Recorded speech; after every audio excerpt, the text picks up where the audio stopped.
Hello, Mora. Welcome on in. I hope you're having a fantastic existence.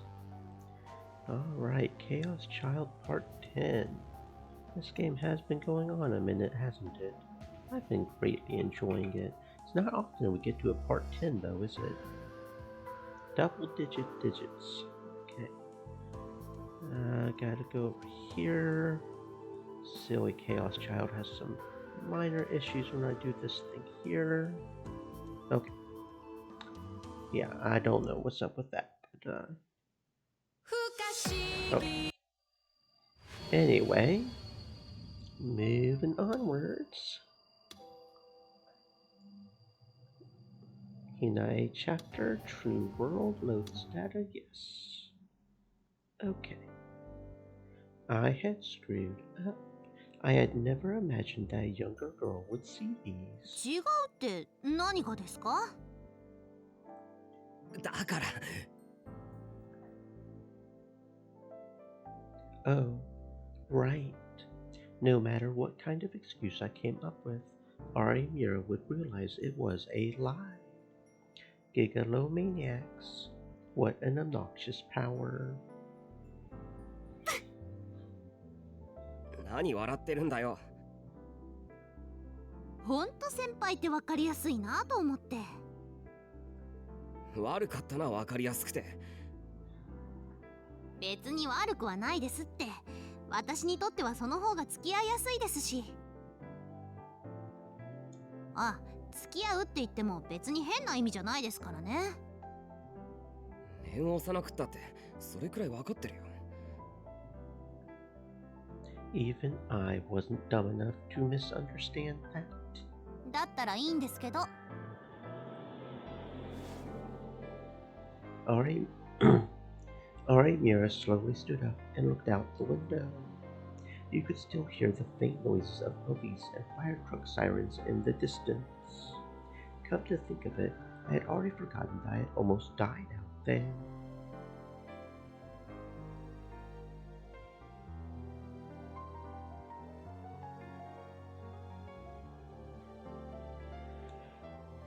Why?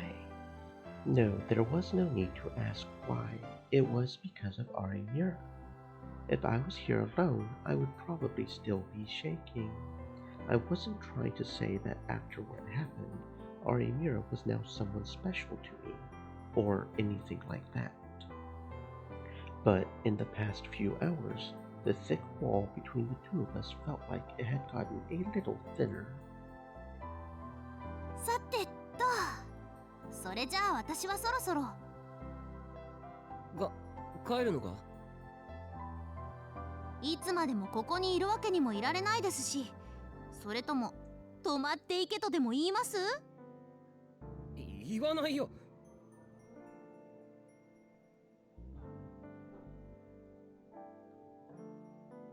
Damn it, making fun of me, are you? 大丈夫です。一応人気のありそうなところを通って帰りますから。さすがにこの騒ぎの中、ことを起こすとも思えないですし。She was probably right about that.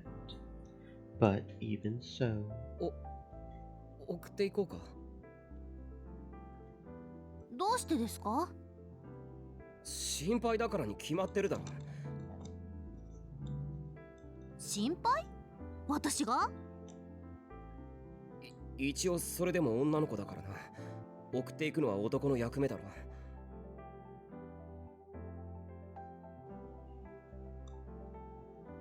that's what Cool Cat Press had said. もしかしてそれもあの雑誌の受け売りですか？違う。先輩ってやっぱりわかりやすい。Damn it, I give up. それもあるけど、やっぱり危ないと思って。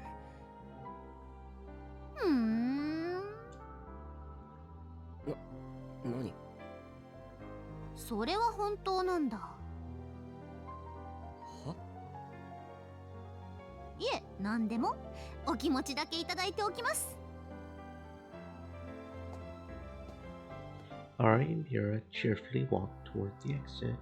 then stopped and turned around before she got to the door.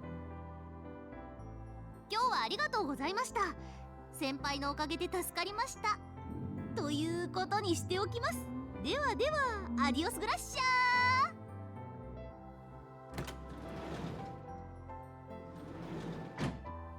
She bowed her head slightly, then left. しておきますは余計だろ。 Strangely enough, though, it didn't bother me. At any rate, ギガロマニアックスね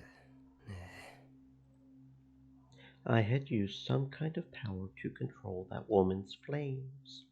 Arimira had said that was my power, but that was the only time I had been able to use it. Let's try this again. I took a deep breath to compose myself. My power. At first it was so hazy I had to focus to be able to see it at all. But gradually it began to form a definite shape in the corner of my eye. It was twisted yet beautiful, disgusting yet pure. Its very presence was so overwhelming that it was impossible to believe it even belonged to this world. I reached out my hand fearfully, but I couldn't even touch it. What had I done before? That's right, when she had attacked me with her flames, Was this my... It was just a message that scared me. It was from Arimura. I made it home safe. I was surprised that she was thoughtful enough to let me know. Either way, I was glad nothing had happened. After that, I tried a lot of different ways to strengthen my power, and then at some point I fell asleep. I wouldn't know until morning what had happened to the woman after that. 2005. They say that every person has a single image somewhere in their mind that defines who they are. For Arimira Hinae, that image was of her family seated around a dinner table. Her mom and dad, and her brother, the four of them sitting around the table. That image, more than anything else, defined the kind of person that Hinae was. Her mom and dad both worked, and on weekdays they would often come home late. Sometimes they didn't even come home at all. But Hinae never felt alone. She was never alone because she had an older brother. Her parents had told her that when she was born, he had been the happiest boy in the world. But she didn't need to hear that to know how much she meant to her brother. Hinae had always had a pretty face ever since she was a baby, and she had always been popular. But her brother loved her more than anyone. Whenever Hinae cried, he would always try to make her feel better, and when it was time for her to sleep, he would rock her in his arms. He was in one of the older classes at elementary school, and he had probably wanted to play with his friends. He had had a lot of friends, actually, and every day they would invite him over. But he would always turn them down and come straight home to be with Hinae. With their parents working so much, he had spent a lot of time alone in the house. He probably didn't want Hinae to go through the same thing. Normally, acting like that would have cost him his friends, but that had never happened. He was just that good of a big brother. As Hinae got older, she became more and more like a young girl, and her brother loved her even more. Her parents decided that Hinae could safely be left in her brother's care, and started to come home even later. But every Sunday they were always home. Sometimes they would all go out somewhere for the day, then come back in the evening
何かってなんだよ。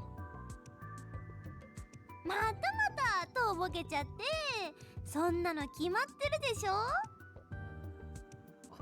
あるわけないだろ。そもそも僕たちは襲われたんだぞ。それどころじゃないって。そんなこと言って本当はまんざらでもなかったり。だから違うってば。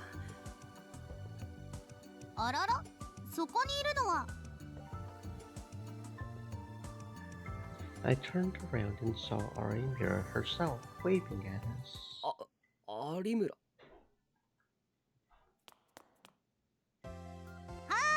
有村です。宮代先輩、チャオっす。ああ。Arimura was acting nothing like the way she did last night in my room, and I wasn't sure how to deal with it. But I guess she was always like this at school. セリもチャオっす。チャオっす、ひなちゃん。I guess she didn't hear what we were talking about. Time to change the subject. で、一体何が違うってんですか？もしかして聞いてたのか？まんざらでもないとか違うとか何の話だったんです？ねえ、教えてくださいよ。いいでしょね。それがね、実は違うんだ。別に大した話じゃなくて。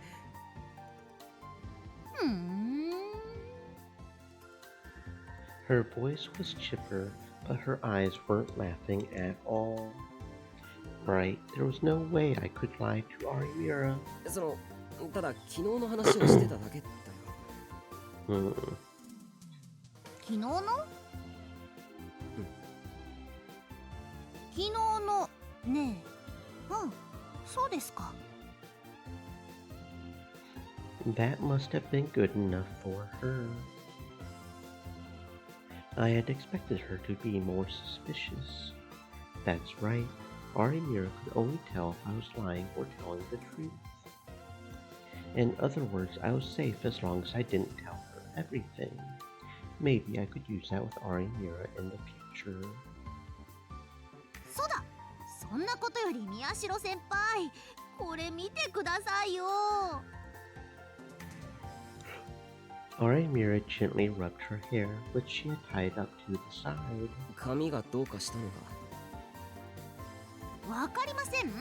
ほら、ここ髪の毛のここんとこ、昨日のあれでチリチリボーンになっちゃって。どこ？ I got closer to look, but I couldn't really tell. ほら、ここっすよ、ここ。ああ、本当だ。でもこのくらい大したことないだろ。ああ、なんすかその言い方。女子の髪の毛をなんだって思ってんですか？だいたい先輩がさっさとなんとかしてくんないからですよ。何言ってんだ。そんなのただの言いがかりだろ。なあお前。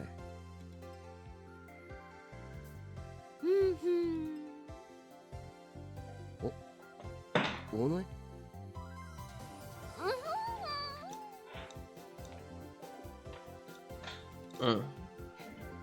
先輩、セリどうしちゃったんすか？ああ、こいつ昔からこういうところがあるんだ。気にしないでくれ。She was probably thinking about something stupid again. But if I asked her about it, I would probably have a mess on my hands. そうだ、それより宮代先輩、例の能力のことですけど。She was whispering, so I whispered too.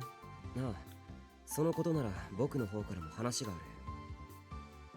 例の能力って、もしかしてあの剣が見えるとかいう？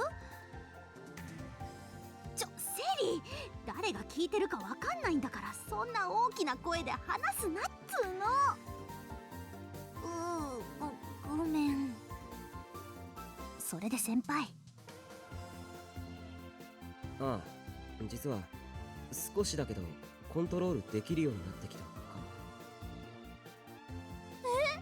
それってタクも不思議な力が使えるようになったってこと？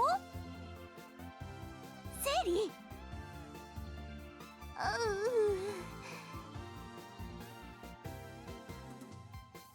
ー、After what had happened yesterday, I had been exhausted, but I did what I could to learn more about my power. It looked like I needed to use someone else's brain to make my delusions real, so I asked Jin-san to be my guinea pig. Knowing Jin-san, he would be so drunk that he would forget about it a day after or so. And as a result, ちょっとくらい軽いものなら動かせるようになった。ちょっとくらいって例えば石とかですか？いや、もうちょっとかじゃあノートとか？な。2、3ページくらいなら。何それ、そんなんじゃスカートめくりくらいにしか使えないじゃん。今はまだ大したことないかもしれないけど、そのうちもっと大きいものだって動かせるようになるって。Sarika, you jerk. I tried really hard. But still, flipping up skirts, huh? I never thought of that.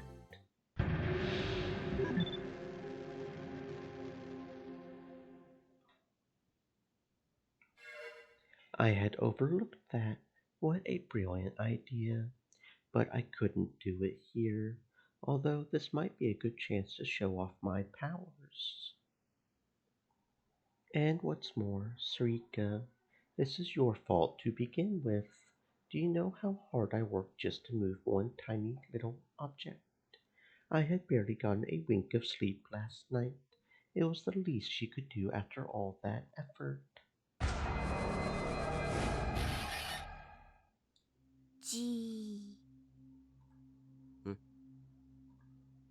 I suddenly realized that Sarika was staring at me. なんだよ。タク、また何か良くないことを考えてるでしょう。Shit. 何言ってんだよ。僕は別にそんなこと。嘘です。バッチリ考えてましたね。Shit. That's right. Arimir is here. どうせまたエッチなこと考えてたんでしょ？そういうんじゃ。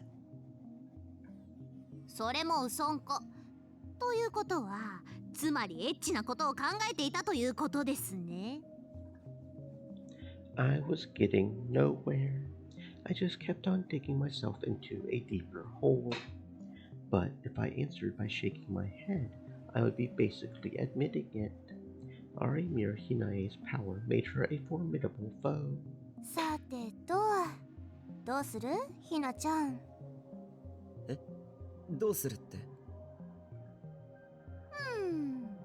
やっぱエッチな人にはお仕置きが必要じゃないかと。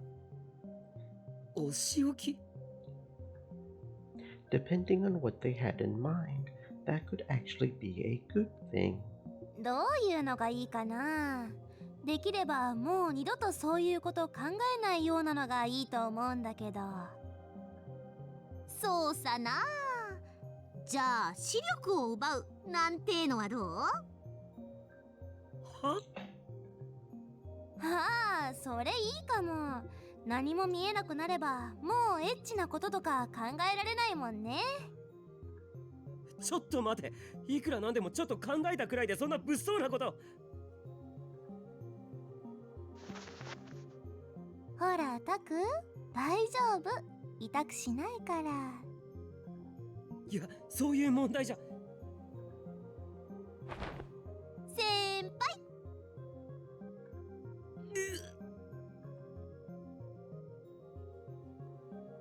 Oh, yeah. Maybe I could use my power to distract them somehow. If I could knock and move something or destroy it, they would turn their attention toward that. And then I could run away. よし。I concentrated for a moment, And then when my D sword appeared, I focused on it. Now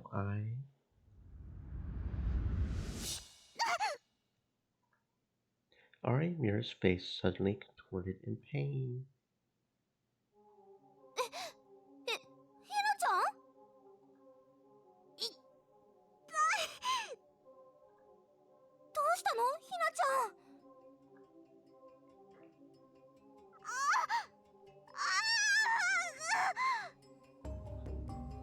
Arimir screamed as she writhed in pain, clutching her right arm.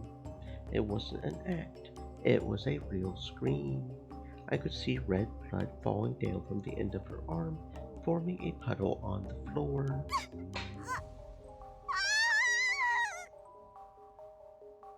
Arimir screamed even louder, and the next moment,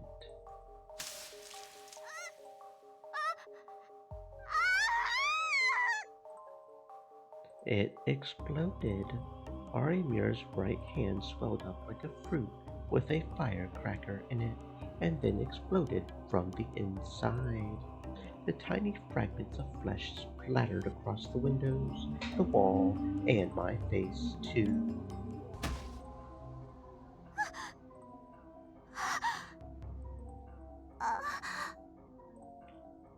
Arimira fell to the floor, holding her hand. 何これ。もしかしてこれタクが。違う。嘘。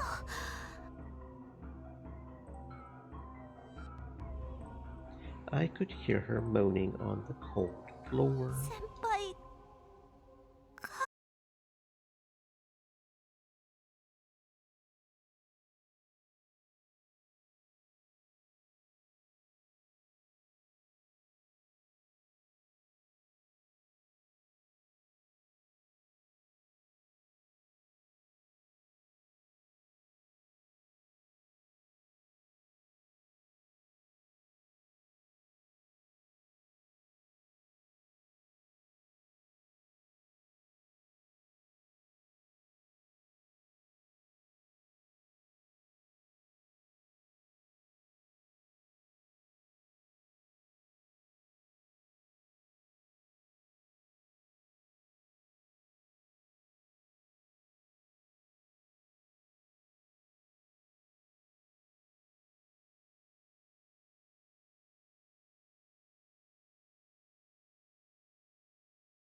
それじゃあ捕まったやつの情報も。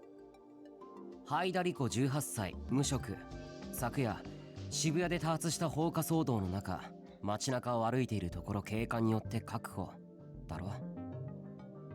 なんだ、知ってたのかよ。つまんねえの。今度こそ俺の方が早いと思ったのによ。To tell the truth, I had just found out about it in math class. But that's how information works. Knowing things first puts you at an advantage. That said, I was overjoyed to know that the woman who had attacked me had been arrested. Now I wouldn't have to be afraid of being attacked again. でもうち的には捕まってよかったのかな。なんだよ、尾上。それどういうことだよ。だってさ、事件がもっと大きくなってれば、もっとでっかいスクープをゲットできるチャンスもあったかもしれないでしょ。確かにそうだな。そういう意味では惜しかったとも言えるか。タク的にはどう？もっと事件を追いたかった？ I wasn't sure. It was true that the bigger this got, the more people would be paying attention. いや、よかったんじゃないか。なんだ、お前にしては随分消極的な意見だな。もっと起きてくれってんじゃないかと思ったが。なんだよ、それじゃあまるで僕が凶悪事件を望んでいるみたいじゃないか。いいか、言っておくが僕はサイコパスじゃない。別に事件が起きることを望んでいるわけではなく、起きてしまった事件の真相の究明こそを望んでいるんだ。Honestly, I was a little disappointed that the case had ended this way, but half of me felt relieved too. Anybody who had been the target of a murder attempt could understand how terrifying it was for me to have that woman with those strange powers try to kill me, or to have anybody try to kill you at all, really. Strange powers or not. I mean, that's terrifying, right? There were ways to deal with a physical attack. But her powers violated all the laws of physics. It was a miracle I had gotten away from her alive at all. So I was honestly glad that woman, Haida, had been caught. まあ、あの女が警察に捕まってしまったことで、全てが警察の手に委ねられてしまうというのは甚だ不本意ではあるが、尾上の言うようにもうちょっと事件が長引いていれば世間の注目も集まっただろうし、そこでビシッと僕が事件を解決していたなら、それはそれでこの新聞部も有名になったんだろうけれど、それも今更言ったって仕方がないことだろう。待てよ、これってさ、俺たちが追ってた事件は全て終焉を迎えたってことか？それは。Before I could give my opinion, the door opened. ひなえちゃんの登場ですよ。有村、何しに来たんだよ。冷たい。共に生死を分ける戦いをくぐり抜けた仲なのに。ああ、そういや宮代が襲われた時、有村も一緒だったんだっけか？そうっすよ。こう暗いお姉さんが現れたと思ったら、ドカーンボワードーンって、そりゃもう大変だったんですから。She was waving her hands in an exaggerated manner as she spoke, but it was impossible to figure out what she was trying to say. ほう、なるほどなるほど。ここが新聞部ですか。そういえばひなちゃんってここ来るの初めてだっけ？あの日、ほら文化祭の日に来てるけど、あの時はじっくり見たりいじったりできる感じじゃなかったじゃん。Arimir walked around the room, staring at everything, and stopped in front of the bulletin board on the wall.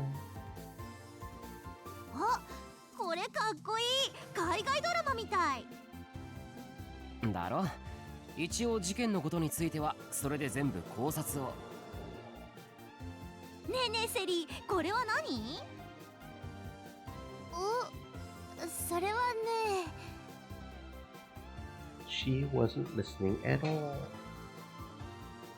なあ宮代、さっきの話だけどさ。ああ、さっきの悪い、何の話だっけ？だから事件はこれで終わりかってこと。ああ、そうか。それについては僕も考えてみたんだ。何の話っす？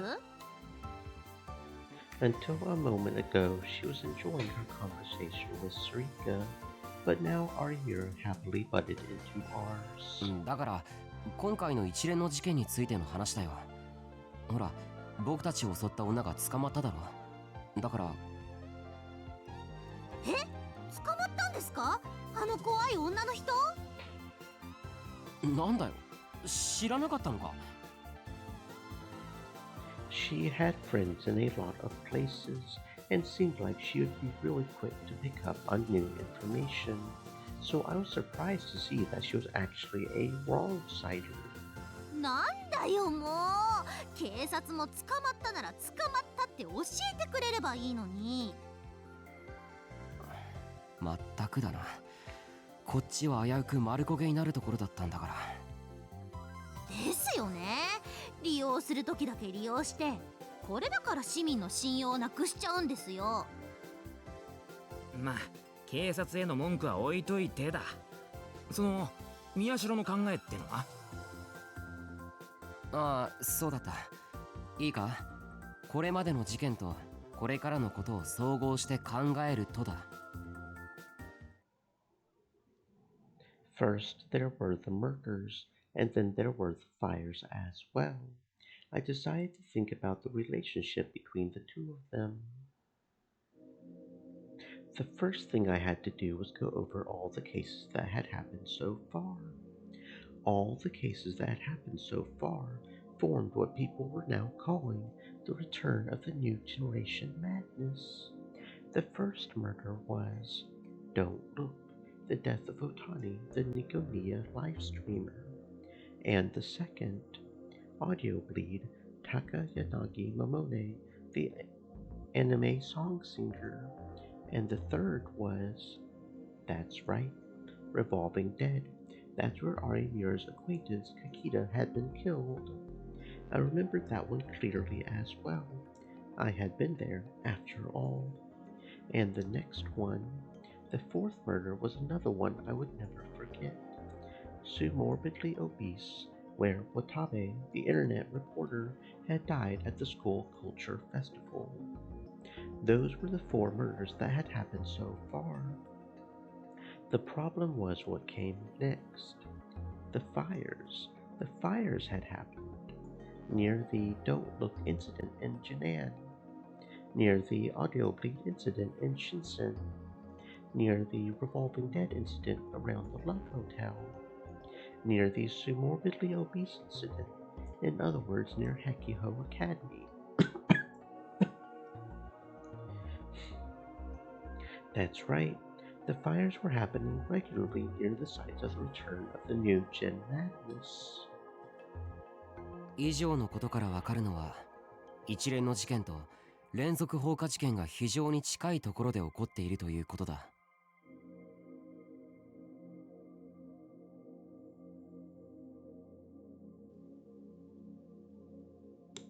It would be strange to think that they weren't connected somehow. I conclude that the fires were all set by Haida Riko, the pyrokinetic gigalomaniac. でもそれじゃあ手口が違うのはなんでだ？これまでの事件とは明らかにやり口が違うだろう。それは。 Why? そう、これまでの放火事件はあくまでも練習だったんだよ。練習したけどうまくいかなかった。だからこれまでは違う方法を選んでいた。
なんだよ、納得できてないって顔だな。意見があるなら言えばいいだろ。意見っていうかさ。じゃああの施設はどうなるんです？ Arimira seemed annoyed at Ito's inability to finish his sentence, and interrupted with a doubt of her own. 施設ってあの病院の地下にあった施設のことか？そうです。あそこで行われてた研究、あれは事件と関係なかったって宮代先輩は思うんですか？それは。 It probably did. But the experiments that were performed down there ended with the earthquake. So it would be strange for her to just suddenly start killing people now. When I told Arimira that, she still didn't look satisfied. 柿田さんのことはご存知ですよね？あの回転デッドの被害者だよな、確か。はい。あの人が私の兄の友人だったって話はしましたよね。I remembered that that she had. 今だから正直に言いますけど、彼は私たちのような能力者について調べていたんです。そしてその後ろには何か巨大な組織が関わっているかもしれないって。巨大な組織な。まるで陰謀論だな。で、その組織ってのは？それを事件のあったあの日に教えてくれる予定でした。ですが。 He died? No, he was murdered. じゃあ有村は犯人はあのハイダリコって女じゃないって言いたいのか？そういうわけじゃないですよ。私には難しいことわかんないし、ただ仮にあの人が犯人だとしても裏にはまだ何かあるんじゃないかって、そんな風に思うだけです。伊藤はどう思う？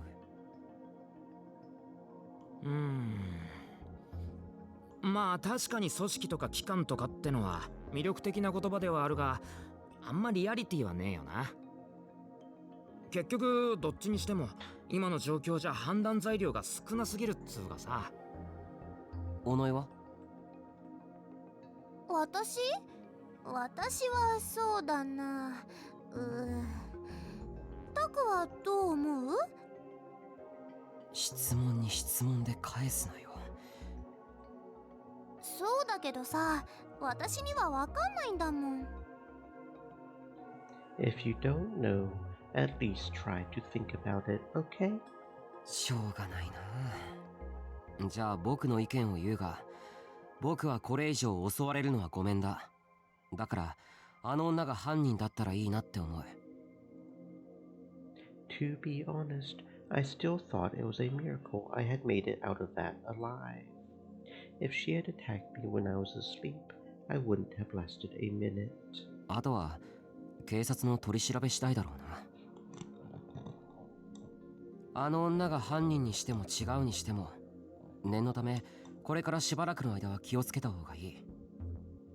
私もそう思います。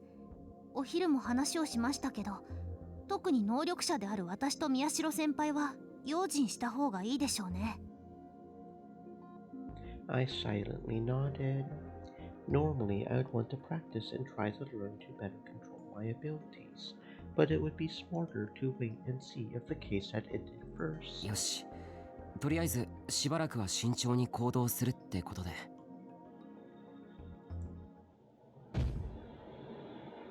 And just as we finished, we heard the sound of someone pounding the wall in the corner again. たくまたか。おい和樹。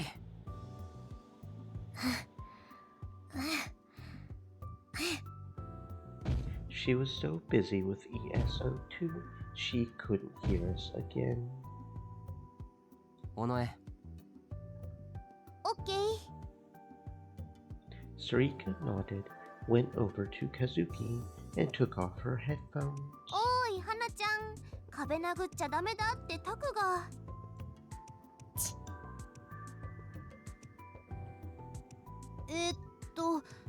先輩、その人は。ああ、有村は面識なかったっけ。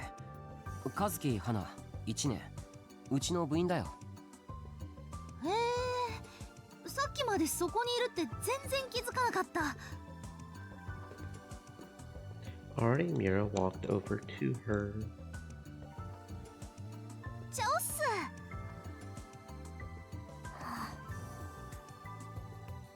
Kazuki bowed her head. 私、有村ひなえ。ひなちゃんとかひな先輩って呼んで。あなたは花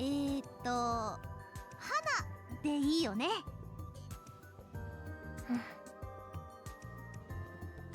She bowed again.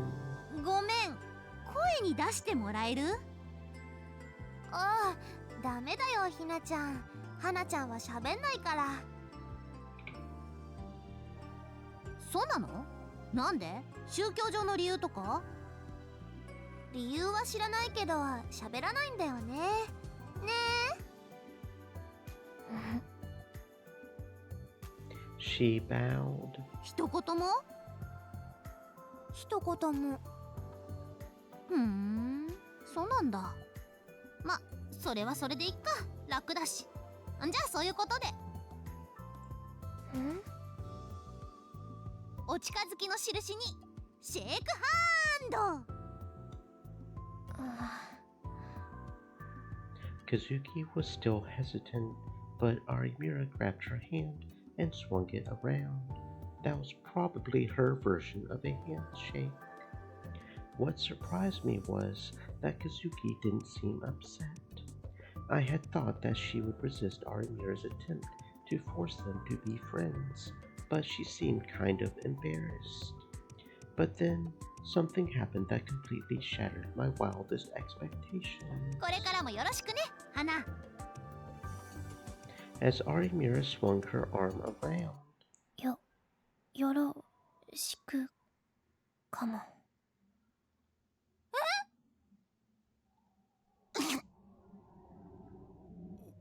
おい、今のって。和樹が喋った？ The whole room shouted in amazement. We had known Hannah for about 6 months, and this was the first time we had ever heard her voice. But Hannah herself seemed more surprised than anyone. It felt like she didn't intend to speak, but had just been caught up in Arimura's energy. なんだ、可愛い声してるじゃん。もっと喋ればいいのに。ねえ、もう一回喋って。せーの、はい。いいじゃん。ちょっとだけでいいからさ。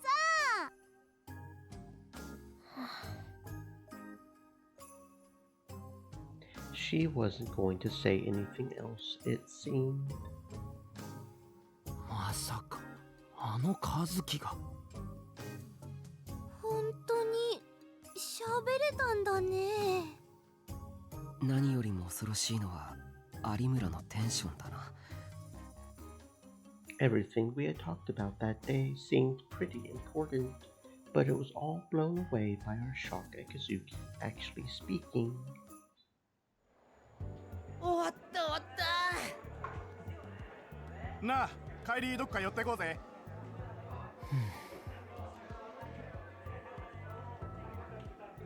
3 days had passed since the attack by Haida Ito. there had been no new events with the case.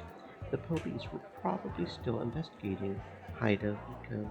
They hadn't announced anything else. There must have been some kind of censorship in effect because the TV shows had mostly stopped talking about it.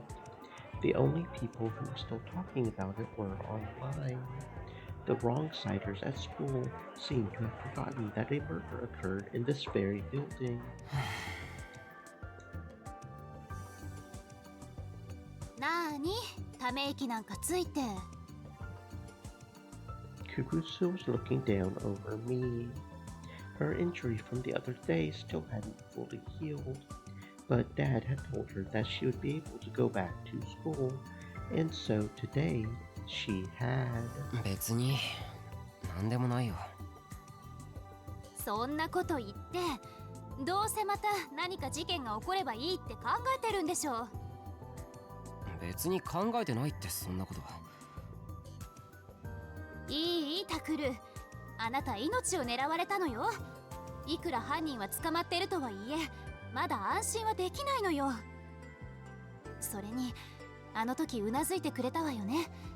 別に特別な事件を追っていなくても楽しいことはあるって。そのことを忘れないで。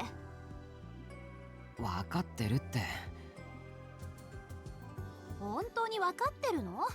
だったらもう。うるさいな。さっきから分かってるって言ってるだろ。そう何度も何度も同じこと言わなくったって子供じゃないんだからさ。Knowing Kurusu, I was ready for her to be even more annoying, but... そうね。ごめんなさい。I wasn't sure how to react to that. そうよね。タクルだってちゃんと考えて行動しているんだものね。私が言い過ぎたわ。ごめんなさい。でもくれぐれも危険なことはしないでほしいの。お願い。分かったってば。Kurusu smiled weakly, took her bag, and left the room. What was that? That really threw me off.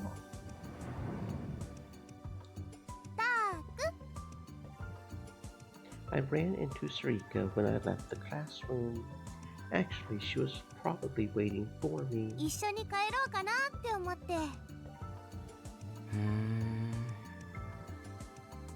I didn't really say anything, but Sarika started walking next to me anyway. 見てたよ、さっきの。クルスのことか。ダメじゃん。のんちゃん病み上がりなんだからさ、優しくしてあげなきゃ。そんなつもりじゃ。Yeah, I really didn't mean to hurt her. But Kurusu always had to be right, no matter what. She had been like that ever since we lived together at Aoba dorm. And sometimes it just got frustrating to deal with someone who was always right. After I had made my promise with Kurusu, I was still watching the news and looking online, but I had been trying my best to avoid doing anything else. For the past few days, I had been staying quiet. I had even canceled the club meeting for today and was trying my best not to think about how bored I was. But the way she said those things, it still made me out to be the bad guy.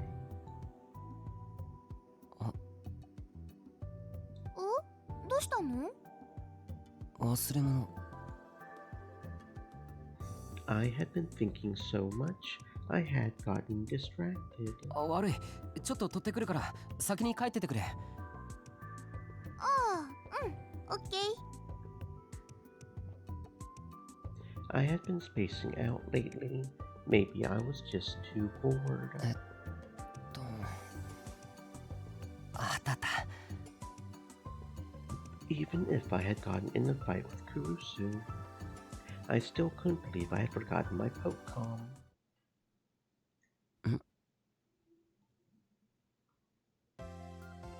Just as I grabbed my Pokecom and went to leave, I saw a familiar pair of blonde twin tails bobbing down the hallway. 有村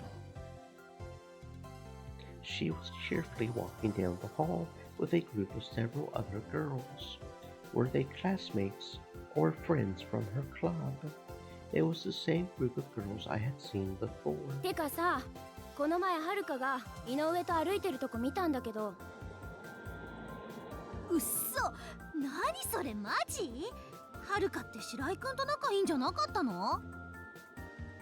ちょっとひな、いつの話してんの？白井くんの後に森本くんといろいろあったじゃん。嘘嘘、知らない知らない。何それ聞いてないんだけど。まあ、ひなはいろいろ忙しそうだったじゃん。うわー、ショックだわ。てかさ、私もそうやって男子にモテる方法教えてほしいわ。私は別に望んでやってるわけじゃないし。知ってるって、あれは白井の方も悪かったって話じゃん。そうそう、はるかがいい子だってことはうちらがよーくわかってるから。よしよし。そっかー、世の中いろいろ動いてますな。やめてよ、ババアじゃないんだから。いやいや、私はもう若い人たちにはついていけませんよ。何それ、ウケる。ところでさ、いいの時間。やばー、ほんとだ。てか、ひなは行かないの？私はほら、年だから、あとは若い人に任せて。だからそれやめてって。じゃあまた。オッケー、アディオスグラッシャー。 Evidently, Arihira wasn't going with the rest of the group. She watched them disappear down the hallway, laughing and chattering as they went, and then はあ、 she sighed loudly, and then, as if she really was an old woman, she lazily put her hand on her shoulder and stretched her neck out. And then あ、 our eyes met. えへへ、チャオス、宮代先輩。おおう、もしかして今の見てました？今のってのはさっきの会話のことを言ってるのか、それともだるそうな態度のことか、どっちだ？じゃあ、まさか両方見られていたとは。失敗失敗。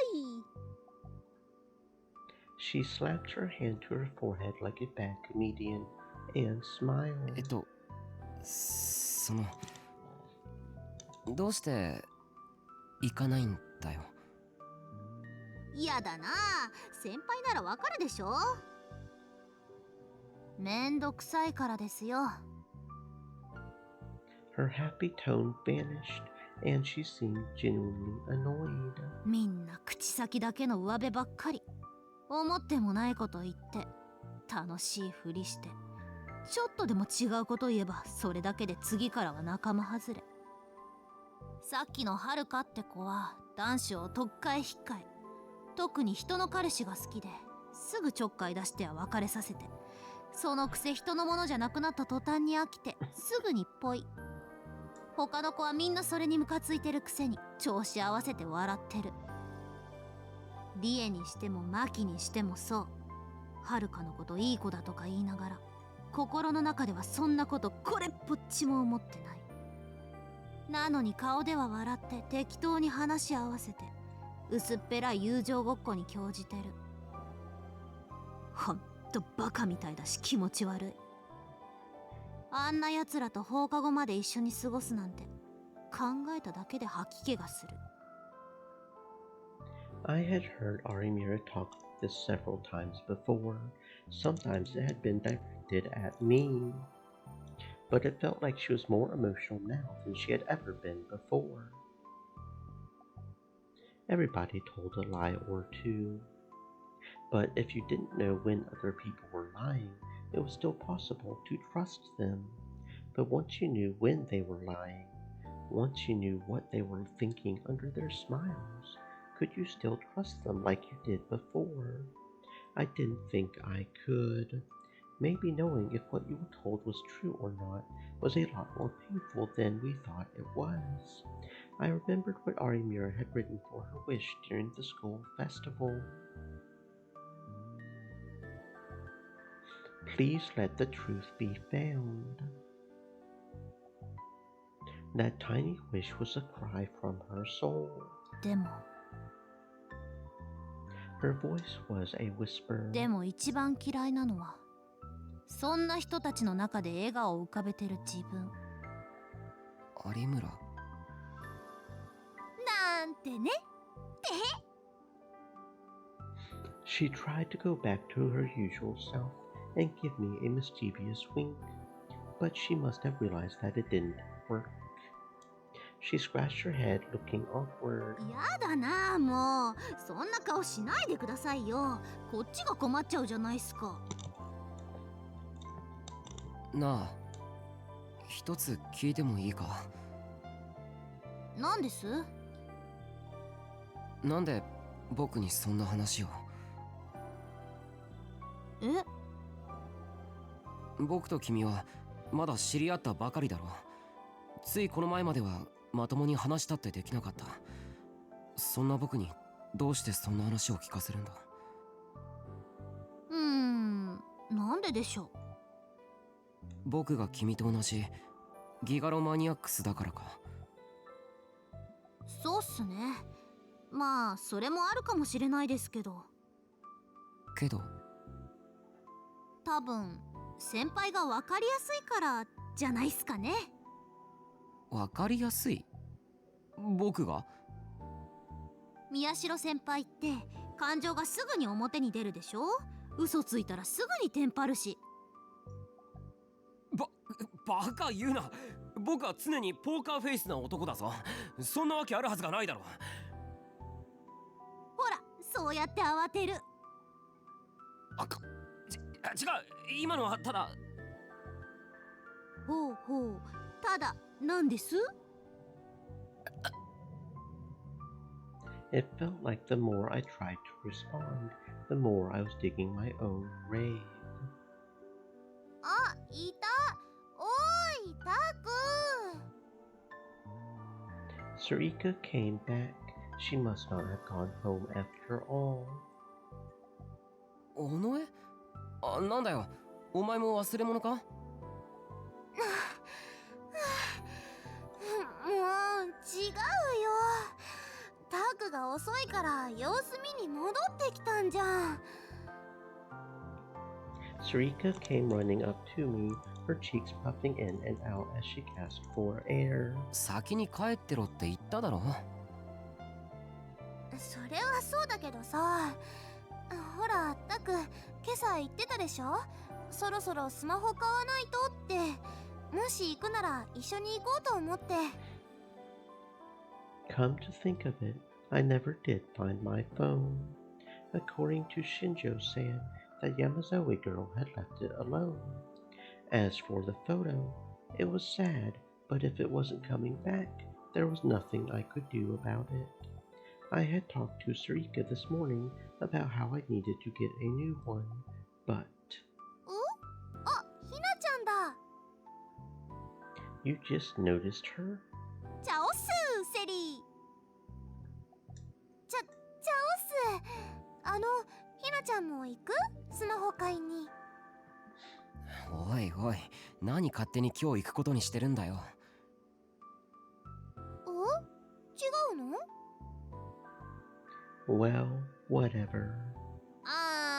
私は遠慮しとく。友達に会っちゃったら気まずいし。そう？よくわかんないけど残念。そんじゃ私はこれでドローンします。アディオスグラッシャー。 This time she posed like a businessman ninja from an old manga and then skipped off toward home. なあ、尾上。僕って分かりやすいか？ She didn't hesitate at all. どうしたのタク、落ち込んじゃって。なんでもないよ。I had always considered myself inscrutable and mysterious, so that was a bit of a shock. それにしてもひなちゃんって面白いね。そうか？タクだって楽しそうに話してたじゃん。Fun, me talking to Arimura. Sure, that whole "you're going to be killed" thing when we first met scared the hell out of me. But when I actually talked to her, I found out she wasn't that scary at all. I was never really good at dealing with normies, in the common sense of the word, mind you, not the superior original sense. But Arimura felt different than the others. Part of it was that she was a gigalomaniac too. But the biggest reason was probably that she was always keeping her distance from other people. She kept a comfortable distance to avoid making anybody upset. She had learned how to do it through long practice, and in that sense, 楽しい Extreme elements というか、 said. まあ嫌じゃ Stay ないの moist, か my な。 friends, hydrate. ふん、そっかそっか。なんだよ。だからなんで嬉しそうなんだ？別になんでもない。それよりスマホを買いに行かないの？うん。やっぱ今日はやめておくことにする。そうなの？なんだ、じゃあ先に帰ってればよかった。だからそう言っただろ。there still might be a lot of sumo stickers in town. I should stay put for a while. つまんない。じゃあのんちゃんでも誘って会期祝いに甘いものでも食べに行こっかな。そうしてやってくれ。クルスも喜ぶだろ。オッケー。じゃあまたね、タク。ああ。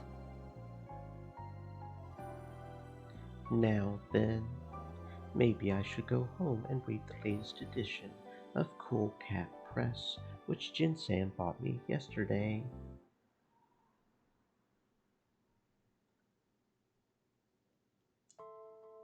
Smiles. There were always smiles in Aribira's family back then. ほらひな、口の周りにクリームついてるぞ。嘘、お兄ちゃん取って。しょうがないな。ほら取れたぞ。ありがとうお兄ちゃん。ひなえは本当にお兄ちゃん子だな。そうね。でもしんごちゃんがひなちゃんの面倒を見てくれるから助かるわ。これからもひなえのこと頼んだぞ、しんご。Their mother and father were both busy with work. Sometimes they would have to sleep at the company, and they didn't spend a lot of time at home. But when they were with the family, they always smiled. And Hinae had a big brother too. Just having her brother by her side was enough for her not to feel lonely. She could and did believe that she was part of a happy family. For young Hinae, that was her whole family. That was what was true for her. One day, Hinae was bullied a little at school. It started with something small. Someone said that they lost the basketball game in gym class because of her. Hinae was a tiny little girl, and the big ball scared her. When they passed it to her, she would duck away. When her brother Shingo saw she was down, he immediately asked her, どうした？もしかしていじめられてるのか？ Hinae shook her head. 違うよ、いじめられてなんかない。 She was embarrassed. She didn't want her family to know that someone was mad at her for something. So that was why, in that moment, she lied. But her brother had known immediately that she wasn't telling the truth. ひなえ、嘘はダメだぞ。嘘だけはついちゃいけないんだ。そんな卑怯な人間になっちゃいけない。It was the first time she had ever seen her brother look so strict. Her brother hated lies more than anybody. She had been so impressed by her beloved brother that she had sworn to herself that she would never tell a lie. She couldn't grow up to be a coward. She wasn't going to tell any 本 lies. 当はね、私 Hinae told her brother everything. That she had been bullied at school, that it was over something that had happened at gym だっ class. たら、兄ちゃんと練習しようか。いいの？当たり前だろ。上手くなれば、きっとみんなも怒ったりしなくなる。With her brother's help, Hinae got over her fear, and the bullying stopped, and her friends came back. She came to love her brother even more. But one day, Hinae realized that all her happiness was nothing but an illusion. It started when she witnessed her parents cheating.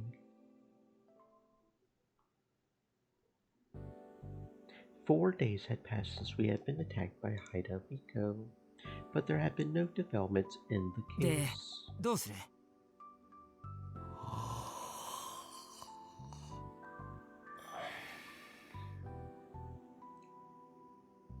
おい、聞いてんのかよ、宮代。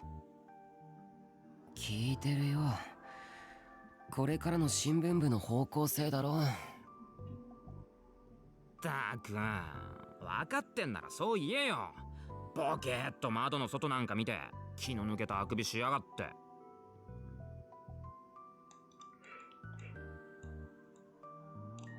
That's because I really was bored. It had been a month and a half since the Don't Look case. So much had happened, and then everything had suddenly come to a halt. I wasn't sure how to handle all this peace and quiet. Part of me was hoping that there would be some new development, and part of me was thinking that maybe this was just how it was going to come to an end. まあ、女帝との約束もあんだろうし、しょうがないっちゃしょうがないんだろうけどさ。別にそういうんじゃないよ。ただ何も起きなければ動きようがないってだけだ。In fact, the whole madness with the sumo stickers was starting to recede as well. According to Sarika, all the stickers that had been covering the city had been removed when she had gone into town yesterday. The government must have taken them down or something. Since just seeing them was enough to make me sick, I was pretty glad, but... あれは I looked down out the window and saw an unusual pair of people. どうした？いや、ああ、なんだ、有村に和樹か。珍しい組み合わせだなと思ってさ。確かにな。でもこの前のことあっただろう。ほら、有村の勢いに思わず和樹がって。When Kazuki had talked, そういや、あれはさすがの僕も驚いたな。なんだって初めてのことだったから。だな。今まで笑い声は聞いたことあっても、喋ってるところなんて聞いたことなかったし。Ari, Mira, and Kazuki were talking happily, but from here I couldn't hear what they were saying, and from the look of it, Ari Mira was doing all the talking, and Kazuki was just shaking and nodding her head. But she didn't seem upset or bothered at all. そういや最近仲いいじゃないか、有村と。はあ？ What's he talking about? とぼけんなって。この前も放課後に二人で楽しそうにしてたって聞いたぞ。Sarika must have told him. God, where does she get these ideas? 別に特別仲がいいってわけじゃない。ただ有村はほら、言ってみれば同類みたいなもんだろ。だからそれなりに話したってする。その程度だ。なんだよそれ、もったいねえな。もったいないって何かだよ。知らねえの？有村ってあいつ結構人気あんだぜ。人気？人気って要するに男子の間でってことか。だってほら見ろよ、見てくれだってまあそこそこレベル高えし、誰とでも明るく接するタイプじゃん。それはあいつの能力が。そんなのはどうだっていいんだって、みんな知らねえんだからさ。要は受け取る方がどう受け取るかってことだろ。I suppose that makes sense. Arimir is just trying to avoid making enemies, but on the other hand, that also means she has to make friends. にしてもお前ほんとそういうの疎いよな。それでよく人のこと情弱だなんだ言うぜ。まったく。あのな伊藤、勘違いしているようだから一石ぶってやろうか。言っておくけど、誰かが人気だとか誰と誰が付き合ってるとか、そうした情報なんてこの碧峰学園というほんの小さなコミュニティ内での些細でどうでもいい情報でしかない。そんなこと知っていたところで真の状況とは言えないし、ましてや物事の真実を見極めるような大舞台は待っていないぞ。せいぜいがギャルゲーの中での親友ポジション止まりだ。誰がギャルゲーの親友キャラだ、誰が。さっきのお前の発言なんてそのものじゃないか。言われてみりゃ確かにそんな発言だったような気がしてきた。ほら、どうでもいいことで落ち込むな。授業始まるぞ。Ito looked really depressed for some reason. I tried to cheer him up, then looked back out the window. Arimir and Kazuki were gone. タク、今日は部活あるの？ Sarika came by as soon as class was over. 特に何をするってのもないけど、一応部室には行こうと思ってる。それにしてもお前早いな。お？うん。今日はなんか授業が早く終わったから。まあいいや。それじゃあ部室に。じゃおーす。Now it was Arimira's turn to barge in. She opened the door, as energetic as ever. At the same time, the whole class started to stir. おい、あれ有村ひなえだろ、2年の。ほんとだ。俺ああいう裏表なさそうな元気な子って好みなんだけど。つうか、うちのクラスに何の用だ？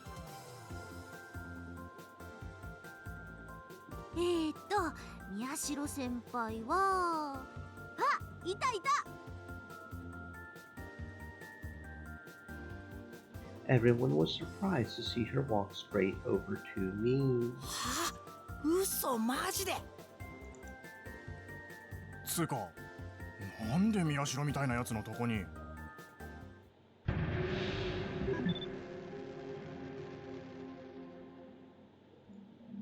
宮代先輩、チャオス。お。What Ito had been saying was evidently true. I could feel all the boys in the class glaring at me. It kind of made me feel superior. あ、セリも来てたんだ。チャオス。チャオス。At some point, Sarika had started copying Arimira's greeting. ところで有村までどうしたんだよ、わざわざ。やだな。私がここに来る理由なんて一つしかないじゃないですか。One reason. 先輩を食べるためですよ。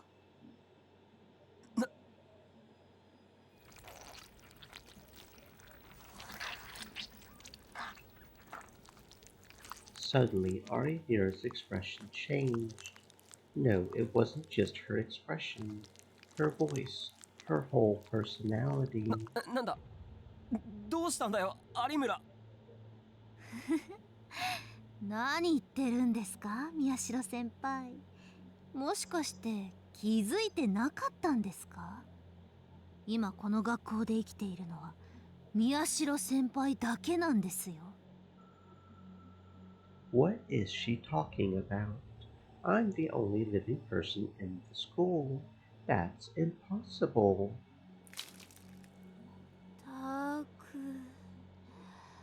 お腹すいたよ。タクルの柔らかい腹渡食べさせて。尾上、それにクルスまでどうしたって。 It was only then that I realized that every person in the classroom was looking at me. No, they weren't people any longer. Their skin was the color of clay and hanging off their bodies. There was no life in their clouded eyes. Some of them didn't even have eyes. Something white was dripping out of their empty sockets. When they fell to the floor, they wriggled. They were maggots. Maggots had fallen out of their eye sockets and landed on the floor.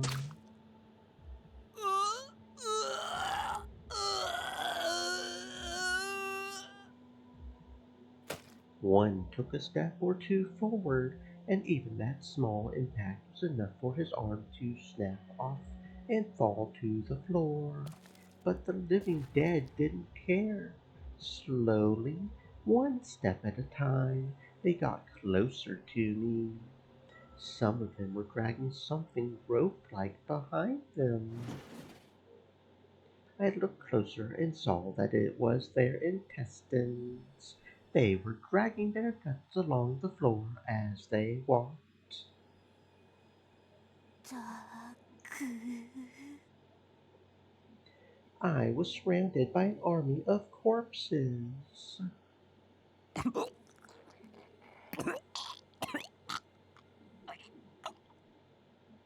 The stench was enough to make me vomit on the spot. タクル。 I looked up and saw that Arimir and Kurusu were staring down at me with lifeless eyes. 先輩。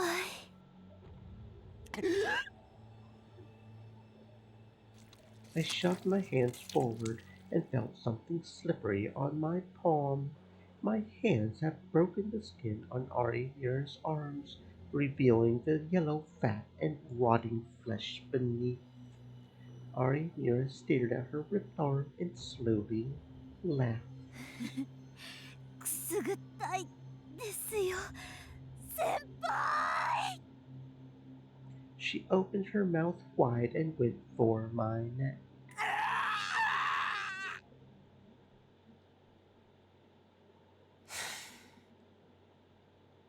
Yeah, like that would ever happen. 先輩、聞いてます？え？ここに来た理由だよな。例の件、なんか進展あったかなって。いや、特に進展といったものはないよ。ありゃりゃ、そうっすか。残念。あれ？でもタク、今から部室に行くんじゃないの？まあ一応そのつもりだけど。じゃあひなちゃんも一緒に行けばいいじゃん。え？だってタク一人じゃつまんないでしょ？一人って尾上は来ないのか？私は休養があったのを思い出しちゃった。そっか。ちなみにのんちゃんは生徒会の仕事で、しんちゃんも今日は用事があるって言ってたよ。 Come to think of it, the two of them had disappeared. そういうわけだからひなちゃん、今日はタクのことお願いね。バイバイ。あ、セリ Sarika left the room before anyone could stop her. What was she trying to do? Only me and Arimura were left. 別に尾上の言うことは気にしなくていいぞ。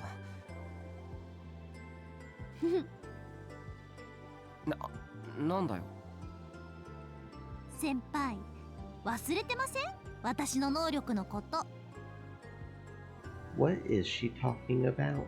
まあ、先輩も一人で部活ってのも寂しいでしょうし、しょうがない。付き合ってあげましょう。おい、別に僕は寂しくなんてないし、付き合ってくれとも言っていない。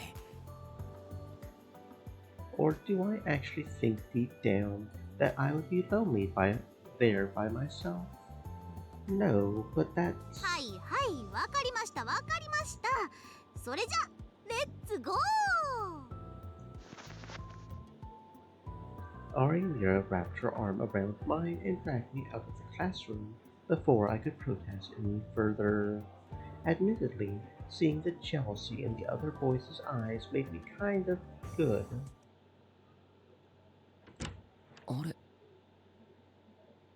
When I got to the club room, I was surprised to see that someone was already there. あれ、花、なんだ来てたんだ。Kazuki was playing her game like always. When she saw us, she nodded slightly. なになに？何やってるの？また演数？演数ってそんなに面白いの？そっか。だったら私も今度やってみよっかな。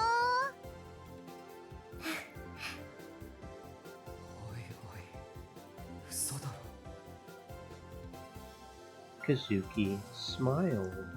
I had seen her laugh when she found something funny on the night we had stayed over for the school festival, but I had never seen her smile so happily before. Not to mention, she had been talking to Arimura yesterday too. なあ、二人ともいつの間にそんなに仲良くなったんだ。いつって、先輩も知ってるでしょ？つい最近ですよ。話してみたら意外と馬があったっていうかねえ。Maybe since Kazuki doesn't talk, it's easier for them to get along. Maybe they actually make a pretty good pair. それにしても普段どんな話をしてるんだ？別に普通ですよ。普通。学校であったこととか、プライベートのこととか、昔の話とか。It looked like Arimura's expression clouded over for a second. まあいいじゃないですか。それより先輩、事件のこと。一応昨日の夜、例の刑事さんから連絡があったんですけど。何か新しいことでも分かったのか？なんにも進んでないっぽいです。ほんと警察って肝心な時に役に立たないですよね。そっか。From what Shinjo-san had told Arimura, the underground faculty at AH Tokyo General had totally disappeared. That in itself was a big development, but it also meant that all our clues were gone. And then there was that Yamazoe Uki girl. They were looking after her at the Frisia place, but all she did was cry. They couldn't get any information out of her, or even get her to explain who she was. Since Arimura had brought it up, I was hoping that there had been some new development. I felt a little let down. 言っときますけど先輩、だからってまたいろいろと探り回ったりはしない方がいいですよ。それと例の能力ですけど、まさか使ったりしてませんよね？言われなくても大丈夫だって。Things were calming down, and we hadn't been attacked since then. But that didn't mean that the case was over. ふむふむ。どうやら本当みたいですね。じゃあいい子いい子してあげます。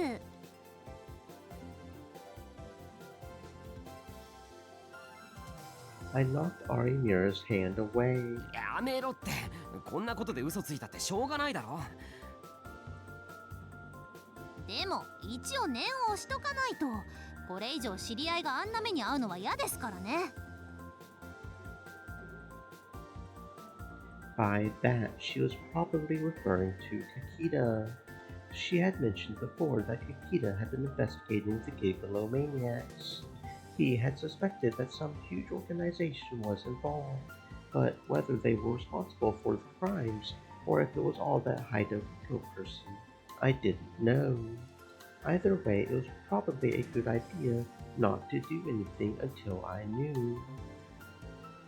それより先輩、いい加減連絡手段なんとかした方がいいんじゃないですか？今みたいな状態じゃ何かあった時に困るんですけど、ほら今の私たちって一連卓勝みたいなもんじゃないですか。And this together. どうかしました？別に。でもそうだな。確かにそのうち買わなきゃなとは思ってるよ。I couldn't stay without a phone forever. Without one, I couldn't call for help if I needed it. よし、じゃあ買いに行きましょう。日曜日に決まり。は？何勝手に決めてるんだよ。そもそもなんで日曜なんだ？その方がいろいろ息抜きもできるし楽しいでしょ。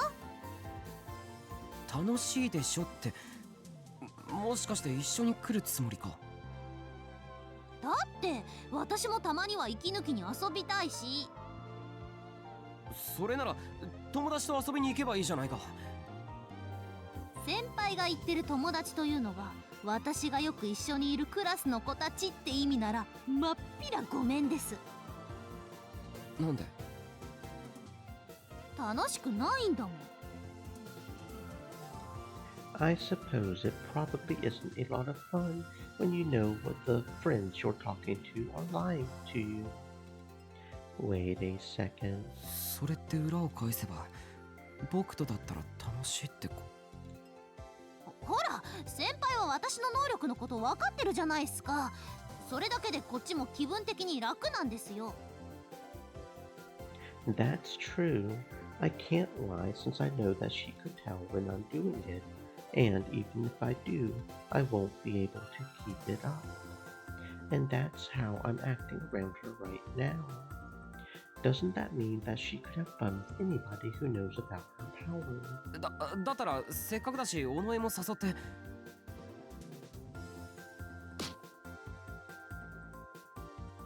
Suddenly, I felt a light impact on the back of my head.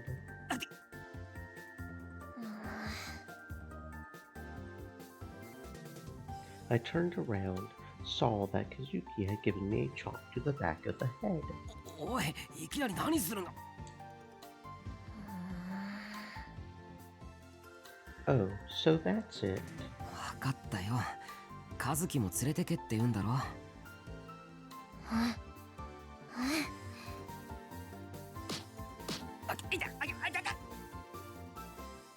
What's wrong with that? 尾上は誘うなってことか。じゃあクーですか伊藤。Kazuki's raised fist landed straight on top of my head. Evidently, she didn't want me to invite anyone. じゃ、そういうことで日曜の正午にハチ公前でアディオスグラッシャー。有村。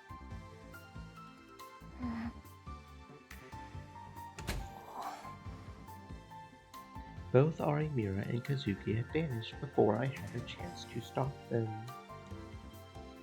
Sunday, in front of the Hachiko statue. I don't really have any plans for that day. I did want to see if the sumo stickers really were all gone, too, so I don't mind going. But shopping, just the two of us, that sounds like a date. デート Could it be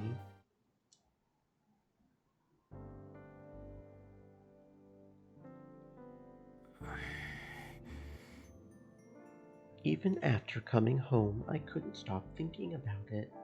I had been practically forced into meeting with her on Sunday. I was going out shopping with a girl. From an outsider's perspective, would that be considered a date? But if going shopping with a girl made it a date, then I had been on plenty of dates with Srika and Kurusu before. However, a date was supposed to be the kind of thing that Cool Cat Press wrote about. That was a little different than what I had done with Srika and Kurusu. When I went out with Kurusu, we were always going grocery shopping and stuff. I was just there to hold the bags. You couldn't call that a date. And Srika would just tag along whenever I wanted to go somewhere. You couldn't call that a date either. So what was the definition of a date anyway? According to the dictionary, it was two members of the opposite sex meeting at a designated time, which meant that maybe all the things I had done so far weren't dates, and what I was doing Sunday was. Still, I couldn't get too far ahead of myself. If I thought it was a date, if she didn't, I would end up looking like a fool. But if Arimura actually did think it was a date and I couldn't escort her properly, I would still look really stupid. Mina Mikata Sensei's column in Cool Cat Press always said that a man who couldn't make a woman happy was scum. Scum. 大丈夫。僕はリア充だ。If it is actually a date, it would be a good idea to get prepared. And if it turns out not to be, I can just change my plans. If I can just get all the how-to knowledge crammed into my head. こういう時、女の子は誘っている。No. 女が喜ぶテクニックのすべて。No. モテボディの作り方。No. Where is he? He always showed up when I didn't want him to, but now that I needed him, he was nowhere to be seen. いた、ケンさん。おお、タクか。なんだ、血相変えて。もしかしてお前も一杯やりたくなったかい？そうじゃなくて、あれの新しいのない？あれってなんだ？だからほら、いつものクールキャット。ああ、あれな。どうだろうな。あるなら欲しいんだよ、明日までに。明日まで？それは無理だな。そう言わないでさ、頼むよ、俺なら弾むから。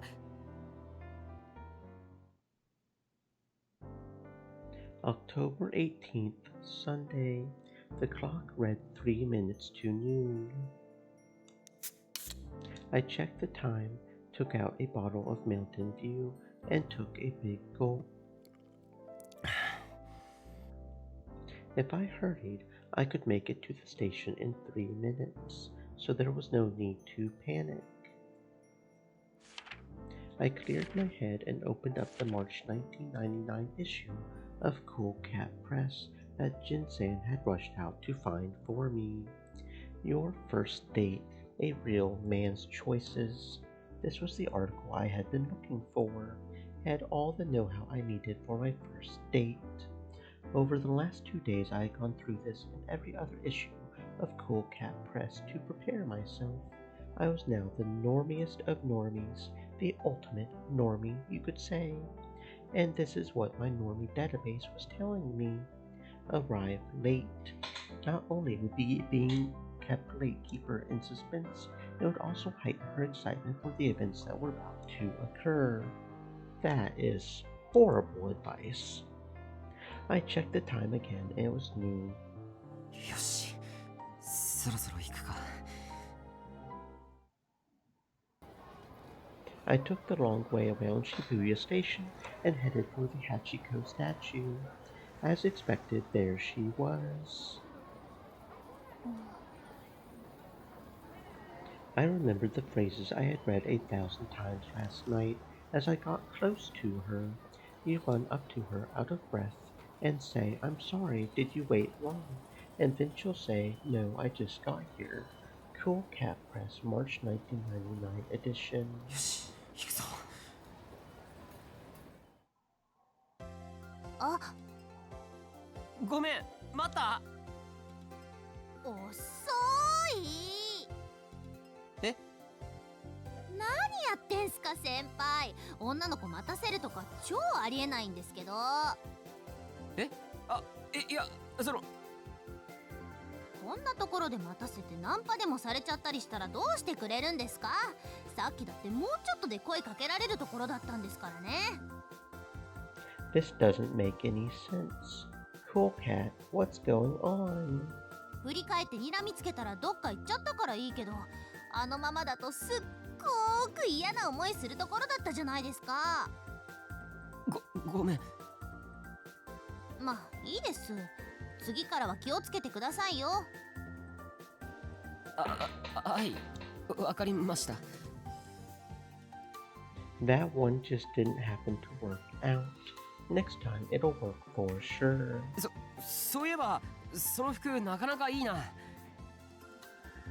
Cool Cat dating tip 2. Praise her outfit.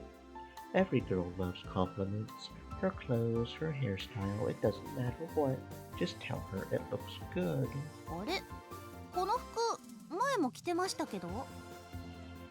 そうだっけ？まったく、それって全然私に興味ないってことじゃないすか。ちょっとショック。そんなことは。あ、そういえば髪型、前髪切った？切ってません。It failed again. What's going on, Cool Cat? そんじゃ行きましょっか。そうだな。それじゃあまずはあれ。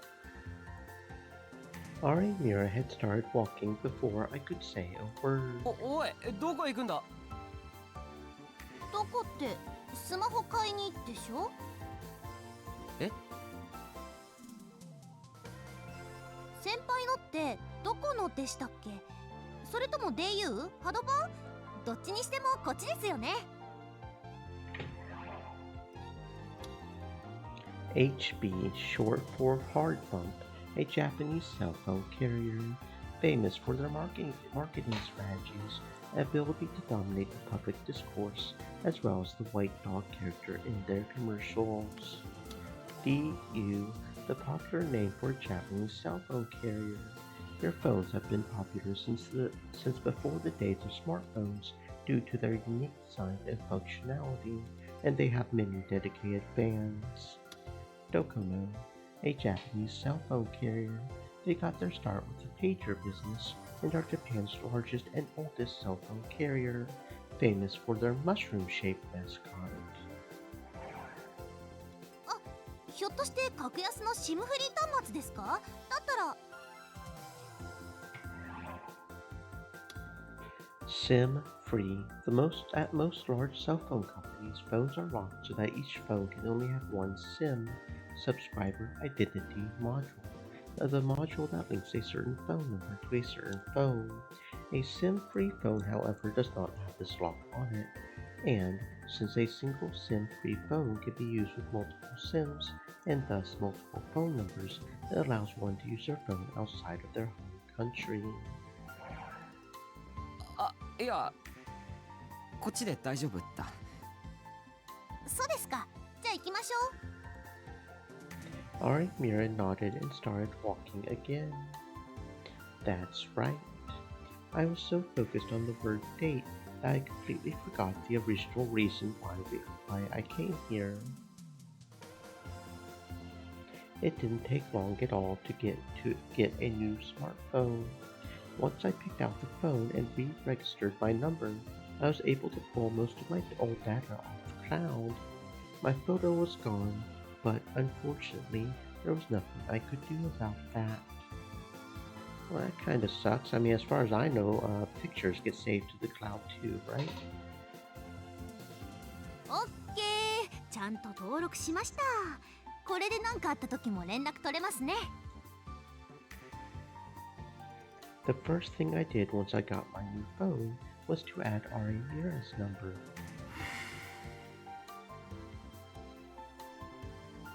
The problem was what to do now.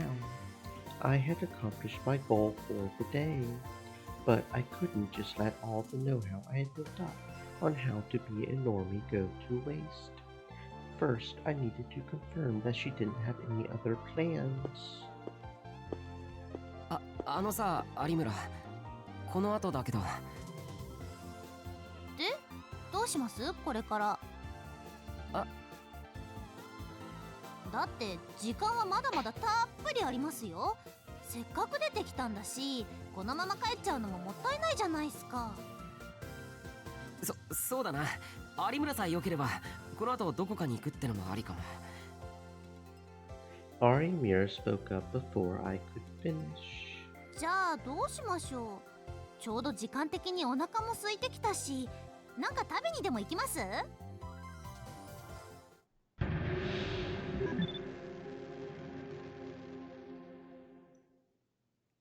そうだな。This was perfect.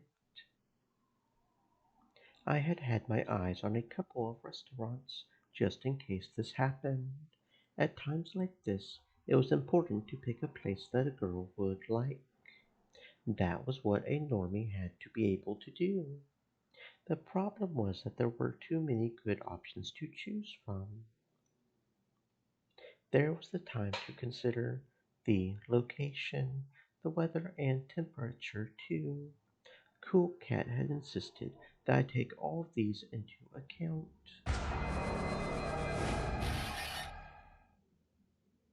I need to decide on some place appropriate for a date. A normie is capable of making decisions when he needs to. ちょっと待ってもらってもいいか。確かこの辺りにもう一軒。Yes, here it is. 申し訳ありません。ただいま店内混み合っておりまして、2時間ほどお待ちいただくことになるんですが。ダメでした。I had gone around to 6 places and had no luck at any of them. I was exhausted from walking, and I could tell that Ari Mira's patience was reaching its limit. もういいよ。もういいっつってんだよ。有村さん？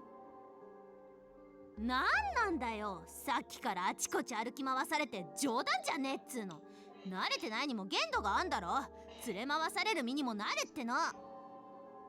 待って、次こそ。次なんかねえよ。私もう帰るし、マジこれ以上付き合ってらんねえ。お前みたいなのは一生ろくにデートもできねえよ、この童貞野郎。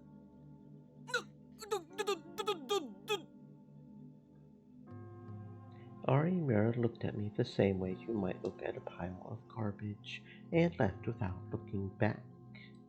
The gazes of the other people on the street pierced into me as I was left behind. ねえ、あの子童貞だって。こじらせちゃったってやつ？かわいそう。おめえ相手してやれば？無理絶対無理。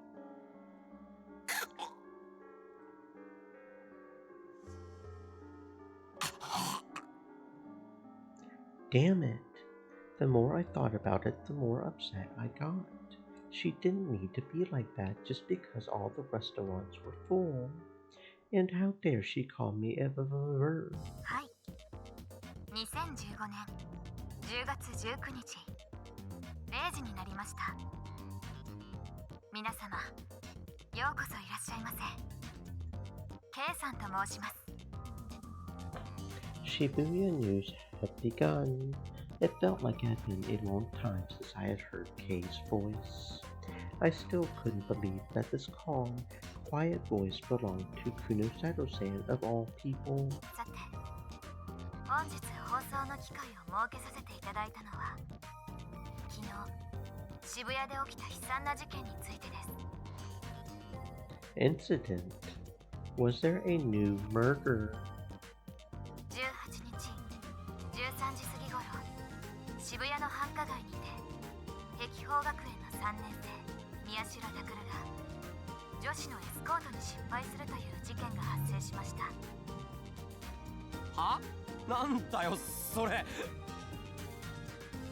因は宮代拓が童貞だったことにあると思われ、現在警察は事件の究明に。Why the hell is she talking about that? Is that really newsworthy? And did she really have to use the internet to tell the whole world? なんだ? Suddenly, I realized that there was a lot of noise coming from outside my room. Then there was a bright light. It was the light of a flashlight. Dozens of flashlights were illuminating my room.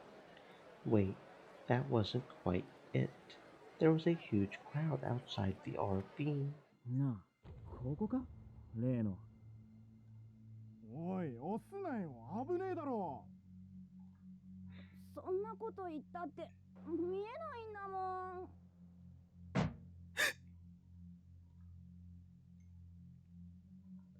Oh, what was that? A rock? おい、いるんだろ？出てこいよ。ほら、出てこいっつってんだよ。なんで？僕はただデートで店のチョイスに失敗しただけだろ。So, why? なんでだったよ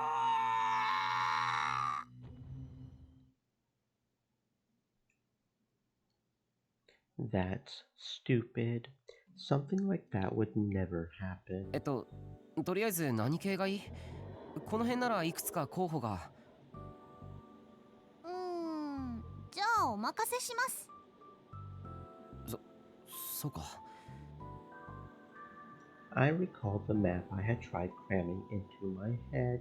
じゃあ、あそこに行ってみようか。ここですか？あれ、確かここだと思ったんだけど。Where I thought I would find an Italian restaurant with a delicious lunch menu, I instead found a ramen place, and there was a big line too. ラーメンですか。まあ嫌いじゃないですけど、さすがにこの列は。だよな。This doesn't make sense. そうだ。この近くにもう一軒あったと思うんだけど。Right up this way.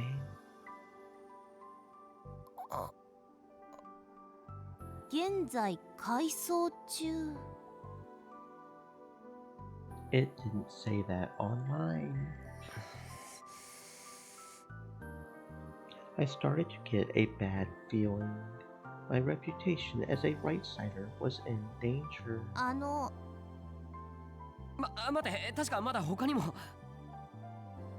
私、あそこがいいな。ほら、いつも行くってラックスか。あそこって月替わりのランチやってるでしょ。私今月のまだ食べてなくて。お主らか。今日は2人か？いつもの席が空いておるぞ。The waitress led us inside, curtly as ever. マウンテンビューとオレンジジュース、マンスリーランチ2つじゃの。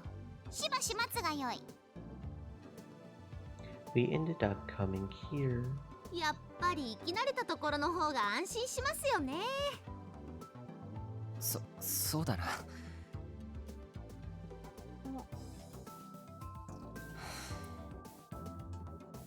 もしかして落ち込んでます？落ち込む？なんで僕が落ち込まなきゃならないんだよ。マニュアル通りに行かなかったから？とりあえず褒めてみたり、道路歩くときに車道側歩いたり、人気のお店をリサーチしたり。違うぞ、それはリア充である僕にとって自然と備わっていることであって、別に特別リサーチしたなんてことは。やっぱしてたんですね。Oh, right. I'm talking to Arimira. There's no point in trying to lie. まあそんなことだと思いましたよ。だっていつもの宮代先輩と違うんだもん。Come to think of it, Arimira did say something similar before. 僕ってそんなにわかりやすいのか。すっげすけです。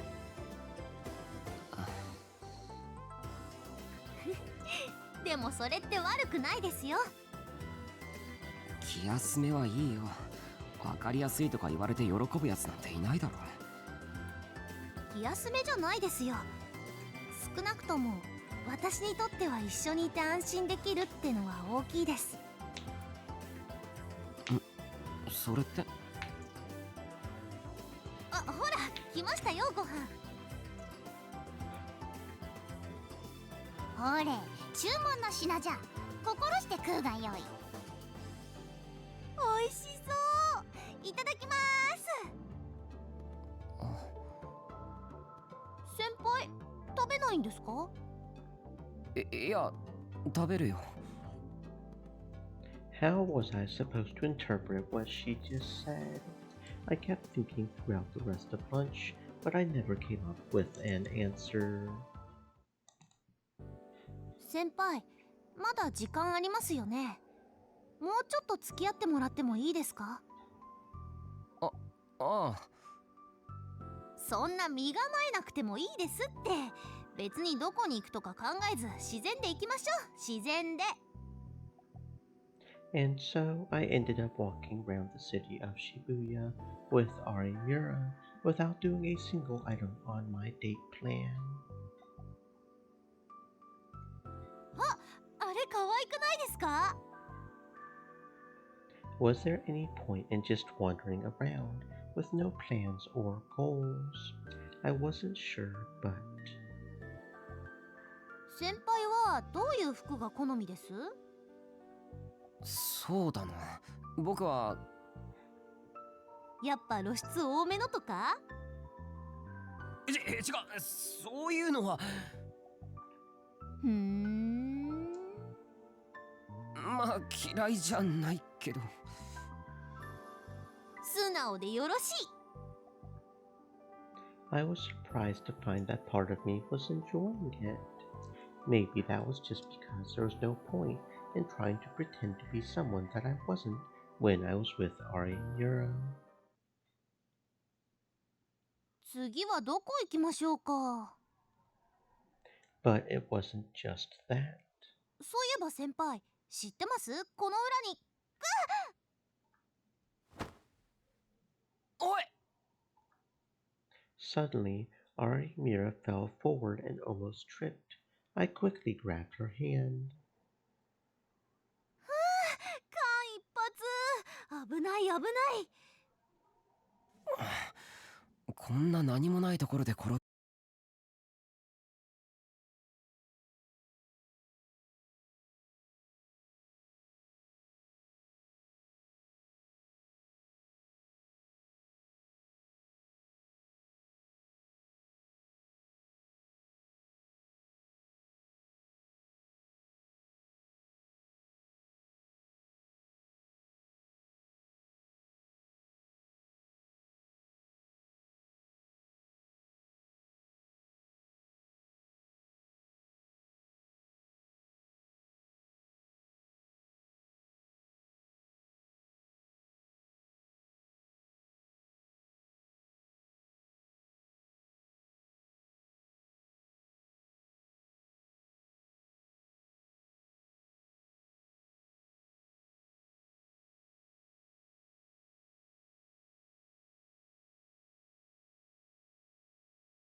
Ari, Mira, and I had both seemed to forget that the whole point of this was just to get me a new smartphone.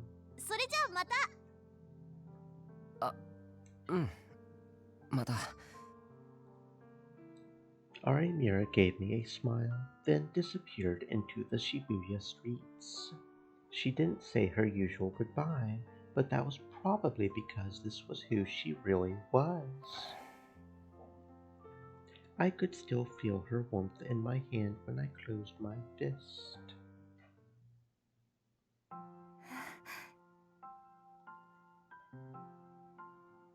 Ari, Mira, Hinae said her goodbye and walked for a while before turning back. She could still see Miyashiro Takeru standing in the crowd. What she had just told Takeru was how she really felt. Until now, whenever she had been talking to a friend or to a boy, she had always pretended to be someone she wasn't. It was the same with her uncle's family, who she was staying with. Her uncle and his wife were basically good people, but she knew that at times they felt sick of her. She knew all too well that other people's feelings could be like a knife in your heart. And when they were good people, that only made it worse when she found out that they didn't really mean what they said. Hinae had been dealing with that for years. But now, for some reason, when she was with Takeru, she felt better. Of course, she hadn't felt that way when she had first met him. She hadn't liked him at all. In fact, he was a coward and a smart aleck. That first impression was probably spot on about him.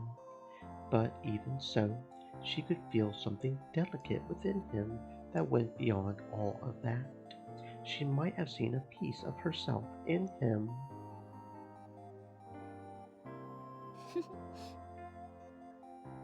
The way he panicked or tried to force himself to pretend that he was calm, she found herself laughing when she remembered that, and she laughed when she saw herself laughing. To Arimira, these were all new experiences. She should have been exhausted from all the walking she had done today, but surprisingly, her steps were light and quick. And that was why she was sure that someone else had done it. Just as she went to go down the stairs, she felt a small impact on her back. 2 hands. By the time she realized she was in danger, she had already missed a step. The world spun. She could see the sky. There was a dull pain in her arms and legs, and she could hear someone running away. It took a while for her to realize that someone had pushed her. It wasn't a simple prank either. Someone had just tried to kill her.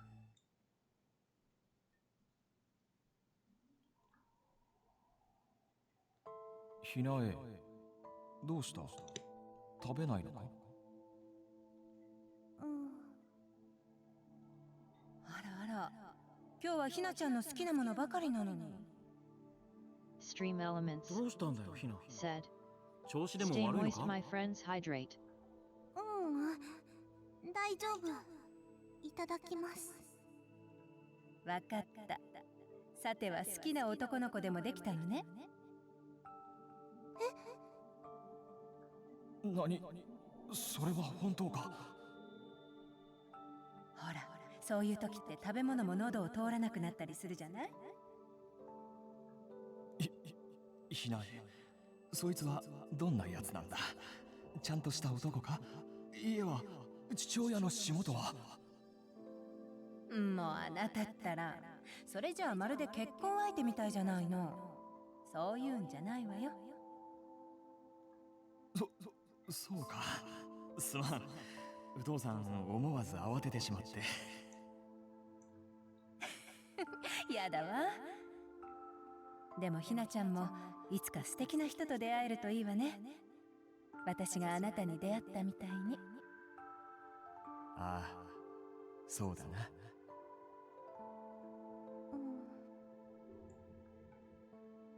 Her mother and father were smiling gently, like always. The cozy atmosphere hadn't changed at all. But Hinae knew now that it was all a lie.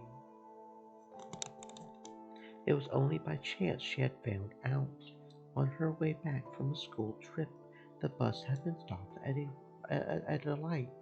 She had looked out the window and seen someone who looked like her mom. At first, she thought she must be mistaken. She had to be wrong because the woman that looked like her mom was walking down the street arm in arm with a young man. She looked again and again to make sure that she was wrong. But the more she looked, the more certain she became that she was right. Hinae wasn't young enough anymore to not know what that meant. She wasn't sure if she should tell her dad. If Mom was lying to Dad, if Dad was smiling while she lied to him, then that was just horrible for him. That was what Hinae thought to herself, but she was wrong. Her father was cheating on her mother too. お兄ちゃん、話したいことがあるの。ひな、どうした？ Hinae was still too young to keep her parents' problems to herself. The only person she could rely on was her big brother Shingo. She told her brother everything. About Mom, about Dad. Of course he would be shocked. At least that's what she thought. So she was totally surprised by his next words. そうか。お前も知っちゃったのか。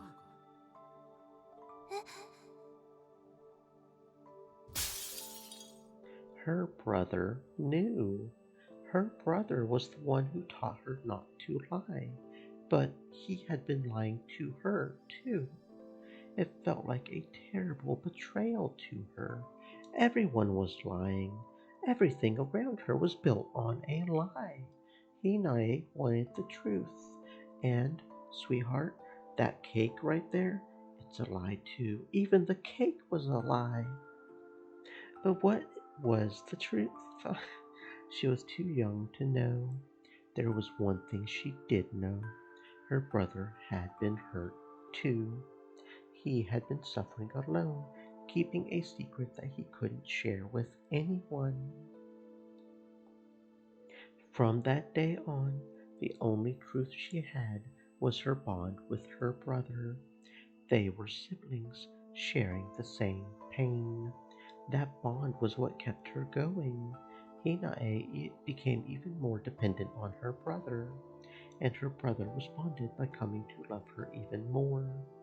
When Hinae was just a year or two from graduating elementary school, her brother said to her, 高校を出たら家を出る。だから、ひなも一緒に行こう。 From that day on, those words were what kept Hinae going. Her bond with her brother and her hopes of escaping her parents' lies, and that became her new future and her truth. But 6 years ago, on that day, that dream was destroyed. There was a dazzling light and a great shaking, and she found herself buried in the rubble.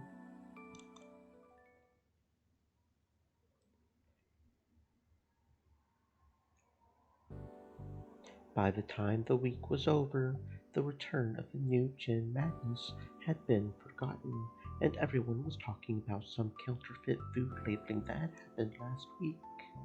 The criminals had taken advantage of the computer problems caused by the crash of 15, which made it a hot topic. Of course, At-Channel was still talking about it, but it had started to die down. In fact, since the media hadn't reported anything about her, the message board had a new set of theories about Haida Riko, and that was mostly what they were talking about now. Time passed whether we wanted it to or not, and we students still had to go to school.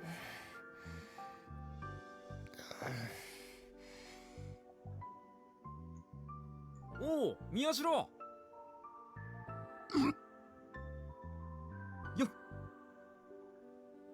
なんだ、人か。なんだとは、朝から随分とご挨拶じゃねえか。つうか、さっきから何やってんだ、こんなところで。何って、学校に来たらここを取るのは当然だろ。当たり前のこと言うなよ。そうか？それにしてはさっきからここでキョロキョロしてたじゃんか。誰か待ってでもいんのかと思ってさ。I hadn't even been thinking about Ito, so I didn't notice him until he had spoken to me. If I had seen him, I would have gone right into the school building. で、誰を待ってんだ？それは、その、ほら、お前を待ってたんだよ。俺を？もしかして例の事件で何か進展があったのか？いや、そういうわけじゃないけど。じゃあなんで？有村だ。え？ I turned around and saw Arihira right behind me. よう、有村。伊藤先輩。有村、チャオス。どうも、宮代先輩。I raised my hand like an idiot. The morning autumn wind felt cold against it.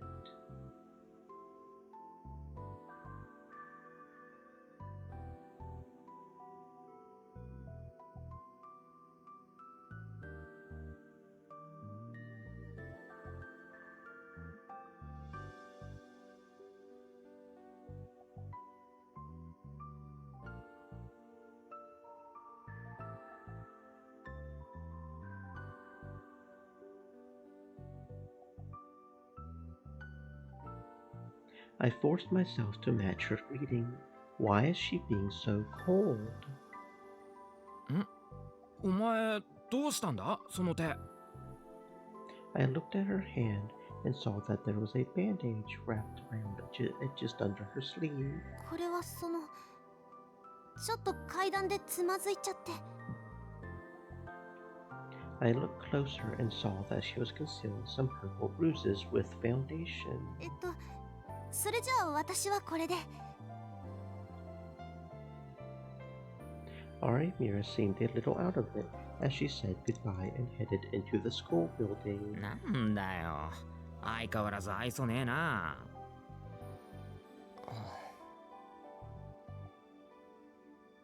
と、それより話ってなんだ？は？だから、なんか話があって待ってたんだろ？僕がこんなところでわざわざ伊藤を待つわけないだろ。は？なんだそれ。ほら、それより早く行かないとチャイム鳴るぞ。なんなんだよ、一体。That's the question that I wanted to ask. She had been smiling when I said goodbye yesterday, and now she was acting like this. In my head, I thought it would have gone like this. 遅いな、有村。うわ、なんだ？誰だ？この声は有村だな。なんでわかっちゃうんですか？つまんない。そりゃわかるだろ。そっか、わかっちゃうのか。有村。あ、そうだ先輩、チャオッス。チャオス。That's how it was supposed to go. Nothing negative was supposed to happen, and instead she had acted like that. 女子ってわからないな。わあ！ I almost leaped up when I heard a sudden yell. どうしたのタクル？なんだクールスか。驚かすなよ。驚いたのはこっちよ。あなた今なんて言ったの？ Oh no, I must have been talking to myself. いや、今のは何でも。あ、いたいた、タク I felt a bad premonition. Sarika's timing was a little too perfect. おっと、そうだ、ちょっと用事が。ねえねえ、昨日ひなちゃんとデートしたんだって？デート？ひなちゃんってもしかして有村さんのこと？タクル、あなた有村さんとデートしたの？ Crap. Now I have a real problem. Wait, now that I think about it. なんでそのことを尾上が知ってるんだ？それはだって見たんだもん。見たって一緒にいるところか？待ちなさいタクル。ということは本当に有村さんとデートしたのね。デートっていうか一緒に出かけただけだよ。だからそれってデートでしょ？ This is so awkward. Even if we're not related by blood, who knew that having your family find out about your dating life would feel so awkward? それでどうだったの？どんな服で行ったの？どこへ行ったの？何をしたの？うまくいったの？どうどう、のんちゃん落ち着いて落ち着いて。だってあのタクルが女の子とデートよ。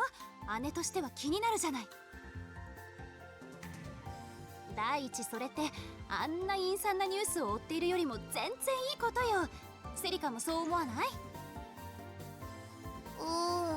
私はタクがそれでいいなら。What the hell is going on here? I know that girls like to talk about romance, but I didn't think they would like to talk about it this much. それでタクルどうなの？どうって別にちょっと遊びに行っただけだし。ちょっとってダメよ、そんな適当な態度じゃ有村さんにも失礼じゃない。Neither Sarika nor I were sure how to handle Kurusu's excitement, and then she suddenly spun around. ああ、そうだ。こうしちゃいられないわ。クルス、どこ行くつもりだ？決まってるでしょ。有村さんのところよ。弟をよろしくってきちんと挨拶しておかなきゃ。ちょっと待って、いくらなんでもそれ早まりすぎだ。そうだよ、のんちゃん。そういうのはちゃんと日取りを選んでやんなきゃ。That's not right either. とにかく有村とはスマホを買いに行くついでにちょっと一緒にブラブラしただけなんだよ。本当に？本当だって。だから変な気を回したりとか頼むからやめてくれ。そう。Why does she look so disappointed? っていうか、のんちゃん、なんでそんなに必死なの？だってそういう楽しいことがあればタクルだってもう変な事件を追いかけたりしなくなるかもしれないでしょ。なんだ、そんな理由か。もちろんそれだけじゃないわ。もっとちゃんとした理由があるわよ。ちゃんとした理由って？それはほら、有村さんも私たちと似たような境遇だから。似たようなってどういうことだ？知らないの？彼女ご両親はご健在らしいんだけどね。住んでいたお部屋が渋谷地震で倒壊して、それでお兄さんが。 Her brother, the one that was friends with Kakita. 今はご両親とも東京から少し離れてしまって、彼女自身は近くの親戚のお家から通っているらしいんだけどね。でも有村さんと同じ小学校だったって子に聞いたんだけど、彼女すごくお兄さん子だったらしくて、それで亡くなった後はずっと塞ぎ込んでいたそうだから。I had no idea that Arimura had a past like that. 別に同情とかじゃないの。ただ彼女にも頑張ってほしいなって。だから She suddenly grabbed me by the hands and looked straight into my eyes. もしも何か相談があったらいつでも言うのよ。わかった？Her demeanor was so overwhelming that I almost took a step back. それからくれぐれもまたあの事件を追いかけたりなんてしようと思わないこと。いいわね。わかったよ。When I nodded, she smiled, satisfied, and finally left to go to class. のんちゃん、びっくりだね。そもそもはお前が余計なこと言うからだろ。あれ？そうだっけ？そうだよ。でもタク、本当にひなちゃんとは何にもないの？ないよ、そんなの。タク？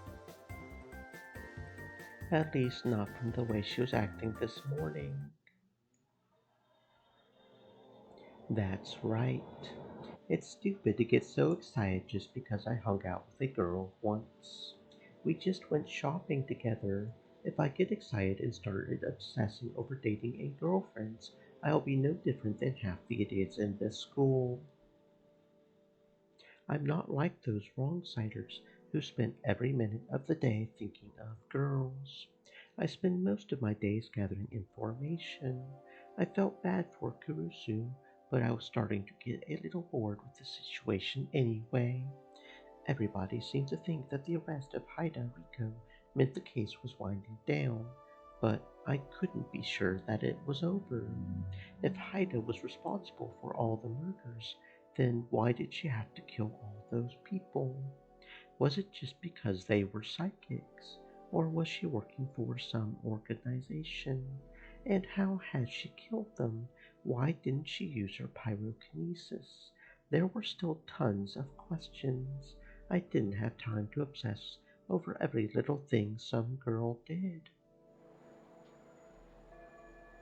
Which meant that I had work to do. I had to go over the case again. If I was the head of a journalism club, I needed to act like a journalist. Right. I opened the door to the club room, ready to get started. あ、チャオッス先輩。有村、どうしてここに？決まってるじゃないですか。先輩を待ってたんですよ。ここに来れば会えるかなって。僕に会いに？はい。そう。No, no, no. I just told myself that I didn't have any time to waste on girls. 今朝はごめんなさい。ちょっと考え事してたせいでそっけなかったですよね。そんなこと。Wait, there's no point in lying to Arimura. まあ少しな。そうですよね。でもちょっと理由があって。理由？言いましたよね。怪我したって。Arimura rubbed the skin just above her knees and winced a little. I could still see a bandage under her sleeve. It didn't look that bad, but maybe she was worse off than she looked. 階段でつまずいたんだっけ？大丈夫なんだよな？はい。怪我自体はそんなに大したことはないんですけど、ただ誰かに押されたような気がしてて。押されたって、突き落とされたってことか？誰に？いや、あくまでも気がしたって感じで、だからはっきりそうとは言えないんですけど、でもちょっと気になってて、それで朝は上の空になってたんです。だからごめんなさい。それで突き落とされた後は特に襲われたりとかしてないのか？ははい、転んで階段から落ちて見上げたら誰もいなくて。そっか。If someone really did push her, then who could have done it? Could it have something to do with the case? Well, if it was, then what would be pretty sorry on the culprit's part, at least compared to the other cases. Was it just a coincidence then? Or maybe Arimura's just mistaken? それじゃあ私はこれで。Arimura picked up her bag and started to walk to the door. もう帰るのか？はい。とにかく朝のこと一言謝りたかっただけですから。そっか。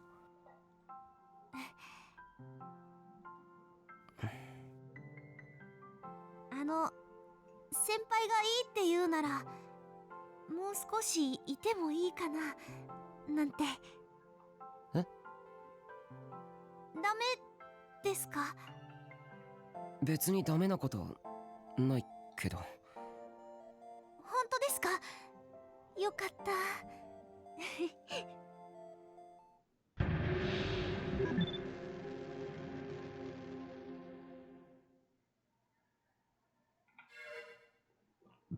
I started to feel awkward, but it wasn't a bad awkward.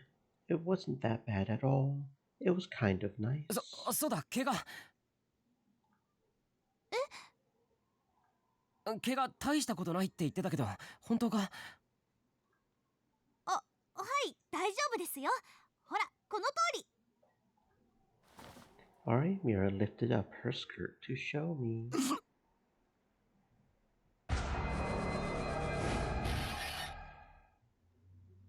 I went to take a closer look, and the next moment,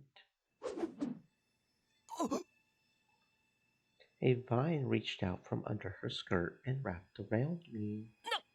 なんだこれは。引っかかったな、宮代拓郎。お前は。私は貴様に滅ぼされた葉桜人軍の生き残り、くのいちのおひな。こうして復讐の時を待っていたのだ。葉桜人軍。自らの術で記憶を封印し忘れているとはいい気なものだな。忘れている？僕が？ Suddenly, there was a splitting pain in my head, and I saw a strange vision. An old mountain village, rising smoke, falling men and women, and a laughing man, me. What the hell is this? 思い出したか？それが貴様の記憶よ。貴様一人の力によって我々の里は滅ぼされたのだ。この恨み晴らさでおくべきか。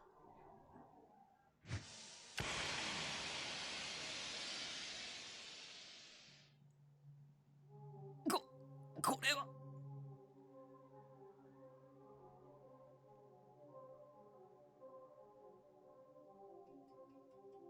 Arimura's body suddenly went blurry before splitting into several copies. 葉桜忍法分け身の術。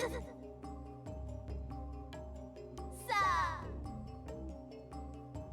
どれが本物の私かわかるかな？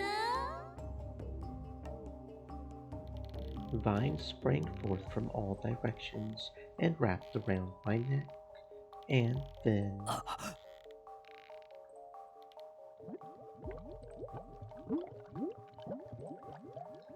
bubbles appeared from underneath her skirt. バカな、その術は。この泡に触れたものは皆溶けてなくなる。けれどそれは使った本人さえ亡き者にする捨て身の術。貴様に復讐できればそれで本望宮代拓、さらばでござる。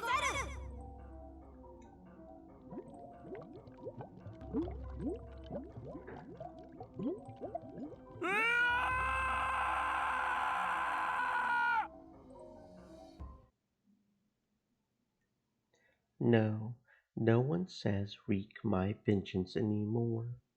What kind of old movie was that supposed to be?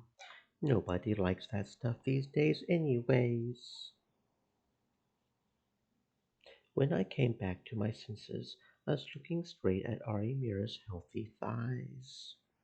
もう先輩ったらあんまり見ちゃダメですよ。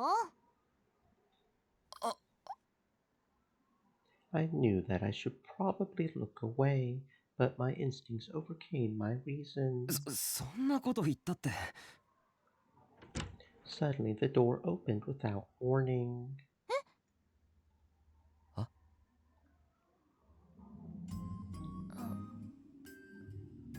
Everything froze for a moment. Kazuki appeared for just a moment before she vanished. A moment later, I heard a furious pounding on the walls. 違うんだカズキ。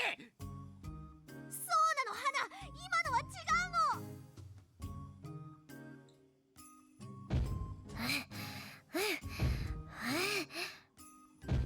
だから違うんだってば。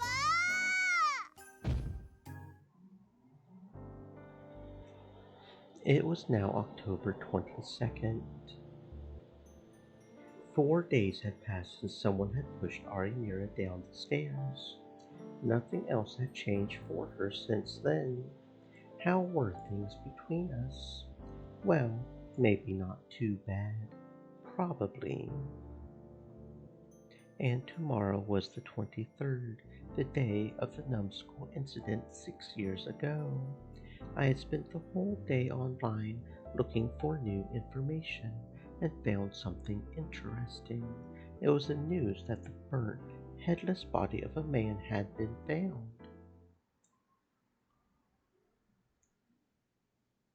本当に行くんですか？嫌なら無理に付き合ってくれとは言わないけど。Arimira's expression was clouded, but she shook her head. After school that day, we had gone to visit none other than Kunosato-san. I wasn't very happy about the idea, but it was the best way to find out about the news I had seen this morning. Of course, Shinjo-san probably knew more about the case, but he worked for the police. Even though we had been attacked by Haida before, he probably wouldn't be willing to give us the latest information. But Kunosato-san had built up a relationship of trust with the police, and it looked to me that between the two, she had the upper hand in her relationship with Shinjo-san, which meant that she might know something. じゃあ行くけど、本当にいいのか? I asked Arimira one last time before we went inside. だってここ女の人の部屋ですよ。宮代先輩、そんなところに一人で行くつもりですか？確かに女子が一緒の方が話は聞いてくれるだろうけどさ。I really didn't like her either, and honestly, I didn't want to rely on her help. But I had no choice if I wanted that information. Besides, I wasn't really relying on her help. I was just using her. 私が言ってるのはそういうことじゃなくて。じゃあ、どういうことだ？だから、いいです。なんでもないです。おい、部屋の場所知らないんじゃないのか? Arimira stormed ahead of me, angrily. I followed after her into the apartment building. 誰だ？僕です。宮代拓。入れ。Kuno Sato-san let us in much easier than I thought she would. I had been worried she would turn us away at the door, but I guess I had been wrong. 散らかっているが気にするな。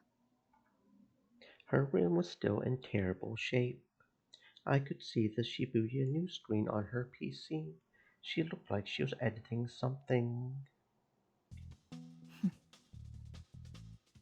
例の少子体のことだな。 Kuno Sato-san spoke before we even had a chance. どうしてそれを？ギガロマニアックスのお二人がわざわざこんな手狭なところにいらっしゃってくださったんだ。他に考えられる心当たりはない。相変わらず嫌味な人。ご想像の通り、昨夜の少子体について何か情報はないかと思って来たのです。There was no point in pissing her off if it meant we didn't get the information we needed. I quickly moved between them. This wasn't really something I was good at, but I didn't have a choice. どこまで知っている？その一通り情報として出ていることは。The location was a multi-purpose building in Hatsudai, Shibuya Ward. The victim was a man between his mid-30s and late 50s. He had been burnt so badly his body had turned to ash, and the police had no idea who he was. They were working to ID him. That much had been announced this morning. I had looked back over it just in case before I came here, and nothing new had come out. ならば、それが全てだ。それ以上のことは一切分かっていない。それは箝口令が敷かれているってことですか？いや、警察の方でもまだつかめていないようだ。どうやら先月の太陽嵐の影響でまたシステムが不安定になっているのだそうだ。被害者が渋谷以外の人間の場合、紹介も一苦労らしい。システムにばかり頼りすぎるとこういうことになるという見本のようなものだな。Since Arimura hadn't spoken up, what Kunosato-san had said was probably true. それで、久野里さんはこの事件どう見ます？それはニュージェネの再来と関係があるかどうか聞いているのか？まあ、そういうことです。私にはその質問に答える義務はない。Figures. I had a feeling she would say that, so I didn't feel surprised or disappointed. But surprisingly, she asked me something instead. お前はどう思っている？僕ですか？お前もこれまでの事件を追ってきたのだろう。それならば一応の考えはあるはずだ。そいつを聞かせてみろ。I hated to tell her just because she asked me, but there was no point in arguing. I decided to just tell her what I thought. この事件にはこれまでのものと比べていくつかの相違点があります。まずは場所。All the other incidents had taken place in Shibuya proper. Hatsudai was a part of the Shibuya ward, but most people considered it a part of Shinjuku. それから年齢の問題。All the previous victims had been in their teens or early 20s, but this time the victim was middle-aged. He was closer to Dad's generation than ours. つまり、これまでの事件とは無関係だということか。そう考えていいんじゃないかと。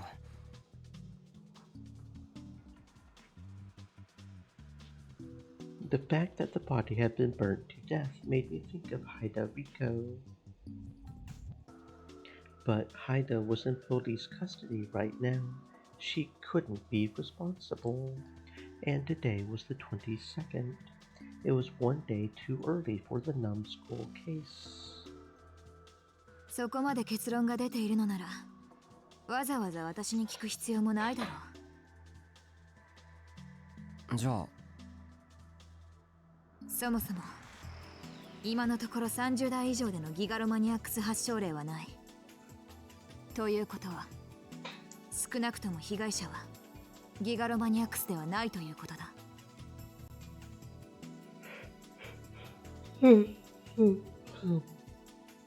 In other words, 偶然か便乗か。いずれにしても、これまでの事件とは無関係だろうな。とりあえず関係ないってのは一安心だな。嘘。え？先輩、本当はもう少し事件が続いてくれてもよかったのにって思ってるじゃないですか。I hadn't realized it, but if Arimura said so, then maybe I did.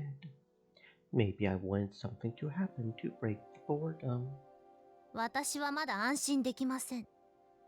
だって。Arimura squirmed uneasily.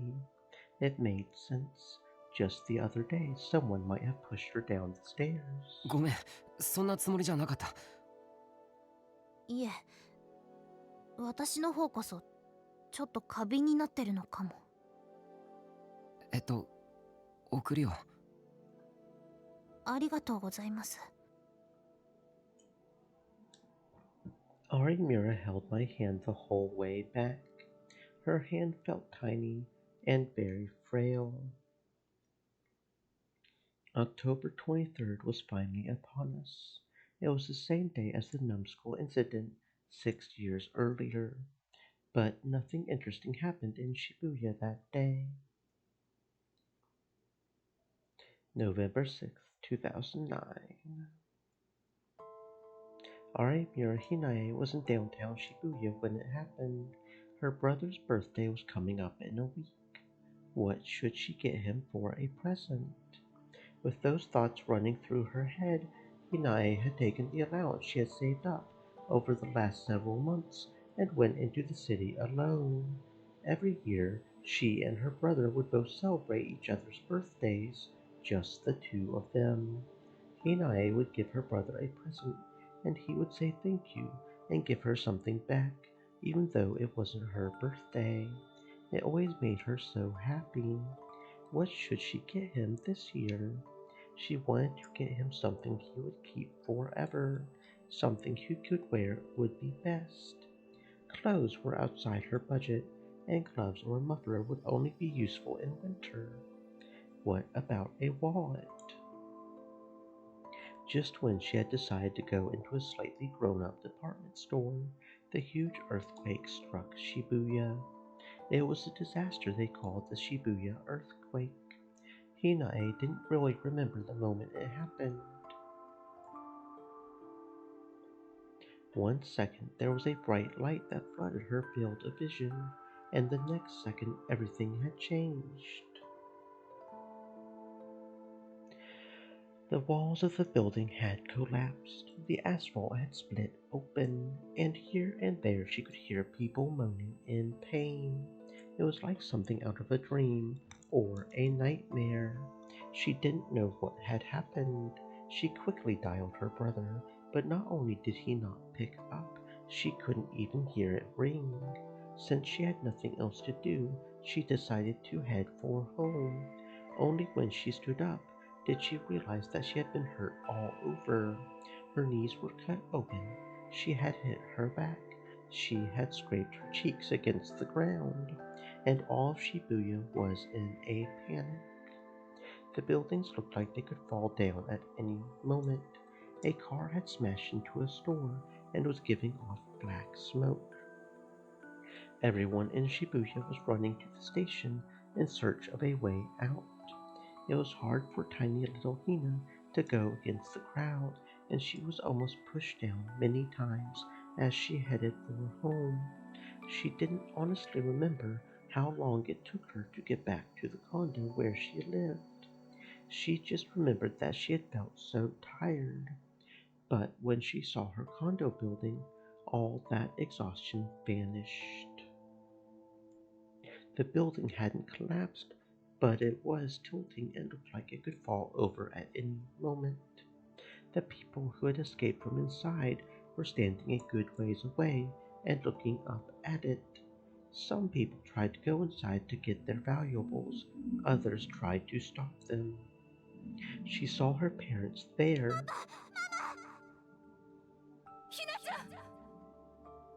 ひなえ、無事だったのか。 Maybe they had happened to come home early, or maybe they had raced over here after the earthquake. Either way, they were injured, but all right. But there was someone missing. お兄ちゃんは She looked around but didn't see him anywhere. お兄ちゃんはどうしたの？まだ学校？それとも友達のところ？ Her parents didn't answer, but she could tell where her brother was from where her mom was looking. 嘘。 The condo building was tilted and could fall over at any time. Who knew what was going on inside? ひなえ。 Her father slowly shook his head. お兄ちゃんはもう。そんな嘘よ。ひなえ、ひなえ、ダメよひなえ。 She dodged past her father's outstretched hands and ran into the building. Obviously, the elevator didn't work. She ran up the stairs, which were only barely still functional, and headed for her condo. All the exhaustion she had just felt was totally gone. All she was thinking about was her brother. All she wished for was that her brother would be safe. Their condo was a disaster. There was no sign left of the life they had lived. But that didn't matter to her.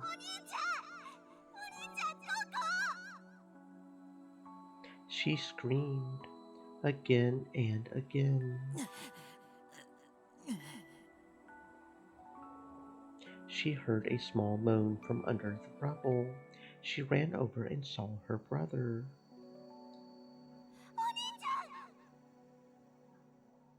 He was alive. ひな、よかった。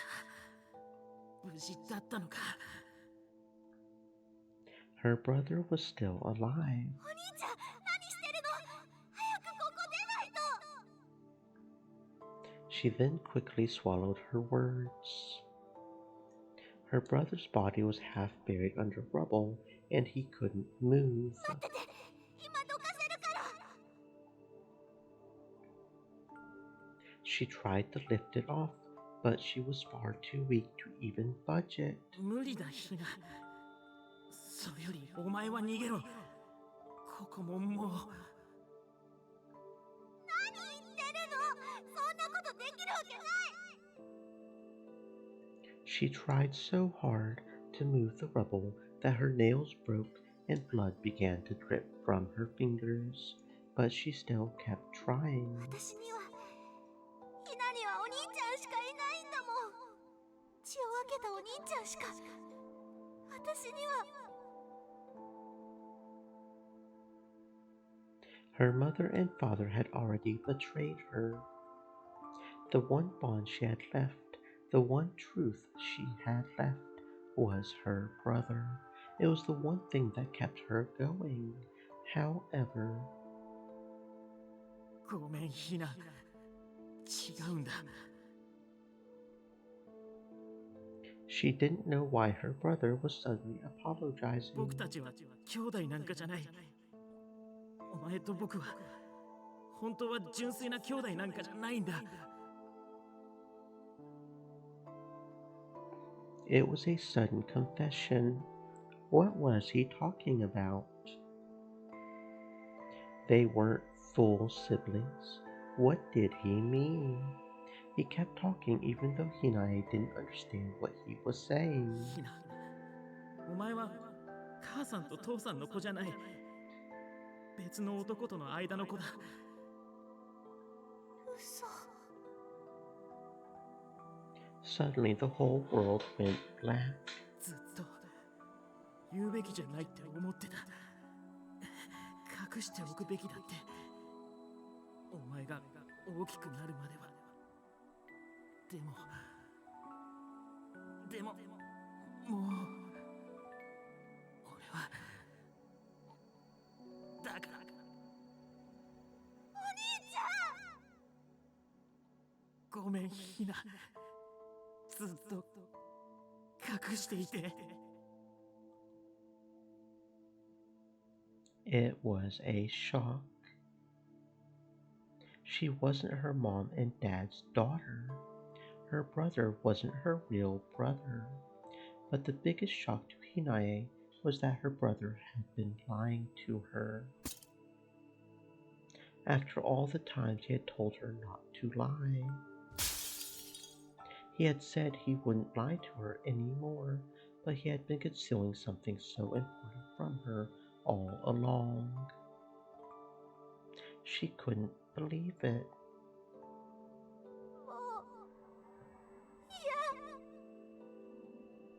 It was a cry from her heart.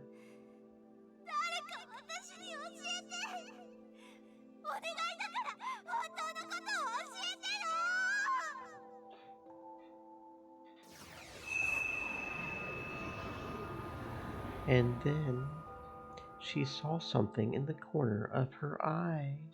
It was twisted and beautiful. It was like some kind of enchanting creature, but cold, like something inorganic. It looked like something similar to a sword. ごめんひな、でもこれは本当のことなんだ。Suddenly she knew that he really was telling the truth. It wasn't just intuition. She knew. Somehow she knew. For some reason she knew that his words were true. As she stood there in shock, she was suddenly knocked backward and almost fell to her feet. ここは危ない。行けひな。お兄ちゃん。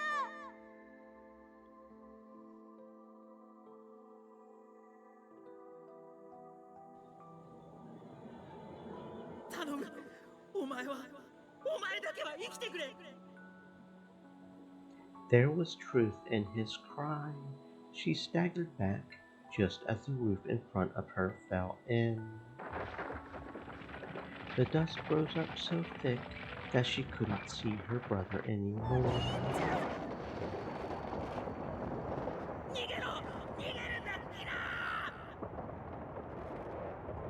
Those were the last words she had ever heard him say.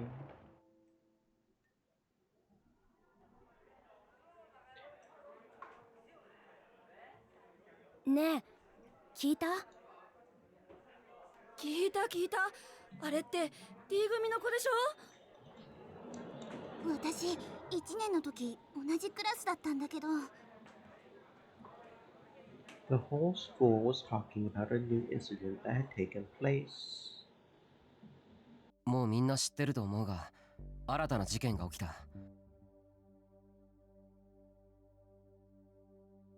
しかも被害者は碧峰学園の2年生女子、つまりこの学校の生徒だ。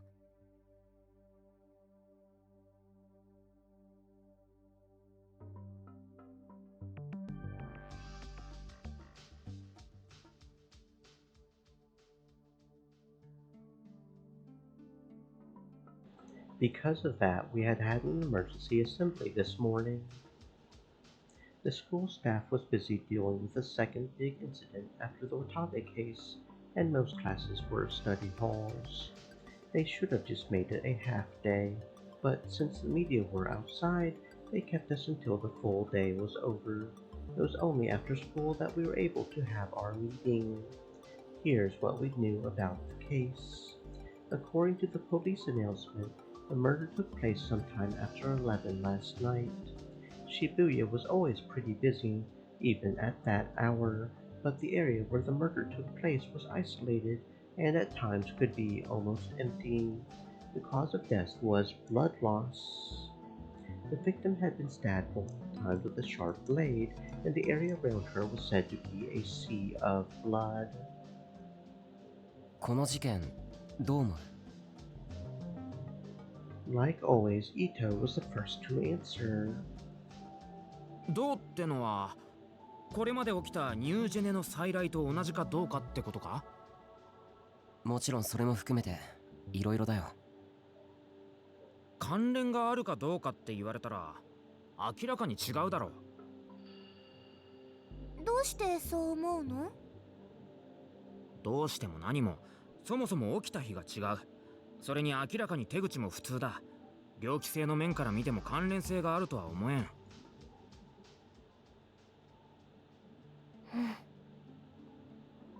Kazuki was actually involved in the conversation for once. She nodded in agreement, but Kurusu shook her head. 何言ってるの？刃物でめった刺しなんてそれだけで十分猟奇的じゃない。いや、そりゃそうだけど、俺が言いたいのはつまりこう方向性みたいな、犯罪の醸し出す色っつうか雰囲気っつうか、要するに不可解なところがないってこと。確かに手を切って食べたとか、お腹の中にスピーカーがとか、そういうのとは違うよね。だろ？だからやっぱ関係ないんじゃねえの？ Evidently, everyone agreed with Ito's opinion. 宮代、お前はどうなんだよ？僕も伊藤と同じ意見だ。残念ながらこれまでの事件とは無関係だと思う。ちょっとタクル、残念ながらってどういうこと？ Crap, I accidentally said what I was thinking. いい？あなたは狙われたのよ。下手をしたらあなたが面白がっているその被害者の人たちと同じようになっていたかもしれないのよ。わかってる？わかってるよ。Here we go again. そもそも今回の被害者はこの学校の生徒なのよ。同じ学校で過ごしている女の子が亡くなったの。面白がっている場合じゃないでしょ。だから何度も言わなくったって大丈夫だって、そう言ってるだろ。Why is Kurusu here at the newspaper club when a student from our school is dead anyway? 今私たちがするべきことは全校生徒に注意を促すための記事を書くこと。これは先生方からも頼まれた新聞部としての役目なの。これはそのための会議なんだから、そこを忘れないで。分かってるってば。それから生徒会会長のクルスさん、至急生徒会室まで来てください。繰り返します。生徒会会長のクルスさん。ほら呼んでるぞ。それじゃあ言ってくるけど、くれぐれも今言ったこと忘れちゃダメだからね。Kurusu nagged me one more time before she ran out of the room. のんちゃん、忙しいのにわざわざ来てくれたんだね。それだけ宮代が信頼されてないってことだな。いや、逆に信頼されてるってことか？どっちだ？どっちだっていいよ。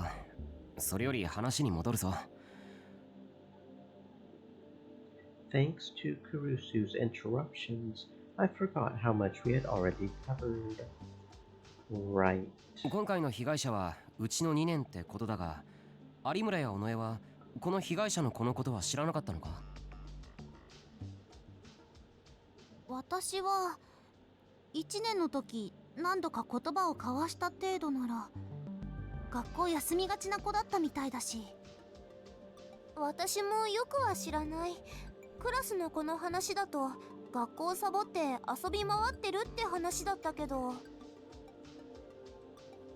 Since the murder had taken place past 11, it wasn't too hard to imagine.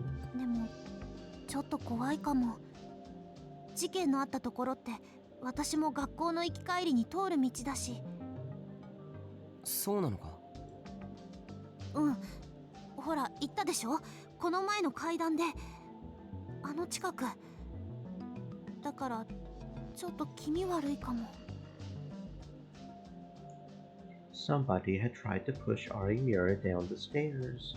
Given that it was near the scene of the murder, maybe it was just some sicko trying to kill little girls.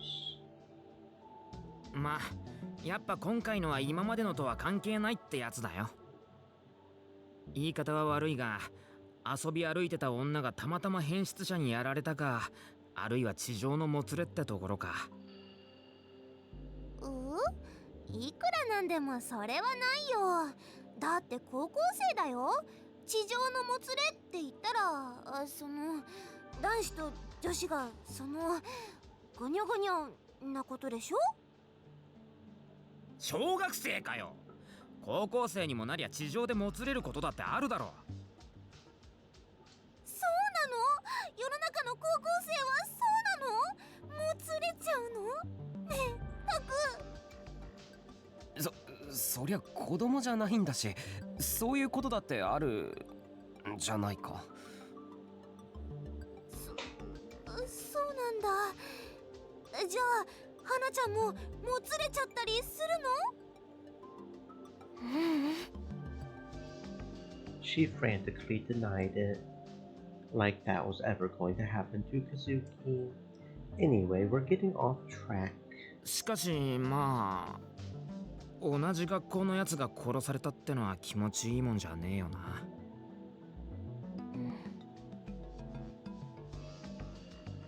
A student from my school. In that sense, this victim was the one who had been closest to us. Just what could that mean? すっかり遅くなっちゃいましたね。考えてみればもう11月ですもんね。そういえば復興祭って来週でしたっけ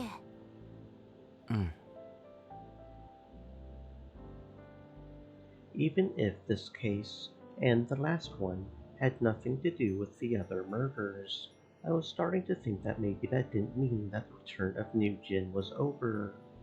At first, I had believed that Hidoriko was responsible for all of them. No, rather, I had only been convinced of that because of the terror I had felt after being attacked. But after I had calmed down, it felt like there were things I couldn't explain if she was doing this on her own. And there was that underground lab too. If an organization big enough to make something like that lab was involved, Hidoriko might just have been the tip of the iceberg. Unfortunately, the police hadn't gotten any useful information out of her, so there was no way of knowing if she was connected to something bigger or not. Even if she was responsible, we didn't know why she had committed her murders on the same days as the New Jin madness. Was it some kind of message? Was it to make it more sensational? Either way, if there was something bigger behind her, we had already been a target once. Maybe we couldn't relax just yet.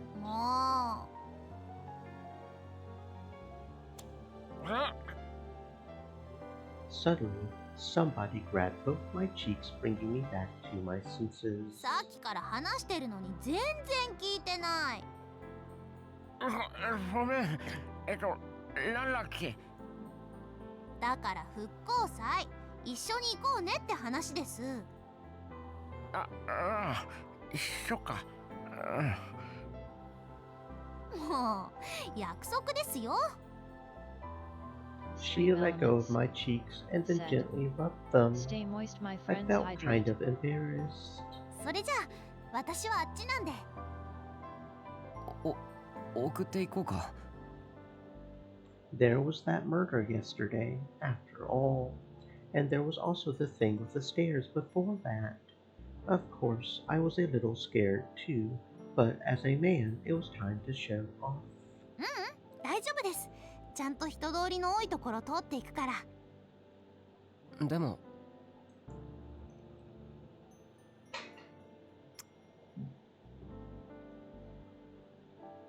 Suddenly, Arimura leaned up, and I felt something soft on my cheek. By the time I realized it was her lips, she had already pulled away. アディオスグラッシャ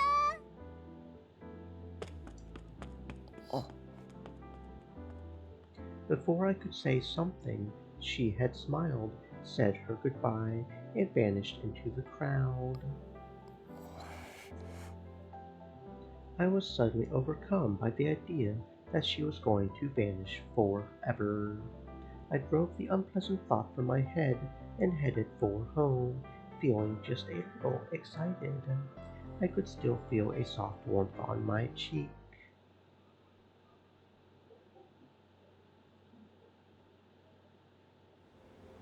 Just like she had promised Takeru, Arimir Hinae stuck to the busy roads on her way back. She remembered Takeru's face when they had said goodbye. He was probably scared himself, but he was holding it in and pretending to be brave. Anybody could see that he was just putting on an act. He was easy to figure out, and that made Hinae feel at peace. Everyone was hiding their true feelings, their truth deep within their heart. There was nothing true in this world at all. That's what she had thought that day. Never tell a lie. Her brother had been the one who taught her that, but even he didn't tell her what was really important. He didn't tell her the truth. So where was the truth? That was the question she had been grappling with for the last 6 years. A friend she had made just recently had asked her if she wanted to see her brother. Hinae almost never talked about herself, but she had been talking about her family. And then her friend had asked her. She didn't know why, but the question had surprised her, and she had nodded yes. She didn't hate her brother for lying to her, and even if she did, he was gone, because on that day she had left him to die. So instead, she felt guilty toward him. If she ever had the chance to meet him again, she wished to apologize to him. The crosswalk sign had turned red, and Hinae stopped walking. Even at night, Shibuya was crawling with people. With this many people around, she figured it wouldn't be easy for someone to attack her. As soon as the traffic light turned green, the cars started to move. And then...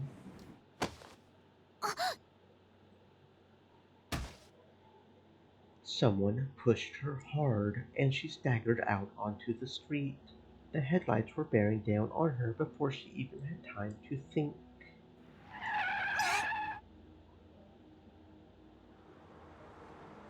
When she finally opened her eyes, the car bumper was just a few centimeters from her face. おい、大丈夫か？何やってんだよ。危ねえな。The people waiting for the light started to make a fuss. The sound of a dozen car horns echoed off the sides of the buildings, but Hinae didn't hear any of that. She was only looking at one thing. It was the place she had been standing a moment ago.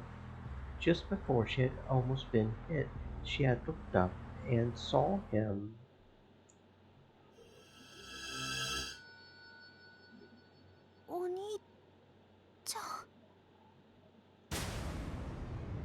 It was her dead brother, Shingo.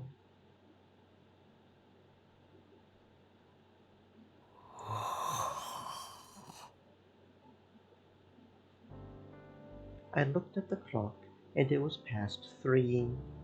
I had started looking around to see if there was any new information on the case, and the next thing I knew, it was really late. But I didn't end up finding anything new, and as I read, I ended up focusing on something else. It was an article about how a company called SafeWorks was involved with the Restoration Festival, had put up security cameras all over town, and was then subject to a lawsuit. The situation had gotten pretty complicated, and by the time I had finished reading, it was really late. It wasn't true that caffeine stopped you from getting sleepy.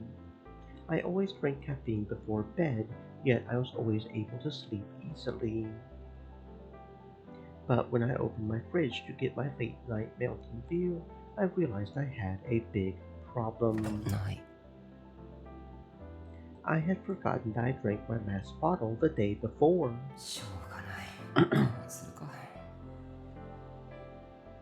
Or so I thought, but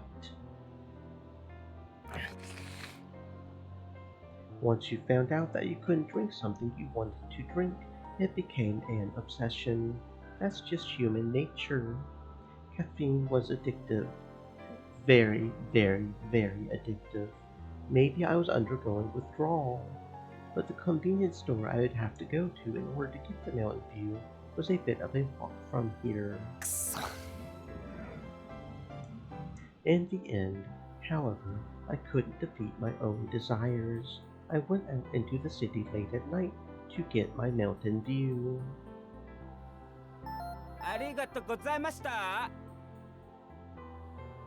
After I had succeeded in purchasing several bottles of Mountain Dew, I took one and opened it as I stood outside on the sidewalk.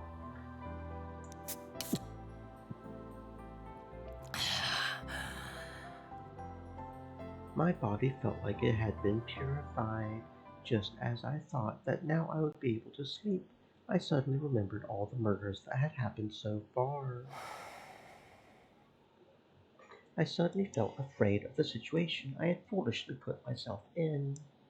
I was in Shibuya in the middle of the night, in a place that was almost empty at this hour.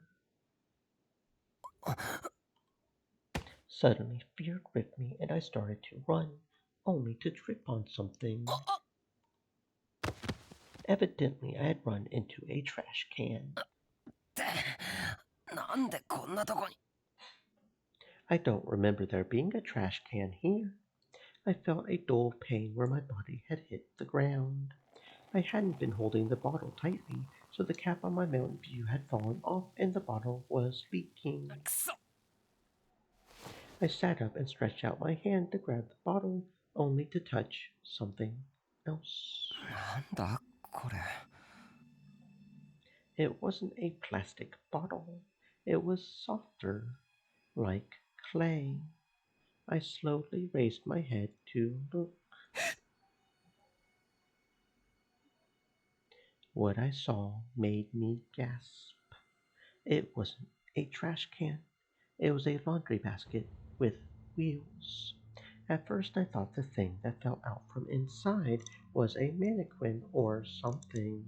It was strangely cold and a little black. But the soft feeling against my skin and the way its eyes were open told me that it was no mannequin. It was.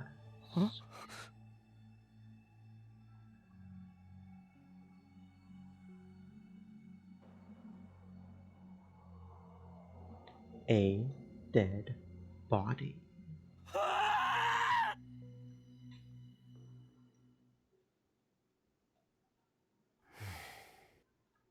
であるからこの場合テンピーはおい今何時だとああ宮代か座れな宮代ってさ知ってる知ってるまたでしょちょっとすごくないいくら空前だからって静かにしなさい授業を続けるぞタク聞いたよな昨日の話早く聞かせろよ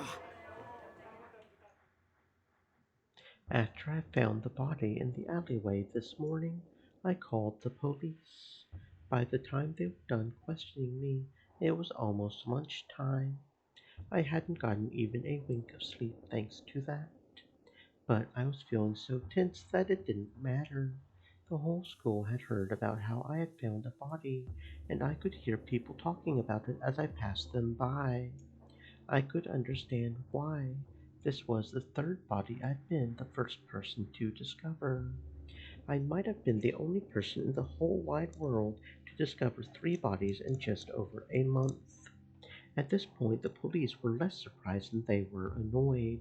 言っとくけど、あれは僕が自分で探したわけじゃないからな。Kurusu had come to see me too, along with Ito and Sarika. I made sure she understood the real story. わかってるわよ。でも、どうしてあなたばっかりそんな現場に。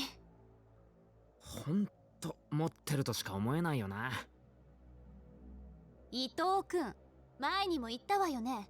人が亡くなってるのよ。不謹慎でしょ。と、こりゃ失言失言。でも、タクもすっかり有名人だね。別に僕が何かやったわけじゃないけどな。そうよ。それにこんなことで有名になったって仕方ないでしょ。それはそうだけど。で、被害者は？それはまだわからないらしい。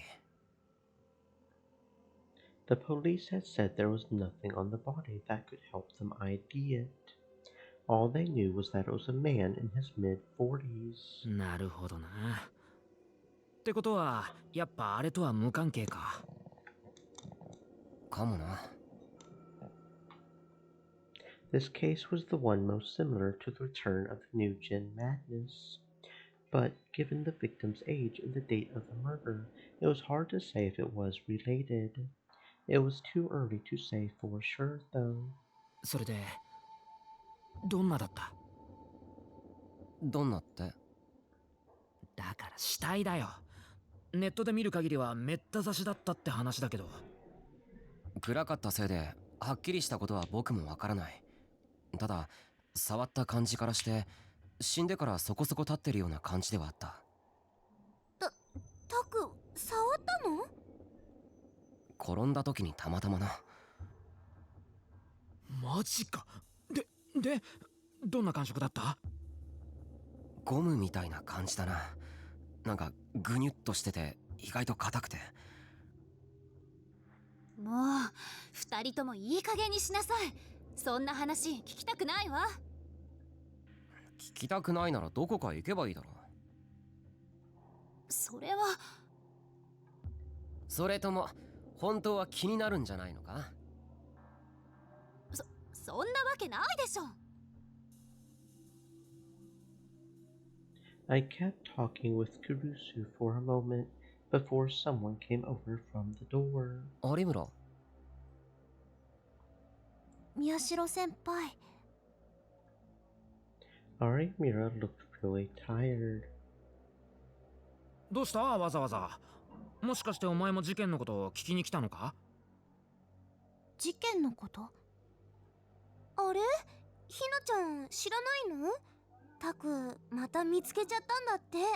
殺人現場。え？ From the look of things, she really didn't know. Given how many friends she had, that was a little surprising. From the way the rest of the school had been talking about it, she should have at least heard something. 有村さん、どうしたの？なんだかいつもと違って元気がないみたいだけど。もしかして私たちがいると言いにくいこと？いえ、そういうわけじゃ。じゃあどうしたんだArimura still seemed like she didn't want to talk, but eventually she slowly began to speak. 実は私、昨日襲われて。襲われた？マジかよ。襲われたってことは命を狙われたってこと？それで大丈夫だったの？ Everyone started to ask questions. 昨日って僕と別れたあの後か？はい。あの後すぐスクランブル交差点で。そんな人気の多いところで？信号が赤に変わって待ってたらいきなり背中から突き飛ばされて。pushed from behind. That was the same as what had happened before, which meant that it wasn't her imagination. Someone had really pushed her. それで怪我は？もう少しで引かれるところでしたけど、なんとか。怪我もすりむいたくらいで。警察には行ったの？まだ。どうして言わないの？それは。She fell silent, as if it was hard to say. Someone had pushed her out into the street, and in a busy intersection. She was lucky to survive. She could have easily been killed. And since it had happened twice now, it was obviously an attempt on her life. But she hadn't gone to the police. Was there something she couldn't tell them about? とにかく警察に言うべきよ。なんなら私が一緒に。あ、いえ。有村さん？実は。Before she could say something, the door to the classroom opened. It was Detective Shinjo. The whole classroom started to murmur at the sight of a strange man. ああ、落ち着いてくれ。怪しいもんじゃない。He looked around the classroom until he found us, and then walked straight over. ここだったか。まだ何か？いや、今用があるのは宮代くんじゃなく、君だ。ちょっと来てもらえるか？ Shinjo-san was looking in the direction of... 私ですか？ Ari Mira. 君まで来る必要はなかったんだがな、宮代くん。Shinjo-san said as soon as we entered the room. But that was what Ari Mira had wanted. She had wanted me to be with her when she went with the police. もしかして君たちは、いや、今は関係のない話だ。Shinjo-san seemed like he wanted to say something when he saw the two of us, but now wasn't the time. まあいい。同席を認めよう。どうせ遅かれ早かれ第一発見者である君の耳にも入るだろうからな。単刀直入に言おう。有村ひなえさん。君には今からすぐに警察へ来てもらいたい。警察にですか？そうだ。どうして？落ち着いて聞いてもらいたい。I had a bad feeling about this. 今朝方、渋谷の路地裏で発見された他殺体は当然知ってるな。はい。宮代先輩が。そう、彼が発見した遺体だ。その被害者の身元が特定された。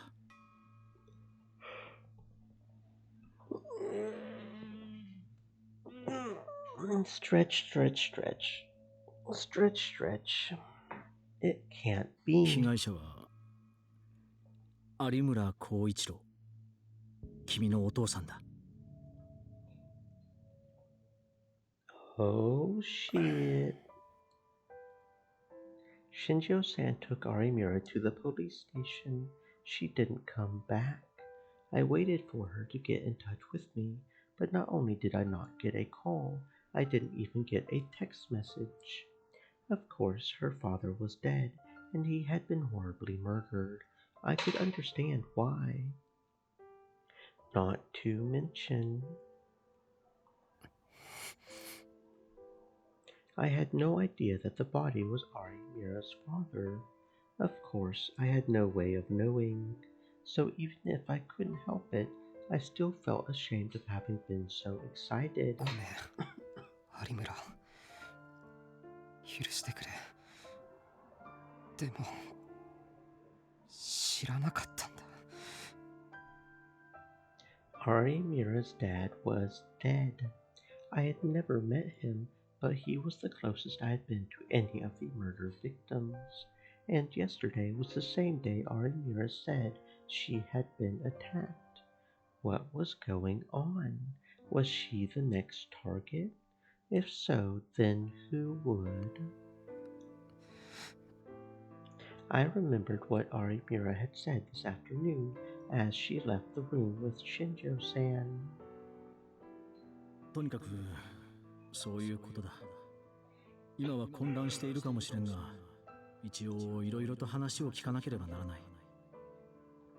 それからできれば遺体の確認もお願いしたいんだが、頼めるか？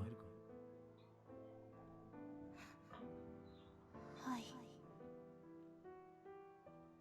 それじゃあ玄関に車を止めてやる。悪いがついてきてくれ。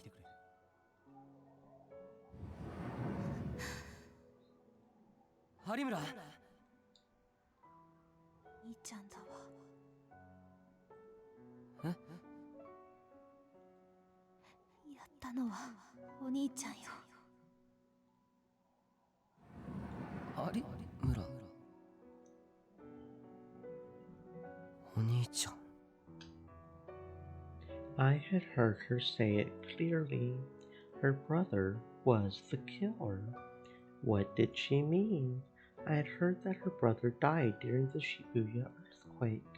Or did she mean another brother? Or maybe he was actually alive the whole time. The more I thought about it, the more confused I got. Eventually, I just fell into a restless sleep. 4 days had passed since Arimura's father was murdered. There had been no new developments in the case. All we learned was that he had been killed somewhere else, and then his body had been dumped there. Shinjo-san wouldn't tell me any more than that, and neither would Kunosato-san. Arimura hadn't been back to school since then. I had tried to contact her several times, but she never responded. Her father was dead. It was easy to assume that she must be depressed, but still, the words she had said to me. やったのはお兄ちゃんよ。I couldn't get them out of my mind. What on earth was she talking about? For the last 4 days, I had been feeling kind of weird. Arimura had said she was attacked by someone at Scramble Crossing, and that was the same night I had found her father's corpse. Several other things had happened too. Arimura had almost been pushed down the stairs, and a second-year student at Hekiho had been killed. The student's name was Ishida Moe. She hadn't come to school often and was something of a problem child. From the photo I had seen, she was a young girl with huge twin tails. Why had she been killed? And what did it have to do with the return of the new Gen madness? There was also that headless body that had been burned to death. They still didn't know who it belonged to. I didn't know if it had anything to do with the other murders, but it still felt like something awful was creeping up on us. I looked at my phone. Still no word from Arimura. もう一度連絡してみるか。I started to pull her number out of my call history. But then there was a loud knock at the door. It's almost 11 at night. Who could be coming here at this hour? Is it my turn next? 嫌だ。来るな。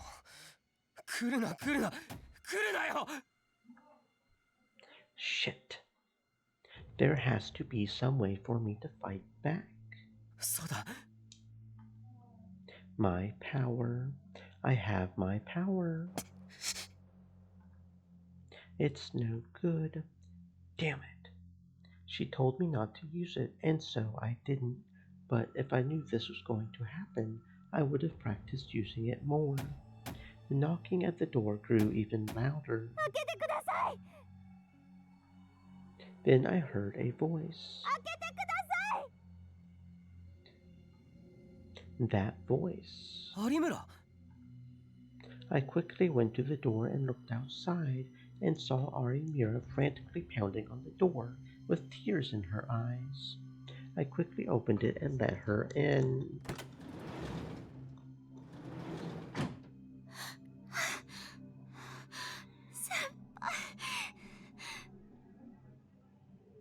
Something was wrong with her. She clung to me as she shook violently. どうした有村私追われてるんです追われてるってまさかまた襲われたのか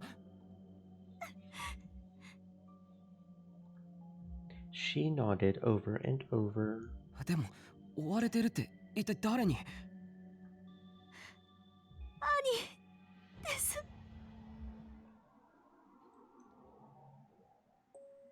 本当にそれはお兄さんだったのか確かに兄でした。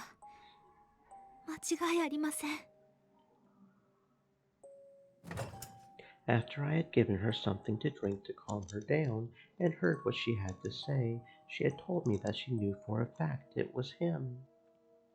Her family's condo had been destroyed in the Shibuya earthquake, so now they lived in Kanagawa. Her father's autopsy had only been completed yesterday, and then she had gone back there. The funeral was today, and afterward she had come back to Shibuya with her aunt and uncle. The police had asked her to come back down to the station one more time, where they had questioned her about her father's relationships. On the way back home, she had felt someone's gaze following her, and when she had gotten near a construction site, some of the building materials had gotten loose and fallen down on top of her. She had been watching her surroundings carefully after all that had happened, and just barely saw them in time to get out of the way. But when she looked up, she had seen him. It was her brother, Arimura Shingo. だから父を殺したのもきっと。でもお兄さんは亡くなってるんじゃないのかあの地震で That's what she had told me. でも生きてたんです。生きて私に復讐しようとしてるんです。復讐どうしてお兄さんが有村に復讐するんだよそれは兄は私のせいで命を落としたから。Arimura then told me that she had been outside during the earthquake. Her brother hadn't realized that she was gone, and he had entered the condo building to save her, only to die when it collapsed. It was clear to see that Arimura blamed herself for that. でもそれっておかしいだろどうしてですかだってじゃあどうして有村の父さんをお兄さんが殺す必要があるそれは父が家族を裏切っていたから。Arimura didn't tell me how he had betrayed his family, so I didn't know what had happened. But that didn't change the fact that what she was saying didn't make sense. 仮にお兄さんが生きていたとしてだそもそも生きてるなら復讐するっていうのは妙な話じゃないかそれはだろ助かってたなら復讐なんてすることはないはずだ第一お兄さんは有村のこと大事にしてたんだろだったら恨んだりってのも変じゃないかでも私は見たんです。あれは確かに兄でした。お兄ちゃん、どうして No matter how much I tried to persuade her otherwise, Arimura kept insisting that what she had seen was her brother. Was it really him that she saw? Even if it was someone who looked just like her brother, that still didn't explain why they were attacking her, let alone why they would kill her father. そうだ有村僕は君に謝らなきゃいけない謝る何をですか？ For being a slut, for trying to rape little blood.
父は私にずっと嘘をついていました。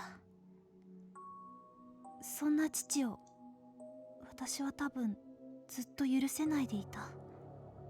だから心のどこかで当然の報いだって思っている私がいるんです。もちろんだからってあんなむごい死に方をする必要はなかったって思いますけど。Since she didn't tell me, I had no way of knowing what her lie her mother had told. But I could imagine that whatever it was, it left a big impression on her. If nothing else, it was enough to affect her power as a gigolo maniac.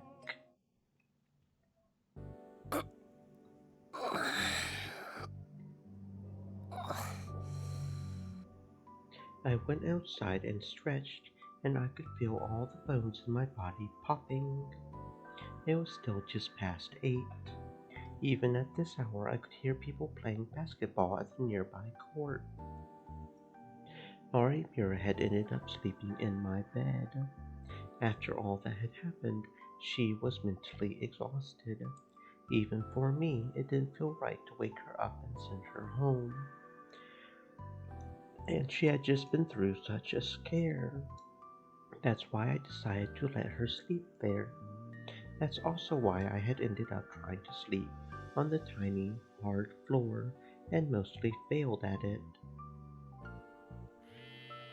I had decided to go wash my face at the nearby fountain when the phone in my pocket began to vibrate.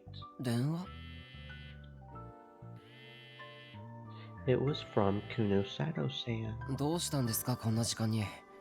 もしかして何かあったんですか？なんだ。朝から随分とご挨拶だな。I would have reacted the same way to anybody else calling at this hour.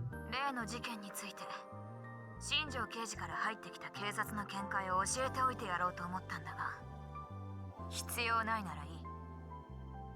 ちょっといいなんて言ってないじゃないですか。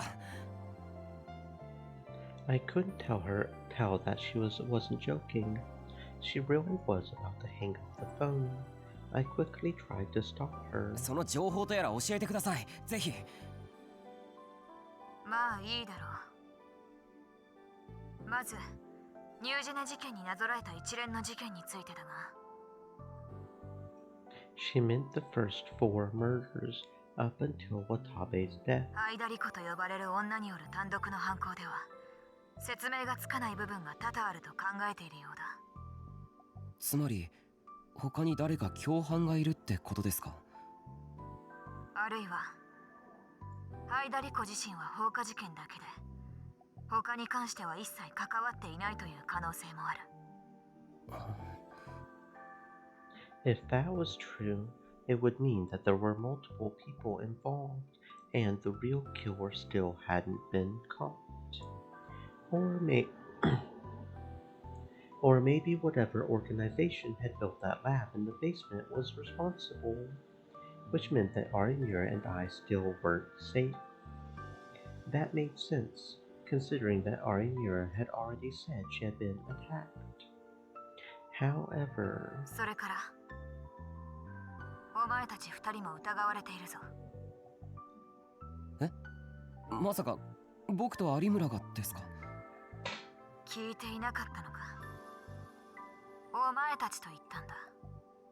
他に誰がいる？どうして僕たちが疑われなきゃいけないんですか？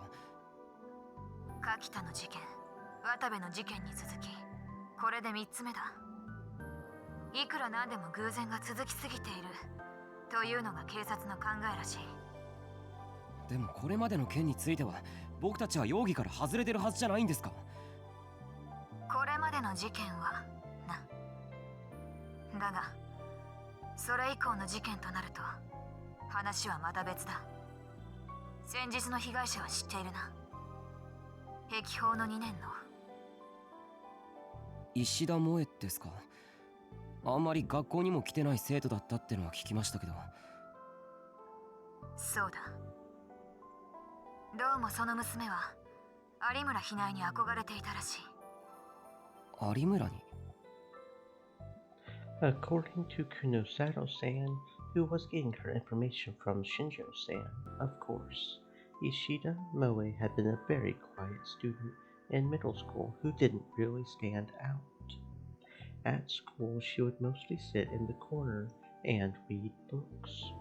Arimura's name had shown up in her diary. Arimura was always cheerful and friend with everybody. Arimura had spoken to Moe too, and that had evidently made her very happy. After that, Moe had decided that she wanted to be like Arimura. She had copied Arimura's hairstyle and started going downtown, where eventually she fell in with a bad crowd and stopped coming to school. だからって、そんなの有村には関係ないじゃないですか。どんな些細なものでも関連がありそうとなると結びつけて考えるのが刑事という人種だ。それに原因は有村比内の言動にもある。有村の先日の聴取で有村比内は言っていたらしい。死んだ兄が生きていて自分を襲っていると。それは僕にも言ってました。そういうところが情緒不安定と考えられているらしい。それが事件に関与しているせいだと思う。そんな、あんな事件に何度も出くわせば不安定にもなりますよ。Several of the victims had already been related to her.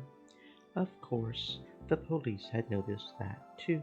それでお前の目から見てどうなんだ、有村比内は。ちょっと参ってるみたいです。そうか。まあ注意して見ておいてやれ。どうした？あなた本当に久野里さんですか？どういう意味だ？だって久野里さんが僕たちの心配をしてくれるなんて。お前命拾いをしたな。これが電話でなければ今すぐ叩きのめしているところだ。Never mind. It really is Kuno Sato-san. とにかく有村比内の動向には注意していろ。パニックを起こした人間は何をやらかすかわからんからな。That was all Kuno Sato-san said before she hung up. Kakita Hironori, Ishida Moe, and Arimura's dad. In the sense that she was the first to find the body, there was also Watabe. It's true that too many of the victims were related to Arimura. Maybe it's natural for the police to suspect her. Senpai. Huh? She must have woken up. Arimura smiled in relief and ran over to me. 起きたらいないからどこか行ったのかと思っちゃいました。Arimura still didn't look great, but she seemed to have calmed down since yesterday. ごめんなさい。私いつの間にか寝ちゃってて。いや、それはいいよ。ただどうするこの後。帰ります。おじさんやおばさんも心配してるだろうし。そう。じゃあ途中まででよければ送ってくよ。Even if she had calmed down, I didn't feel safe sending her back alone. She must have felt the same way because she just nodded. それにしても日曜は人が多くて嫌になるな。ですよね。あ、そういえば知ってるか？この前伊藤のやつが。I tried to keep up as much meaningless small talk as I could while we headed toward Arimura's home. Even with all the murders, it was still the weekend, and there was only a week to go until the festival. As such, the whole town was in a state of excitement. I was very grateful to have that atmosphere around to distract us. In fact, it was even helping Arimura gradually start to smile again. 伊藤先輩、そんなことしたんですか？あいつにも困ったもんだよな。あ、先輩、そろそろこの辺りで大丈夫。Suddenly, Arimura froze. お兄ちゃん。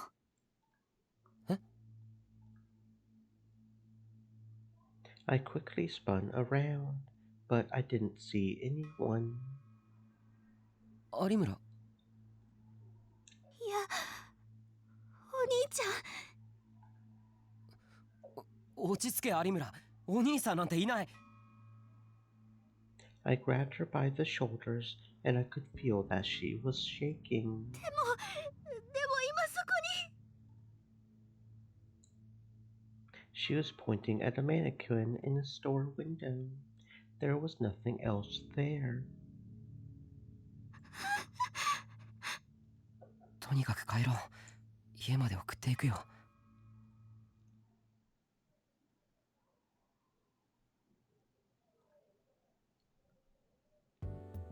The next day, Arivira came to school and 超っすセリ、それに先輩方 she was back to normal. おはよう。あら、おはよう。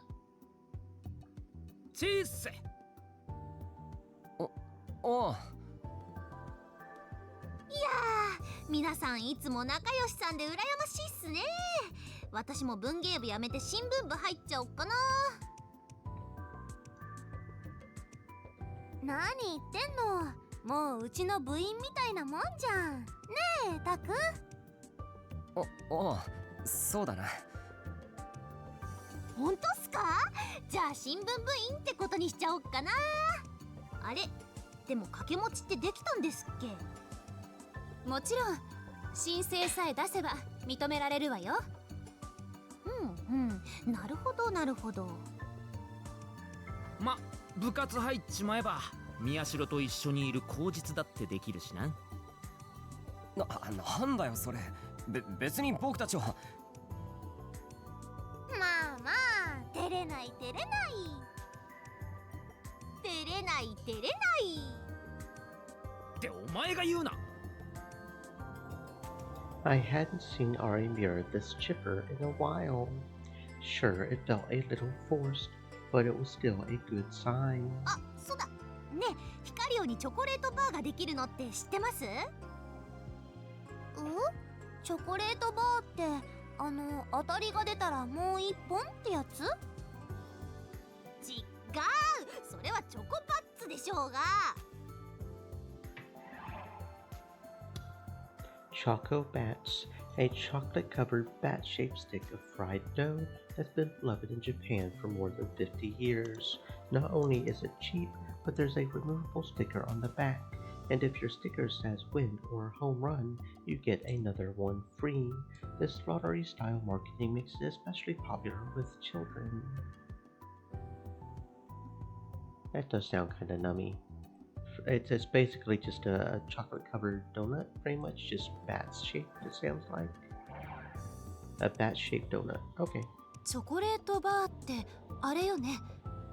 イートインなんかもある。そうそう、それです。オープンしたらみんなで。 And then she stopped. Okay, see, I was thinking like a chocolate bar, like a bar of chocolate. But she must be meaning like one of those places where you go and dip things in the chocolate. Like a chocolate fountain. Those are pretty awesome. Chocolate fountains are pretty awesome. I had a bad feeling about this. ひなちゃん？いや。She froze. 有村! I quickly grabbed her before she could fall over. おい、どうした？気を失ってるわ。タクル、すぐに保健室へ連れて行きなさい。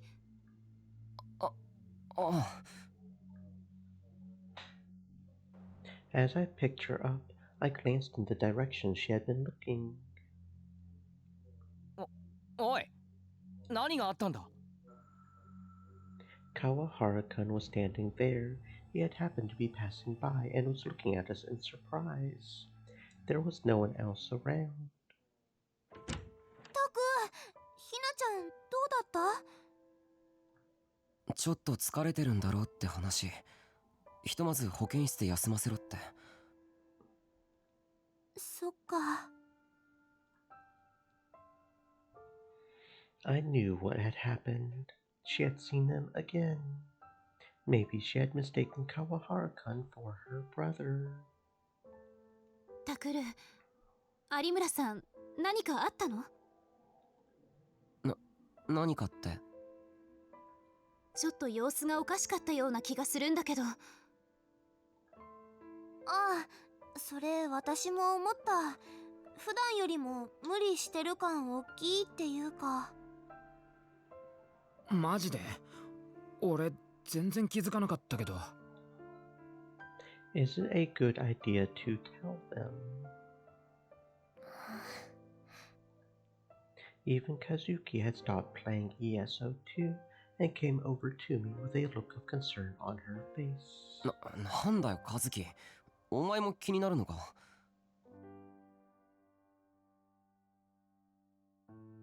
うん。わかったよ。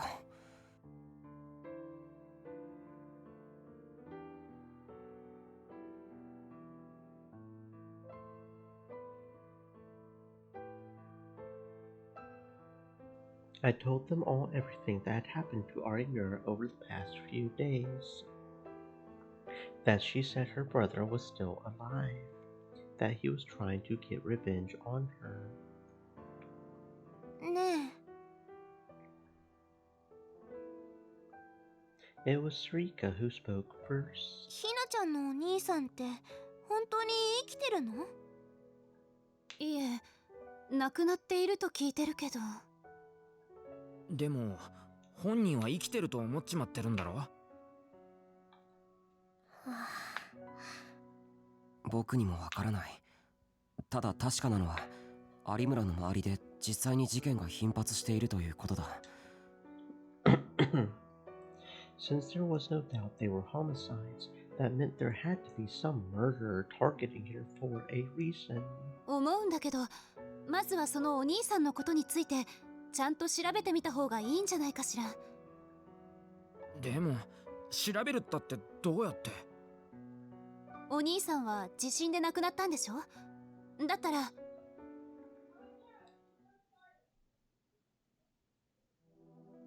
I went with Kurusu's suggestion and visited the earthquake memorial with Sarika. The memorial bore the names of everyone who had died in the earthquake.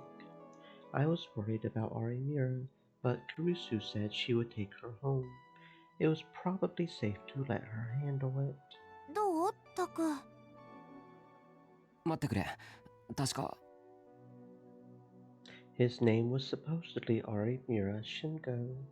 Looking at the memorial, I was reminded of how many people had died during the earthquake. My parents, Sarika's parents, even Kurusu and Yui's parents all had their names here too. 有村。あ！見つけたか？うん、ほら、ここ。Arimura Shingo. From the age when he died, it was safe to assume that that was him. But this didn't mean anything for sure. The damage from the Shibuya earthquake had been incredible. Some people have been declared dead without their bodies ever being found.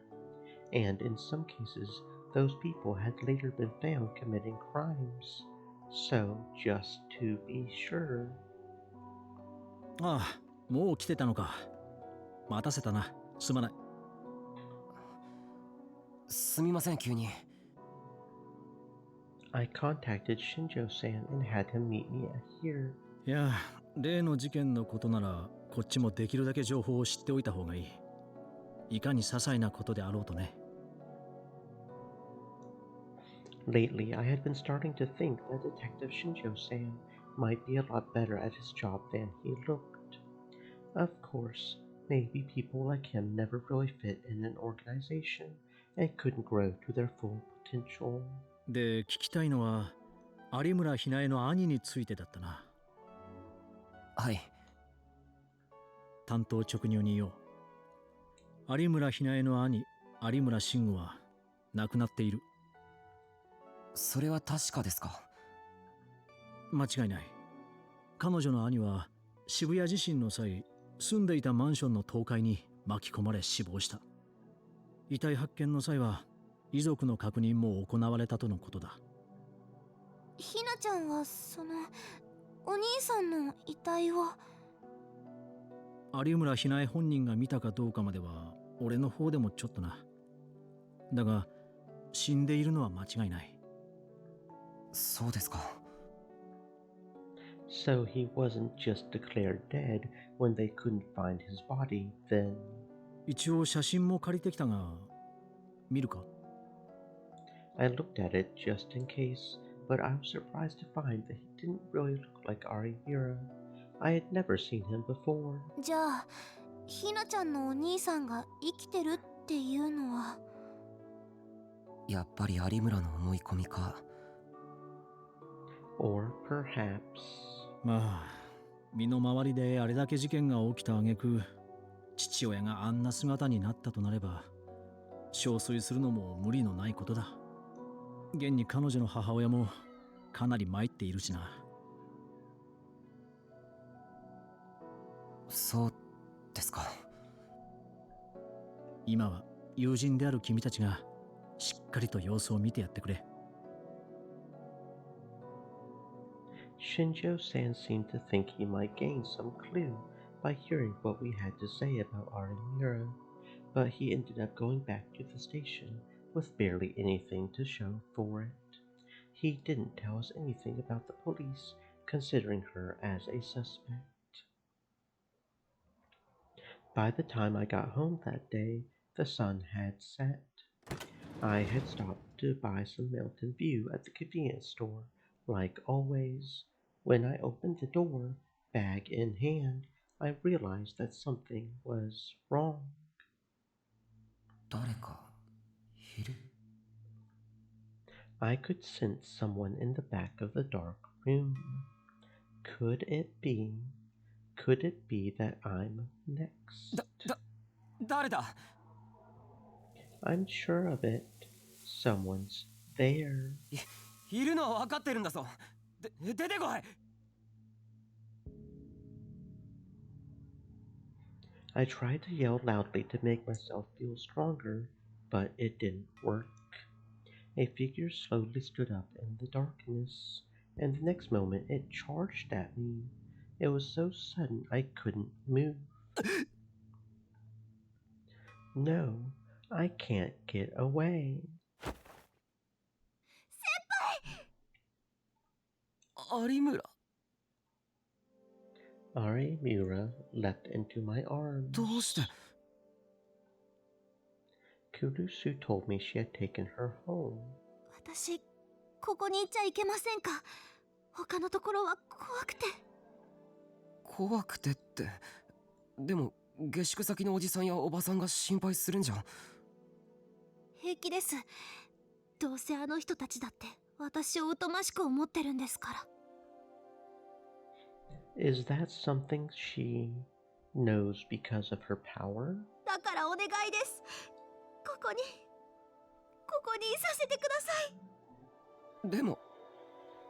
ダメですか? There were tears in her eyes for the old Arimura that might have been an act. But now... わかったよ。本当ですか? This wasn't an act. そうだ先輩、早く中に入ってください。ほら早く。いや、そんなせかさなくても。そうだ、ここに来るまでに誰かにつけられたりしませんでした？それはないと思うけど。そうですか。でも注意してくださいね。あと何か貼るものないですか？ガムテープとか。ガムテープ？何に使うんだ？窓とか隙間とかに貼るんです。お兄ちゃんが入ってこないように。何言ってるんだよ。そんなところから入って。At first I thought she was joking and laughed, but then I realized that she was serious. ほら、あそこ隙間空いてますよ。それからあっちも。ね、ちゃんと隙間を埋めておかないと、きっとどこからでも入ってきちゃうから。有村。She had told me before that her brother was alive and bent on revenge, but now I realized that it didn't matter whether he was actually alive or not. Her brother was after her. That was the only thought running through her mind now. わかった。それはまた明日にでもやろう。今日はもう遅いから。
She was still scared, but I managed to calm her down enough that she dropped the subject. But even as it got later, all she did was look outside and shiver. Morning came without either of us getting much sleep.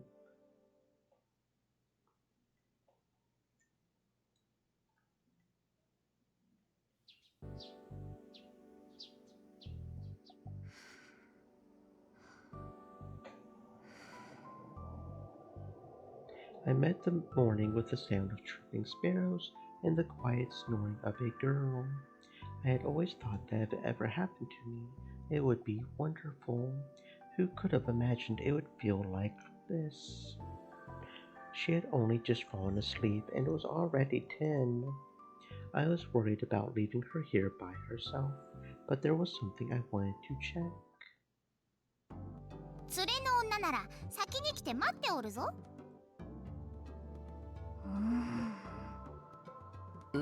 なんですか？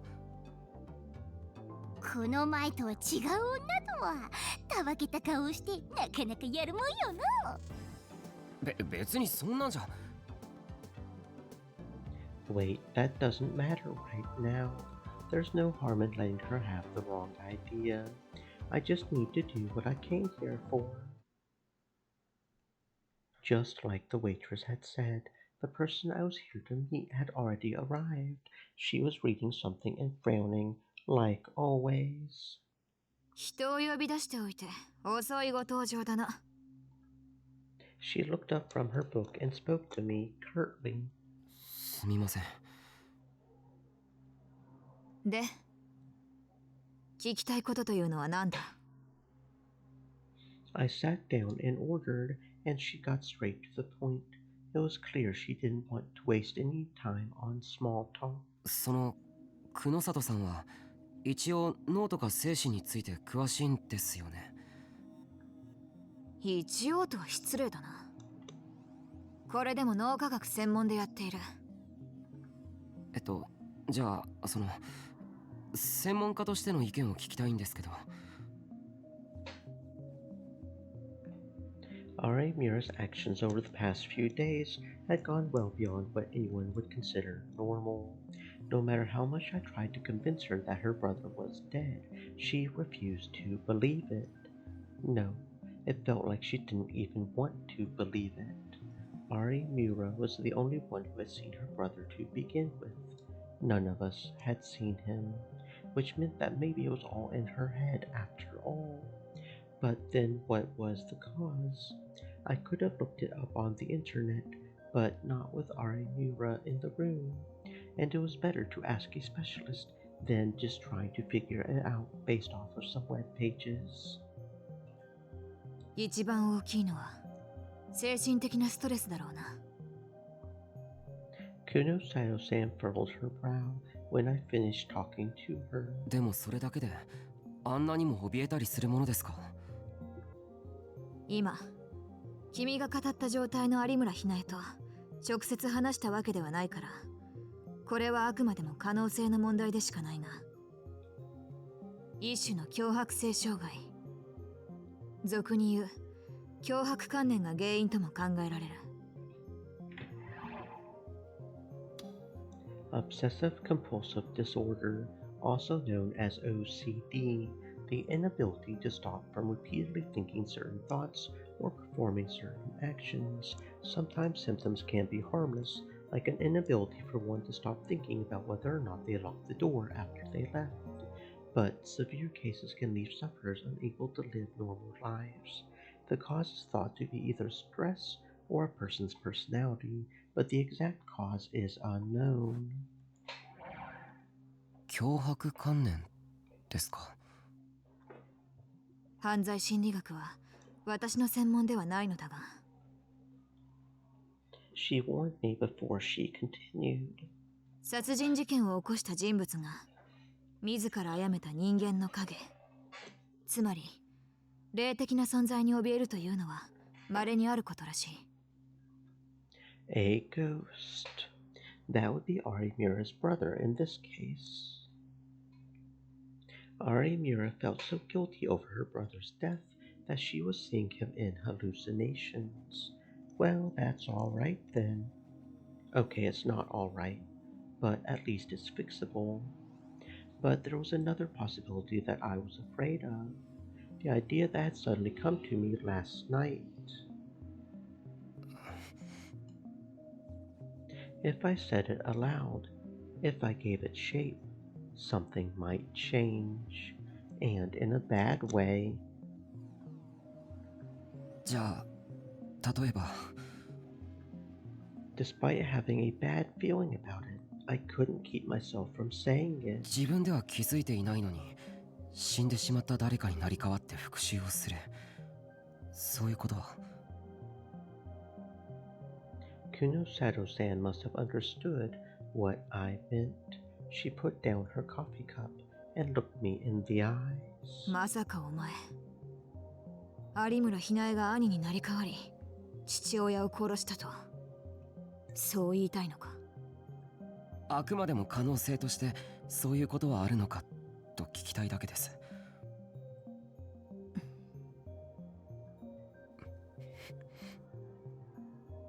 ありえないことじゃない。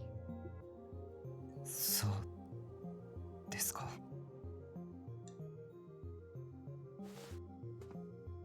I had been feeling that way ever since I had seen her last night.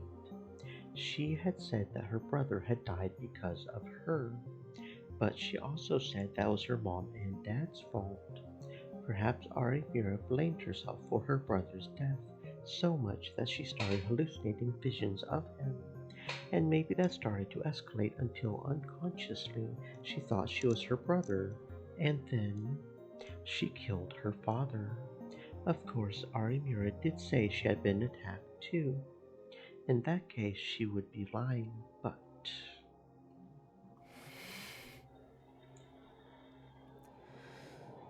When the thought first came to me, it had seemed impossible. I tried to tell myself that I was overthinking things, but once a thought came to you, it was impossible to be rid of it. The more you told yourself not to think about it, the more you started to think that maybe it was true. What was the truth, and what was a lie? 教えてほしいのは僕の方だ。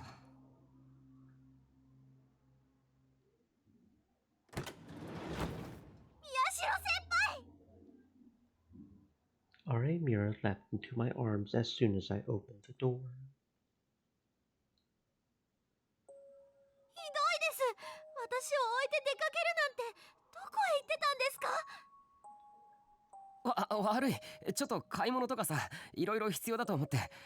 ほら、お腹空いただろ。I took out the sandwiches and rice balls I had bought at the convenience store. 急にいなくなると心配するじゃないですか。大丈夫だよ。いや、なんでもない。Don't think about it. It's impossible. It's... ちゃんと気をつけましたか？気をつけるって何に？決まってるじゃないですか。この場所が兄にバレないようにです。だから大丈夫だって。誰も追いかけてきたりなんてしないよ。でも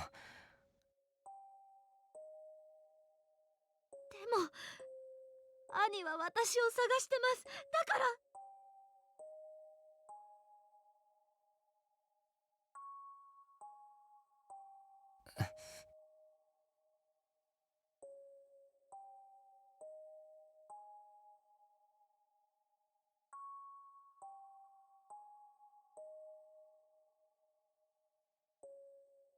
I looked away. I couldn't do it. I couldn't bear to see her like this. I grabbed Arimira by the shoulders and looked straight into her eyes. 先輩。いいか、有村。お兄さんは死んだんだよ。警察にも確認した。君のお兄さんは確かに死んでいる。死んだ人間は生き返ったりしないんだ。でも私は確かに兄に襲われたんです。それは本当なんです。有村。先輩は信じてくれないんですか？私の言うこと嘘だってそう思ってるんですか？そんなことない。信じるけど。Arimira's eyes widened in shock. It was only then that I realized I had made a terrible mistake. Yep, she can tell when you're lying, boy. She can tell. But then she should also be able to tell that you're telling the truth about him being dead, so... 先輩は私の言ってること信じてくれてないんですね。Arimira shook off my hands, and large tears began to pour down from her eyes. 違うんだ、有村。今のは。I tried to calm her down, but she smacked my hand away. 先輩まで私に嘘をつくんですね。有村。先輩までパパやママやお兄ちゃんみたいに私に嘘をつくんですね。聞いてくれ、有村。嫌です。聞きたくなんてありません。私はもう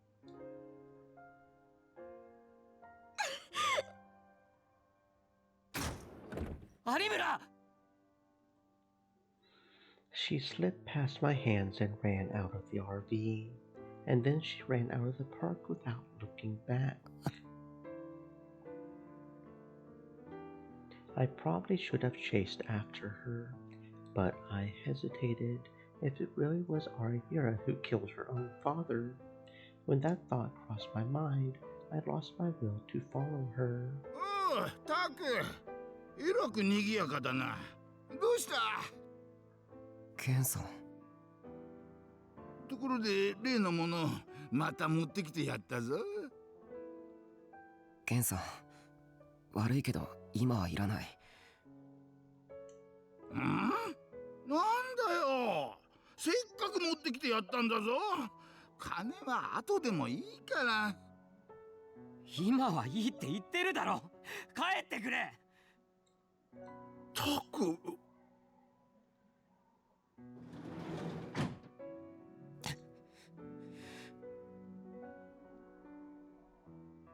Just what am I doing? What am I?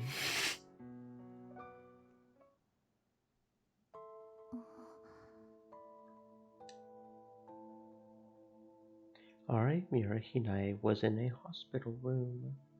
It took her a while to figure out what she was doing lying in a hospital bed. But when she did, she remembered everything that had happened. She wanted to believe it was a dream. But the bandages around her body and the pain from her injuries told her that it wasn't. パパとママは She looked around for her parents. She staggered out of bed and finally saw them in the hallway. They were each talking to someone on the phone and trying to hide from the other as they did. Hinae could tell that they were talking to their lovers. How could they be doing that now when her brother was dead? こんな時に何してるのママ。 The next thing she knew, she was taking her anger out on her mother. ひなちゃん、目が覚めたのね。よかった。 That was a lie. お兄ちゃんが死んだんだよ。それなのになんでそんなことできるの？落ち着いたひなちゃん。ママは今大事な電話をしてたのよ。だから。 That was a lie. ねえ、どうしてあの時お兄ちゃんを助けに来てくれなかったの？お兄ちゃんまだ生きてた。パパとママが来てさえくれてたら助け出せたかもしれないのに、どうして来てくれなかったのよ。もちろん私たちだって助けようとしたわ。あなたが来る前に。でも無理だったの。 That was a lie. じゃあなんであの時もうダメだって。あなたまで巻き込みたくなかったのよ。ああでも言わないとあなたが中に入っていくと思ったから。嘘。ひなちゃん。 Hinae had grabbed her mom before she realized what she was doing.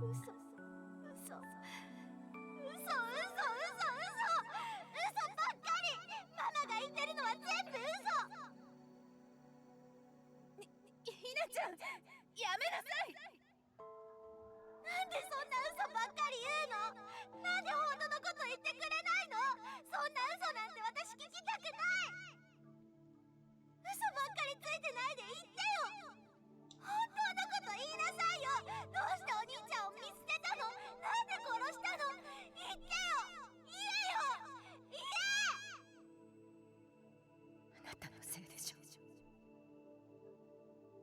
It was the first time she had seen her mother's face like that. It was a scary face. All the kindness had been wiped away. It wasn't the face of her mother anymore. It was the face of a woman. 全部あんたのせいでしょうが。あんたがまだ中にいると思って、それで信号は。あんたがいないって分かってたら、あの子は死ななかった。それをどうして助けなかったって。冗談じゃない。全部あんたのせいじゃないのよ。 That was the truth. It was the first true thing her mother had told her today, and that truth destroyed her. 私のせい。 Shingo had gone out to buy a present for Hinae, just like she had done, and then the earthquake had happened. He had run back home, found the building half collapsed, then ignored his parents' warnings and went inside. He believed that she was in there, and that's why he had died. 私のせい。私のせいでお兄ちゃんは。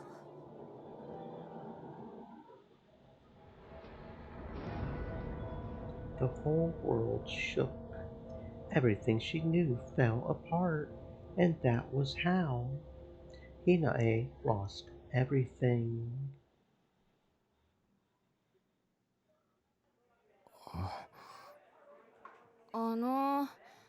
うちのクラスに何か？いや、有村は今日は来てませんけど。そうですか。どうも。 The next day, just like I thought, Arihira hadn't come to school. It was after school, and the clubroom was still empty. Was it really Arimura who killed her father? Maybe I need to go back over everything that's happened so far, just to get it clear in my head. First, the data and locations of the new Jin Madness murders. There's been 4 incidents so far. Don't Look in Jinan, Audio Bleed in Shinsen, and then Revolving Dead at Fairy's Dance, a place I would never forget. Then there was the morbidly obese case which had also occurred right in front of us. Yeah, good so far. The problem was what came next. All the murders after morbidly obese. There were 3 victims. The first victim was, that's right, a headless body that was burnt to death. The next victim was Ishida Moe, a student at Hekiho Academy. And finally, Arimura Koichiro, Arimura Hinae's father. That was the order. やっぱりだ。 Looking back at the cases, it was clear that there was no relationship between the first 4 murders and the last 3. The first 4 cases had been extremely bizarre. The later ones were brutal, but fairly ordinary. And more than anything, there were the sumo stickers. I had been so relieved that they were gone that I had been slow to pick up on it. But there were no sumo stickers anywhere to be found near the sites of the last 3 murders. In other words, they were 2 completely separate groups. Not to mention, Ishida Moe had been a huge fan of Arimura Hinae. Koichiro was her father. In a broad sense, these 2 were both related to Arimura. Then there was the headless, burnt body. They hadn't identified the body yet, but maybe. となると、やっぱり。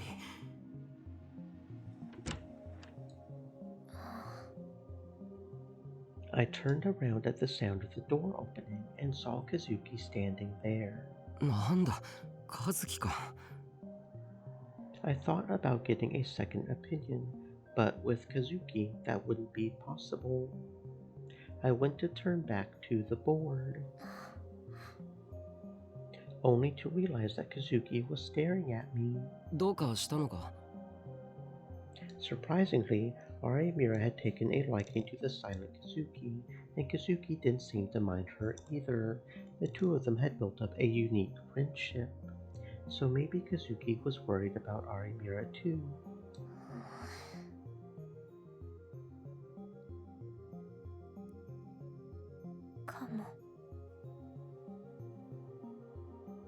Eh?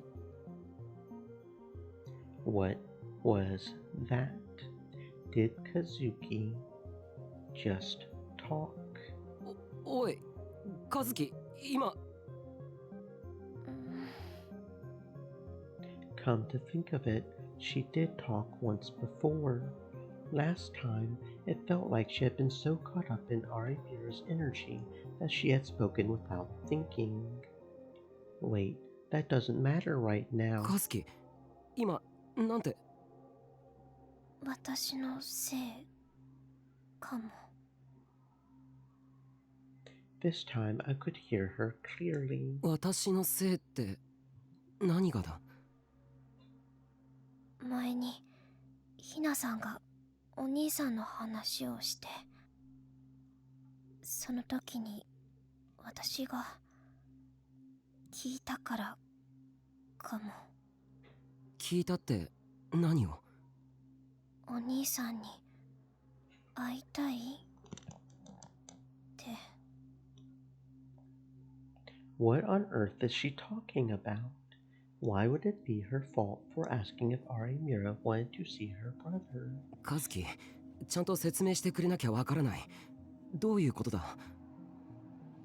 だって私も能力者だから。能力者? Wait. 能力者っていうのは、もしかしてギガロマニアックスだっていうのか?和樹か？うん。私がお兄さんに会いたいって聞いちゃったから。だからひなさん、お兄さんの姿を。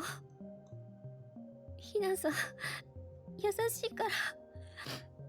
だから私もお話ししたくて。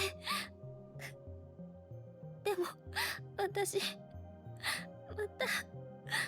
また取り返しのつかないことしちゃったかも。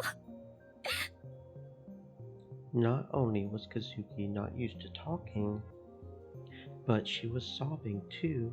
It was hard to get anything out of her, but I understood what she was trying to say.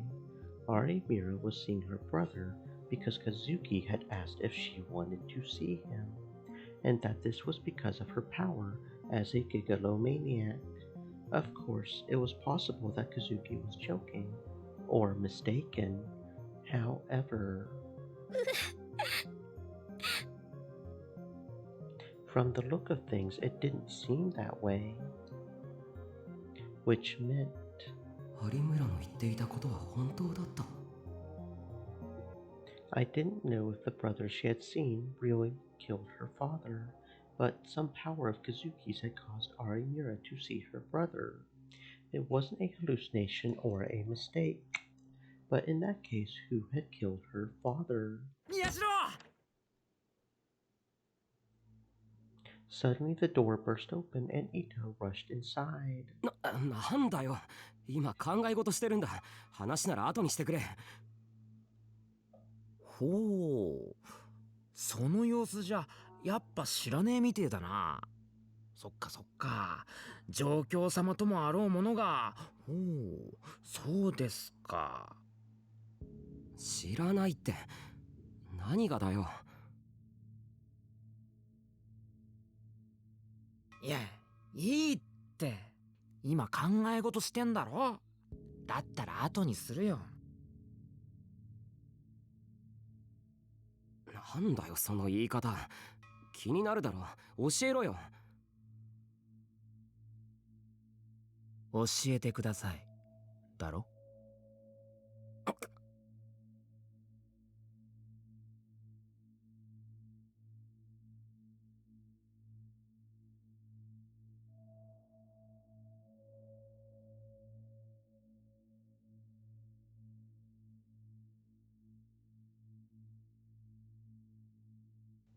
This is not the time, Ito. わかったよ。悪かったよ。何があったのか教えてください。なんか気持ちがこもってねえな。Ito. Asshole. Just before I started to get really mad, though, the door opened once more and Sarika ran in. 聞いたタク、新しい事件が起きたって。あ、尾上、それ。新しい事件？もしかしてまた。殺人事件。It can't be. それ俺が今から言おうとしたやつ。I ignored that idiot and ran up to Sarika. それで殺されたのは？ I ended up almost grabbing her. Sarika looked a little scared. いいから教えてくれ。殺されたのは誰だ？確か40代の女の人だって。A woman in her 40s. ひょっとして有村のお母さんじゃないだろうな。ひなちゃんのってどうして？違うよ。それだったらいくら俺だってもっと早くに言ってる。It wasn't. Then it's not someone that's related to Arimura. Does it have nothing to do with the others? Or could it be? 有村 I grabbed the phone out of my pocket and looked at the name on the screen, but it wasn't who I hoped it was. 宮代君か、新庄だ。I could hear the tension in his voice, and it scared me. 急に電話なんて何かあったんですか？つい数時間前に渋谷界隈で新たな事件があったのは知っているか？三上ひな子という40代の女性が殺された事件だ。はい。ちょうど今その話をしていたところで。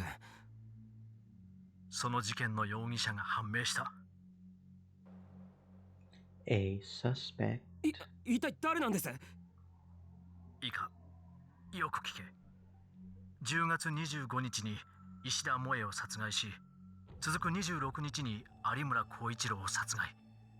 さらに昨夜、三上ひな子を殺害したと思われる一連の事件の容疑者は有村ひなえの母親だ。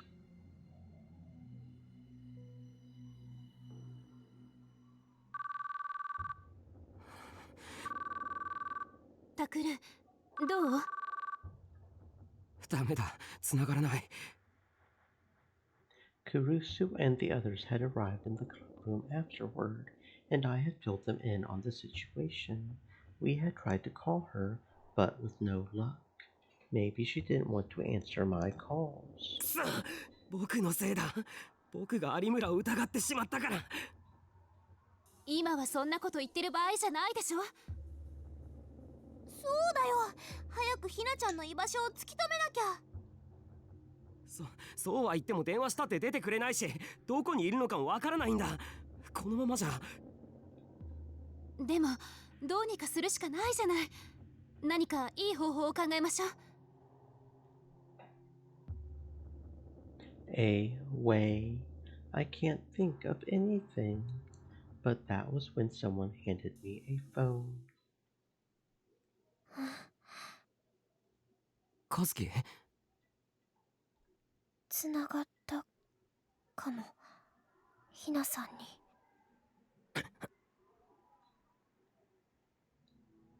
I grabbed the phone and put it up to my ear. もしもし。もしもし。有村か？僕だ、宮代だ。先輩。待て、切るな。切らないで聞いてくれ。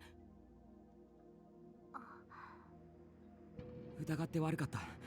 有村は間違っていなかった。間違っていたのは僕だ。だから謝る。この通りだ。先輩。今すぐ会えないか？会って話したいことがあるんだ。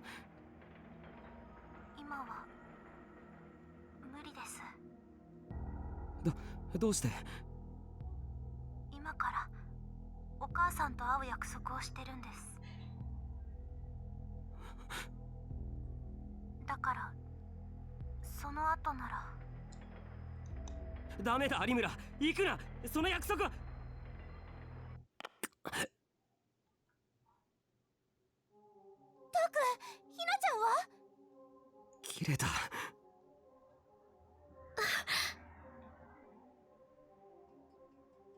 I called back, but she wouldn't answer. She either wasn't getting a signal or she had turned off her phone. Either way, we had no way of contacting her now. 有村のやつ、今から母親に会うって。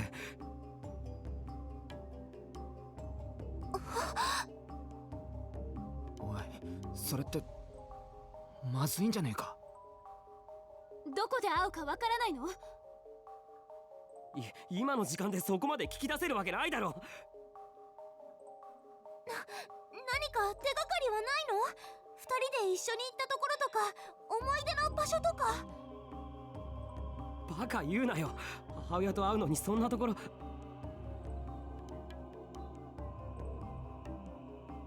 Wait. I think I heard.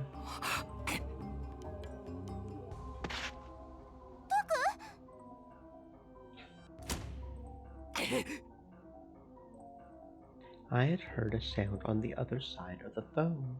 That was probably... I remembered my conversation with Shinjo-san as I ran. 有村の母親？有村のお母さんが犯人だって言うんですか？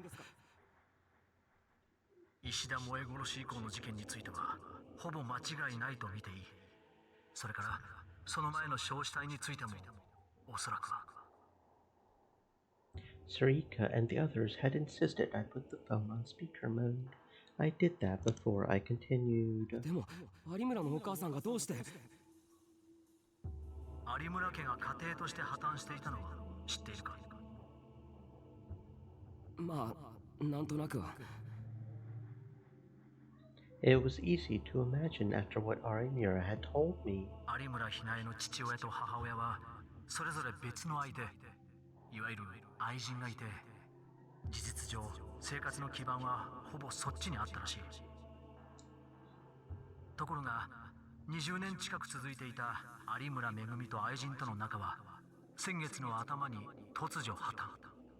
どうやらその頃から彼女の様子は少しおかしくなっていたようだ。当初自分を捨てた愛人へ向けられていた憎悪は次第に自らの家庭と夫に向けられるようになった。そもそも家庭が幸せであれば、夫がしっかりしてさえいれば自分が外で浮気することもなかったと。そんな。Kurusu raised her voice in anger at Arimura's mother's selfish actions. やがてその考えはエスカレートし、最終的には娘である有村ひなえに向けられるようになったらしい。どうして有村に？有村ひなえこそが有村家がバラバラになる決定的な要因であり、また有村めぐみが愛人と別れることになった原因でもあったからだそうだ。Arimura's real father was her mother's lover. Of course, her dad knew this. Her birth had caused a rift in the Arimura family. It had essentially ceased to be a family at all. What was worse was the strange power that Arimura had. She seemed to have it under control now, but at first she hadn't known how to handle it. As a result, her mother had come to fear and loathe her. 精神的に不安定になった有村めぐみは自分を捨てた愛人を殺害し、首を切断した上で遺体を焼却。So that was the first murder. さらには自らの不幸の原因となった娘有村ひなえと夫有村光一郎の殺害を目論んだ。第二の被害者である石田萌は有村ひなえと間違われ誤って殺されたと警察では見ている。そして彼女は現在警察の手を逃れ、娘である有村ひなえの殺害を企てていると考えられる。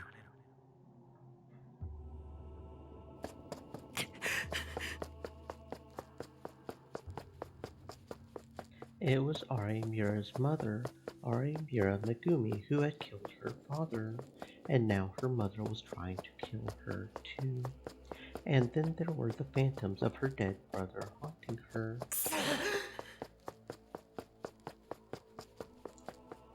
I did something that I couldn't take back now. All I could do was to atone now. All I could do to atone now was find Arimura as fast as possible.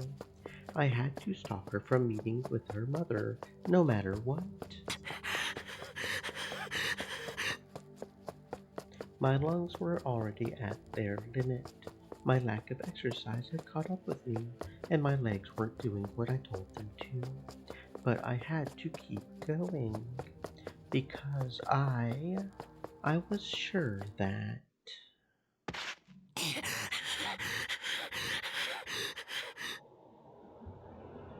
I think what I heard was... Arimura was probably around here somewhere.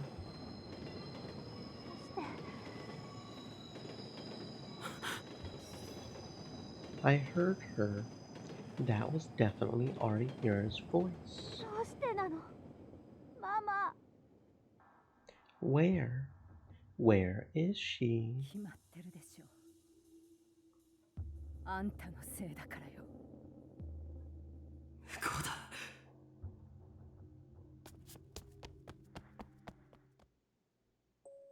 ママ I looked for my mom where she said she would be. I was so surprised when she had suddenly texted me. I had never thought that she would actually say she wanted to see me. At first, I thought that she had just been joking. I couldn't believe what she said either. I was so sad to lose your father that way. But maybe she really meant it. I hadn't talked to my mom in a long, long time. Mom had started avoiding me when she realized I had the power to tell when she was lying. So I didn't know what had happened to her and Dad since then, and I didn't care. I had figured that after my brother's death, they hadn't tried to get back together. They both split off to do their own thing. But maybe she had changed. Maybe Dad's death had made her rethink things. So I decided to do what she hoped I would. It was the last wish I had left, so I had come to meet my mom. And I had immediately regretted it. 来てくれて嬉しいわ。She really meant it. ずっと会いたかったのよ。She meant that too. パパが亡くなって、ママにとって大切なのはあなただけ。A lie. これからはママと二人、ずっと一緒よ。A lie. さあ、もっとこっちに来て。その可愛い顔をよく見せて。Lie, lie, lie. All lies. ねえママ、 I spoke up. どうしてそんな嘘つくの？嘘じゃないわ。ママは本当にあなたのこと。嘘よ。私にはわかる。わかるもん。ママが本当のこと言ってないって。ひなちゃんこそ、どうしてそんなこと言うの？ママはこんなにあなたのことを愛しているのに。それも嘘。Mom looked surprised for a second, but then she looked down at her feet and didn't say anything. Maybe I had said too much. ママ。わかったわよ。だったら本当のことを言ってあげる。ママ。Was this her real voice? あんたのせいよ。This actually was her real voice. だいたい最初から慎吾さえいなければパパと結婚しなくてもよかったのに。Mom's words. だけどあんたはあの人との子だから大切にしてあげたのに。それなのに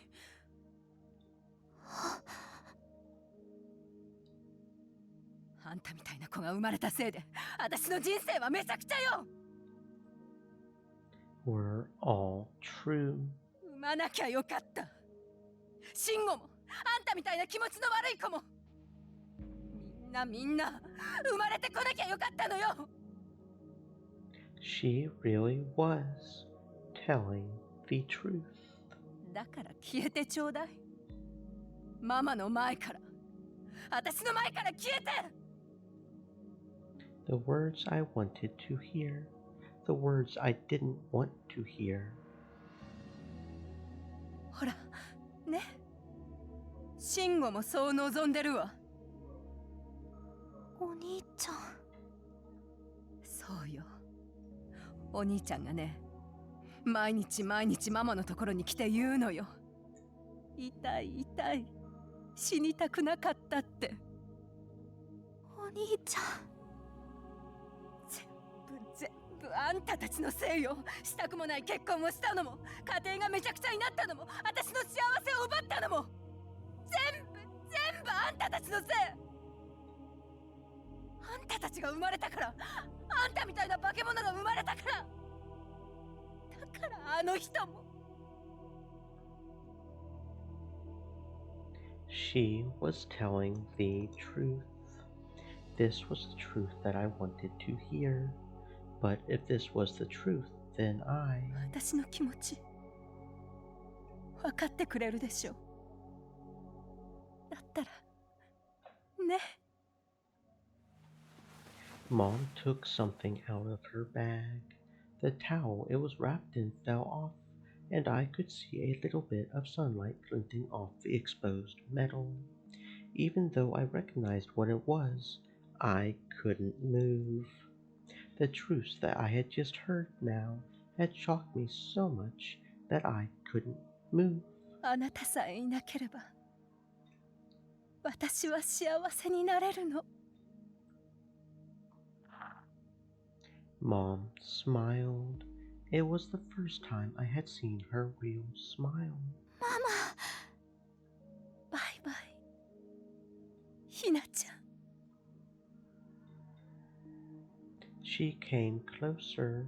She looked so happy. There was nothing I could do but wait for her embrace.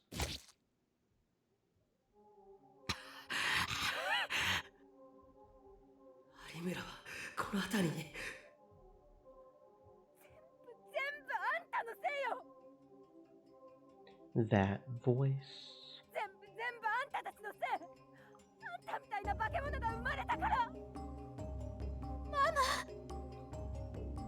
マ。That's Arimura's.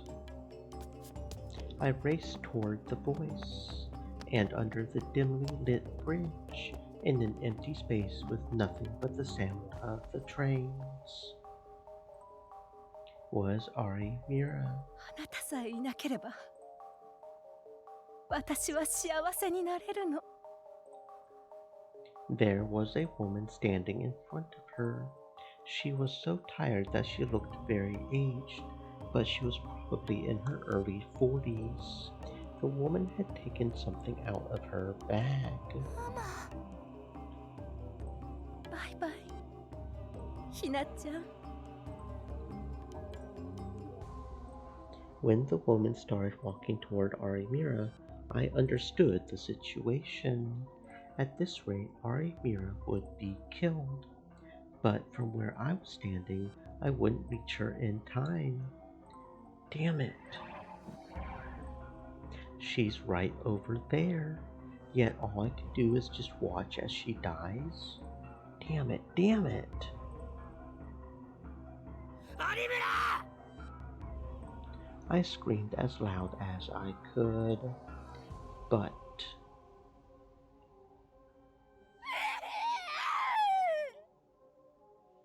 the woman didn't hear my voice. She held the blade in front of her and began to run.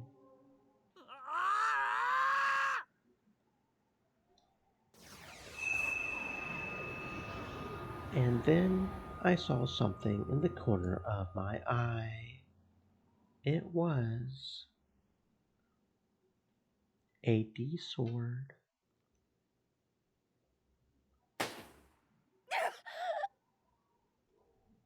There was a loud noise, and the woman suddenly recoiled backward.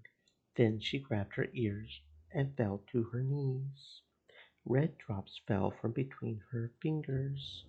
Did my power cause that? My power had caused her earrings to move, ripping them out of her ears. But it only held her back for a moment. She glared at Arimura and charged with the blade once more. Arimura! Senpai! I flung myself between them.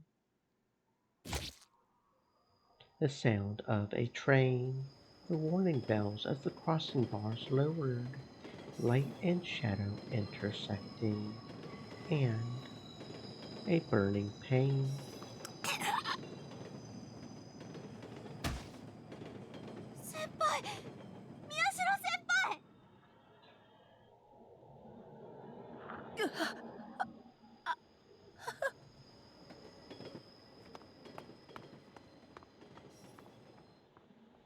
I heard footsteps somewhere deep in my head.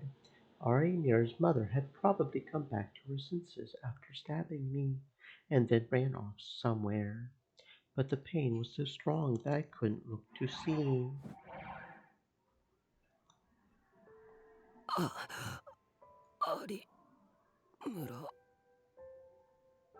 I must have passed out without realizing it, because the next thing I knew, Ari Mira was cradling my head in her lap. 先輩、じっとしててください。今救急車を。ごめん、有村。I softly rubbed her cheek. Her pretty pale skin was stained dark red with my blood. どうして謝るんですか？あの時信じてやれなくて、だから先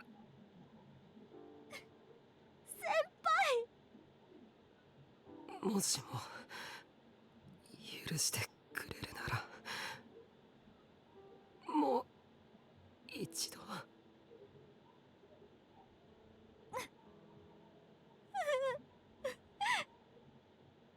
有村。 Is she crying? 私こそごめんなさい。あんな風に飛び出していったりして。先輩は最後まで私のことを、それなのに。 Ari Mira. だからお願い、先輩、死なないで。 Ari Mira's tears wet my cheeks. The tears fell in great numbers, rolling off my cheeks and hitting the ground. 有村。 But I'm already. 有村。 僕は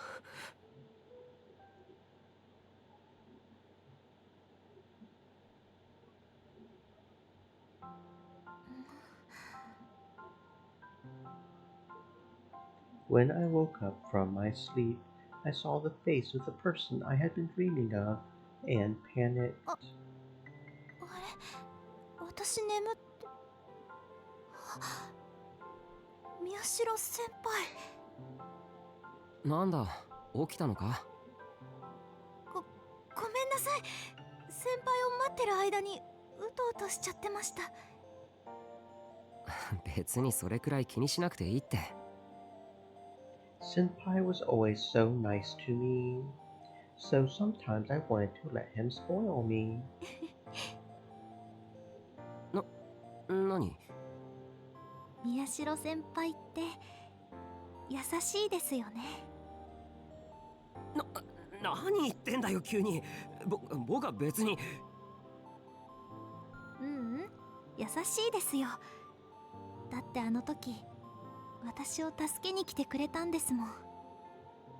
それは有村が心配だったから。ねえ先輩。なんだよ。痛みます？傷。まあ時々は。でもこれくらい大したことないし。ごめんなさい、私のせいで。だからあれは有村のせいじゃないって何度も言ってるだろ。やっぱり私のせいです。私の心が弱かったから。だから有村。でもね、私気づいたんです。世界は本当か嘘、どちらかで割り切れるものじゃないって。世界には嘘と本当が半分ずつあって、私たちはそれを承知で受け入れていかなきゃいけないんだって。そうじゃなきゃきっと誰も立ち行かなくなってしまうから。もっと早くにそう気づいてれば私は。 My mom had been arrested shortly after that. An officer at the police box had seen her staggering down the street, covered in blood, and taken her in.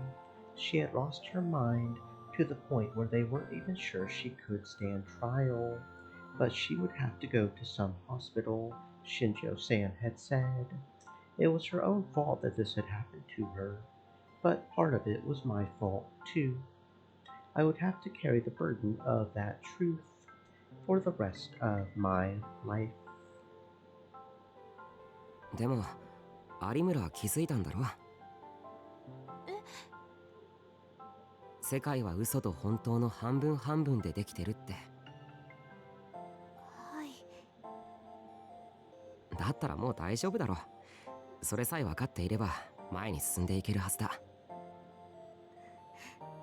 い。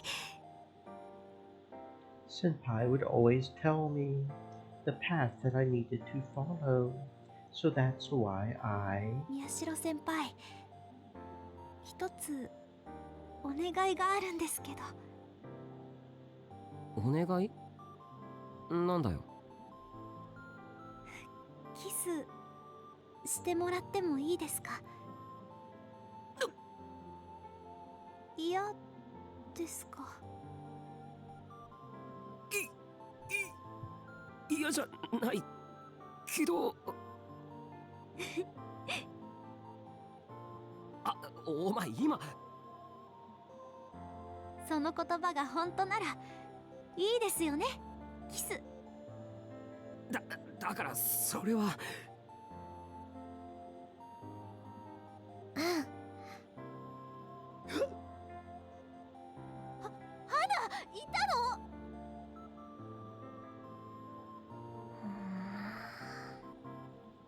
チェだったらもう少しの間だけ見ないふりしててくれればよかったのにな。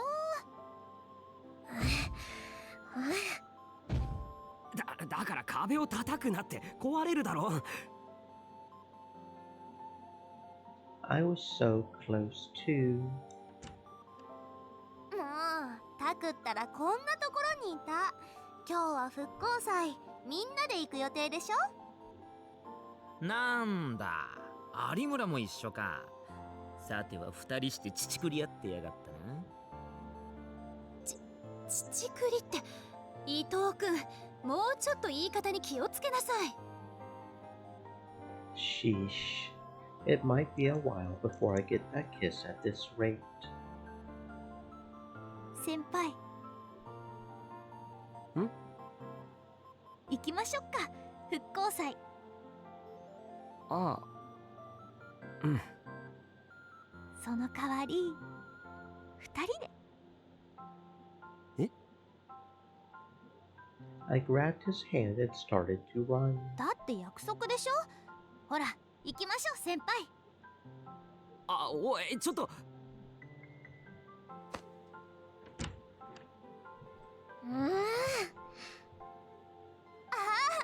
二人で抜け駆けずるい。こら、廊下は走っちゃダメよ。そこかよ。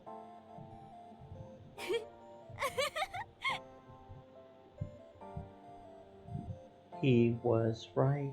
As long as I was with him, I could keep moving forward, even in a world of truth and lies, because when he came to save me, I knew that his feelings were true. So, ありがとう先輩。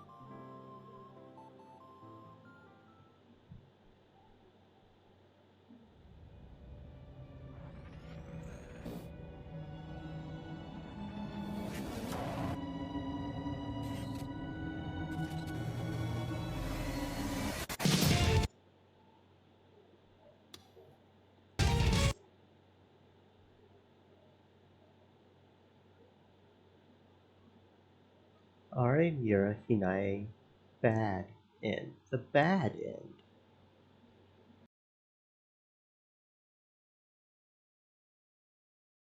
So that means we've got to find the good end now, yeah? Yeah. Okay, continue, load. Here. Yes. I think. Probably.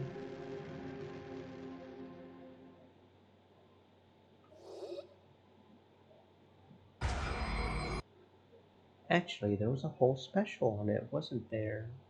It was the July 1999 issue, I think.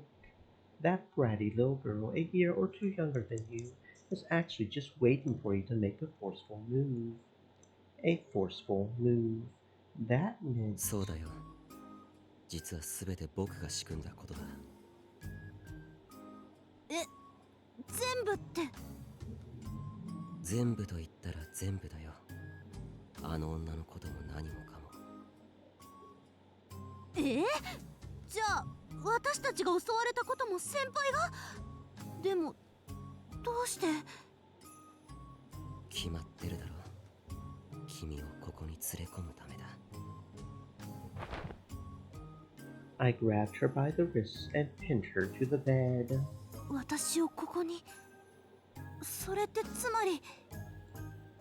For some reason, Ari Vera didn't resist. She just stared back into my eyes. わかるだろ？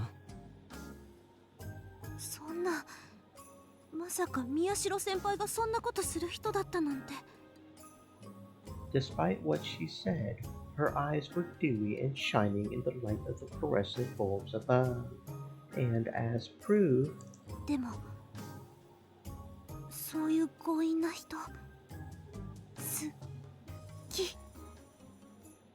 Cool Cat Press was right. All hail Cool Cat Press. 有村。先輩、来て。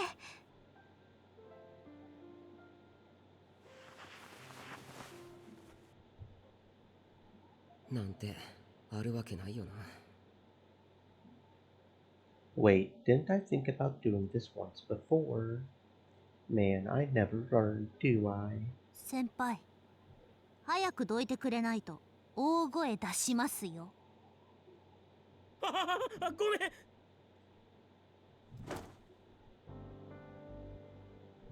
Okay, so probably a lot of it's going to be the same up until the end.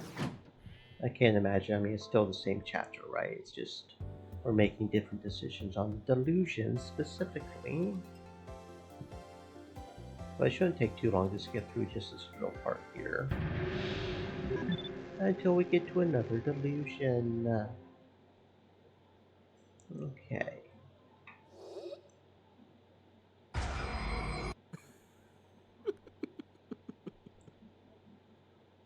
Toku? そうかいそうかい。そんなに言うなら見せてやろうじゃないか。この僕の力を。宮代先輩？悪いけど、今さら後悔しても遅いからな。僕の心に火をつけた自分たちの愚かさを呪うがいい。No one can stop me now.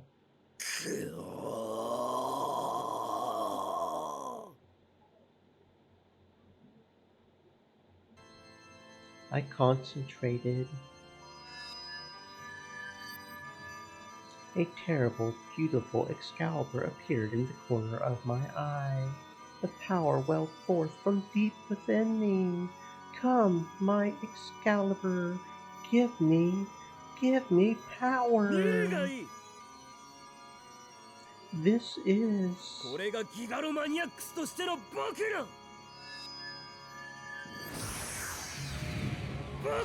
力だ。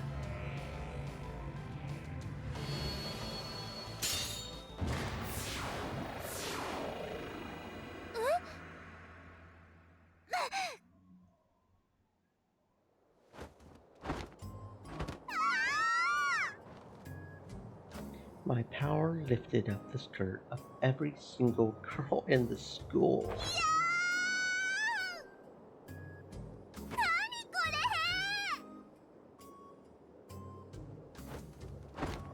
You can try to hold down your skirts, but it won't work. No one can stop my power.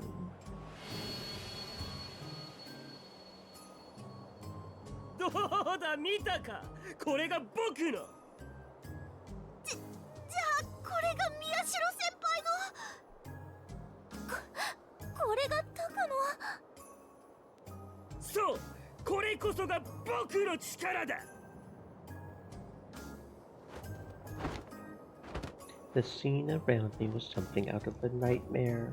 No, a most wonderful dream.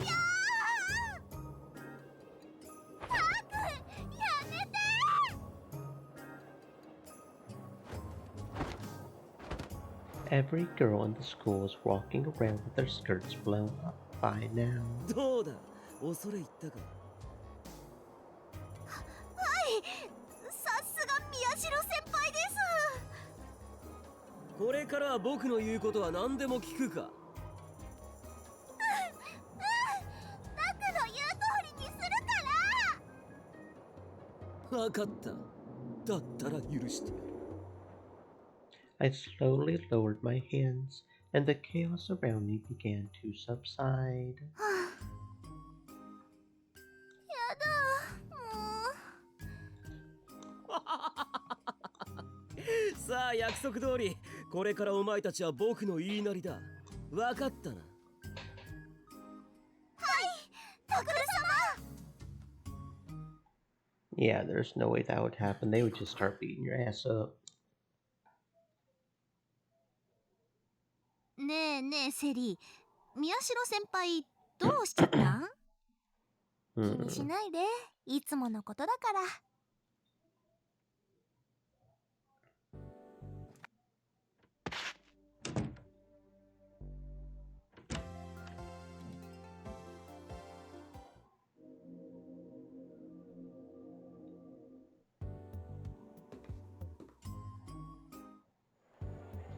Kind of makes me wonder what her power is, though. Like, does she have the same one as the other girl, where she can bring a person's desire to life or something? Like, did she actually make Hinae see her brother, or?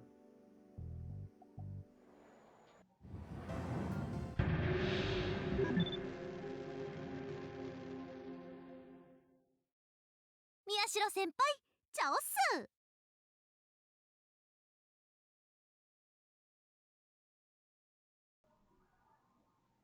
Okay, and another positive delusion. タクル王子、お迎えに上がりました。王子 What's she talking about? やはり記憶をなくされてしまっているのですね。では仕方ありません。説明なら私がするよ、タク。おのえ。実は今まで黙っていたけど、私たちは地球より360万光年離れた惑星ギガローマからやってきた宇宙人なんだよ。そしてタク、あなたも。僕が宇宙人？そう、惑星ギガローマは6つの王国に分かれています。そのうち5つの国は女系国家、そして唯一男性がいる国がタクル王子、あなたの国なのです。クルスまで何言ってるんだ。大丈夫か？気は確かか？信じられないのも無理ないよね。でもこれは事実なんだよ。 Even Kunosato-san. Wait, that's not what Kunosato-san's personality is like. What's going on here? 私たちはね、それぞれの国のお姫様で、あなたの妃の座を射止めるために留学先であるこの国へとやってきたの。けれどタクル王子、あなたはこの星へやってきた時にこの町で起きた地震に巻き込まれ、記憶をなくしちゃってたんだよ。ちょっと待て、唐突すぎてついていけないんだけど。私たちはみんなあなたの記憶が戻るまで待っていたわ。けどそれももう限界。そろそろ相手を決めてもらわなきゃ。私たちの国がギガローマの星そのものが消滅してしまうかもしれないの。タクル王子、私と結婚してほしいかも。カズキ、お前もか？私だって結婚したいです。山添まで？分かっていただけましたか、タクル王子。分かったのなら私をあなたの将来のパートナーに、そしてその証に熱い口づけを。ちょっと待ってよ、のんちゃんだけ抜け駆けしてずるい。タクと一番仲いいのは私だもんね。えタクは私のこと選んでくれるよね。いや、ちょっと待って、選ぶも何も急すぎて何が何だか。そんな、宮代先輩は私のことが好きなはずですね。宮代先輩。いや、待って、その人は私のものなの。そのキャラ違和感ひどすぎるんですけど。私のかも。いいえ、私のものです。私のタクだもん。私のです。違うわ、私のよ。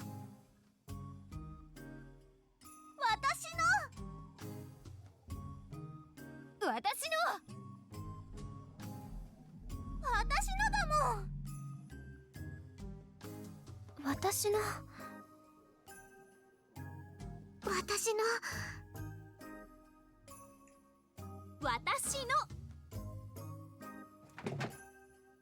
待って、みんなもっと落ち着いて。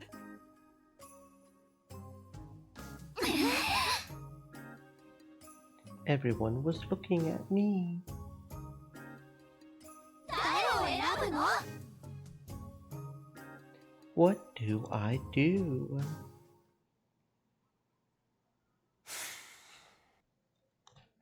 How stupid. A prince. What the hell is wrong with me? 先輩、聞いてます？ここに来た理由だよな。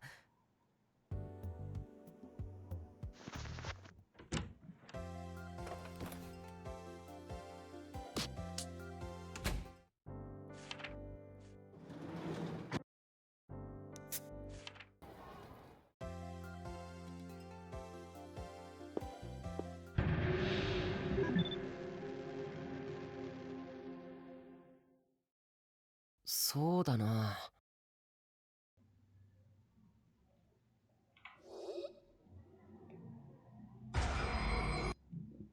At this hour, every place would be pretty crowded.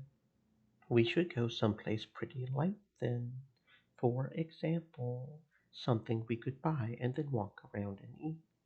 Which means... ここですか？ああ、ここで売ってるキャラメルポップコーンが美味しいらしいんだ。へえ、宮代先輩って思ったより流行りとか詳しいんですね。ま、僕はリア充だからな。待っててくれ、ちょっと買ってくれよ。お待たせ。甘い匂い、美味しそう。さあ、食べたまえ。いただきます。はっ。おいしい。なにこれ？これ超美味しいです。だろ。I hadn't spent the last 2 days doing research for nothing. 先輩もどうぞ。はい。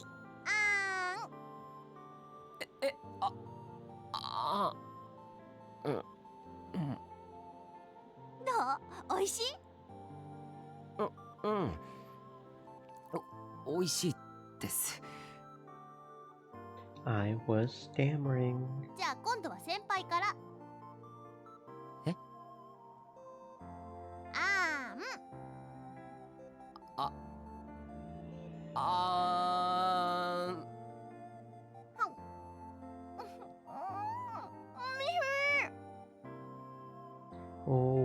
is this so exciting?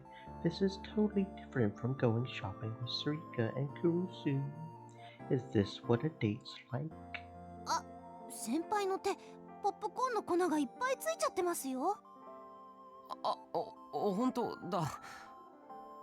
ほら、貸してください。Before I could even think about what she meant, she grabbed my hand and stuck my fingers in her mouth.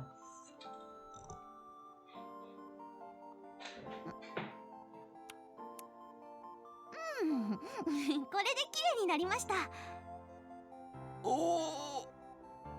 Do normies actually do this sort of thing all the time? ねえ先輩、ひなえ、この後買い物に付き合ってほしいな。買い物？いいけど。やったー！実はね、買おうと思ってたものがあったの。Something she was thinking about buying. こっちです。 She wouldn't tell me what it was that she wanted to buy, but we kept going further into an area meant for girls, and I was starting to feel more and more awkward. ランチが重かったらやめよっかなーって思ってたんですけど、よかった軽いもので。あったここです。ここって。先輩、まだ目を開けちゃダメですよ。うん。よいしょ。はい。じゃあお願いします。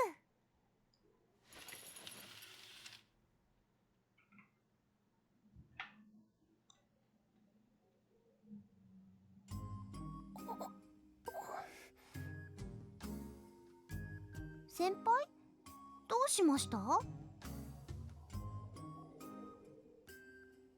これはまずいんじゃないのか。バレなきゃ大丈夫ですって。Still, is it really okay for two of us to be in the same changing room in the swimsuit area together? Wait, I remember there's a certain phrase for this situation. I think it's what eroge is this? What eroge is this? Used to refer to situations commonly seen in hentai games, similar to the phrase, I've seen enough hentai to know where this is going. それよりほら先輩、後ろ早く結んでくださいよ。じゃないと水着ずり落ちちゃう。いいのか？いいも何も早くしてくれないと。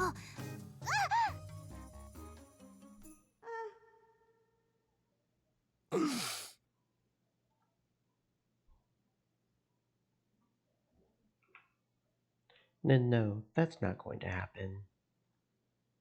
But maybe, just maybe, something similar might happen. Yeah, okay.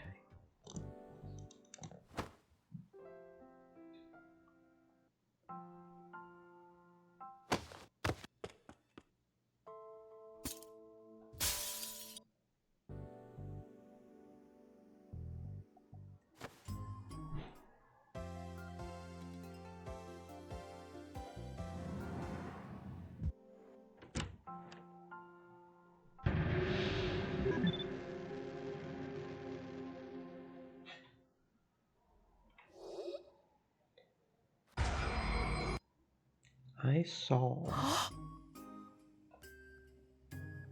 本当は前から言おうと思ってたんですけど、私実は男の子なんです。Oh my. I was stunned. I didn't expect to see a bulge beneath Arimir's skirt. でも心は女の子なんです。信じてください。いやまあこんなもの見せられたら信じるしか。やっぱり思った通りだ。宮代先輩って優しい。そうか。はい。宮代先輩。Arimira looked straight into my eyes. She was a girl, no matter how you looked at her. But her body...何? こんな僕でよければ恋人にしてください。 I looked closely and saw that her shoulders were shaking. It had probably taken all of her courage to say that. And I said...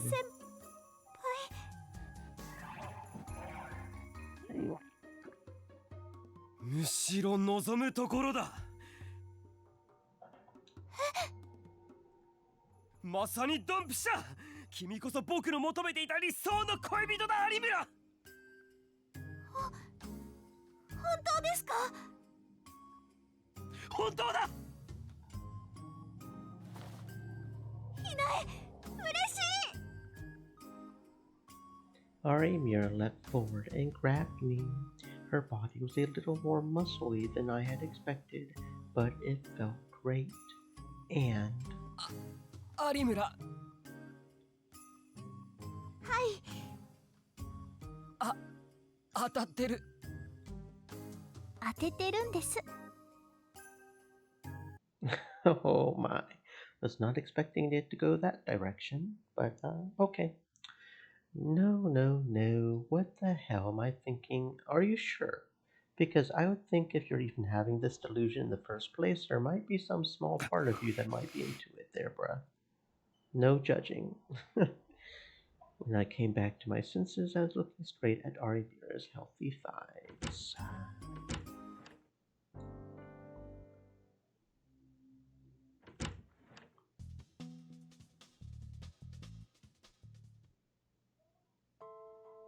Was that the last one? I feel like that might have been the last delusion.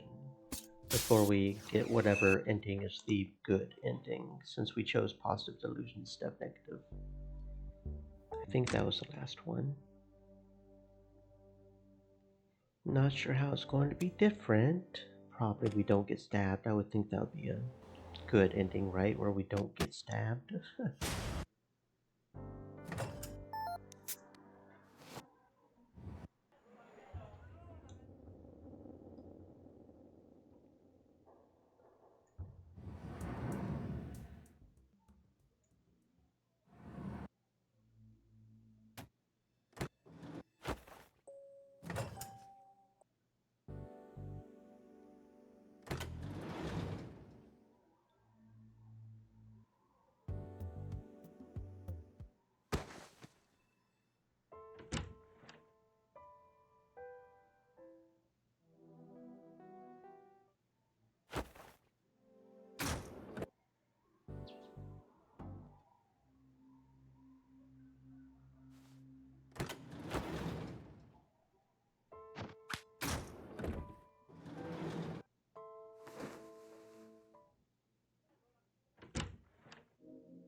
Or maybe we do still end up getting stabbed. Who the heck knows? Yeah, it looks like we still do end up getting stabbed. So what's the difference between good ending and bad ending? It's looking like it's the same.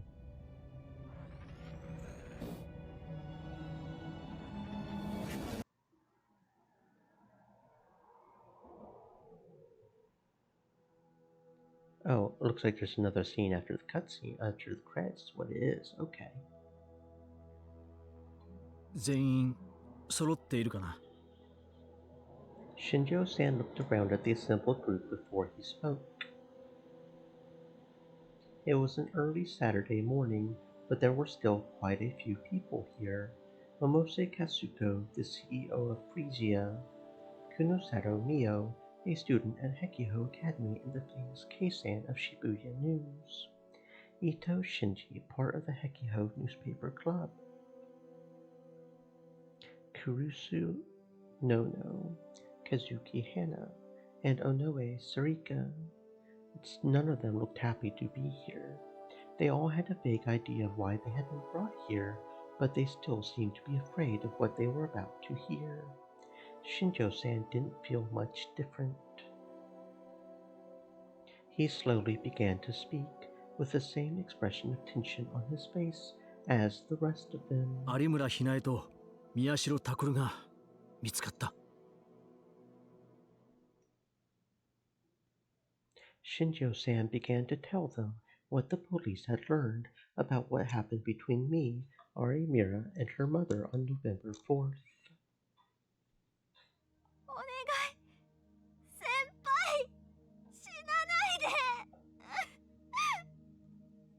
After her mom had stabbed me, I was lying on the ground with my head in her lap. Even now, I still remember how hot her tears had felt. Arimura. My consciousness gradually began to fade. Arimura. 僕は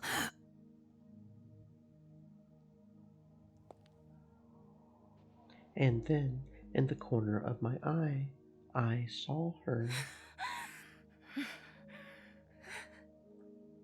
It was Arimura's mother. I thought she had left, but I was wrong. All sanity was gone from her eyes. I saw a sharp flash as she raised her hand high above Arimura's head. Arimura! With all the strength I had left, I pushed Arimura down and covered her with my body. No, not only do we not get stabbed, we get stabbed even more. Okay.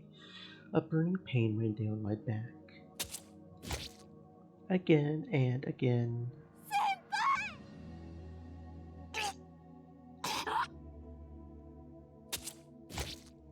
Again and again and again.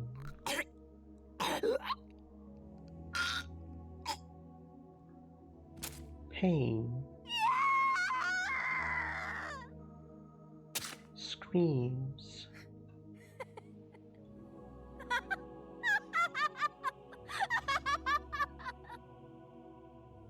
Mad laughter.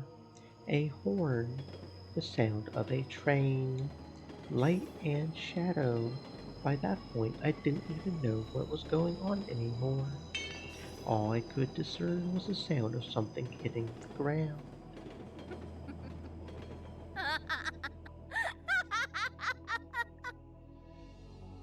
The sound of dragging feet, as well as...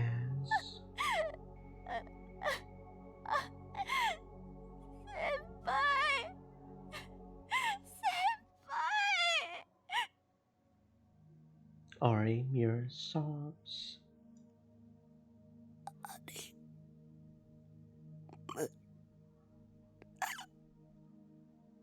I tried to speak, but I felt unbelievably weak.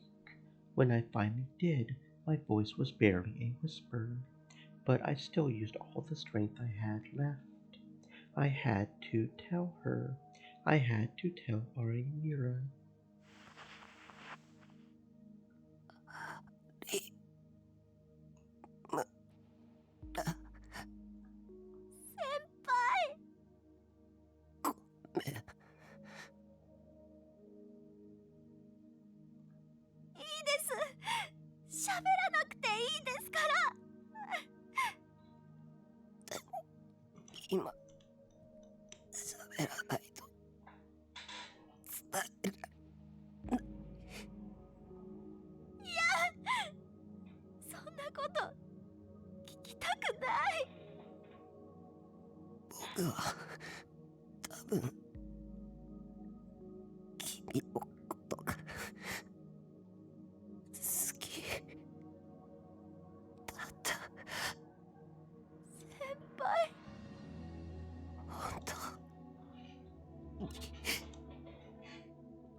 かります。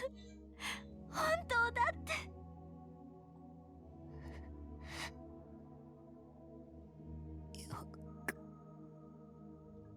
先輩、いやねえ先輩、やめてくださいよ、そんな嘘。やだ先輩、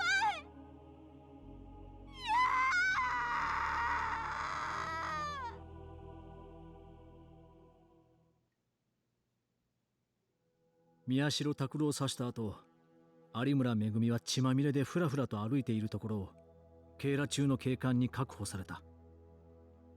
ただ残念ながら彼女は現在でも心神喪失状態で話を聞ける状態ではないようだ。それで二人は？有村ひなえがその後宮代拓と共に現場から姿を消していたことは知っているな。Shinjo-san took their silence as a yes and continued. どうしたものか。これまで警察がいくら探しても二人を見つけることはできなかった。それが昨日になってようやく発見に至った。二人は例の封鎖されている AH 総合病院の地下室に潜り込んでいたらしい。The place had been locked up tight. There was no way anyone could find us there. In fact, we had stayed down there for almost 3 weeks. そんなことより二人は無事なんですよね。それは二人についてだが。Kunosato-san picked up where Shinjo-san hesitated. She had already heard, it seemed. 現在有村ひなえは病院に保護されている。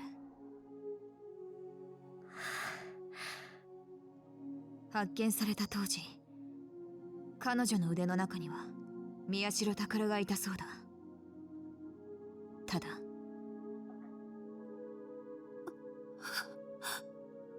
死後2週間以上経過した彼の体はすでにほとんどが腐敗し、一部は白骨化、また遺体の一部は欠損していたらしい。I could see them all gasp in horror. そして有村ひなえは腐敗した宮代拓の体を大事そうに抱きかかえ、ずっと話しかけていた。That's right. I had died right after that. It was to be expected, given how many times I had been stabbed, and the next thing I knew, I was in that hospital. My body was there, unmoving, and Arimira was holding me. I didn't know how Arimira had gotten it down there, but she had probably gotten help from her. 先輩。Arimira was talking to me with a happy look on her face. 先輩、お願いがあるんですけど。She seemed to think she was at school. She kept saying the same thing over and over. I was sure that she was hearing my voice as well. No, not just me. Sarika was there, and Kurusu, as well as Ito and Kazuki. What she was seeing was... ひなちゃんには見えてるんだよ、本当の世界が。That's Sarika for you. She knew what I wanted to say. That was the true world. It was the world of truth that Arimira wished for. She could hear them, voices without lies, and now I knew that I was a part of her.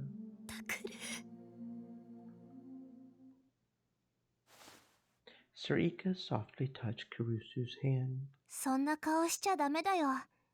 だってきっとタクも楽しかったから。ね、タク。そうだよね。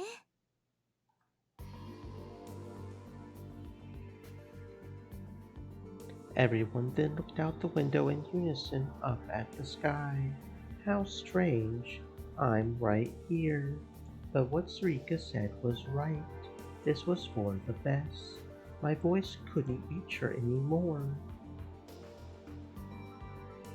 But Arimira now had the world she desired.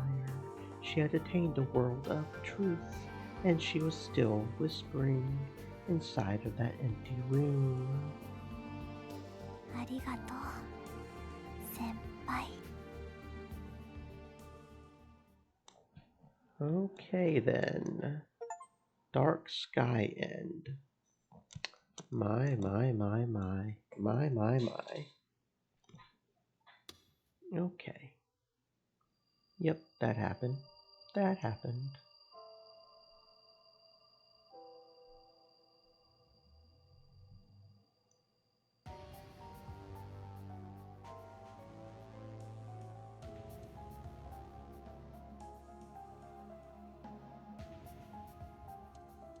Okay.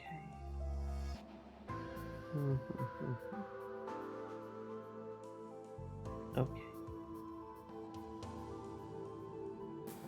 So let's load here. いえ。一体何を？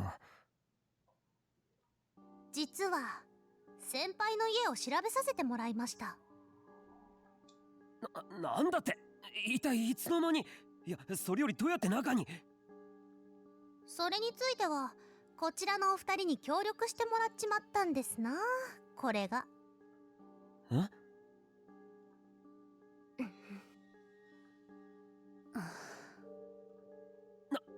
なんで？っていうかクルス、何やってるんだよ。安静にしてないと。はい、ストップ。そんなこと今はいいんですって。それより先輩の家を捜索してヤバい秘密を突き止めちゃいましてね。は？ヤバい秘密って一体。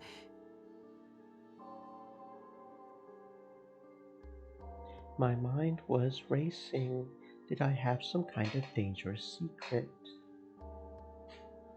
One I was hiding in that RV. I had no idea. I couldn't think of anything.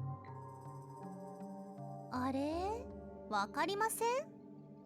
あなた、大変なものを集める趣味がおありのようで。Her eyes were cold and filled with disgust. She was so friendly a moment ago, but now she was acting like a detective. I knew she had met with a detective earlier. Did that have something to do with this? Both Sarika and Karusu were refusing to look at me. That was the biggest shock of all. 言いたいことがあるなら、はっきり言ったらどうですか？I worked up my courage and walked over to Arimura-san. これですよ、これ。Arimura-san took some magazines out of her bag and threw them onto the desk. I gasped when I saw them. そんなバカな！どうしてこれを？ようやく事態を把握しましたか。宮代先輩、その雑誌名を言ってみてください。言いなさい。クールキャットプレス。It was my favorite magazine, the one that Jin-san had brought me. なぜこれを？宮代先輩の人となりを調査するためです。クールキャットプレスは関係ないだろ。あります。大ありですよ。宮代先輩の性癖を把握する上で重要な証拠です。僕の性癖を知ってどうするつもりだ？いや、誤解しないでほしいんですけど、クールキャットプレスを買っているのは性的な欲求のためじゃなくてですね。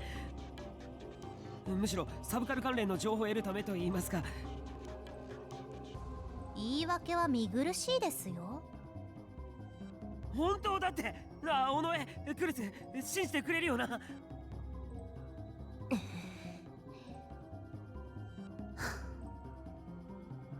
Sarika and Kurusu looked away even harder. そんな、どうして。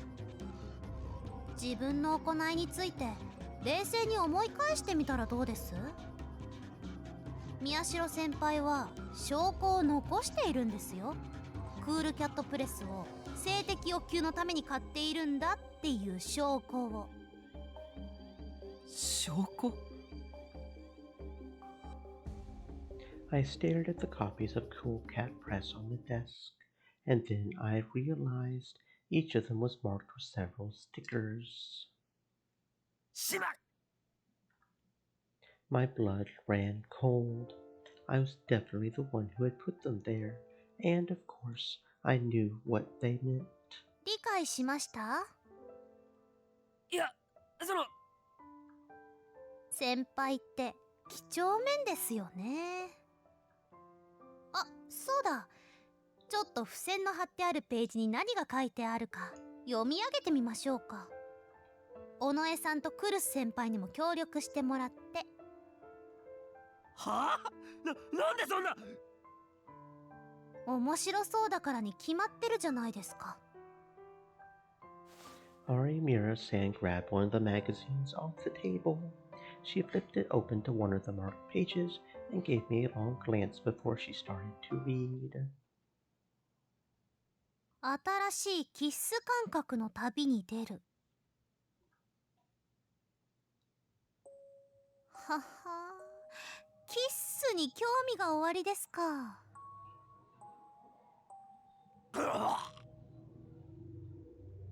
次。2回目のデートでお持ち帰り必勝法。そもそも1回目のデートすらしたことないだろみたいなツッコミ欲しいですか？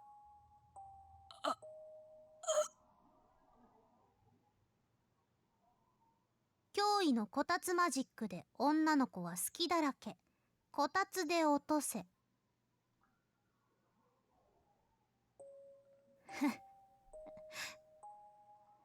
こたつ？ I could feel my will draining away.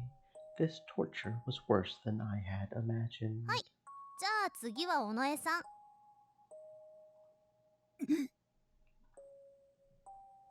Onoe walked over hesitantly.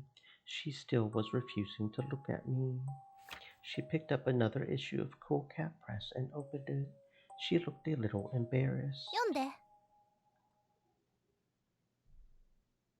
女の子の感じるツボ大図解。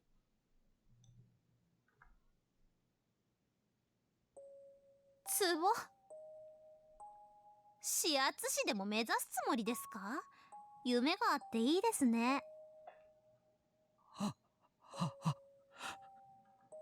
はい、次。海を見に行こうよと誘えば女の子はついてくる。海っすか。ついてかないですよ。はい。じゃあ次はクルス先輩。You're kidding me. There was nothing in the world as embarrassing as your relatives finding out about your sexual fetishes. Don't you know what you're doing, Arimura Hinae? 学校内恋愛の落とし穴。別れた後に気をつけろ。付き合う前から別れた後の心配っすか。まず女子と付き合えるかどうかを心配しましょうよ。もう許して。じゃ、そろそろ最後。振られた時に聴きたいバラードトップ10。振られた時って最初から負け戦想定してるんですか？それとも振られて落ち込んでる俺かっこいいみたいな中二な妄想ですか？恥ずかしい。もうやめてく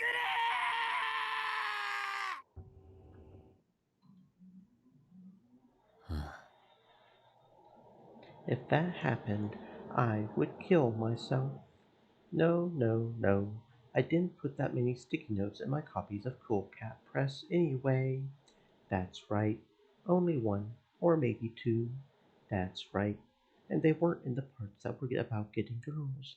They were in Mina Mikata Kenji Sensei's column, or the articles on men's fashion. I should stop thinking about this. I needed to figure out why Arimura-san had brought me here. But I basically knew already.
Hanaちゃん。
Okay, and here we are on a new chapter, new ending. It was nighttime, but for some reason the back gate was open. I went in from there. I had been so desperate to get away that I hadn't even realized where I was. Maybe I had come this way so many times that I had just followed the path unconsciously. The lights were still on in the teacher's office and a few of the special classrooms. It was late, but it was possible that someone was still here cleaning up after the culture festival. At some point, I had gotten separated from Arimira. That worried me. I imagined her screaming as she was burnt by a pillar of flame and almost threw up. No, that's overthinking things. That's impossible. It can't happen. Why were we attacked anyway? Was that woman after me? Or Arimira? Somebody tell me. My throat was parched. I hadn't even been running that long. It hurt to breathe. My strength was at its limits. The one thing I could be thankful for was that the horrible sensation caused by the sumo stickers was gone. For now, I decided to just head to the club room. It wasn't necessarily safe, but I at least wanted to catch my breath. And maybe Arimira would be there too. The door was unlocked and the lights were on. I quickly ran inside. Arimura! I staggered inside and collapsed on the table. I wanted water. No matter how much I tried to breathe, my lungs demanded more oxygen. The room filled with the sound of me gasping for air. Nobody responded. Is Arimira not here after all? If so, then why are the lights on? My throat was so dry that I choked when I tried to speak. I curled into a ball and spat phlegm out of my mouth. Only then was I able to raise my head and look around the room.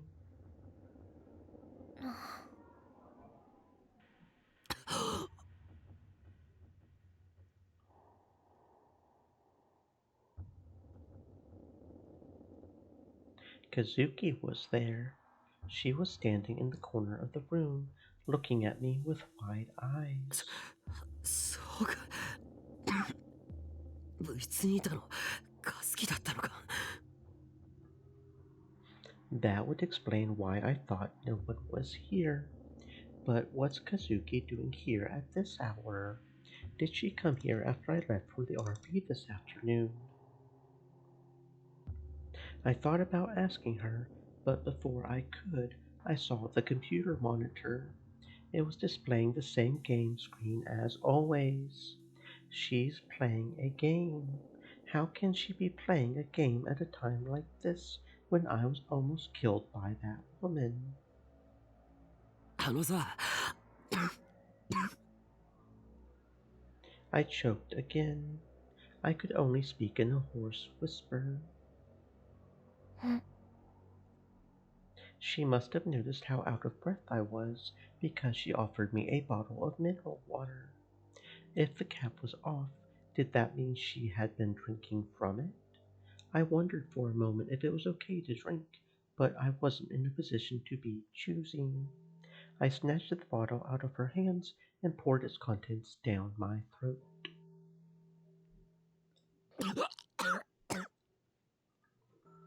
I had drank so fast that some of the water had gone down the wrong pipe, and I started to cough violently, but I still felt a lot better than before.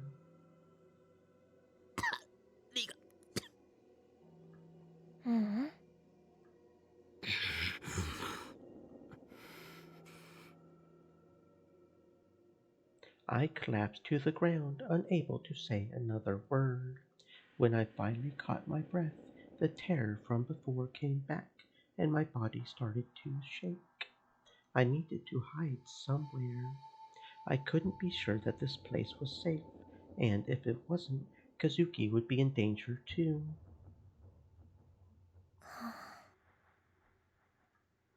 Kazuki seemed confused by my behavior. Does she want to ask what's going on? I didn't think she cared about anyone else, but maybe she's nicer than I thought. She did come to check on me with the others in the afternoon, after all.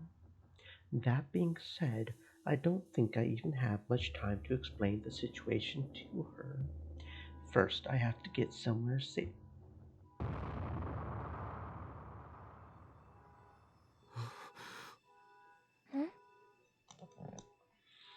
That sound. 今、音したよな。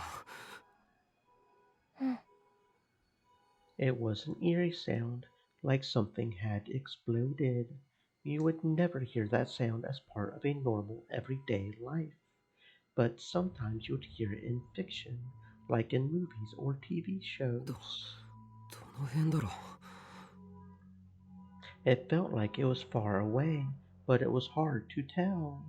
I stood up and opened the window to look outside. Huh? A car parked near the front entrance had exploded. Black smoke was rising, and the flames were illuminating their surroundings. A teacher had run out of the office and was yelling for someone to call a fire truck. あいつだ。 It's that woman. It's too dark to spot her from here. But I was right.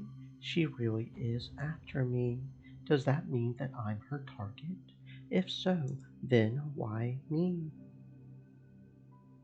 あなた殺されますよ、宮代拓先輩。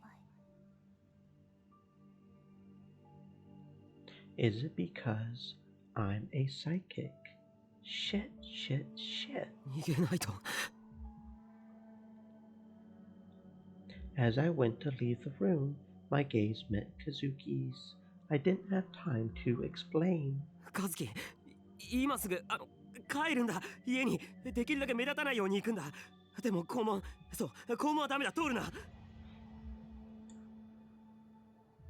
That was all I had time to say before I fled into the hallway. How many people were still here in the school building? I heard what sounded like a teacher's voice down below. At times like this, a wrong-sider could do nothing but panic. In fact, they often did stupid things that put them into even more danger. Wait, isn't that what I was doing right now? I felt like laughing for some reason. I just prayed that she wouldn't hurt anyone else. All I could do was pray and run. There was no sign of her in the hallway. I needed to head out of the main building and escape out the back.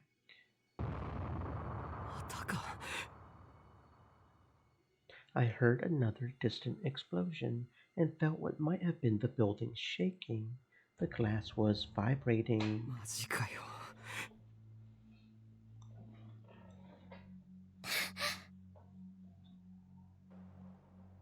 Kazuki ran out of the room too. She was trying to follow me. なんで追ってくるんですか? Why the hell is she following me?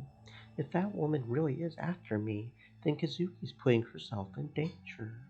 But Kazuki ignored my warning and shook her head frantically back and forth as if she was about to cry. とにかく学校から出よう。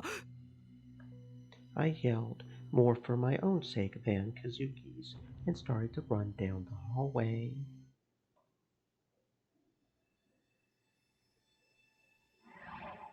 We crossed the connecting hallway to the main building.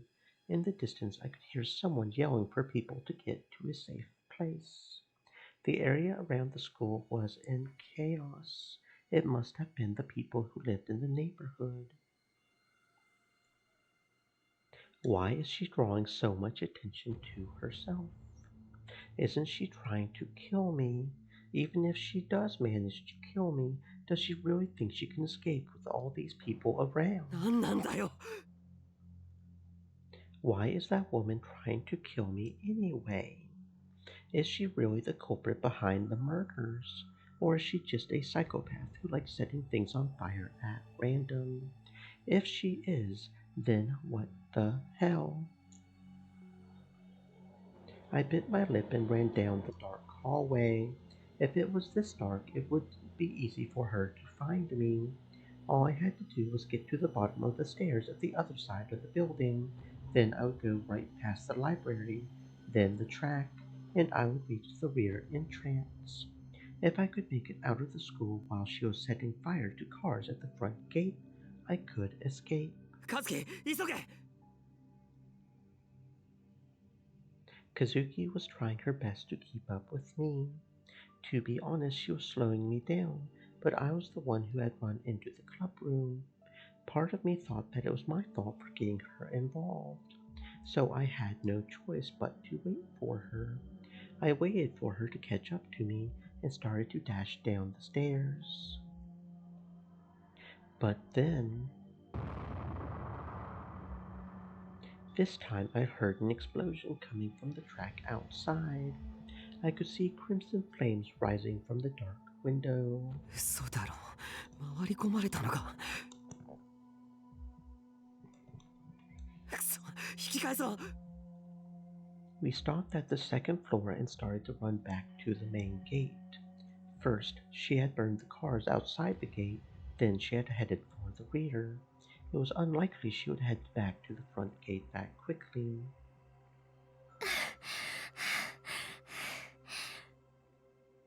Kazuki was running out of breath.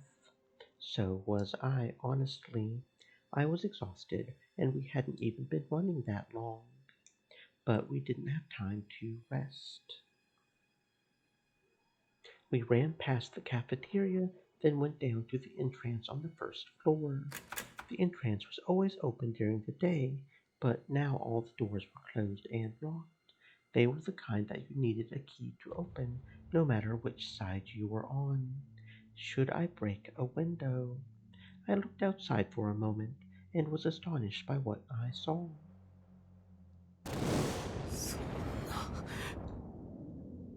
The gate was sealed with burning cars. When I had seen it from the room, there weren't any cars there. No way. Did she move them there to block the gate? Did she actually move those burning cars all by herself?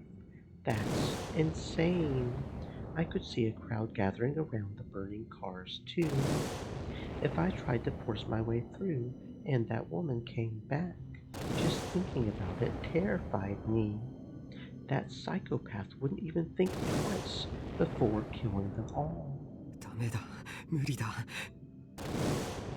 I couldn't leave by the main gate.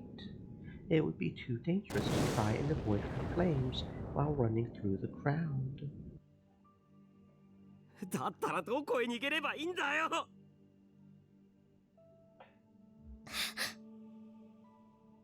Kazuki flinched when I yelled. 悪い。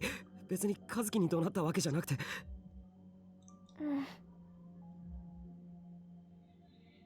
Where?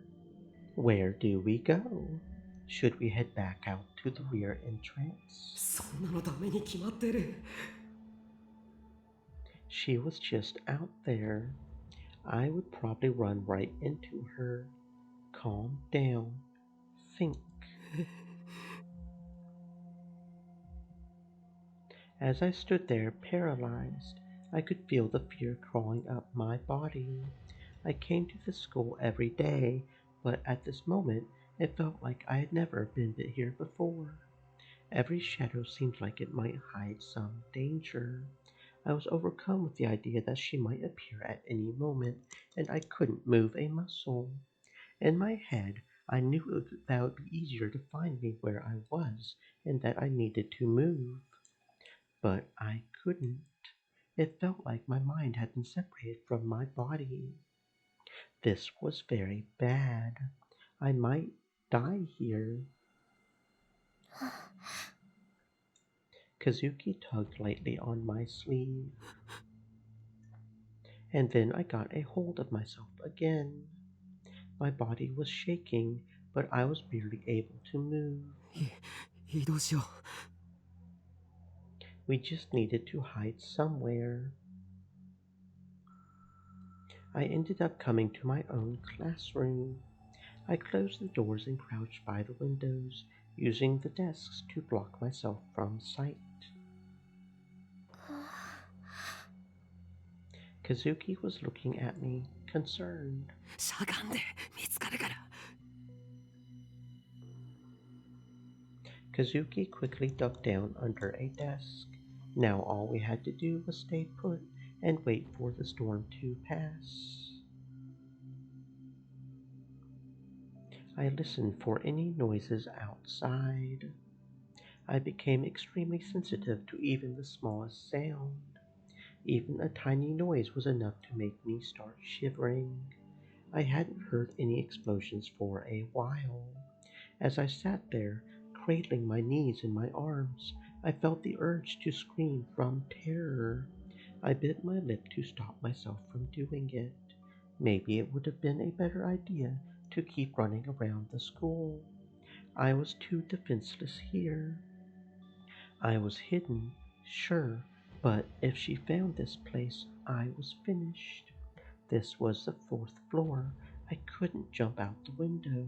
If she trapped me in here, I was done for. Maybe this was a bad idea. The fear kept building. I couldn't stay calm. I wanted to run, but even if I did get out of the school, how long would I have to keep running? When would she give up? Was there any guarantee that she ever would? Maybe she would keep following me until I was dead. どうしたらいいんだ。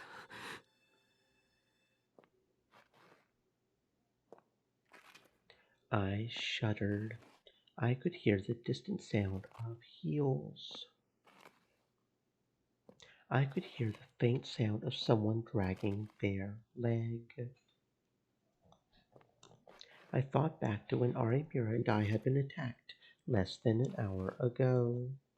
Was she dragging her leg? I couldn't remember. But I felt sure of it somehow. Those footsteps belonged to her. Kazuki gulped.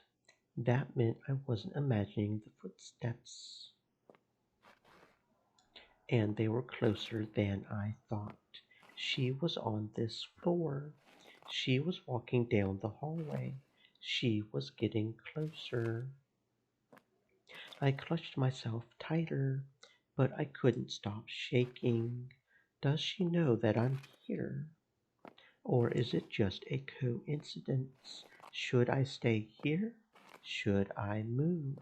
If I run out now, she would find me for sure.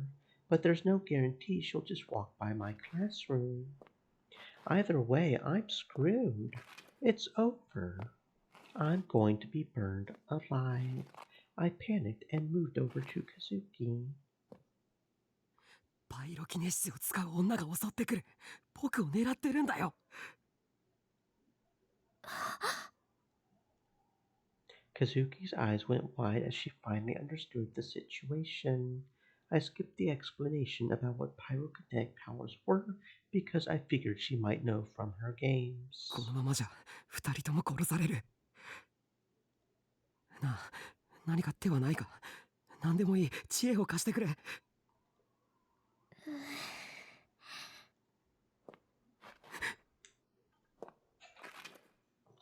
She's close. She's almost on top of us.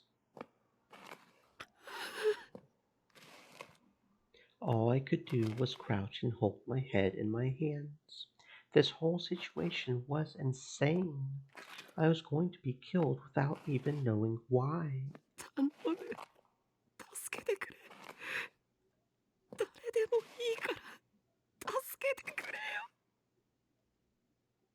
And then a whisper akin to a silent prayer, or perhaps a beseechment, found its way to my ears. なんとかできるかも。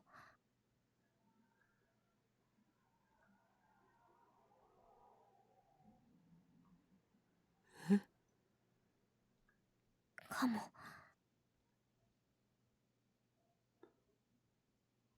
Kazuki stood up and looked down at me, her face filled with uncertainty. Oh, there's her sword. I'm not sure I would call that a sword, but okay. What is that grotesque thing she's holding in her hand? Oh, does it continue over here too? Like down to the bottom? Oh, okay, so that's just the side things. Well, now that's an interesting looking sword. Almost looks like a spine or something. Or like one of those things that have multiple parts to them. You know those weapons I'm talking about. The ones with that come apart and you can. It looked like some strange creature from the deep sea. Oh yeah, I could see that. I like that one.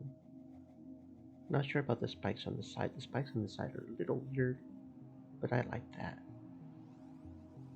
Perhaps a spine ripped out of a human body.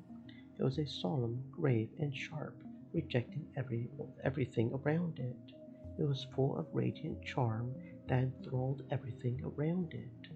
It showed the light of its contradicting nature. The one thing I knew for sure, somehow, was that it was a sword. Is this a D sword? Kazuki has a D sword too. カズキ、お前喋った？いや、それよりその件。I was so confused. So much was happening at once that I couldn't keep up. I didn't know what to ask first. 屋上行けば。屋上？ I wasn't sure what she was talking about, or why she had suddenly decided to start talking. But the footsteps were getting closer. どうなるかわかんないけど、結果は保証できないかもだけど、それでもいいなら。So that's it. Kazuki is trying to save me. I stood up as silently as I could. 屋上に行けばいいんだな。There was no time to think about it. Even if she couldn't guarantee what would happen, I didn't have any other choice. Fortunately, the woman had passed by our classroom and headed for another wing of the building. We were able to make it to the roof easily. The roof of Hekiho Academy was a garden. Of course, it was the first time I had been here at night. Now wasn't the time for sightseeing, but I still gasped when I saw the view of Shibuya at night. I looked down over the fence and saw the front gate right below us. The cars were still burning and the crowd was getting bigger. The fire department was right nearby, but the fire trucks hadn't arrived yet. What was she going to do here? Was she going to use that sword to fight? That would be like something out of a manga or anime. I couldn't imagine her trying to fight with that thing.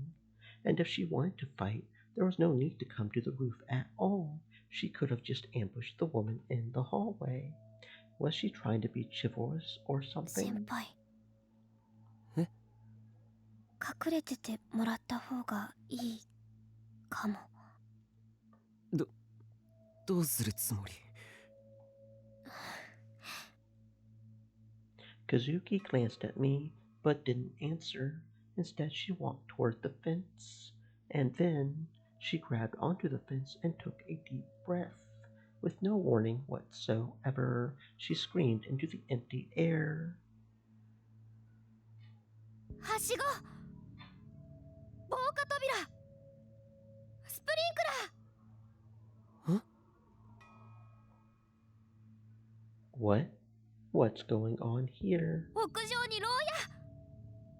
土砂降りの雨で火が消 Is she stupid? No, apparently. Okay, so her power is she can summon things with her voice. That's why she doesn't normally talk. Okay, I'm tracking here. Interesting. If she keeps yelling like that, the woman will hear us. Is she trying to turn me over to her? 校舎に催眠ガス。警察の機動部隊出動。消防車で放水。5台じゃなくて10台。待てって。 I guess she can't control what actually shows up. Or something. I grabbed Kazuki by the shoulders and tried to make her stop, but she knocked my hands away.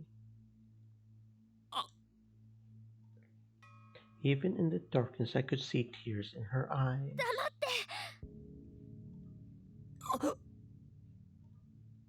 The second she said the words, I felt a pressure in my chest, like a cold hard hand gripping my heart. For some reason, I felt like I was being forced to fall silent. I wanted to speak, but I felt like I had to stay quiet. I vaguely regretted that if I said something, I would be erased from the entire world. I staggered away from Kazuki, unable to find the words to say anything. Was this why she had told me to hide?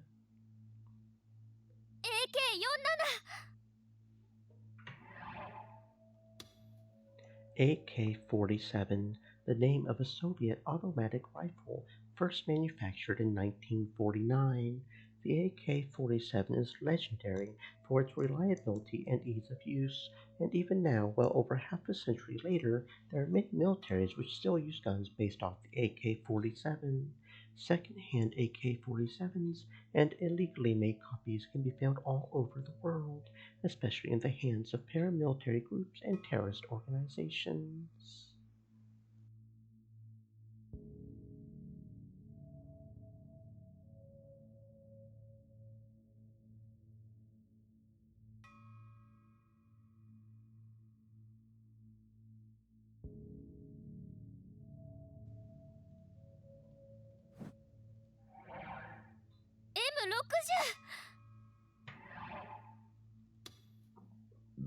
M60, a machine gun first used by the American Army in the late 1950s. I can't be missing too many more tips, I don't think, or maybe I am. 22, 26. Yeah, maybe I am. Interesting.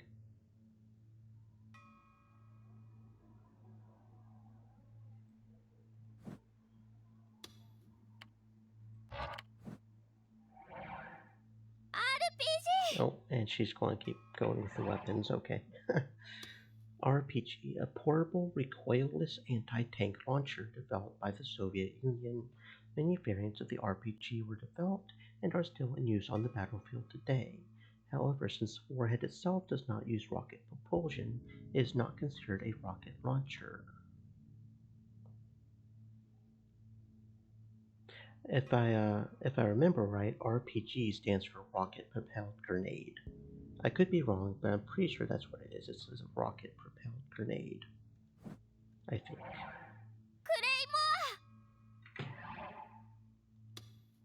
Claymore, officially named the M18 Claymore mine, is an anti-personnel mine developed in the US.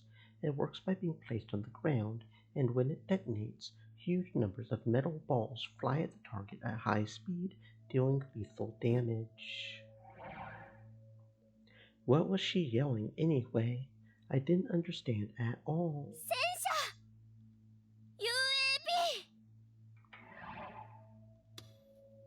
UAV, short for Unmanned Aerial Vehicle.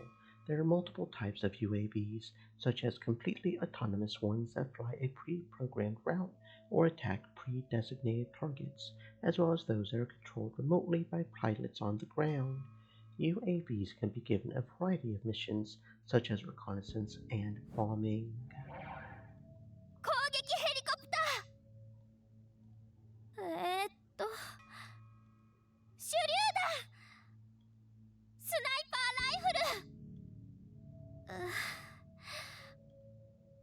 And then she suddenly fell silent. She was thinking about something. I should just forget about relying on her. I should get out of here now. It was safe to assume that Kazuki's shouting had attracted the woman's attention. 氷雪系最強重力を自在に操る Kazuki started to scream again, oblivious to my fears. I couldn't take it anymore. I looked down over the fence. The crowd was looking up and pointing at Kazuki. I looked over at the other building, too, but I couldn't see the woman from my current position. 相手は死ぬ俺杖系主人公 God Mode Su refers to an extremely powerful character that never loses a fight and oftentimes never even gets scratched. 騎士魔法使い忍者 I wanted to tell her to run away with me, but after she had told me to be quiet, I felt this strange pressure not to speak. I'm not sure a dragon would actually help in this situation, actually. A dragon might be just as likely to set you on fire as a pyrokinetic. I would just have to leave her. If the woman was after me, Kazuki was probably safe here. I knew that was just foolish optimism, but I didn't feel like I had any other choice. I refused to just die here. Sorry, Kazuki. ポータル装置エクスカリバーゲイボルグ Gaybolg, a legendary spear used by Culane in Celtic mythology. 草薙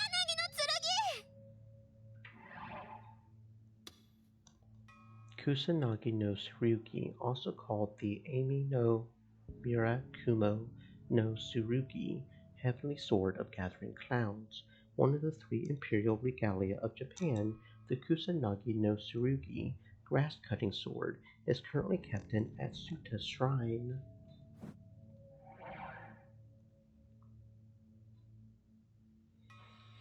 I turned my back on Kazuki and headed for the door, but...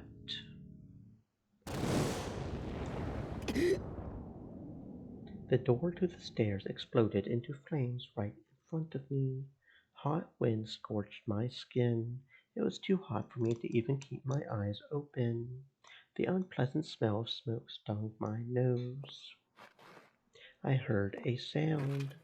It was the sound of the heels that I had heard in the classroom a moment ago.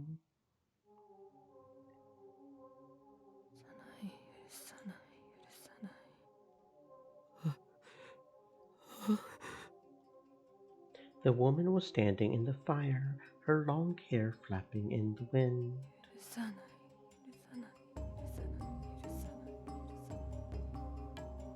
She was mumbling something to herself.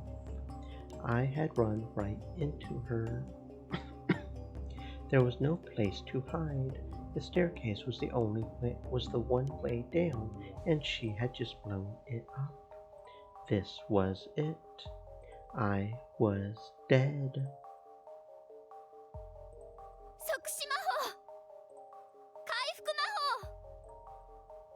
Kazuki started screaming again. She was just screaming meaningless words down into the crowd below with her back turned to us. Now was not the time for this. I couldn't move at all. And for some reason, the woman wasn't moving either. She was just standing there, mumbling to herself. I searched my field of vision for my sword. I had seen it the last time we were attacked. If I could find it, I might be able to fight. But I didn't see any sign of it.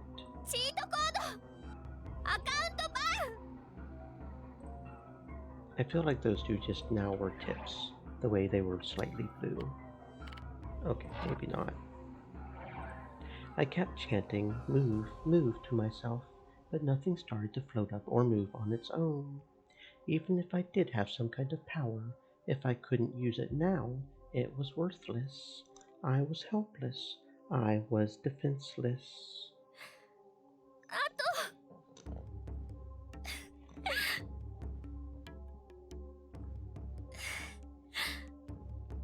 It was far too late for it to matter. Far, far too late. But Kazuki finally stopped screaming. Her shoulders slumped helplessly. She was back to her usual silent self. Suddenly, everything was so quiet, I thought I could hear my heart beat. I was so tense, I thought I might throw up. The stomach acid was working its way up my throat. I forced myself to swallow it back down. It was all too likely that, if I moved even an inch to let it all out, the woman's flames would consume me in an instant. I couldn't move. Was I going to die? Kazuki was probably going to die too. I feel pretty bad about that. Did Arimura make it out okay? Would Surika, Kurusu, and Ito be sad without me? ごめんなさい I could hear Kazuki's whisper drowning in the howl of the wind. 何も起きなくて And then the pyrokinetic woman took one staggering step toward me. Flames appeared in her hand.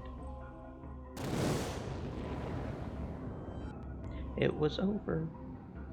I bit my lip and clenched my fist, trying to ready myself for the pain that was to come. Of course, nothing would be enough to prepare me for it, but I felt like if I didn't do that, I would collapse to the ground from fear. But then I heard an eerie, high-pitched noise from the moonlit sky. It was a maddeningly painful noise, like the earth itself was screaming with agony. It was the kind of noise that made people look to the sky in fear. The woman froze. I looked back down from the sky and blinked in confusion at what I saw. No, it wasn't just confusion. The thing had appeared between me and the woman with no warning at all. What the hell was this? It looked something like a globe. It was making a strange, slightly unpleasant sound, like metal scraping against metal. It looked like a piece of modern art. The rings on the outer edge were rotating in a paradigmatic manner, and the fractal hexahedron in its center was glowing softly. It wasn't here a moment ago. It wasn't a part of the roof's decorations. It was impossible to believe it was real, because it looked like it was floating. I seriously wondered if I was seeing things, but I wasn't the only one who saw it. ポータル装置かも Kazuki's words were a whisper. A portal device. What the hell? If she knew what it was, did that mean it was hers? But even she seemed to be shocked by its presence. The woman panted like she was hyperventilating, then clicked her heels against the ground. The flames flickered in her hands. The fire exploded outward towards the strange object. The object was wreathed in a column of flame. But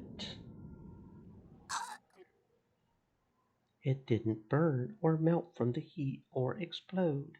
It simply floated there. Maybe it really was an illusion. The woman looked frustrated. She raised her voice in a wordless scream, then tried to punch it with her other hand, and I could see the power of her face change in the light of the flames. She was frozen in shock. It wasn't just her expression. Her whole body seemed as still as if she had been encased in ice. The roaring flames began to disappear. I could see what looked like scan lines appear all across her body. I rubbed my eyes, thinking I was hallucinating again.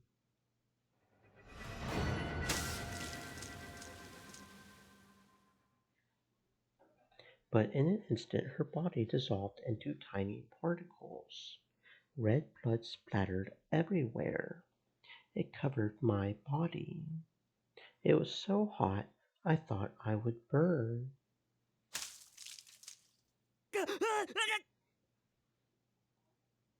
What the hell? What just happened? There was no trace of her body. There was nothing left of her except a spray of blood on my body and the ground. What Kazuki had called a portal device was still there, making its strange noises. Still confused, I tried to touch it. 触ったらダメかも。 Kazuki grabbed my arm and stopped me. She still looked sad. 転送装置かもだから。円数2に出てくる。円数 2？ 転送装置？ ESO2 was the game Kazuki played all the time, right? 私、現実化しちゃったのかも。 What did she mean, maybe? And wait, what did she mean by made it real? あの女の人が消える時のエフェクト、同じだったかも。円数2でポータル装置使った時と。エフェクト？エフェクトだって。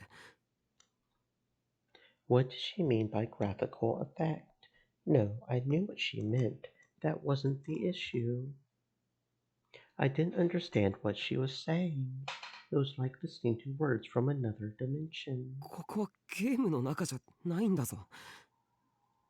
普通人は消えないし、人の体にエフェクトなんて出ないんだぞ。うん。ここは現実。円数2の中と違って、ポータル装置がある世界じゃない。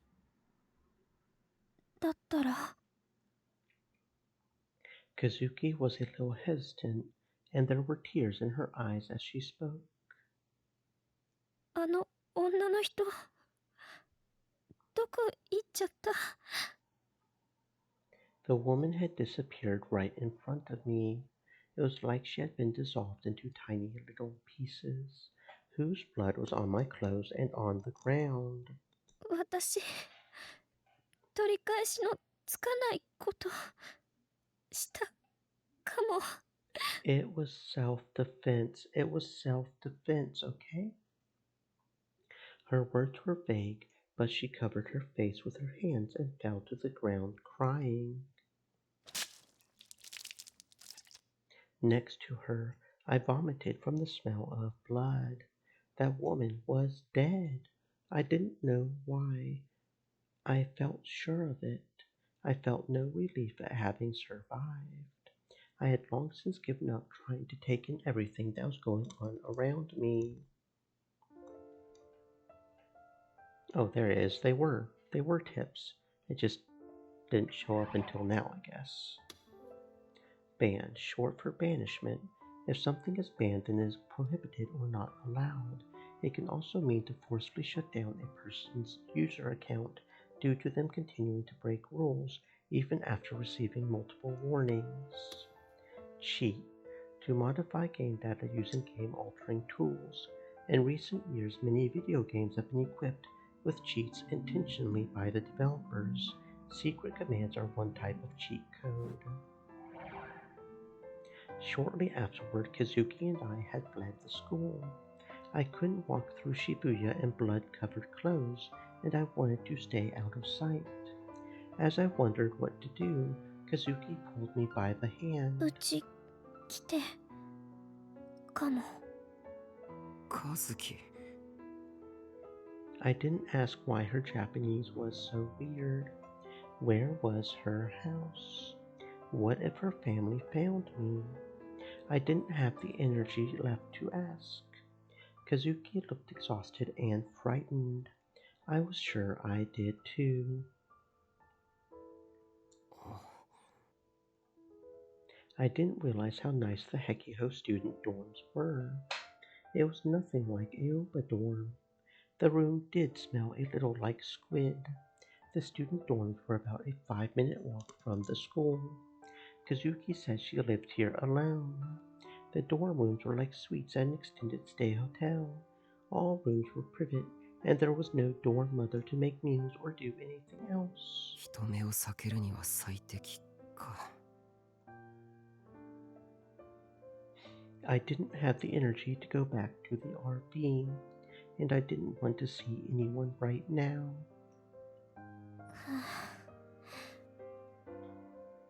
Instead of changing or sitting on the bed, Kazuki went to a corner of the room and crouched down. I sat on the floor, a distance away from her. I brought my knees up and buried my head in them. Suddenly, I was starting to shiver. When I closed my eyes, I could see the flames and the look on the woman's face in the last second of her life. How wonderful would it be if all of that, from the pyrokinetic woman to the attack, even Kazuki talking, was just a dream. I clutched myself tighter, trying to stop myself from shaking.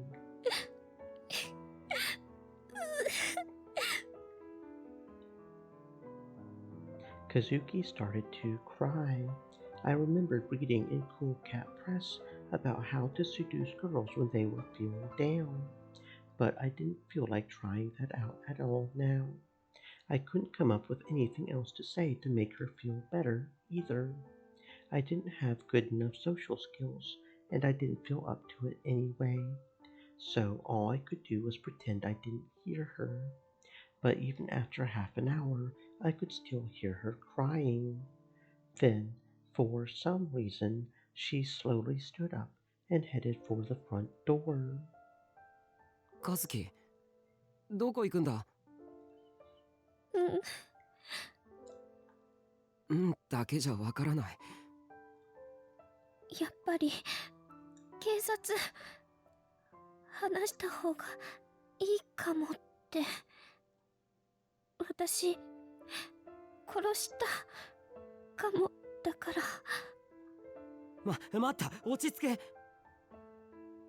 I quickly ran over to her and grabbed her by the shoulders.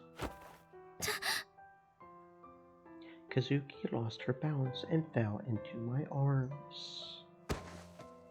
I fell backward too and was unlucky enough to knock my back up against the low table. I writhed in pain for a minute, unable to breathe. As I waited for the pain to subside, Kazuki slowly got off me and sat down next to me.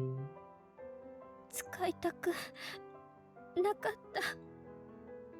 こんな結果になるかもって予想できてたから。和樹のせいじゃない。That was all I could say. I didn't want to think about whose fault it might be then. It wasn't my fault either. That woman was the one who had attacked me. I tried to tell myself this, but my hands wouldn't stop shaking. Kazuki put her hand on top of mine. 先輩、手握ってほしいかも。It was tiny and soft, and I was so happy to feel its warmth. I held her hand tightly, like it was the most natural thing in the world.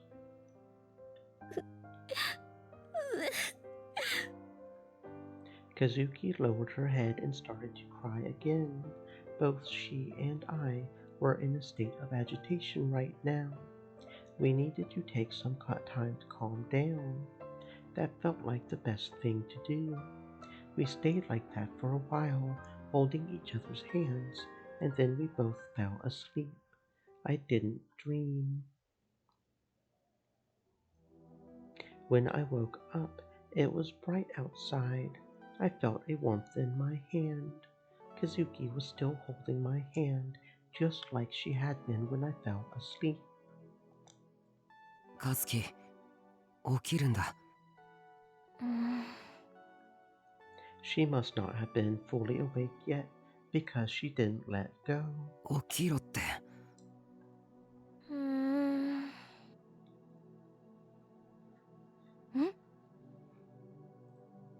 She did a double take.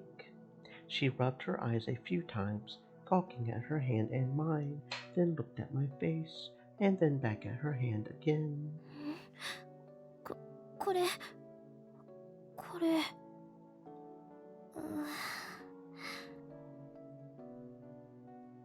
Her face was bright red, and she was looking downward, but she didn't let go. そういうリアクションしないでくれますか。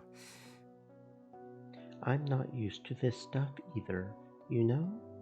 There's nothing in Cool Cat Press about how to deal with this kind of situation. Crap, I'm starting to sweat. If Kazuki notices, she might think I'm creepy. とりあえず手を離してくれよ。出ないとトイレにも行けない。トイレ。Finally, my hand was free.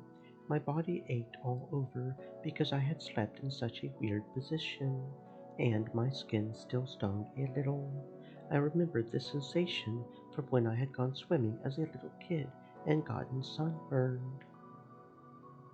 I closed my eyes and I could still see the red flame.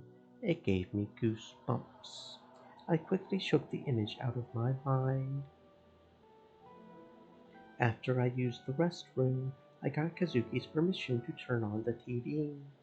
It was about 9.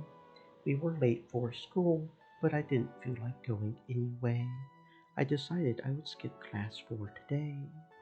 There was a news program on, and just like I thought, it was talking about what had happened last night. Most of the video was of the burning cars around the front gate, though. 未確認ながら不審な女が侵入したという情報もあります。You guys see the sucker stand? She has an entire stand of suckers just sitting over here. You guys と see 言います that? のも、敷地内で何度か爆発のような音がしたのを周囲の住民の方々が聞いているんですね。しかも屋上には血痕とさらには謎の物体が残っていたということで、警察はテロの可能性もあるとして調べを続けています。The mysterious object must be what Kazuki called a portal device. That thing's still there. Will the police be okay? If they touch it, will they disappear like that woman? I took another look at my uniform. It had been too dark last night for me to see, but it was covered in blood. The blood had even soaked through to my undershirt. It made me feel sick just thinking about whose blood it was. I wanted to change, but of course there were no men's clothes in Kazuki's room. Maybe I should borrow her PC later and order some. How much do the police know anyway? Do they know who that suspicious woman was or who she was after? If the police do find out and come to question me, they'll inevitably learn what happened after that. いやいや、まだあの女が死んだって決まったわけじゃ。And even if she was dead, that was self-defense. They wouldn't prosecute me. Right, of course they wouldn't. At least that's what I tried to tell myself. When I remembered what happened yesterday, it felt like my legs were going to start shaking again. I was worried about Arimura, but I didn't know how to get in touch with her. I decided to go down to the public phone in the dorm lobby and call Sarika to see if she knew anything. She told me that she and Kurusu were hiding Arimura in my RV. They had happened to run into her last night after we had been attacked by that woman. I was about to complain about them letting her use my RV, but changed my mind. What was important was that Arimura was safe. Sarika and Kurusu were both very worried about me. All Arimura had told them was that I had been attacked by a woman who could control fire. But I was as vague as possible. There was no way I could tell them what had actually happened yesterday. I hung up quickly without telling her where I was. Then I went back to the room. 今日休校だってさ。 That's what Caruso had told me on the phone. The police were probably investigating. 和樹、聞いていいか？ん？昨日お前は一体何をしたんだ？ Kazuki didn't answer. 言えないことなのか？お前も能力を使えるんじゃないのか？ She still didn't say a word. She had done so much talking last night, but now she was back to her usual self. なあ、喋れないわけじゃないだろう。何も知らないっていうわけでもなさそうだし。 Kazuki shook her head. よくないかも。よくない？何が？私と喋るのよくないかも。What does that mean? It probably has something to do with the way she had suddenly started yelling last night. 先輩の知りたいこと、詳しい人いるかも。詳しい人？どこに？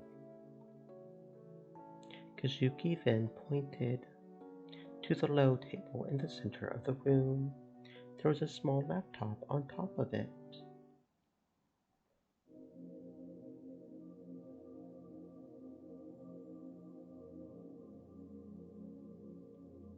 Kazuki Hana is a gigalomaniac and a special one at that.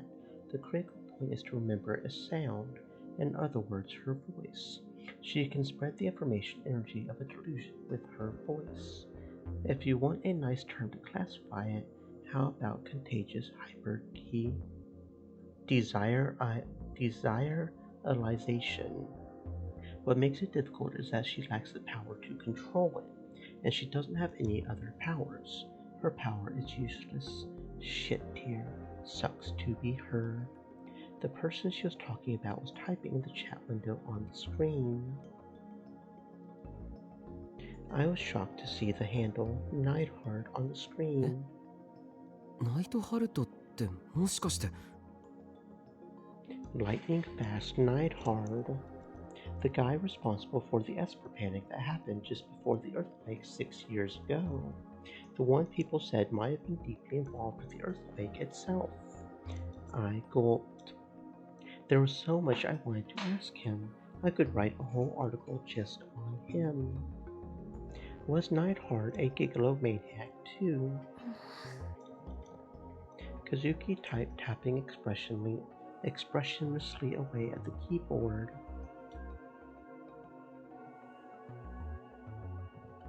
What? Neidhart, don't get jealous. What? Why the hell would I be jealous? You were a god in ESO, but you're a trash noob in ESO too, right?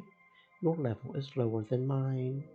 That's because I moved to ESO 2 after the beta test.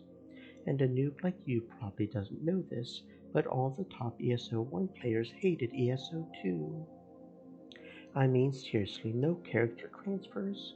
Of course, we held a big protest. I put it together. I was surprised by how many top-ranked players showed up.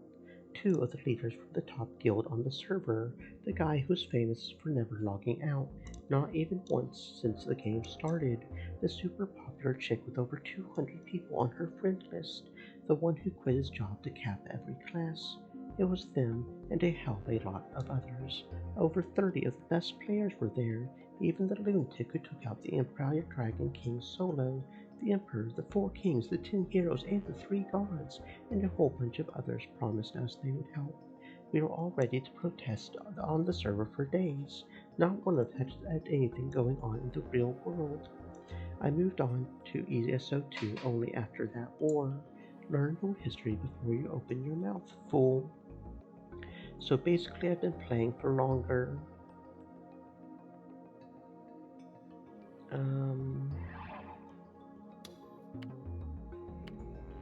There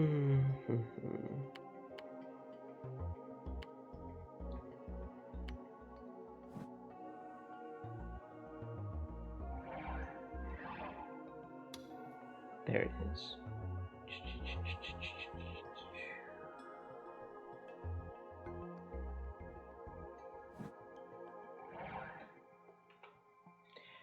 So basically, I've been playing for longer than you, which makes me the boss.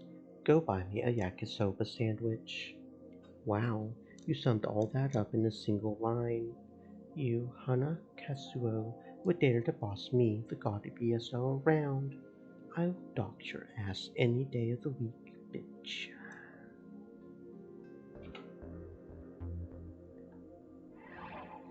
Because Hana Katsuo was her own handle. その顔文字、毎回入力してるのか? She showed me that she had them registered as shortcuts on the keyboard, but that wasn't important right now. Supposedly, Kazuki and Neidhard knew each other online from the beginning from being in the same ESO2 guild. じゃあ、能力のことを相談していたのか? Kazuki nodded. Lightning fast Neidhard, the legend himself. So the rumors were true after all. I was so excited I was getting goosebumps all over my body. A lot of people said he was fake after the Esper incident, but it turned out that they were wrong after all. 私、地震の1年後くらいにはもう気づいてた。自分に特殊な力あるかもって。だからっていいことなんて何もなかったけど。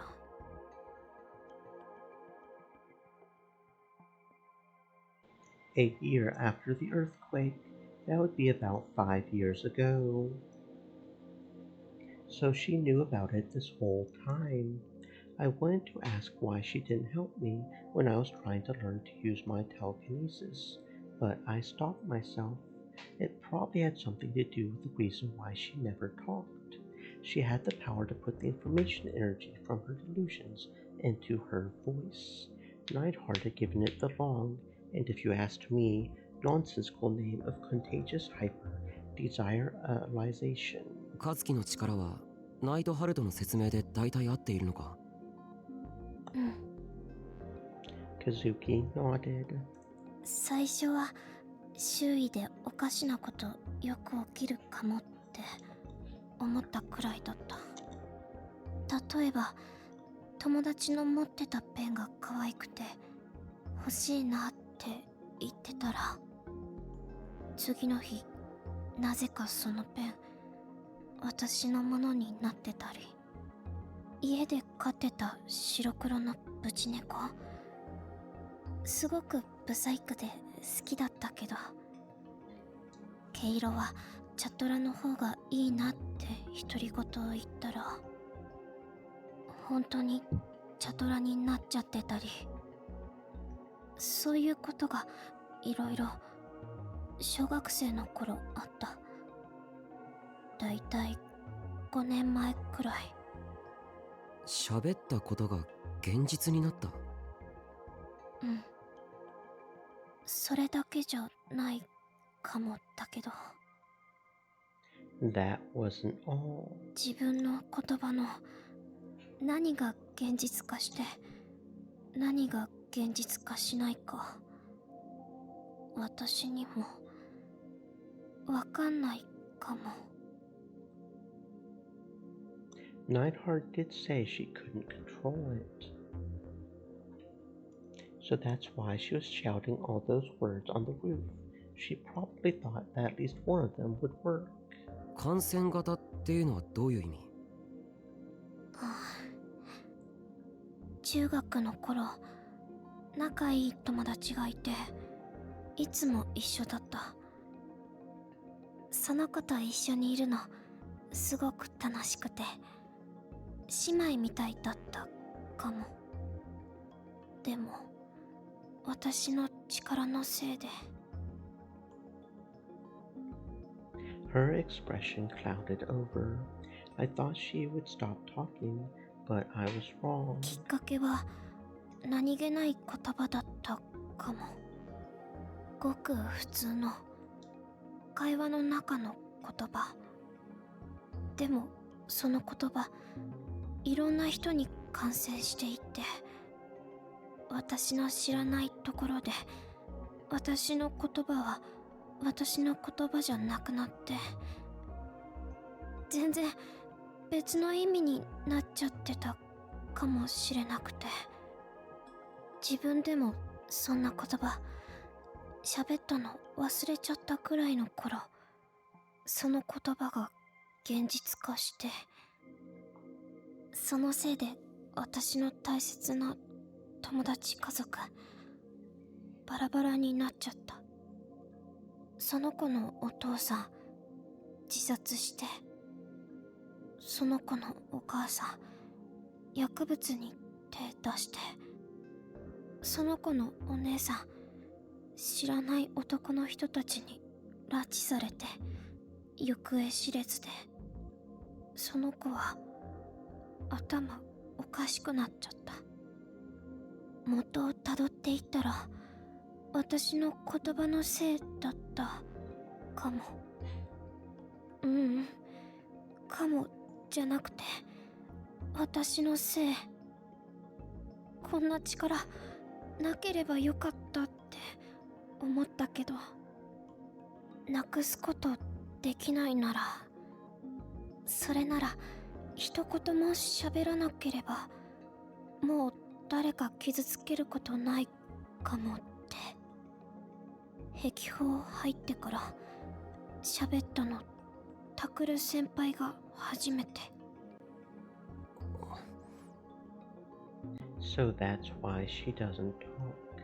If she talks, her power might activate, and if what Neidhart says is true, she really can't control it. There's no way to prove whether or not what happened to her in middle school was really because of her power. But even so, if she had been able to control it, she had probably asked herself that question a million times. Maybe remaining silent was her way of punishing herself. I asked Kazuki's permission to type a question to Neidhart.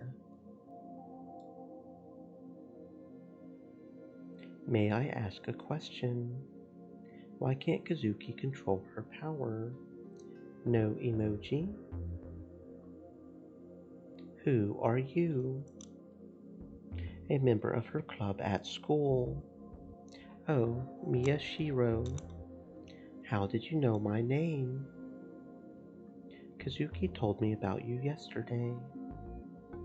She said there was a moron in her club who had psychic powers, but didn't know.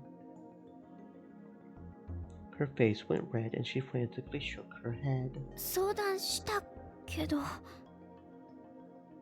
タクル先輩、最近変な力手に入れたみたいだったかも。だから人前とかで使いすぎると危ないかもって思って。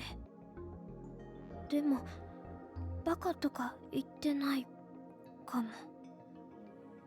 Maybe. You didn't know how to use them, okay. Why is it that Kazuki can't control her powers? This is just what I've gleaned from talking to her, but what I'm about to tell you is top secret stuff. Don't go around repeating it. You know how you need a shared idea to real boot a delusion, right? In my case, I chose a target to show the delusion and then plug the delusion directly into their mind. Sometimes that delusion involves sex. Other times it also involves sex. On other occasions there was also sex. You can skip the jokes. I was serious. What's important is that you're plugging that delusion directly into the target's brain. That's what creates a clear mental image that can be shared. This clear image is what's needed for a successful real boot, but Kazuki can't do that. All Kazuki can do is spread the information energy from her delusions via sound. Sound contains no visual information, which means the mental image itself becomes vague. It's a lot less reliable than implanting an image directly. Just like it's hard to visualize an image just based off of a description, right? Of course, an otaku like me can do that easy, as long as it has something to do with sex. But Kazuki's power has one other trait that makes it unique. Anyone who hears her voice is able to echo it. That's why I called it contagious. It's just like a rumor. It grows and changes as it spreads, like a game of telephone. Imagine a guy giving a speech in front of a station. That's her, spreading her delusions to a random group of people. Now imagine someone passing by hears that delusion and takes it to school and tells it to a friend there. Then let's say that the person repeats it to someone else. The contents of the speech echo and expand. In the same way, Kazuki's sound can spread even when she's not there. That's what makes her different from a typical gigalomaniac.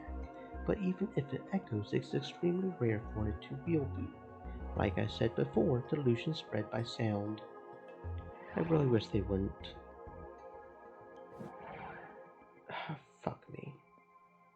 I'm just going to not read it, I guess. I don't know.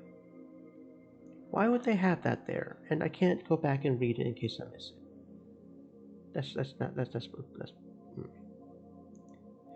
That's a lot of information to take in. I tried as hard as I could to understand everything that Neidhart was saying. Oh, will you let me scroll back? A rumor can, under certain circumstances, turn into a form of demagoguery capable of altering an entire society. So Kazuki's power might be the same thing as that. That would explain why it isn't safe for her to talk. It must be such a terrifying possibility to her.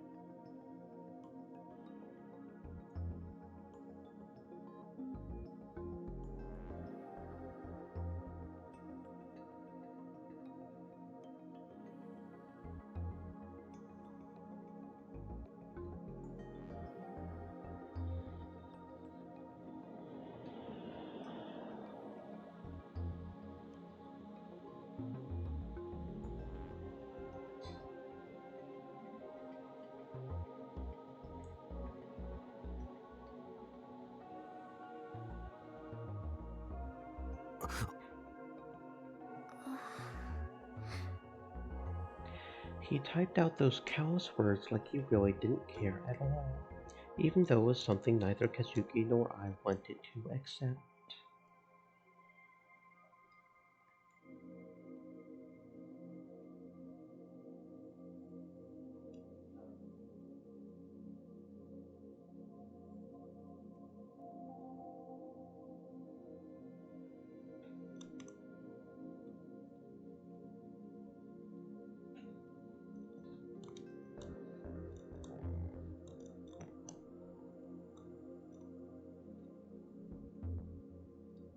Even more cold words appeared on the computer's LCD monitor.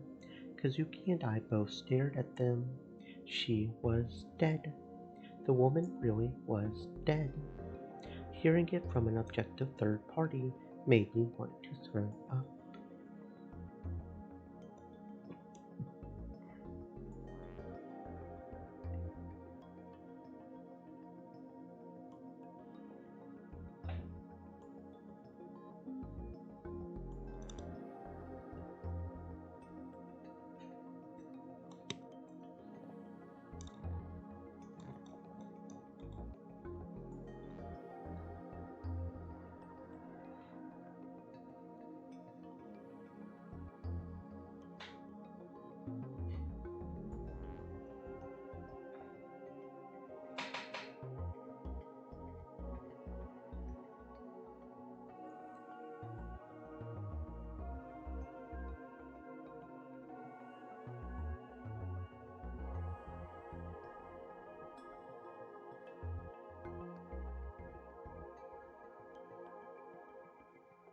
Is this really the kind of person that Neidhart is?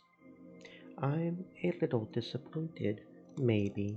変数2でしか会えないかもだから結構コンタクト取るの面倒かも。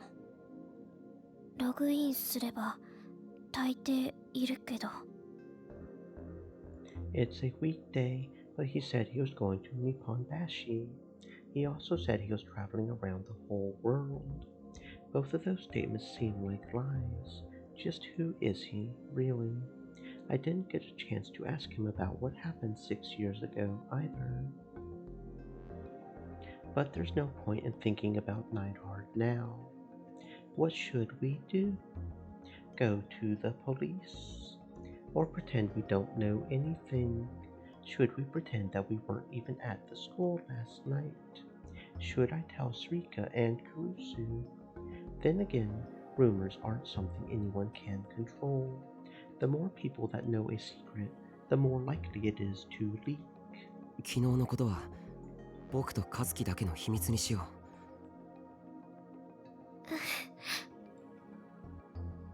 Kazuki froze and looked at me pleadingly. それでしばらく様子を見る。I still don't know why that woman had attacked us. It didn't seem to have anything to do with the return of the new Gen Magus, though. The way she attacked us was too different from the other murders. The most likely possibility is that she was a psychopath, but that's only a theory. Maybe someone else is controlling her. It would be best to be careful.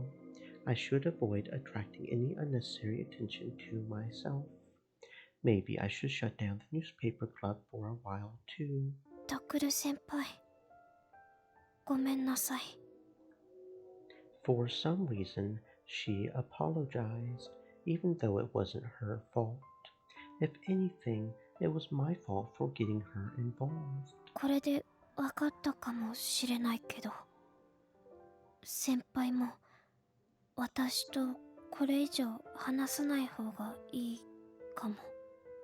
Hey, you not being able to talk has nothing to do with us being able to talk to you. Those are two separate things. 私の声、良くないこと引き起こしちゃうから。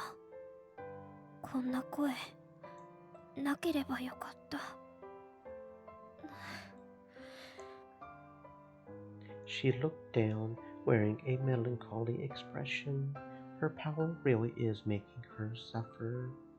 As an older student from her club, I should probably say something to her. She did use her power to save me after all, even though she hates it. なあ、和樹。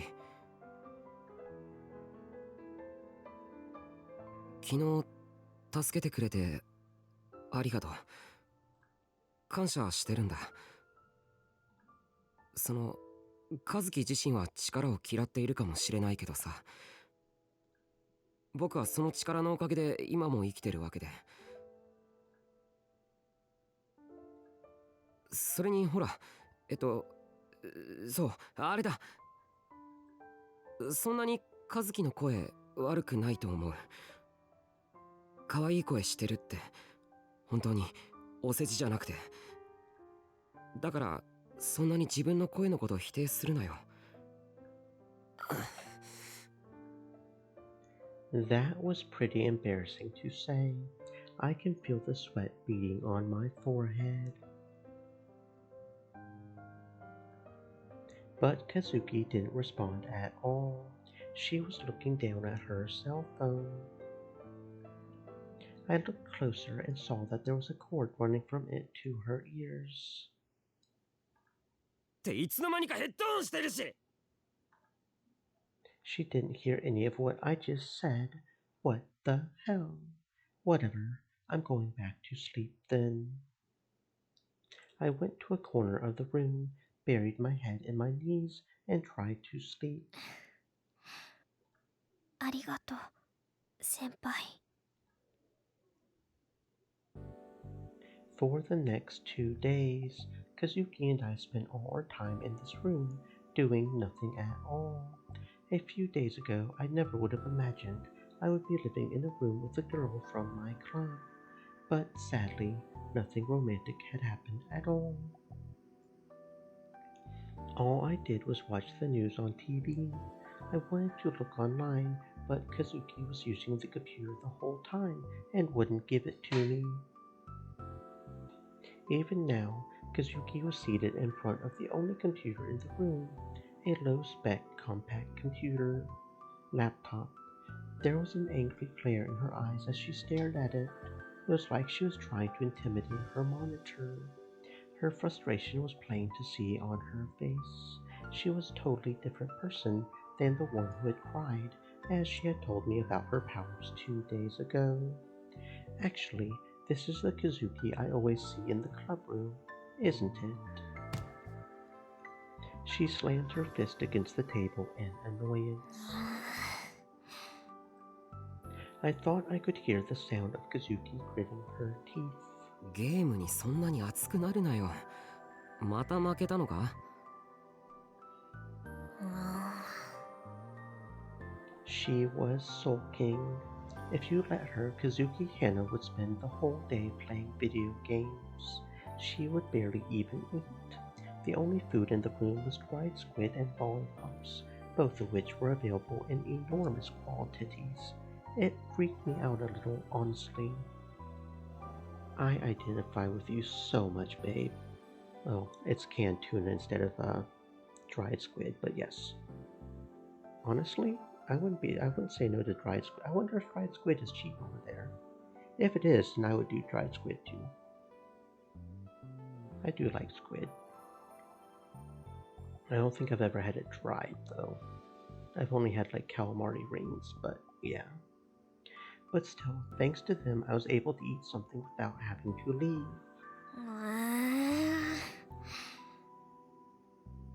Kazuki ran her fingers through her hair violently, trying to vent her frustration. She had been angry ever since yesterday. When I had asked her what was wrong, she had told me. この PC じゃスペック低すぎてまともにゲームできない。Basically, she was having withdrawal symptoms from being unable to play her games. Then she slowly stood up and headed for the door. どこか行くのか? For the past 2 days, she had been unwilling to leave the room.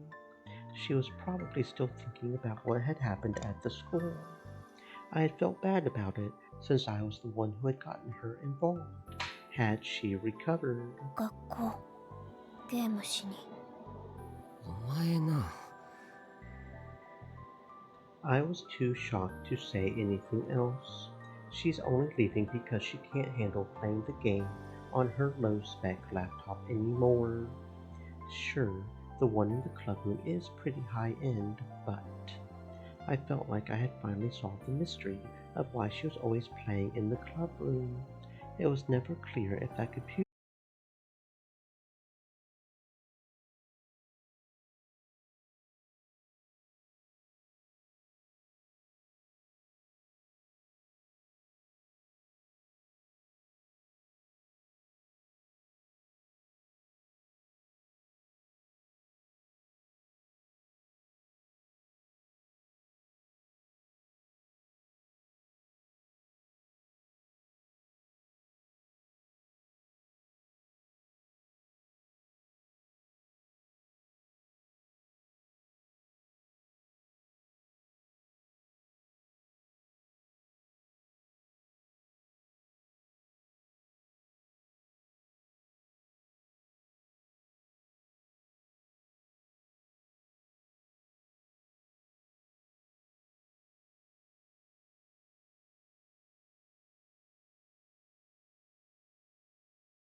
ダッシュはシフトキー、グレネード投げるのが G。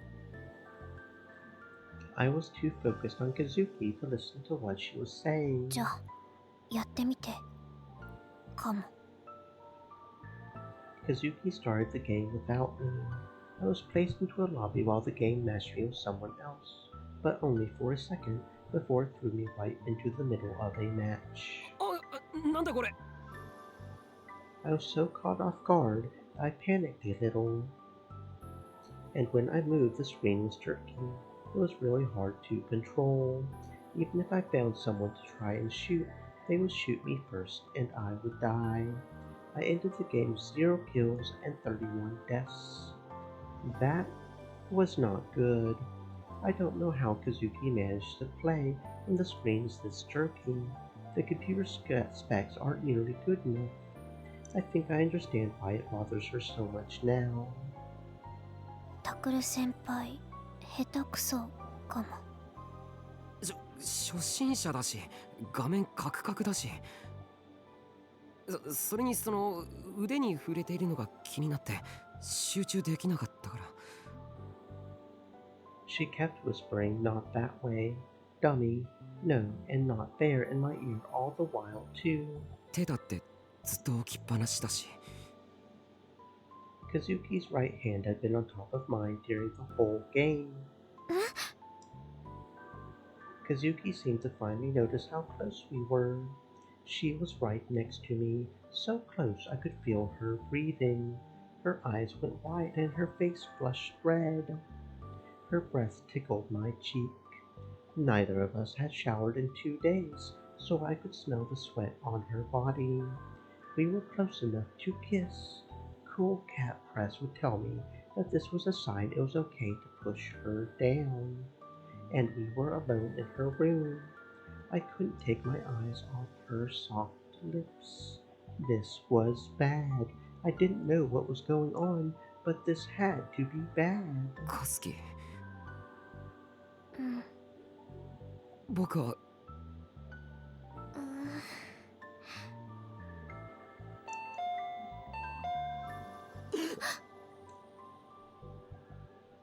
Suddenly, the intercom rang. I came back to my senses and leaped away from Kazuki. That scared me, but it saved me too. If it hadn't interrupted, I might have put my hands on Kazuki. That was something that superficial normies did, and I'm not like those normies. I'm a more stoic sort of normie. Yeah, that's right. Yup. Kazuki glanced at me as I tried frantically to calm myself down, then picked up the intercom receiver. Wait, she doesn't talk on the intercom either. How the hell is she able to communicate with anyone then? Kazuki slowly put down the receiver. It looked like she had somehow managed to communicate with them.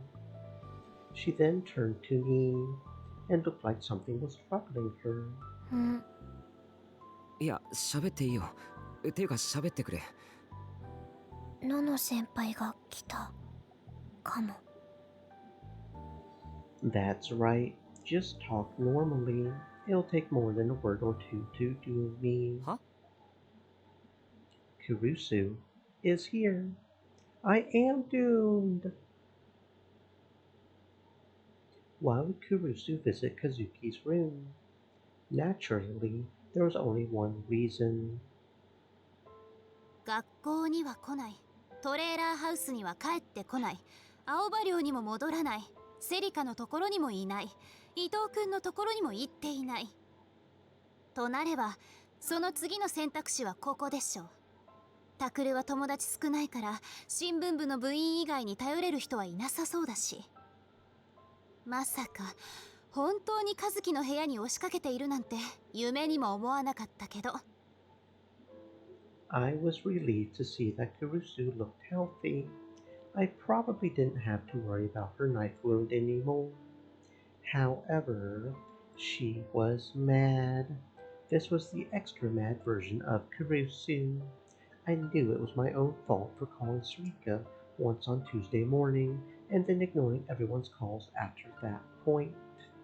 I really wanted to run away, but I obviously couldn't. それで聞かせてくれない？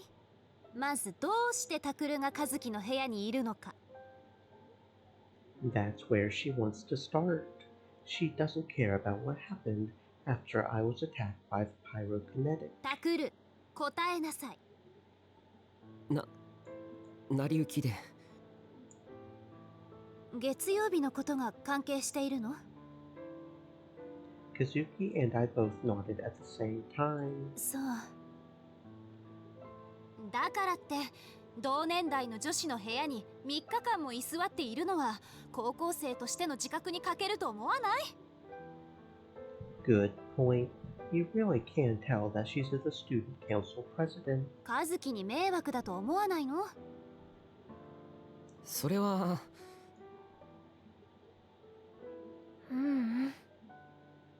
Kazuki shook her head. She was embarrassed for some reason.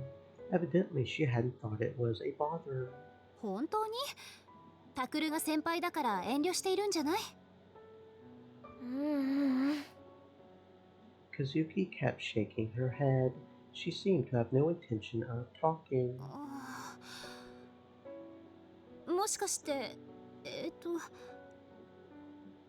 あなたたち付き合っているとかそういうこと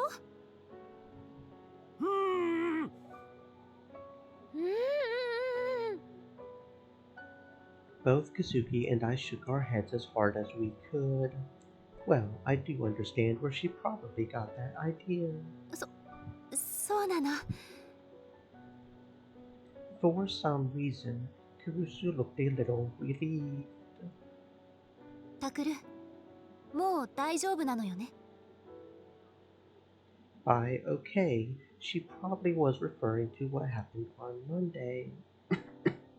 I was sure she had been worried too. 大丈夫だと思う。僕らを襲ってきたあの女はもう渋谷にはいないはずだから。Of course, I didn't say that that was because we had accidentally killed her. だったら学校に出てきたら？セリカや伊藤君も心配してる。家に一人でいるのが不安なら青葉寮に来ればいいし。そういうわけにはいかない。もしかしたらあの女の狙いは最初から僕だったかもしれないんだ。Even if the odds were low now, they weren't zero. だからクルスや尾上と一緒にいると巻き込んでしまう。青葉寮には父さんやユイやユウトもいるんだ。和樹なら巻き込んでもいいっていうこと？それは和樹はすでに巻き込んでしまったんだ。だから。 Kurusu stared at my clothes. I hadn't changed out of the bloodstained shirt since Wednesday.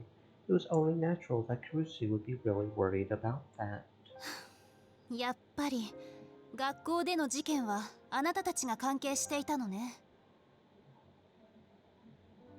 I nodded. 一体何が起きたの？和樹は。 Kazuki and I looked at one another, but Kazuki quickly looked down. I needed to keep her power and what we had done at school on Monday a secret. 僕を助けてくれた。そのおかげで和樹まで狙われる可能性がある。それだけしか言えない。これはクルスや尾上たちを巻き込まないためでもあるんだ。分かってほしい。 いつもと同じね。Kurusu gave me a sad look. いいわ。クルス、僕は。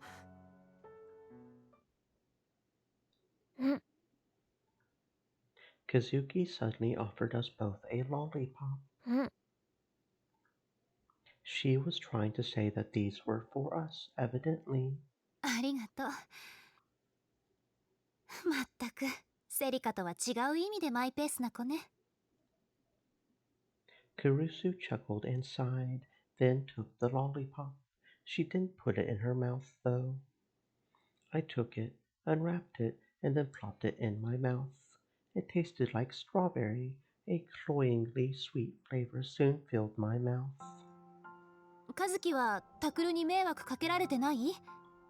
この際だから言いたいことがあれば言っていいのよ。いいの？そう。タクルはあなたにとって先輩だけど、ここはあなたの部屋なんだから、主張するところはきちんと主張していいんだからね。それと和樹、あなたお風呂入ってる？入ってないでしょ。タクルがいるせい？Kazuki's face became beet red as she shook her head. It wasn't my fault. It was because she had been busy playing too many video games. 私がタクルのこと見張っているから、今からシャワーだけでも浴びてくれば？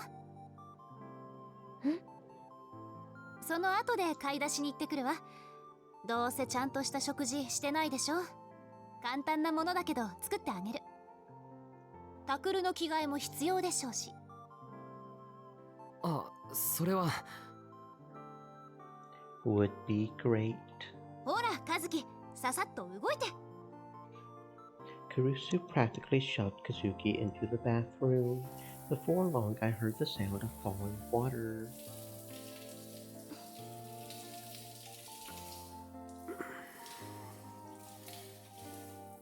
This is awkward. It's already awkward enough being here with Kurusu, but I can hear almost every sound Kazuki's making as she showers.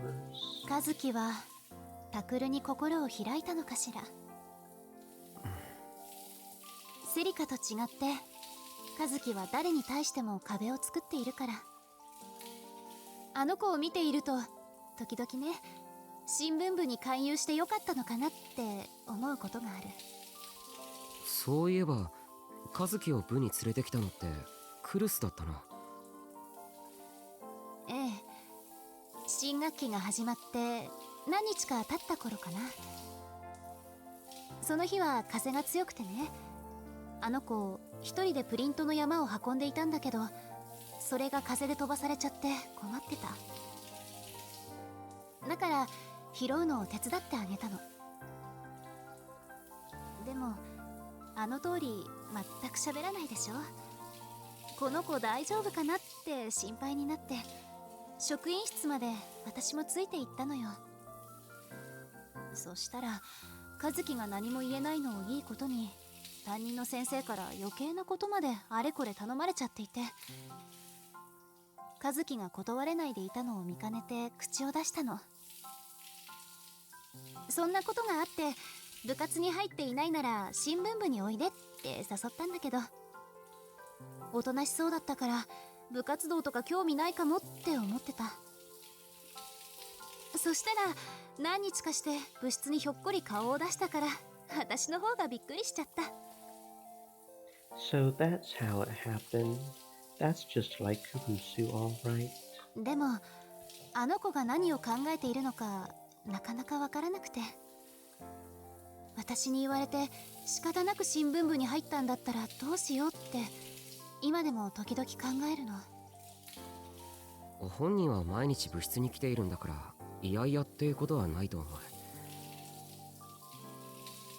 Her main reason was probably to play video games. But now I knew why Kurusu was more concerned about Kazuki than anyone else in the club. 和樹はきっとクルスに感謝してるんじゃないかって僕は思うよ。いや、まあ実際はわからないけれど。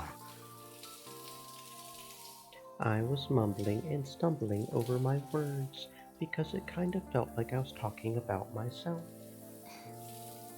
和樹のことお願いね。仲良くしてあげて。分かってるよ。同じ部員なんだし。She really is a kind-hearted meddler, but that's why everybody counts on her so much as the student council president. Suddenly, the door to the bathroom opened, and Kazuki came tumbling out. ずいぶん早いわね。5分も経ってないんじゃない？ちゃんと髪洗ったの？うん。Her hair was a little wet, and her cheeks were a little flushed from the hot shower. I could smell the pleasant scent of shampoo. Why did she look a little cuter than usual now that she was out of the shower? ほら、ちゃんと髪拭きなさい。Kirusu smiled gently and started to dry Kazuki's hair with a towel. そんなに慌てて出てこなくてもよかったのに。Kazuki fidgeted as she let Kirusu dry her hair. And then her stomach rumbled. Both Kirusu and I burst out laughing. お腹空いたのね。いいわ。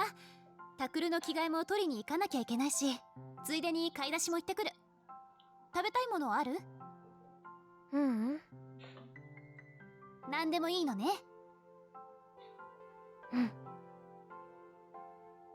For some reason, Kazuki got on the ground and bowed in gratitude. About an hour later, Kirusu came back and made us a simple meal. The table was lined up with fried ginger pork, tofu and onion miso soup, and a spinach salad. 本当に簡単に作ったものだから味は保証できないけど。She was being modest, but I knew how good at cooking Kirusu really was. After all, not too long ago, she had cooked for me every day. And Kirusu was best at simple dishes like these. She had made several of them in the blink of an eye. Kazuki was looking at Kirusu's face to see if it was okay to eat. どうぞ。Kazuki put her hands together and bowed her head. She rarely said anything, but she had good table manners. She took a bite of the ginger pork, and after just one bite, her face broke out into a grin. I had never seen Kazuki smile like that before. It felt like I was seeing something really rare. She hadn't eaten any real food for the past 2 days, and normally she only ate lollipops and dried squid. Kirusu's cooking must have been a real feast for her. 気に入ってくれたみたいね。よかった。タクルも食べなさい。育ち盛りの男の子なんだから。She was in her big sister mode now. But for now, I would be the obedient little brother. My top priority at the moment was filling my stomach. Kazuki was staring at Kirusu as if in a trance, a small piece of ginger pork still sticking out of the side of her mouth. I had already learned from Cool Cat Press what that expression meant. It was the look of a woman in love. Wait, does Kazuki like girls? No. There's no way. She's probably just looking up to Kirusu because she's older. Was it Sarika who told me that girls in puberty are like that a lot?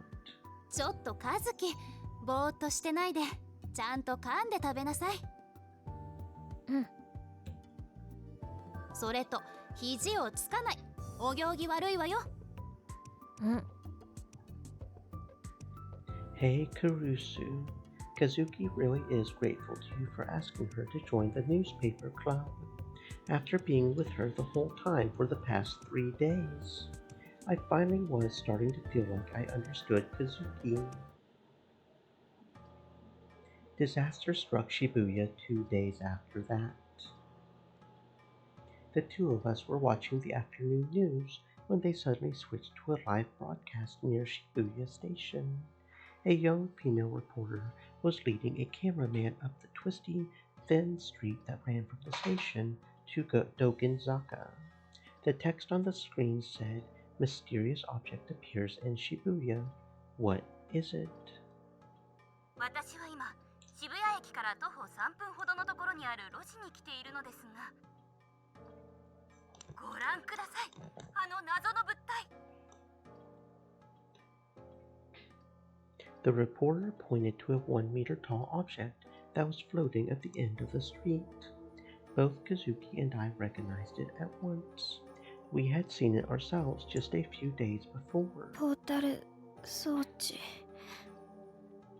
Kazuki looked shocked. Her gaze was frozen on the TV screen. What's going on? There's no way the portal device can be on the street near the station. We saw it on top of the school.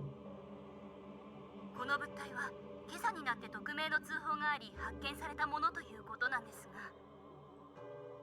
The young reporter moved in front of the device and continued to speak. 現在、警察が詳しく調査中ということで、このように周囲一帯に規制が張られています。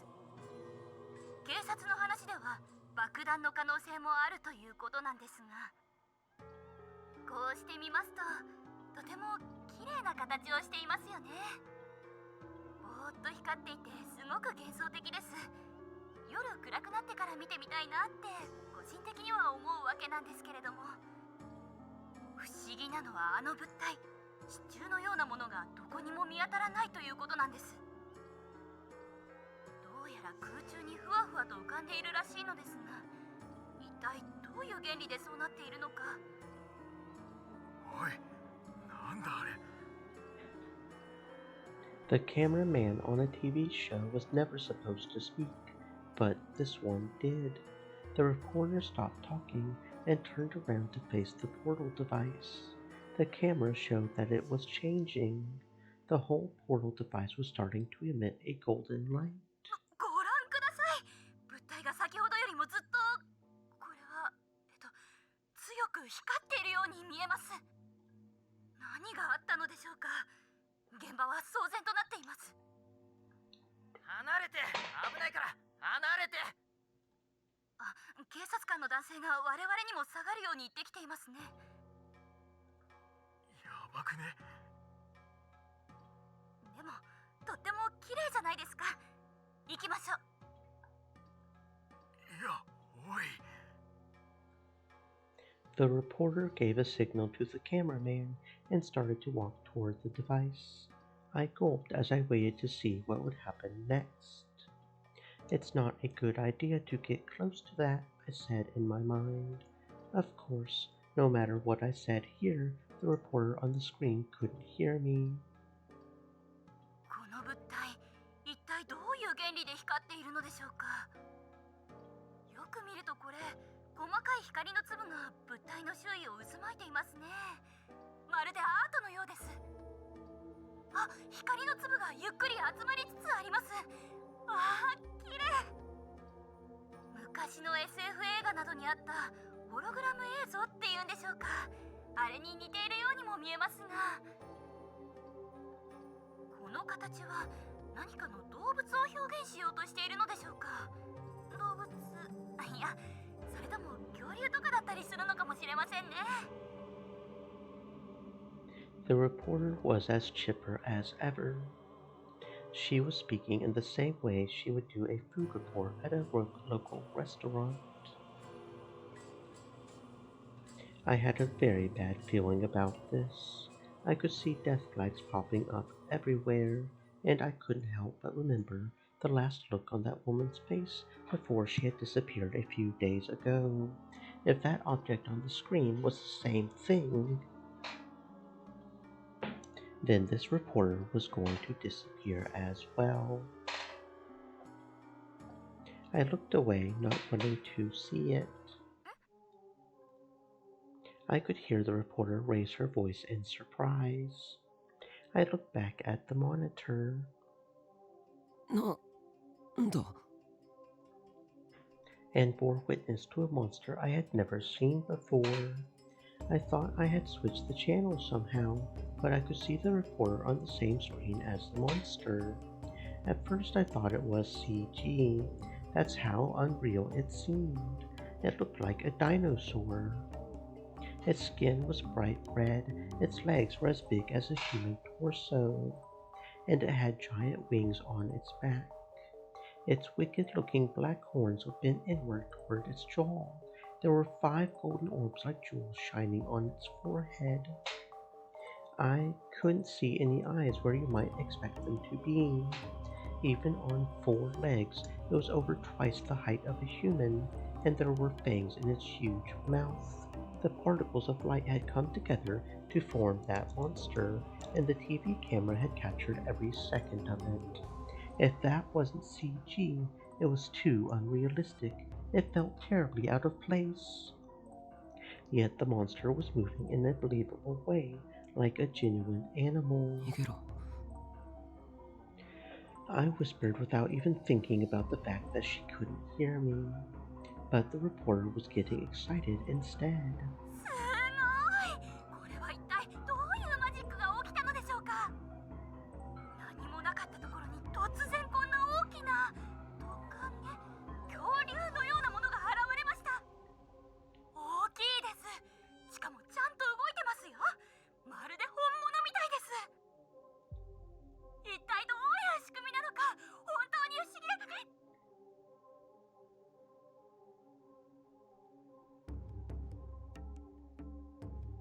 It was eating her. The reporter had gotten too close to it, and it had bitten her head. Kazuki suddenly screamed in terror. The monster finished gnawing on the reporter's head, and then grabbed the headless body in its mouth and shook it violently.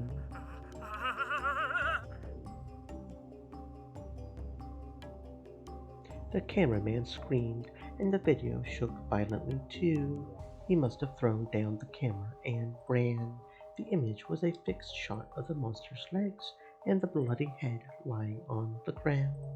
And then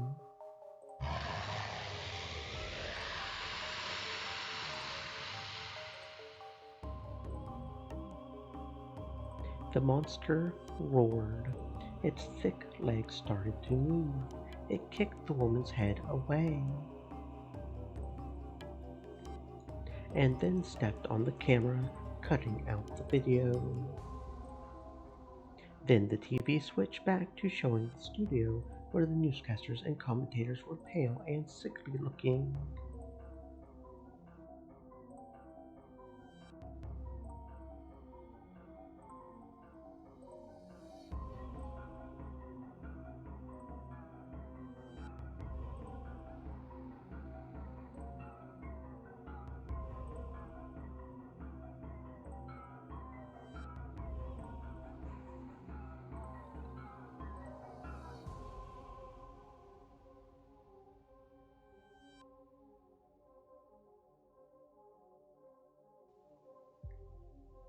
Soon the image changed to a picture of a field of flowers with a message reading, "Please stand by." This is a nightmare. That was a live broadcast, right? That means all that really just happened. Kazuki was covering her mouth with her hands and shaking. Her eyes were fixed on the TV screen. 今のなんだ Kazuki slowly turned toward me, but she was too shocked to speak. 今のはなんだ I ran over to her and started to shake her shoulders. She forced out the words with tears in her eyes. フレイムアークドラゴンかも。エンス2に出てくるモンスター。レアモンスターだけど序盤から出てくるからエンス2のユーザーじゃ有名かも。それってつまり私の妄想まだ反響続いてるんだ。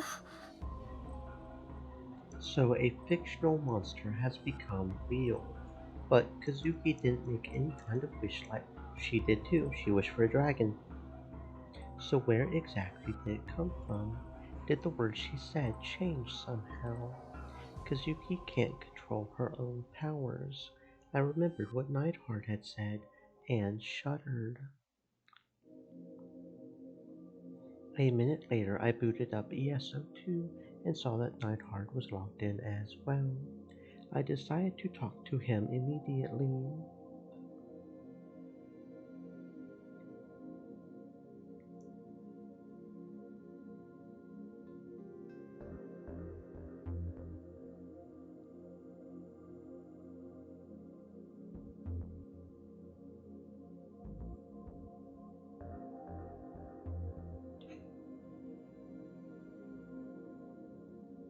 He's enjoying all of this. What an asshole. Then again, I guess I was the same when I was pursuing the return of the new Gen Madness with the newspaper club, so it's not like I have any right to talk.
A vast conspiracy that controls the world from the shadows.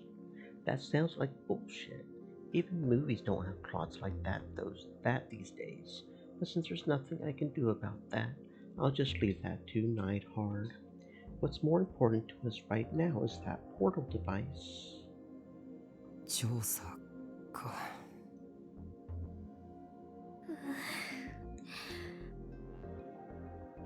Kazuki was looking angrily at the log of my conversation with Neidhart. I gritted my teeth too. Even if we do investigate the portal device, what are we supposed to do after that? If it was rebooted by Kazuki's delusion, will we even be able to destroy or get rid of it? いや、それを含めての調査だろう。Even if she can't control her powers, it was Kazuki who created it. She can't just pretend to ignore it. There's even a dragon running around now. more people could die. 行くしかないか。 We might be attacked out of nowhere like we were before. That's why I really don't want to leave, but I'm not selfish enough to just leave something that dangerous out there and hide in here forever. I ran to Harajuku and got a cell phone so I would be able to keep in touch with the others, and then called Suika after school. ああ、タク、どうしたの？学校来る気になった？でも残念。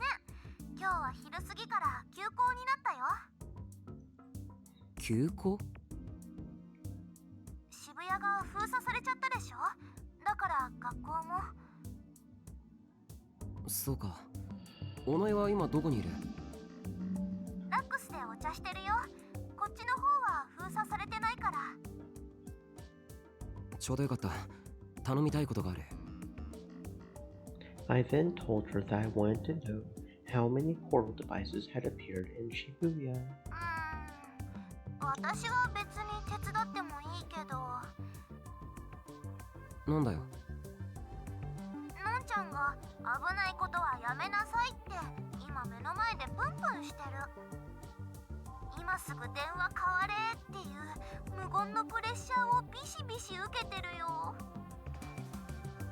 そうか。So that was where Kurusu was right now. Of course, I could understand why she would be mad. Just like Suika had said, after the shocking incident on the news this afternoon, the police had sealed off Shibuya over the course of a few hours. The number of people on the streets was dropping fast. Supposedly, the National Diet was holding a debate about bringing in the self-defense forces. Of course, they still hadn't gotten rid of the portal devices or the flame arch dragon. Kurusu probably wanted to tell me that there was nothing an amateur like me could do. But this wasn't like the other investigations the newspaper club had done. I glanced over at Kazuki. She was looking down silently. こんなこと言っても信じてもらえないかもしれないけれど、あの化け物が出てきたの僕と和樹のせいかもしれないんだ。どういうこと？詳しくは話せない。とにかく調査の目的は単なる好奇心じゃない。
あの装置とモンスターを何とかして消すための方法を見つけたいんだ。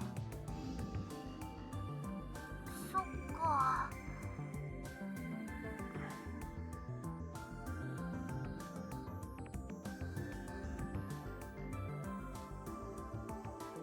I guess that wasn't enough to convince her. Or so I thought. オッケー。のんちゃんは私が説得する。本当か？それとしんちゃんも連絡欲しがってたから協力お願いしてみたらきっと喜ぶと思うよ。ああ、そうだな。連絡してみる。で、タクは花ちゃんと一緒？そっちは2人で行動するの？ああ、そうするつもり。じゃあ私は深センから渋谷駅の方へ向かってみようかな。のんちゃんとお散歩デート。頼む。ただし、もしポータル装置を見つけても絶対に近づいちゃダメだからな。オッケー。それと、日が暮れる前には家に帰るようにしてくれ。クルスにもそう伝えて。オッケー。本当に分かってるのか？特に尾上はマイペースに突き進んでいくところがあるからな。そうかな。そうかも。でもほら、私ってコソコソするの得意だし、誰にも見つからない自信あるよ。それは知ってるけれど、とにかく注意して行動してくれよ。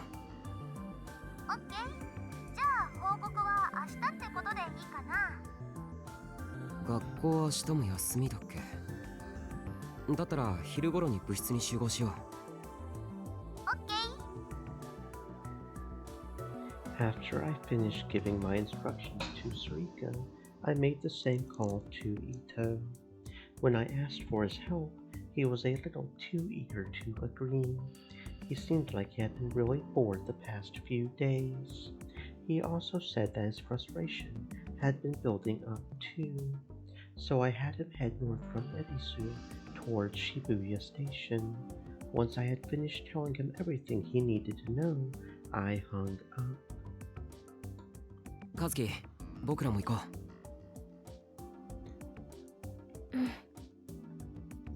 We decided to head from the dorm to the station, checking every back street and alley we found along the way. The first thing we did was head for the school.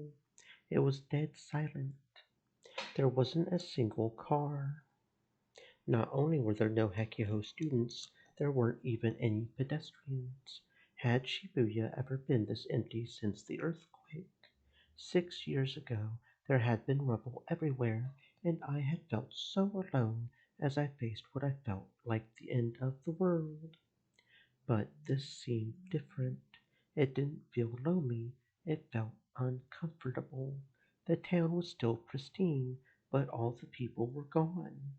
It was like a ghost town. All the shops had their shutters lowered. It seemed that they had closed for the day. Everyone had run off as fast as they could. It made sense, considering what they had just seen on live TV. We tried to pay as much attention to our surroundings as possible as we headed forward. We were especially careful at intersections. Another monster like that dragon could come rushing out of the shadows at any instant. If we ran into one of them, we wouldn't stand a chance. I could hear the faint sound of someone yelling into a microphone in the distance.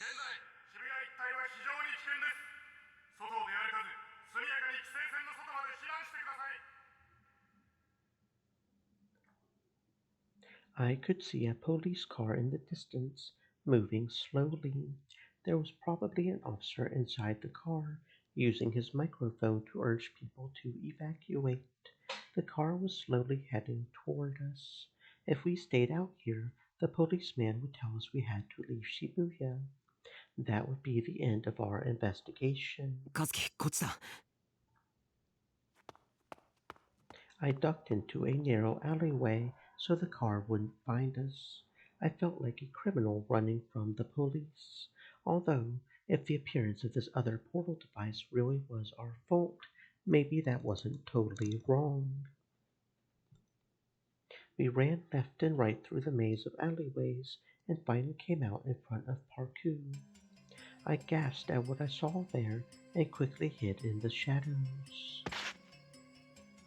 Kazuki wasn't as quick as I was, so I grabbed her hand and pulled. I ended up pulling her tightly up against my body with my arms around her. I quickly let go. Kazuki didn't seem bothered by it. She just adjusted her glasses. This time I quietly popped my head out to take a look. There was another portal device in front of Parku, and around it were 3 monsters. One was a yellow and black dragon. Was it a different colored version of the flame archdragon that had eaten the reporter? Obviously, it's a thunder archdragon, right? Now that I saw it up close, I was astonished by its size. The other 2 were 2-legged giants covered in thick white fur, a little less than 3 meters tall. Their arms were as thick as tree trunks. Fortunately, none of them seemed to have noticed us. Poison Arc Dragon. Oh, poison, okay. Snow Lichが2体. Leeches? You mean they're undead wizards? Shit. どっちも円数2のモンスターか。Kazuki nodded. It really did feel like I was looking at a computer model.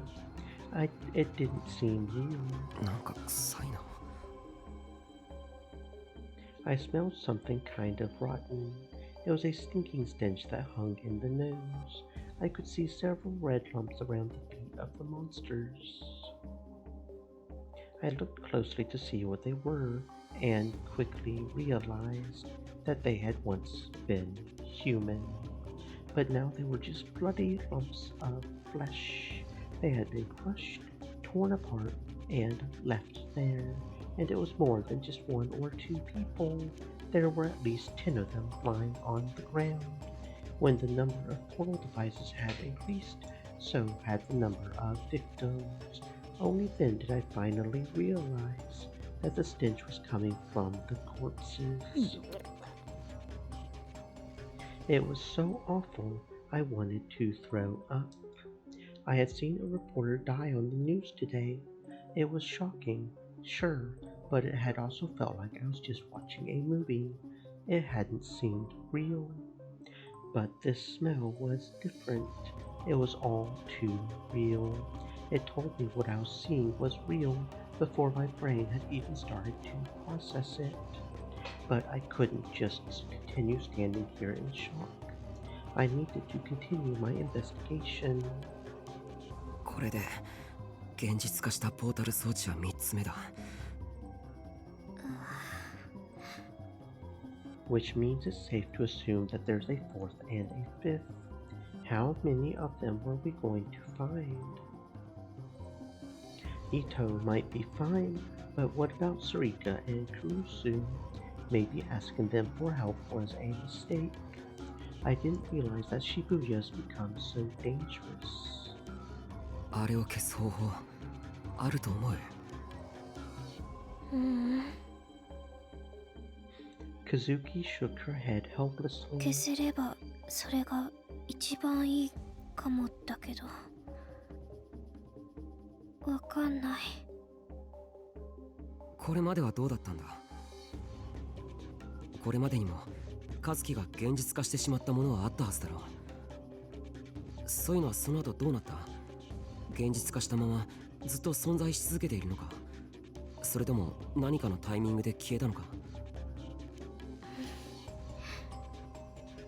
For some reason, Kazuki smiled.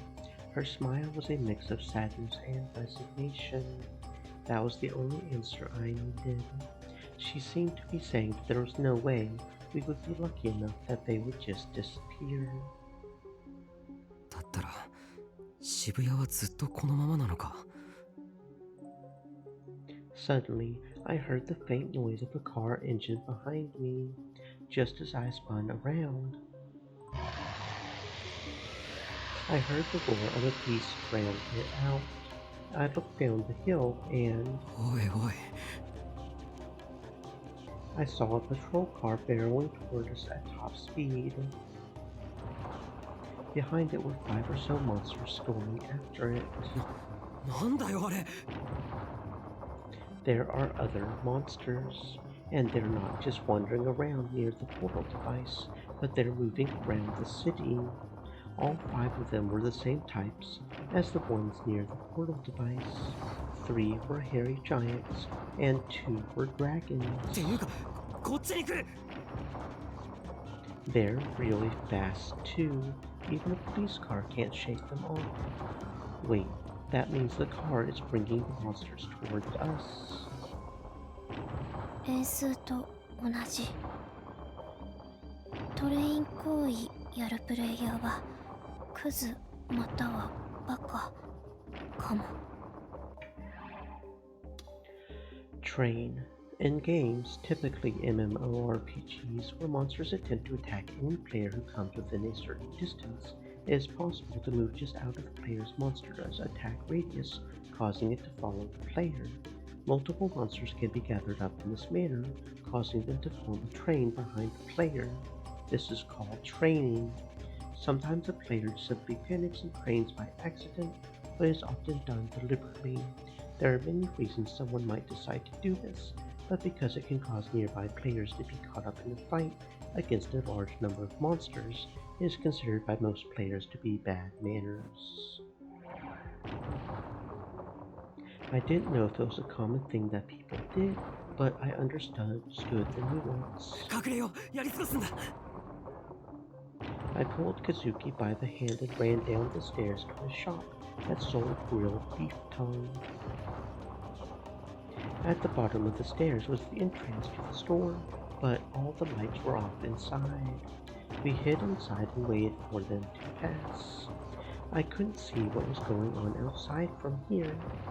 My only option was to rely on the sound. I could hear the sound of the police car and the sound of the monster's footsteps shaking the earth. Kazuki gripped my hand tightly. If they managed to find us, just imagining it made me shiver. I don't think those huge monsters can fit down the tiny stairs, but was hiding down here a good idea? There's nowhere to run if they see us. Kazuki and I instinctively clutched each other tightly, holding our breaths and focusing on the sounds outside. I could hear the squeal of tires as the police car turned down the intersection in front of us. The monsters howled again. The earth shook even more violently. Please don't notice us. All I could do was pray. The sounds got further away. I couldn't hear the police car either. うん。助かった。うん。大丈夫か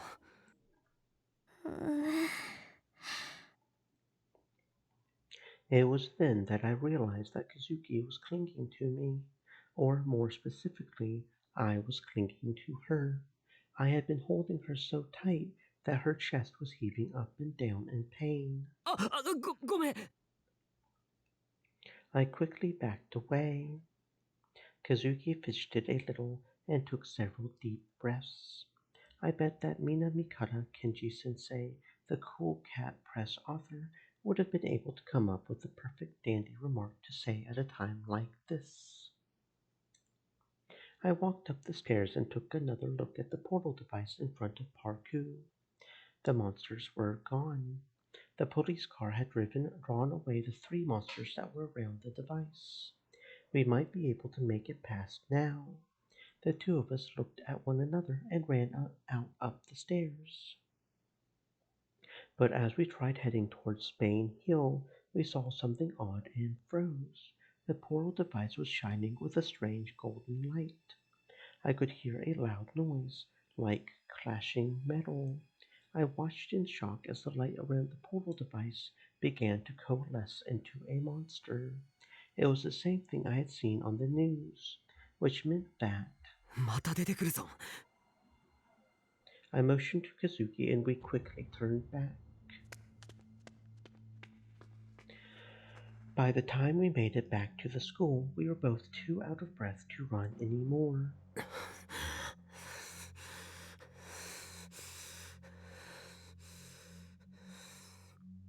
Are those monsters just going to keep appearing? If so, then maybe no one will be able to live in Shibuya anymore, and it'll be all our fault. I suddenly heard a brief blast from a siren. It was another police car. Was it the one that had been training the monsters earlier? But I didn't see any monsters around. The police car stopped in front of us. The driver's side window opened and the officer spoke with us. さっきこっちの方に別のパトカーが来なかったか？ Kazuki and I both nodded.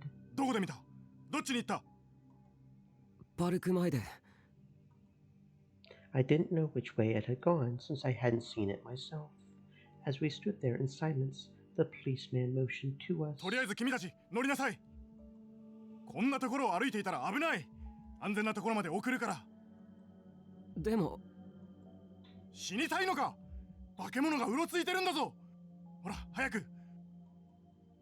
I almost told him that he should blame the police car that had been training back there, but I changed my mind. This policeman was risking his life trying to protect us. He was fighting to get people out of the city, even if it meant facing the risk of being attacked by those horrific monsters. I couldn't turn him down just because I wanted to continue my investigations. The next day, we all gathered in the club room. Ito said that he had come all the way around from Harajuku. That was pretty smart of him. It wasn't safe to walk around in Shibuya anymore, after all. The school itself was supposed to be closed, which made sense because of the portal device on the roof. But, strangely enough, no monsters had appeared from the school's portal device. I had no idea why that was the case, though.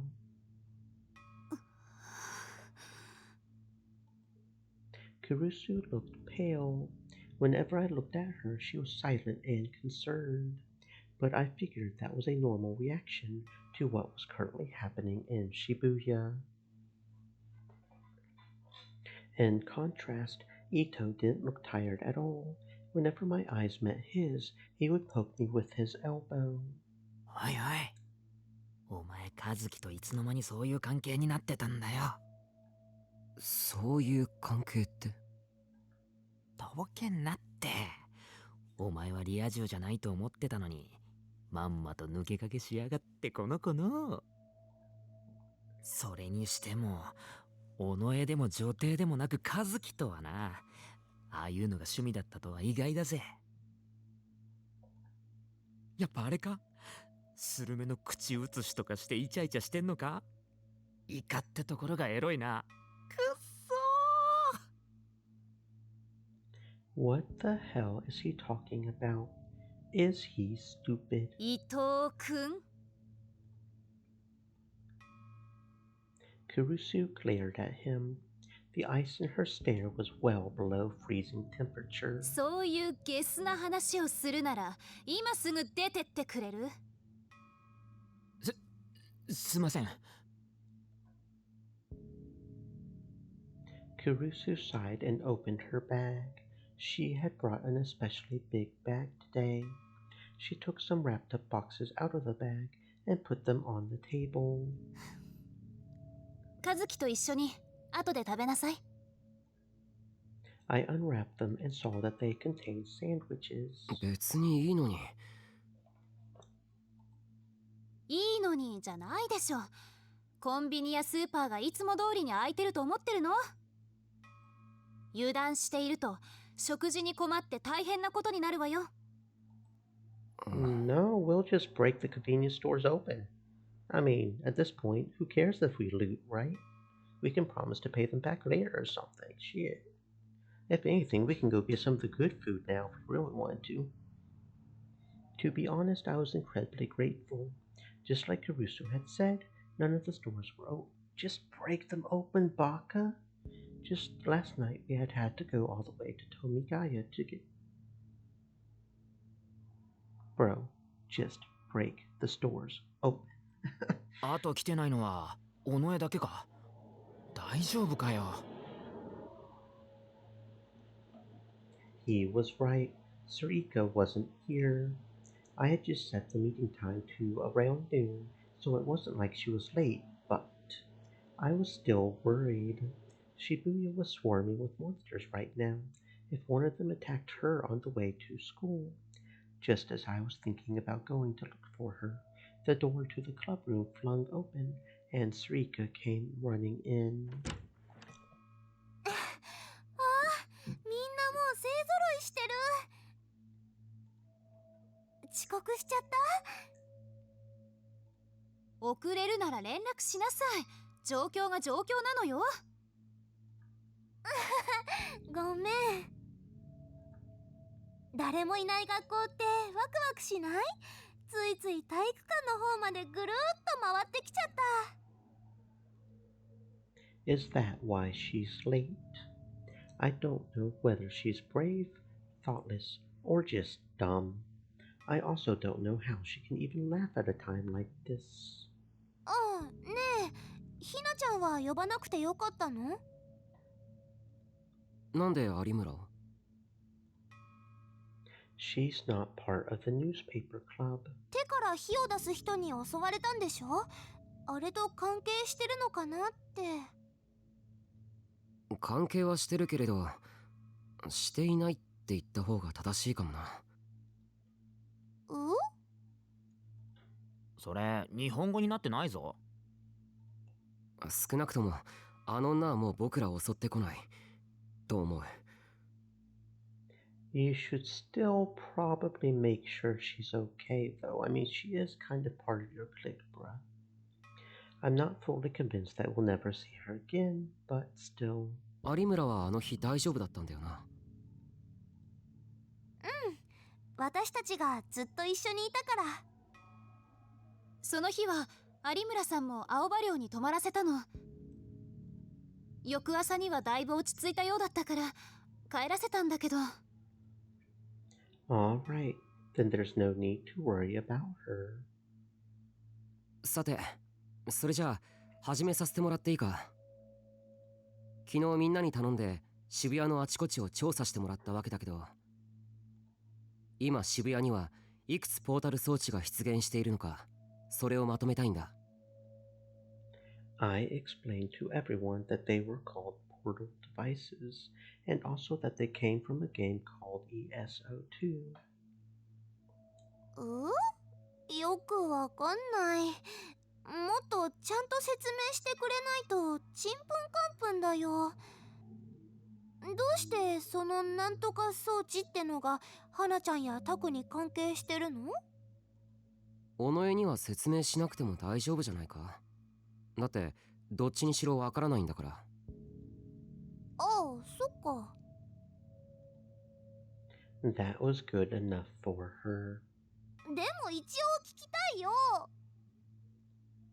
タクル、ちゃんと説明しなさい。人が死んでいるのよ。しかもたくさん。あの化け物は何なの？ああ、俺も見た。パトカーを襲ってた。それと最初に生中継された例のニュースも。ありゃ、なんだ？モンスターだ。文字通り。時間を追うごとに増殖している。増えてるって？マジかよ。遺体があちこちに放置されていた。あんなひどい。それがあなたたちのせいだと言うなら説明して。I might be able to talk my way out of explaining things to Sarika or Ito, but that's not going to work on Kurusu. I did say on the phone yesterday that the portal devices and monsters might be my fault, after all.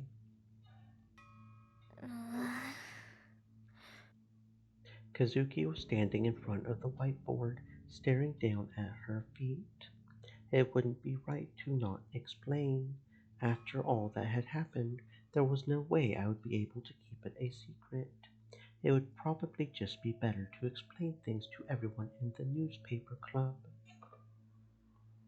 And so I told them everything, including the secret of Kazuki's power. At first, no one seemed to know how to react. After processing it, they all looked shocked.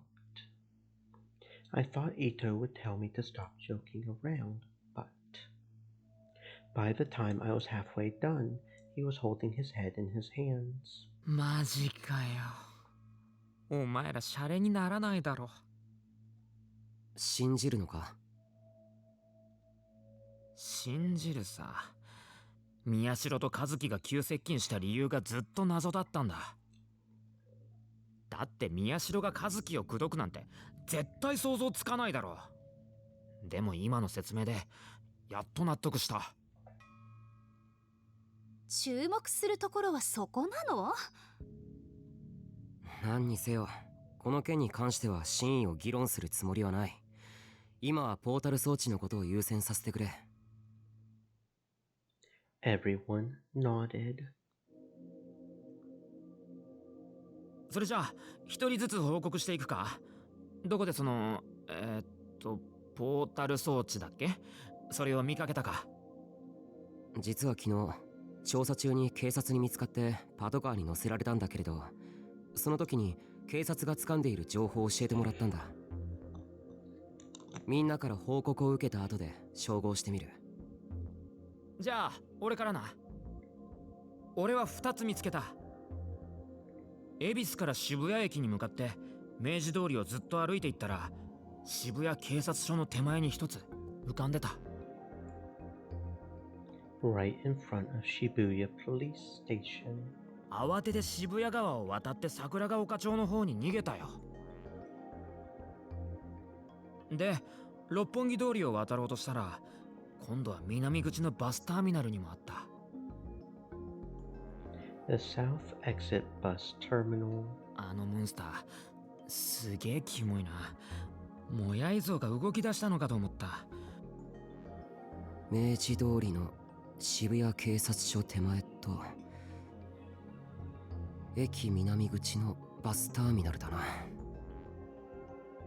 I should mark this on the map.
お前たちはどうだった？ 2つ見つけたよ。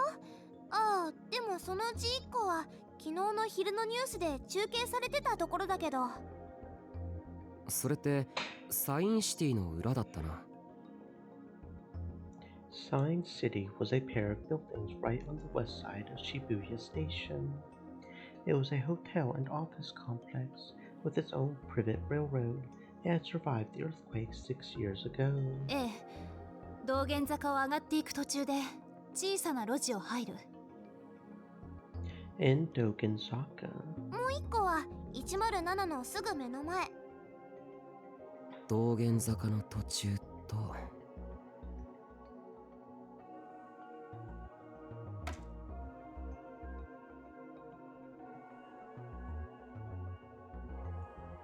107の目の前。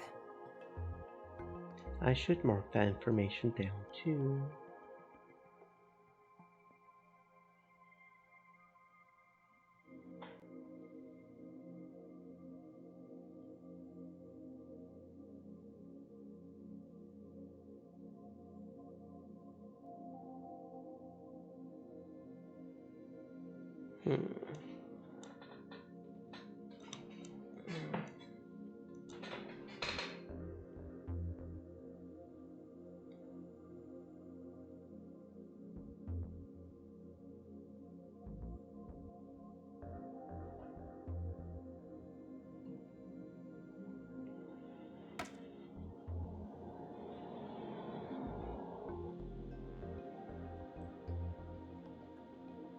僕が警察から聞いた情報と一致してる。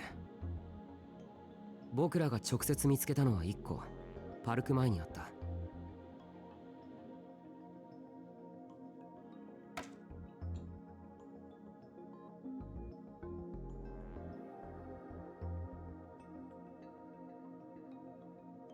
警察はポータル装置を中心とした半径約100メートルのエリアがモンスターの行動範囲だって考えてるみたいだ。That was probably just as close as any of them dared to get. Of course, there was a chance that even if you got that close, the monsters wouldn't see you, or that they would attack you outside of that area. 警察はポータル装置の場所を全部掴んでるのか？ああ、みんなが見つけたもの以外だと。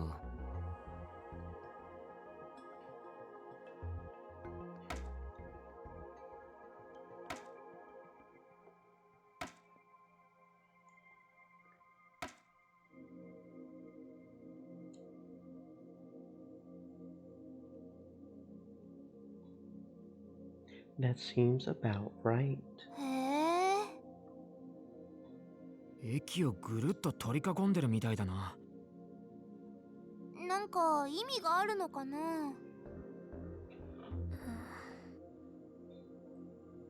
That's a good point.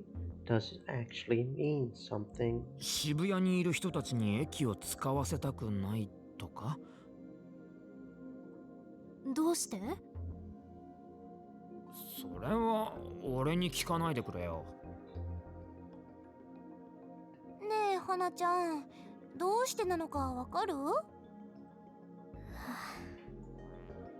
？Kazuki was still staring at her feet.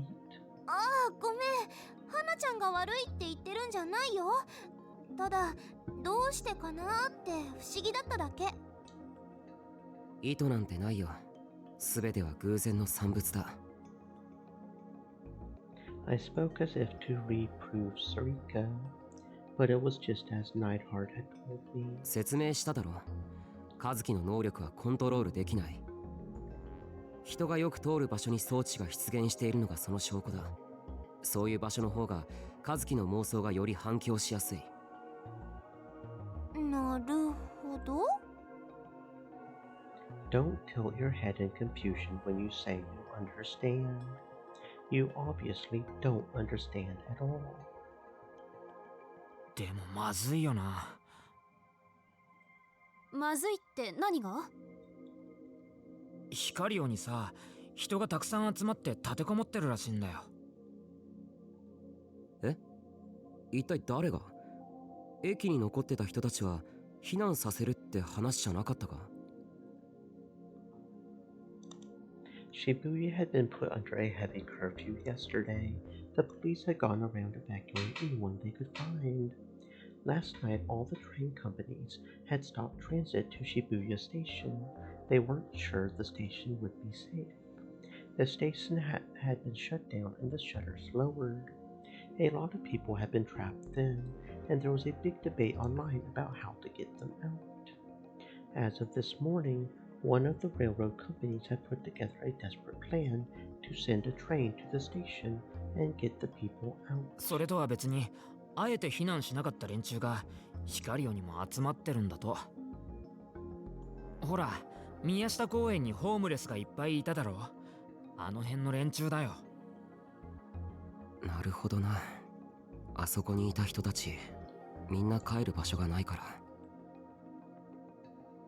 So is Jin-san there too? I'm worried about him. Who knows how safe it is to hide there for refuge? 駅って封鎖されているのよね。なんだか6年前みたい。そう思わない？タク。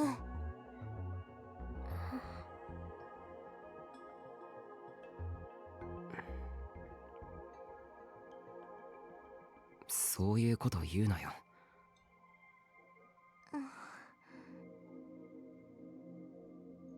A month ago, I would have been so excited about the situation, but only because I probably wouldn't have been involved. Now things were different. I was partially to blame for this. I couldn't feel any excitement at all. We all tried to come up with plans to fix things, but no one had any real ideas. We knew the answer from the beginning. Since there was no way to control Kazuki's power, there was no way for her to erase her real rooted delusions. After about 2 hours, we started to realize that it might not be safe to stay at the school and decided to head home. タクル、あなた帰る場所ないでしょ？うちに戻ってきたら？ By home, she meant Aoba dorm. She did have a point. I couldn't go back to Miyashita Park. It was likely that there were monsters there now. タクって今、花ちゃんの部屋にいるんだよね。やらしいよな。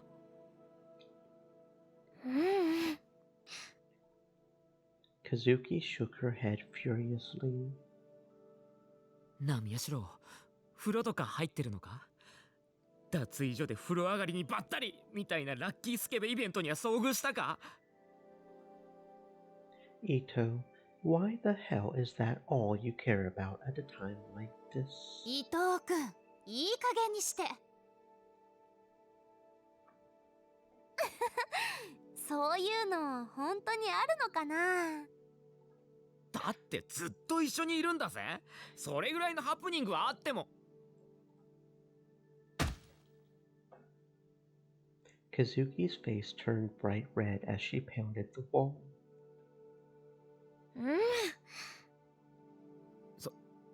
そういうのはないと。そうか。そりゃ悪かった。It's rare to see Kazuki so upset. それでタクル、どうするの？うちに来る？いや、行かない。和樹を一人にはできない。だったら二人とも来ればいいわ。それもダメだ。寮に危険が及ぶ可能性だってある。そんなことは。タク、それでいいの？あ。そっか。それじゃあ私たちは帰ろう。ほら、のんちゃんも。あ、ちょっとセリカ。タク、はなちゃん、バイバイ。Sarika smiled and waved, then grabbed Ito and Kurusu by the hand and went to leave the room. タクル、カズキのこと頼むわよ。何かあったらすぐに私に連絡すること、いい？あ、なあ。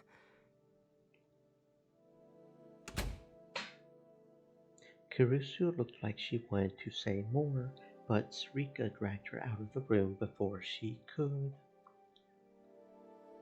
Kazuki and I were left alone in the club room. 勝手に決めたけど、よかったかな。もう部屋に入れたくないならそう言ってほしいんだけど。She shook her head again. That was all she had been doing lately. でも。But then she suddenly started to speak. Even though she had been so insistent about not talking when everyone else was around. Maybe that meant she trusted me. セリカ先輩のこといいの？いいのって？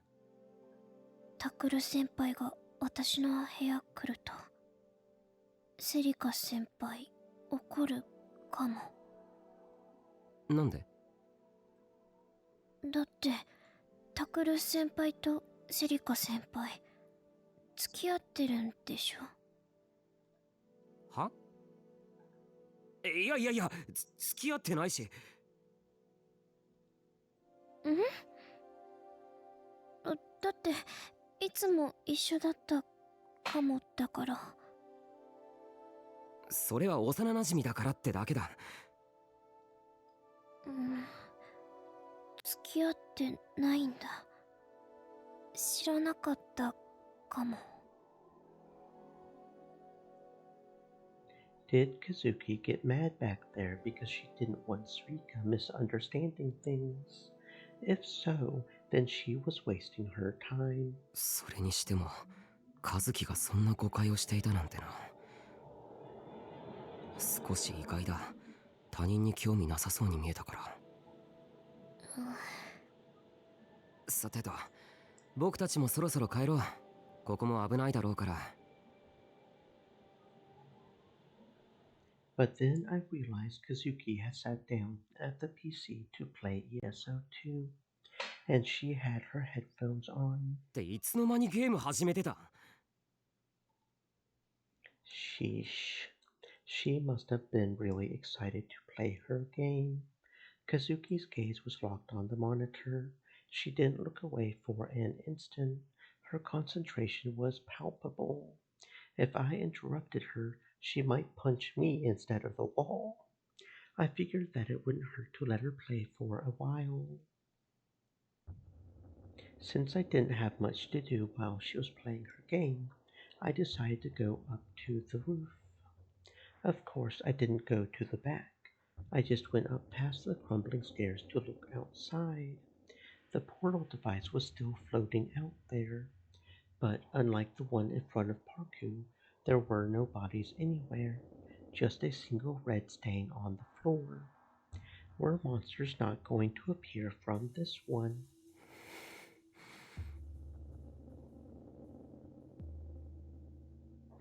I felt an indescribable terror welling up within me. It was so scary being here alone. I ran back to the club room.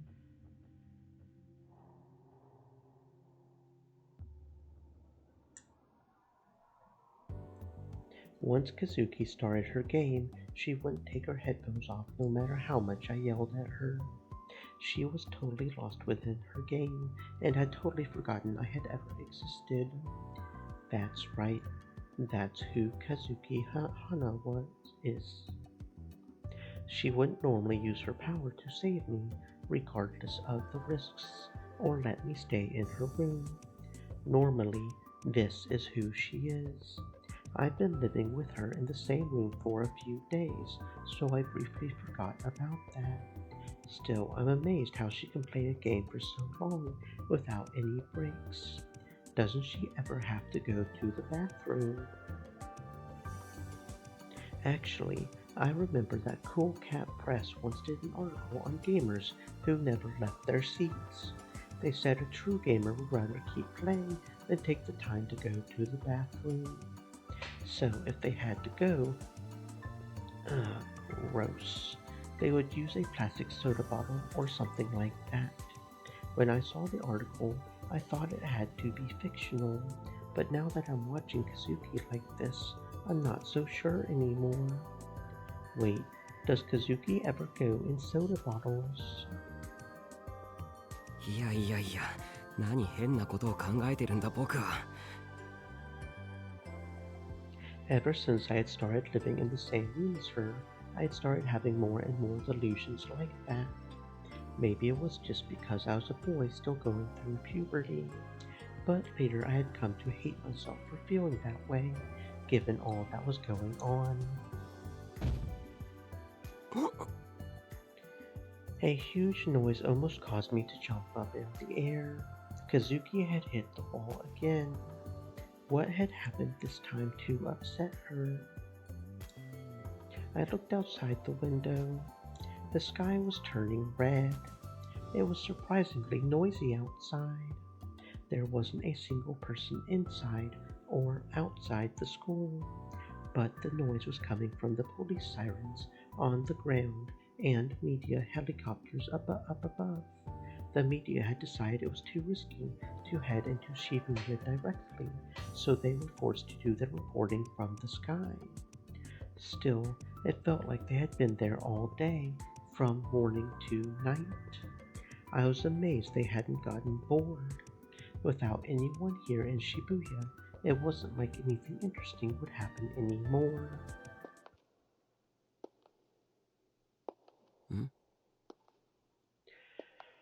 Suddenly, I thought I heard a different noise than the sound of the helicopter rotors. I held my breath and listened. It didn't seem like I was imagining it. I could hear the sound. It was a sound I would normally never pay any attention to, but a sound that I definitely shouldn't have heard in this building at this point in time. Someone's footsteps were coming down the hall. That was enough to bring back my memory of several days ago. Is that woman still alive? Particularly nasty sweat started to pour out of my body. I tried my best not to make a sound as I concentrated all my focus into my ears. The footsteps didn't sound like the person was wearing heels. I didn't hear any dragging. It wasn't that woman. At least, that's what I wanted to believe. But then who? Was someone besides us still in the school? But who? The others had gone home hours ago. Had they come back? But then wouldn't they call or text me first? I had peeked in the teacher's office when I had arrived, and there was no one there. The only other possibility I could think of was that someone besides us had ignored the police warning and stayed in Shibuya. The footsteps were getting closer. I tapped Kazuki on the shoulder and made her take off her headphones. 誰かが来る。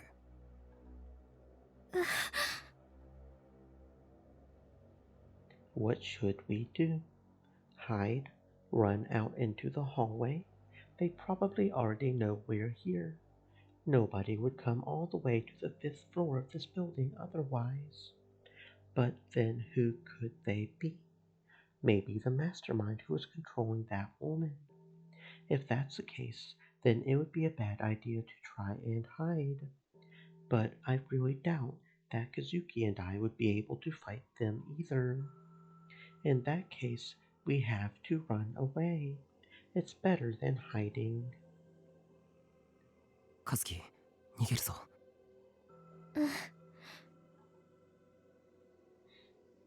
I saw Kazuki nod, then took a deep breath and opened the door.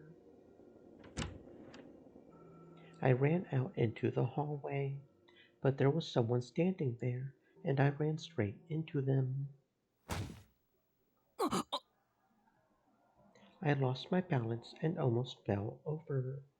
Someone grabbed my hand as it flailed out into the air. 大丈夫? It was only then that I realized who it was. 涌井先生。いやあ、君たちだったのか。The language teacher, who was also the advisor for the newspaper club and student council, looked at us both and grinned. 一部の保護者から連絡があってね。Wakui nibbled on the dried squid Kazuki offered him as he explained. ニュースで渋谷の空撮映像が流れていたんだ。そこでちょうどここが映った時に人影が見えたって。それで僕がこうして様子を見に来たわけだよ。まったく人使い荒いよね。All I could do was laugh. It was just like Wakui to end up being forced into coming here because he couldn't bring himself to refuse. We had managed to make it here because we knew a lot about the situation in Shibuya, but Wakui must have come without doing any research at all. Wrong-siders like him were always the first to die. Too much time in peaceful Japan had addled his brain. 一体何をしていたんだい？危ないから休校になっているのに。How should I talk my way out of this? There's no point in telling Wakui the truth.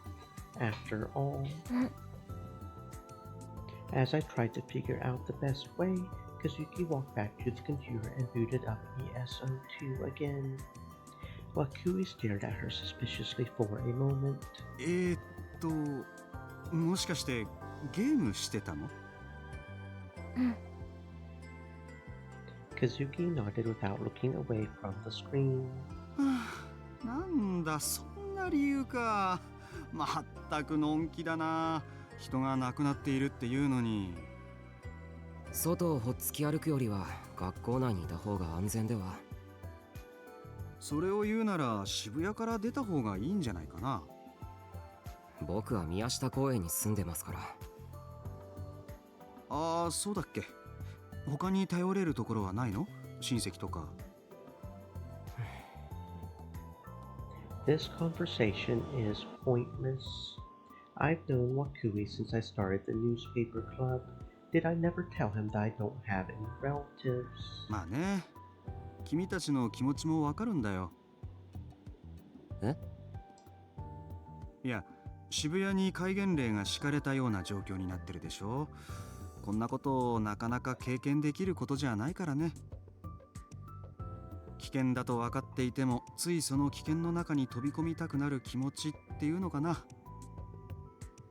若気の至りと言っちゃそこまでなんだけどさ。でも僕はその若気の至りというやつを否定するつもりはないんだ。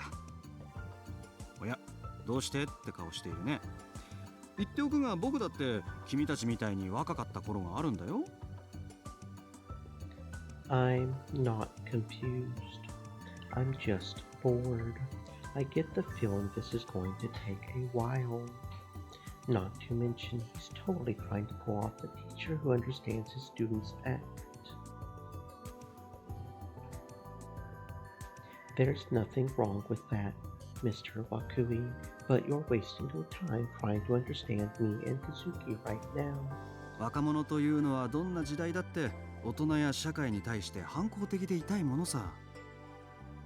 事実、戦後数十年はそういう若者たちで溢れていたわけだし、ちょうど僕の親ぐらいの世代からかな、おとなしくなっちゃったのは。物分かりが良すぎるんだよね、特に僕ら以降の世代って。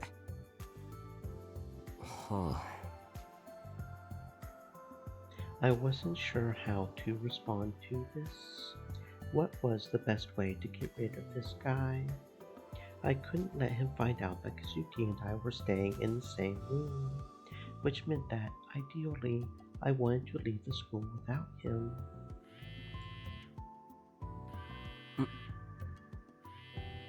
My phone started to vibrate in my pocket. Wakui was still talking, but I took it out anyway as a sign that I wasn't interested in hearing what he had to say. I got a message. It was from Kazuki. From Kazuki. I looked up. Kazuki was still playing ESO2 with her back to me, but when I looked carefully, I saw that she was holding her smartphone with a hand that wasn't holding the mouse. Why would she send me an email when I'm standing right in front of her? It's always so hard to tell what Kazuki's thinking. Or maybe there's something important that she can't tell me because Wakui is here. My curiosity piqued. I looked at the email. 宮代くん、どうかした？ああ、いえ。そうならいいけど。で、どこまで話したっけ？つまりね。Wakui was still talking. Was he always this talkative? My heart was pounding loud and fast. My mind still couldn't process it. I couldn't believe what I just saw in that email. I took another look at it, being careful not to let Wakui see it. Message from Neidhard. Wakui is an assassin from the committee. The committee would be the committee of 300 that Neidhard brought up, right? Their assassin is Wakui of all people, the language teacher, the guy who's rambling on right in front of me. ところで、なんだっけ宮代くんたちが調べていた事件って。え？ほら、そこのボードに貼ってあるやつだよ。何かわかった？ Should I believe him or not? Neidhard did say that the committee of 300 might take action, but he didn't tell me why.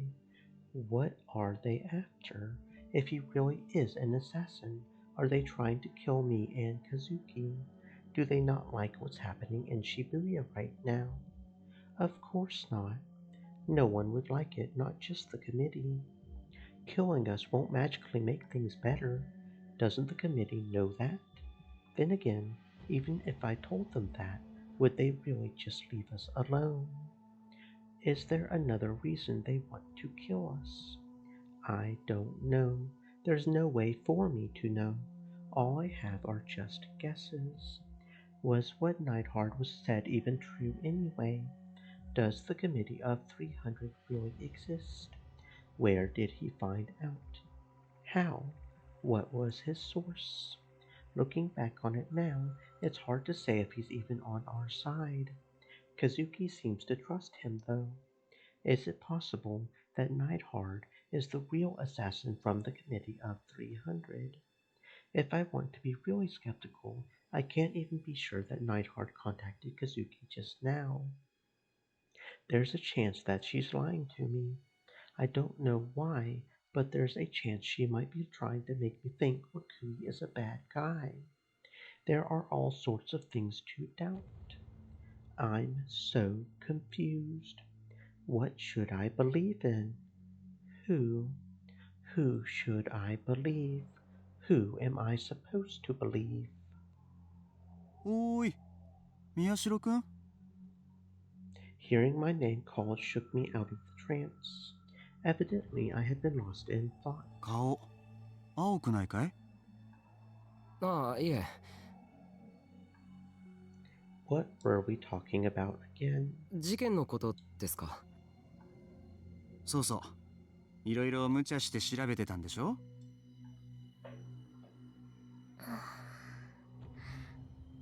Kazuki looked over her shoulder at me. When I saw the little bit of fear in her eyes, I made my decision. That's right. Even if I don't know whether or not I can trust Neidhard, there's no way that I can't trust Kazuki. She's not the type of person who would lie to someone.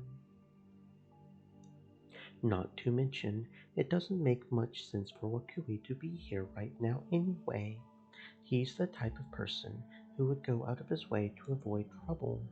Would he really put himself in danger by coming to Shibuya just because a parent called? だいぶ前にクルス君から軽く愚痴られたよ。宮代君がちっとも言うことを聞いてくれないから顧問として指導してくれってね。はあ。Then why is Wakui rambling on like this? If he is an assassin, wouldn't he just try to kill us? They wouldn't send a complete amateur. He should be capable of killing us. I realized I was more nervous than I thought, but I couldn't let it show. If Wakui found out, I was finished. いや、僕もね、学生の頃に世界各地で起きている戦争やらテロ事件なんかを見聞きしていろいろ考えたんだよ。それでバックパッカーとして旅に出たりしてね。いわゆる自分探しの旅ってやつかな。意外ですね。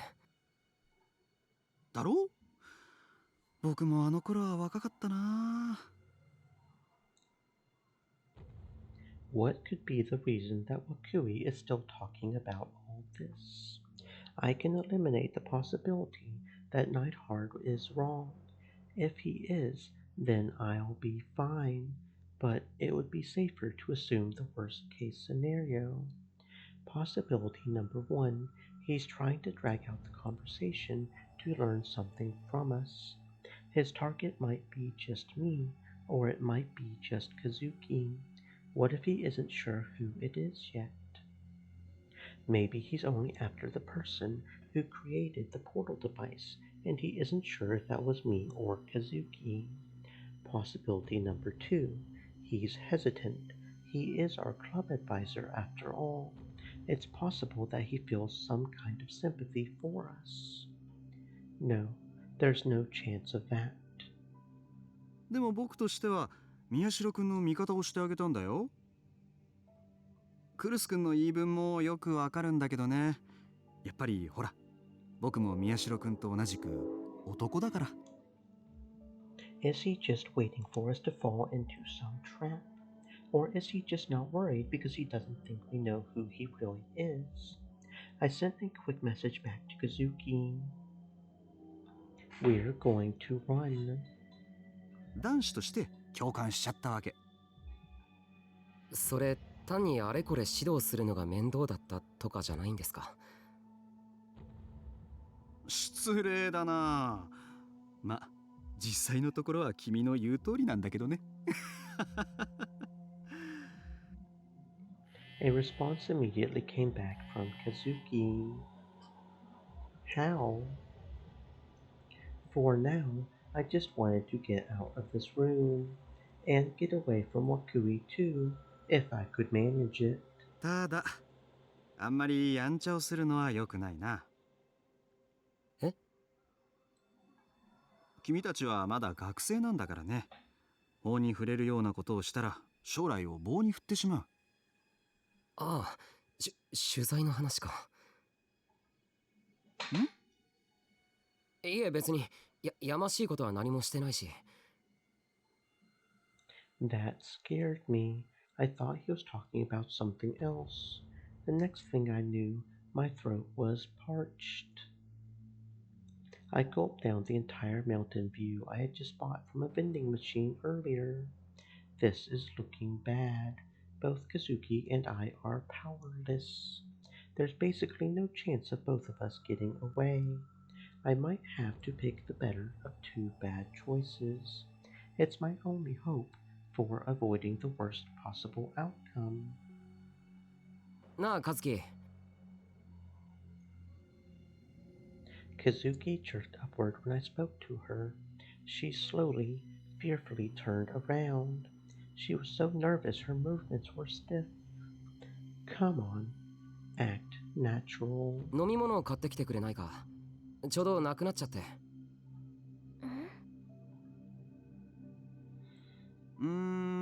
ていうか宮代くんさ、まだここにいるつもり？これでも僕君たちを連れて帰らなきゃならない立場なんだけどな。でも涌井先生の話もうちょっと聞きたいんで。え、本当？それは嬉しいな。最近の生徒ってさ、僕の昔話なんて鬱陶しがるばかりでね。なんなら新聞部で記事にしましょうか。涌井先生特集。いやいや、そんなの照れちゃうよ。I was shocked to find that I was speaking as well as say, Ito. 和樹ももうしばらくゲームをしていたいだろ。Kazuki stood up, uncertain. 付き合ってやるから、その代わり自販機でジュース買ってきてよ。I took a coin out of my pocket and practically forced it into Kazuki's hand. よろしく。Run away without me. I tried to motion to her with my eyes. I didn't know if she understood. She nodded reluctantly. Then she slid past me and headed for the door. 和樹くん、平気？なんなら僕も一緒に行こっか。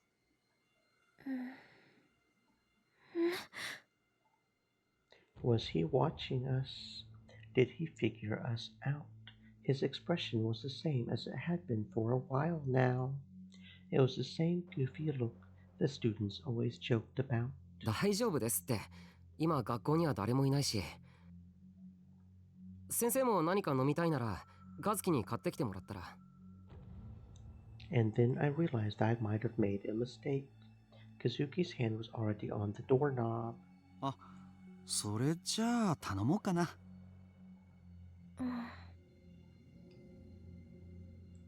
僕缶コーヒーね。微糖のやつ。わかる？朝用って書いてあるんだけど、赤い色の缶だよ。Kazuki glanced over at me. You're worrying too much about me. He'll figure out that something's wrong. Wakui was rummaging through the inner pocket of his suit. 僕さ、小銭は財布に入れない派なんだよね。あちこちのポケットに直接入れて持ち運ぶんだ。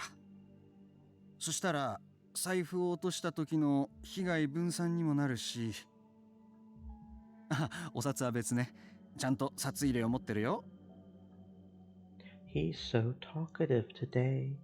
How long does it take to search for change? それにほら、自分でどこにいくら入れたか忘れちゃうとさ、後で再発見した時に少しラッキーって思ったりできるだろう。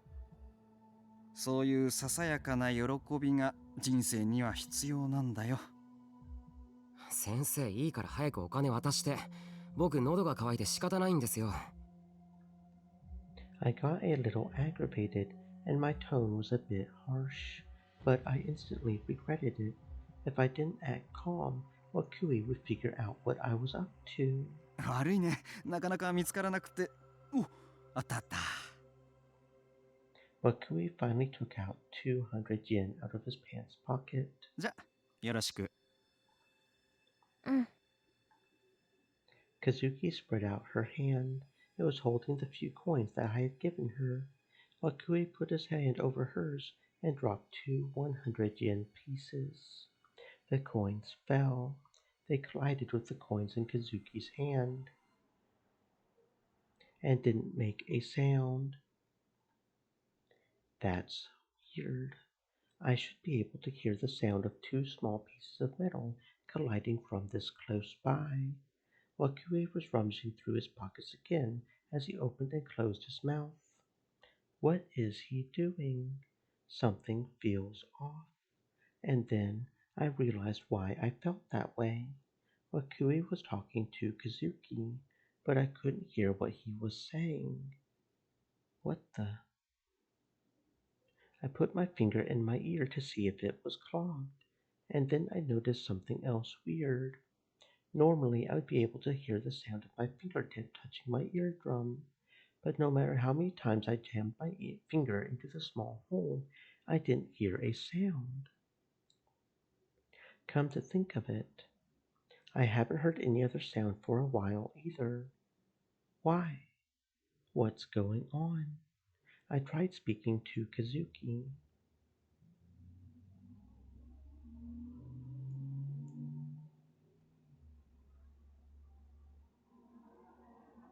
I was sure that I said that out loud. I couldn't hear my own voice. Kazuki didn't respond at all. She was just looking at the coins in her hand like she was about to cry. Can you hear me? I yelled louder, but it didn't work. Why? This doesn't make any sense. My hearing was normal a second ago. There's no way I could just go deaf out of nowhere like that. Something weird has to be happening right now. But I have no idea what it could be. I tried to tell myself that I might be hallucinating. I closed my lips and stood as still as I could. I listened carefully. It wasn't pure silence. I could hear what sounded like a ringing in my ears. I could still hear it. How does ringing in a person's ears work again? Is it really sound in the strictest sense? Is it made by vibrating air? Or is it some kind of supersonic wave? Suddenly I felt very nervous, and I opened up my web browser on my phone to run a search. When I read what I found there, I got scared. Stress is said to be one cause, but it's still unknown where exactly in the body it occurs. What the hell? I was sure that modern medicine would have an answer for that. How can they just say they don't know? Once I started noticing it, I couldn't ignore the ringing. The constant noise started to seem extremely unpleasant. Why was I hearing this ringing and nothing else? I looked back at Kazuki. She was holding her ears and looking around frantically. Is it happening to her too?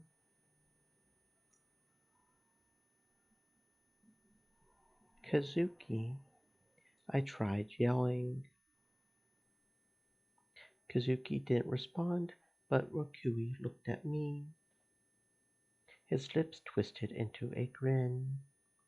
It was him. He was like a totally different person. The face of the lazy, unreliable teacher had changed completely. The easygoing, peaceful smile was gone, and that was when I knew for sure he really is an assassin from the committee, just like Neidhart said. What's happening to me right now must be because of him. But how is he possibly doing this? Is he a psychic too? It felt like the ringing was growing louder. It was all I could hear. It kept ringing at the same frequency, never letting up. It was like it was stabbing into my brain. I wanted to run, but I couldn't. There was no point in putting my hands over my ears. The ringing hadn't even been there for that long, but I already felt like I was going crazy. I screamed. I tried yelling as loudly as I could, but it didn't work. No matter how much I howled, I couldn't hear my own voice. Who could have known it would be so stressful not to be able to hear your own voice? I put my hand to my throat and screamed again. I could feel my vocal cords vibrating. I knew I had to be speaking, but all I could hear was the noise. Was this really just a ringing in my ears anyway? It seemed like endless thunder in the sky. Maybe I was starting to go crazy. Maybe hearing the ringing for so long meant that I couldn't even recognize it as ringing anymore. Or maybe I was just hallucinating. My head started to hurt. Maybe. My field of vision kept wavering. I couldn't keep my balance. Even standing up became difficult. It was like standing on the deck of a ship during a storm. I fell to my knees, unable to stay up any longer. I begged to hear another sound. I slapped my own body and slammed my smartphone into the ground, desperate to hear any other kind of sound, but it didn't work. Then I felt my phone vibrating and looked at the screen. I got another email. Was it from Kazuki? Maybe she found a solution. I opened it, hopeful, but of course my hopes were immediately crushed. It was from Wakui, not Kazuki, and this is what it said. They say that in a completely silent environment, a human will go mad within 45 minutes. I looked up. Wakui was looking down at me with a cruel smile on his face. There was a can of coffee in his hands. I wasn't sure when he had gotten it. He took a slow sip from it and laughed. What happened to Kazuki? I spun my head around, desperately looking for her. She was rolled up in a ball by the entrance to the room. She had covered her ears with her hands and was shaking. She couldn't escape either. Did Wakui know all along that we knew who he was and were trying to escape? I thought I could get the initiative, but he had been laughing at me the whole time. Still, Isn't there anything I can do about this ringing sound? I thought it was a constant frequency, but it wasn't. There was a faint rhythm. What is this sound? I need to get rid of it somehow. Otherwise, I might really go crazy, just like Wakui said. Then my phone shook again. It was another email from Wakui. Do you want to know what that sound is? I looked up at Wakui and nodded. He laughed. He seemed truly happy and moved his lips in a big, easy-to-read motions. It's the sound of your body. It was only then that I realized that I was making so much noise, that there were so many different chaotic noises within my own body. It made sense. It was normal for a living creature. My heart was beating, my blood vessels contracted, my blood cycled, my cells were dying, and new ones were being born. My lungs inhaled oxygen and exhaled carbon dioxide. My organs emitted all kinds of different fluids. My intestines contracted. My nails were growing. My hair was growing. All of those things made tiny little sounds. Normally, you would go through your entire life without hearing the sounds your own body made. But now, with my sense of hearing shut off, they were overflowing from within me. They were the sounds of my life. But there was no joy in hearing the breath of life so directly. I wasn't trying to make these sounds. It felt like my body wasn't mine. It felt like someone was giving my body orders without asking my permission. And once I started thinking that way, I couldn't stop. My mind and body had separated. There was nothing but the terrifying sounds of life. My own body scared me. I wanted to rip my mind away from this lump of flesh. I wanted to rip off my skin and yank out my lungs, my heart, my intestines, every single organ, every single blood vessel. I screamed in fear, but I couldn't hear myself. Only the chaotic sounds of my body as they played in layered harmony. And since there was nothing else to hear, I was forced to listen. I was forced to imagine which organ was making each sound. The sounds overlapped more and more, a disharmonious noise that bounced off the walls of my skull. I didn't know if it was a real sound, an echo, or if I was just hallucinating. My thoughts were swept up in the flood of sound. This doesn't make sense. Why am I suffocating in a flood of sound if I can't hear? How long is this going to last? The rest of my life? Until I die. I can't take that. Didn't he say that after 45 minutes I'll go insane? I'm not even going to last that long. I don't want to hear this noise for another second. Someone turn it off. I'll do anything as long as you turn it off. I would rather die. I want to die. Kill me. I crawled along the floor and reached out my hand toward Wakui's feet. Kill me. I begged for death. Kill me. I wished for the silence that awaited beyond it. Kill me. Release me from the sound, please. Kill me.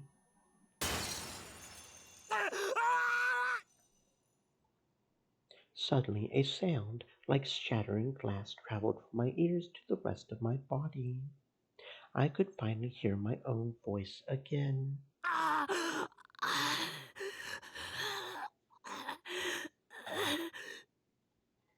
The sound of my shallow breathing was surprisingly clear, and it wasn't just that. The sound of my clothes rustling, the tiny chirping of birds in the distance, the sounds of the wind or the leaves blowing through the trees, the sound of a police car siren, the sound of Kazuki's pained coughing as she curled up in a ball next to me. I could hear all those tiny sounds.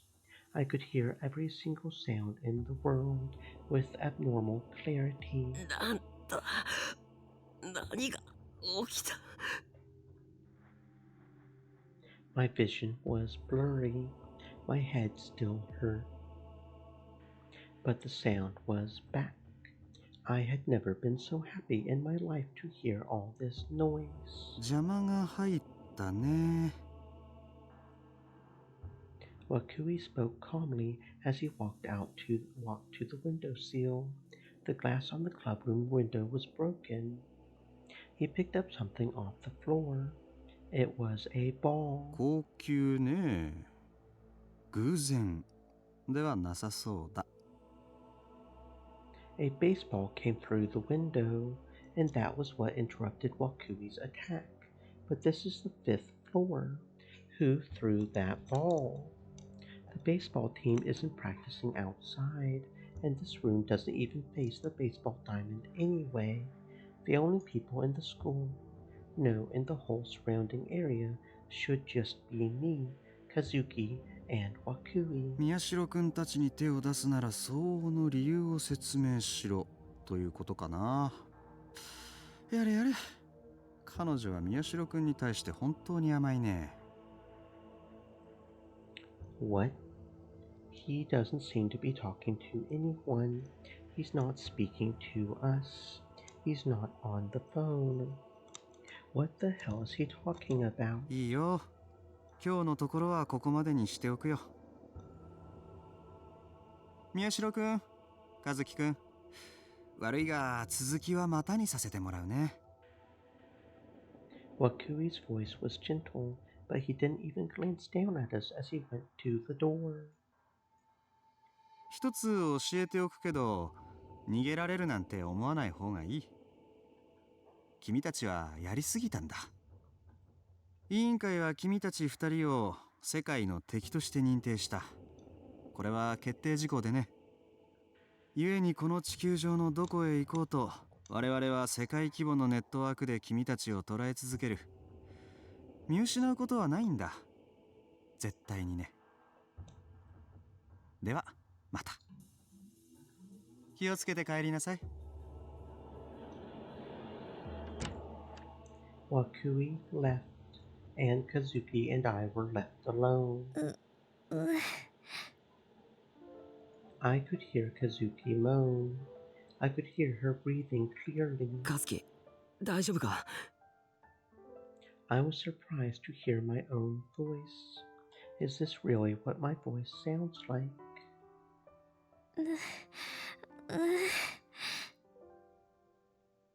Kazuki was still lying on the ground, shaking her head.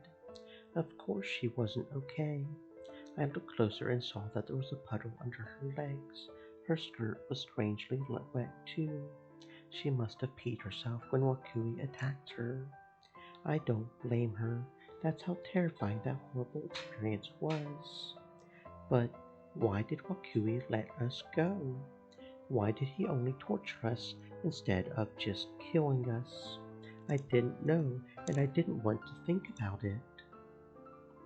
I didn't even have the energy to stand up, but I forced myself to do so anyway. At the very least, I didn't want to stay here. There was probably nowhere that was safe, but I wanted to get away before Wakui changed his mind. I let Kazuki lean on my shoulder as we left the school. Of course, we saw no one on the way home.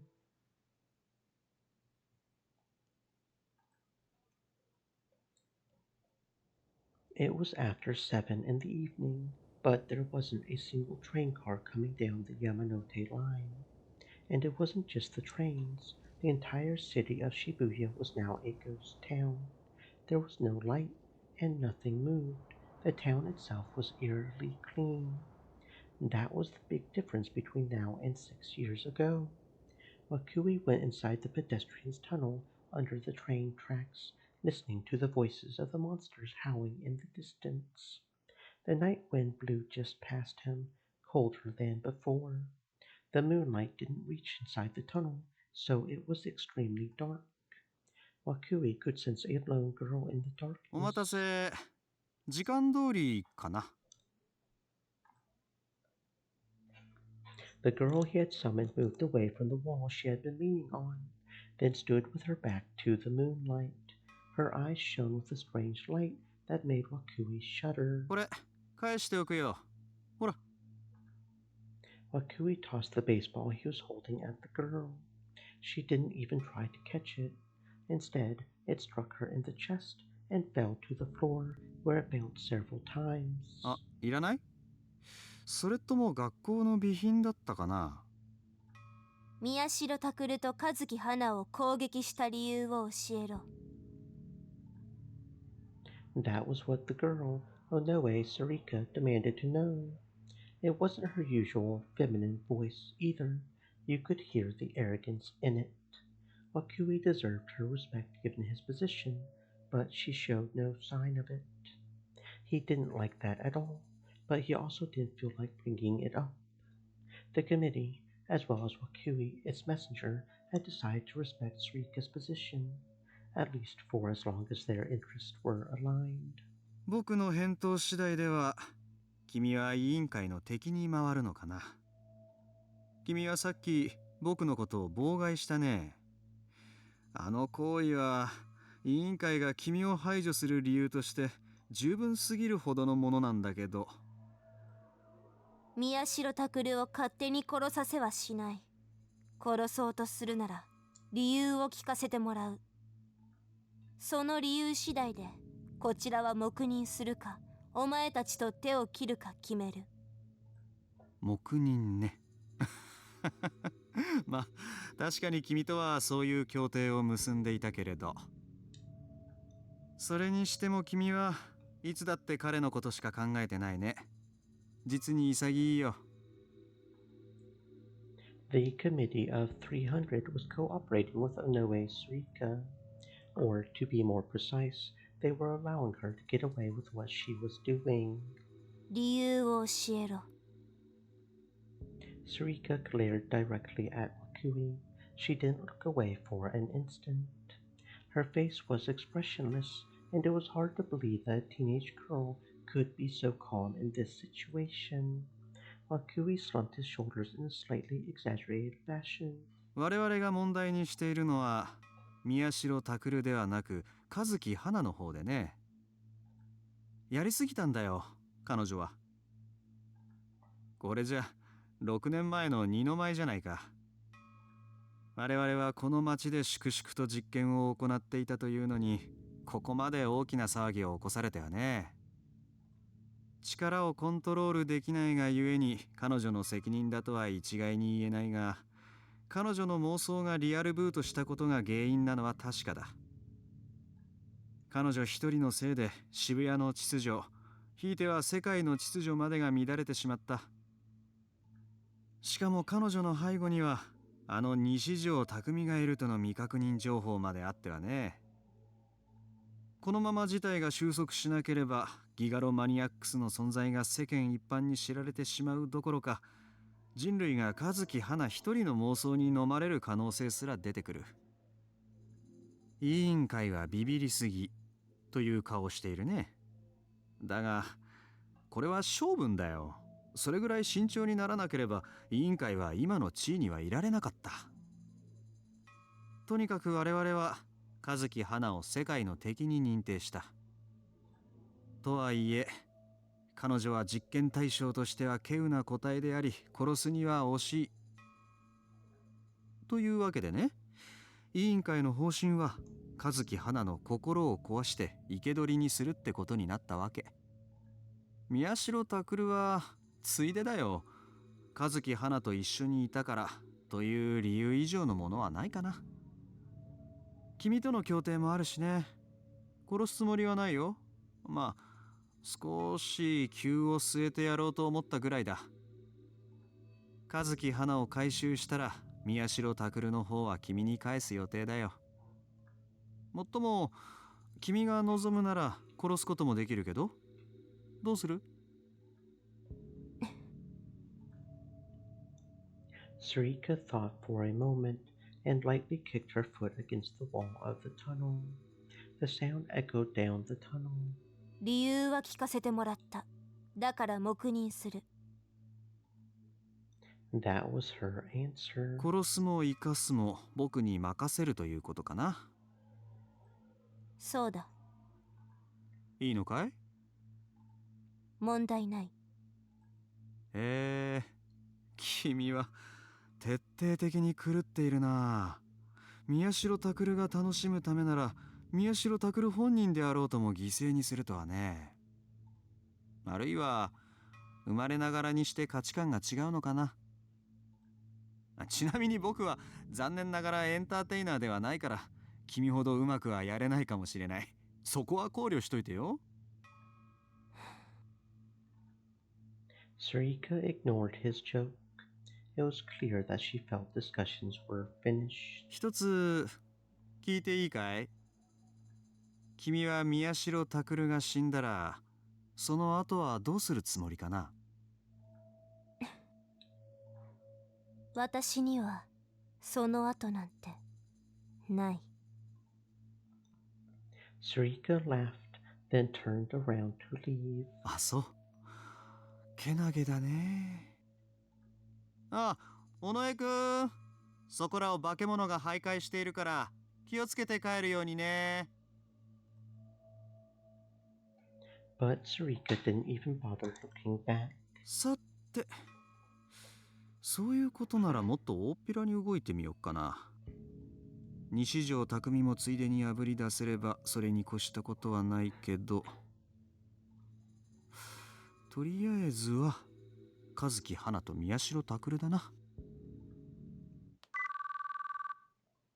Wakui took out his phone and dialed a number on the contact list. The phone rang for a while before it connected. はい、もしもし。どうも、生徒会顧問の涌井だけど、ちょっと生徒会長に話があるんだよね。いいかな？ Dawn came. We had spent over 12 hours running with no real destination in mind. After Wakui's attack, Kazuki and I had hidden in a Shinsen love hotel. All this chaos had turned Shibuya into a ghost town. There were several love hotels in Shinsen that had closed down. We snuck inside one of them and held each other tight, hiding and trying to make as little noise as possible. I knew that wasn't going to do us much good. It was obvious Wakui knew everything he needed. But even if it was only a difference of a few percentage points in the likelihood of us being found, I wanted to stay somewhere else rather than stupidly going back to the dorm. Of course, spending all my time in one place meant that I had nothing to do but think and worry. He might find us if we stay here.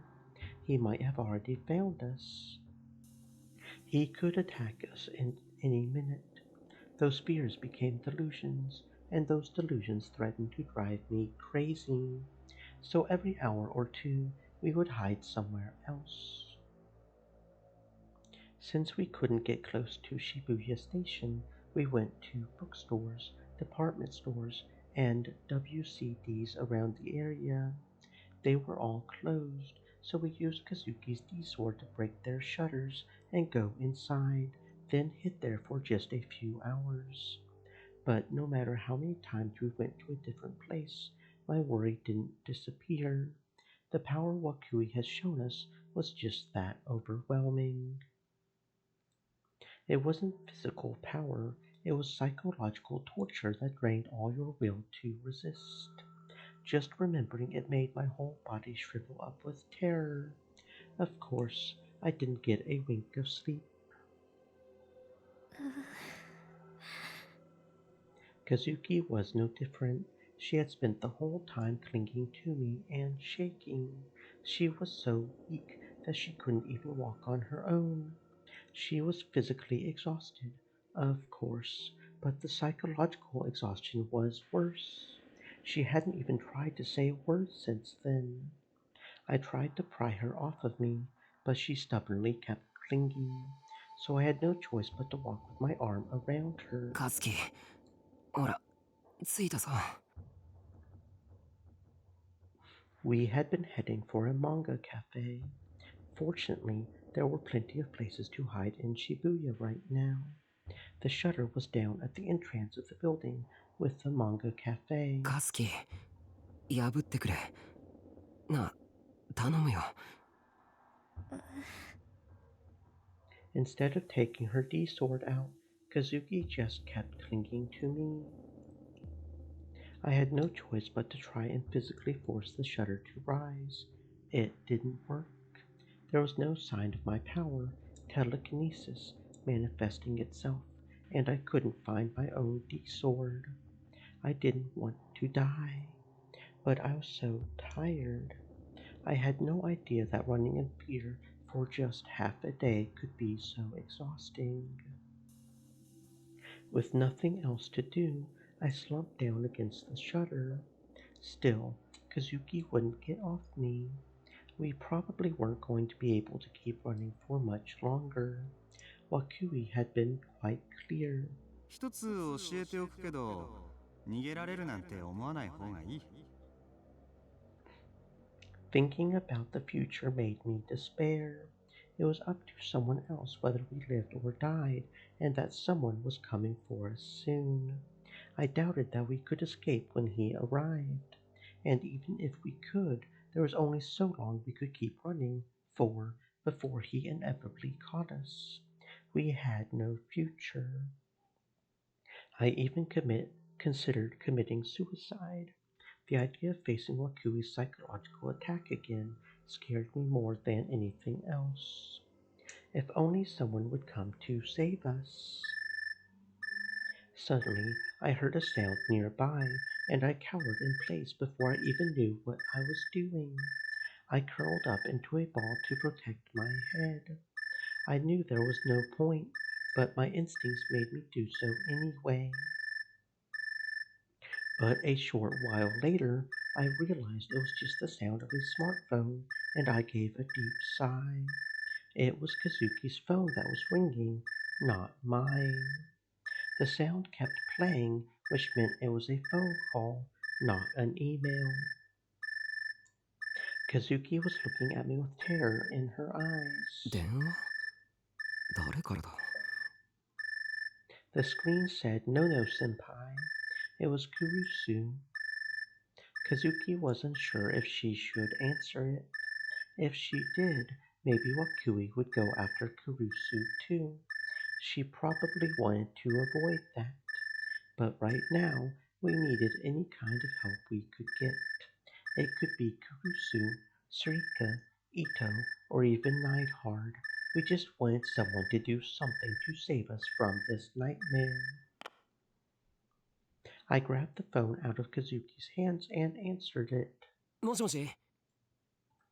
やあ、おはよう。涌井です。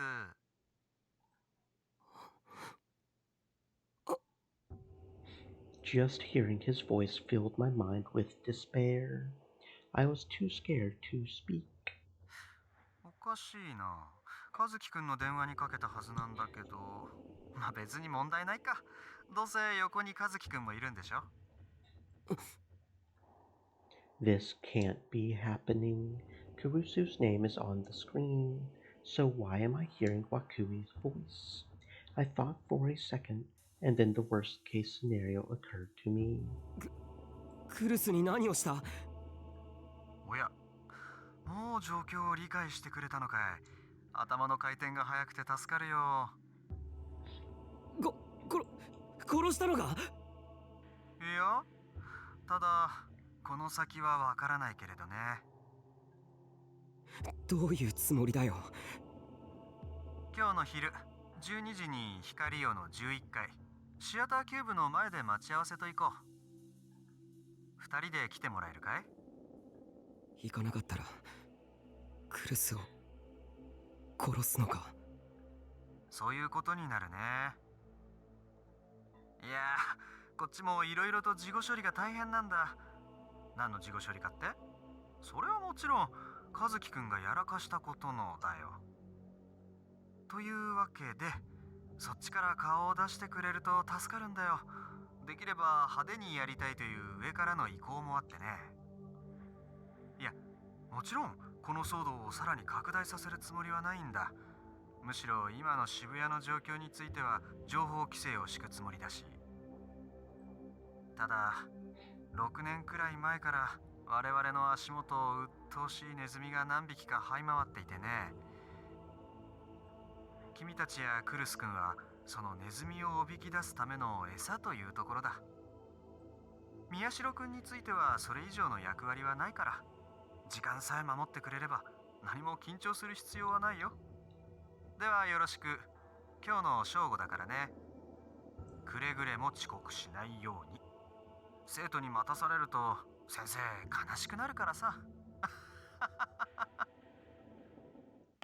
After his monologue, Wakui hung up. God damn it. Kurusu has been kidnapped.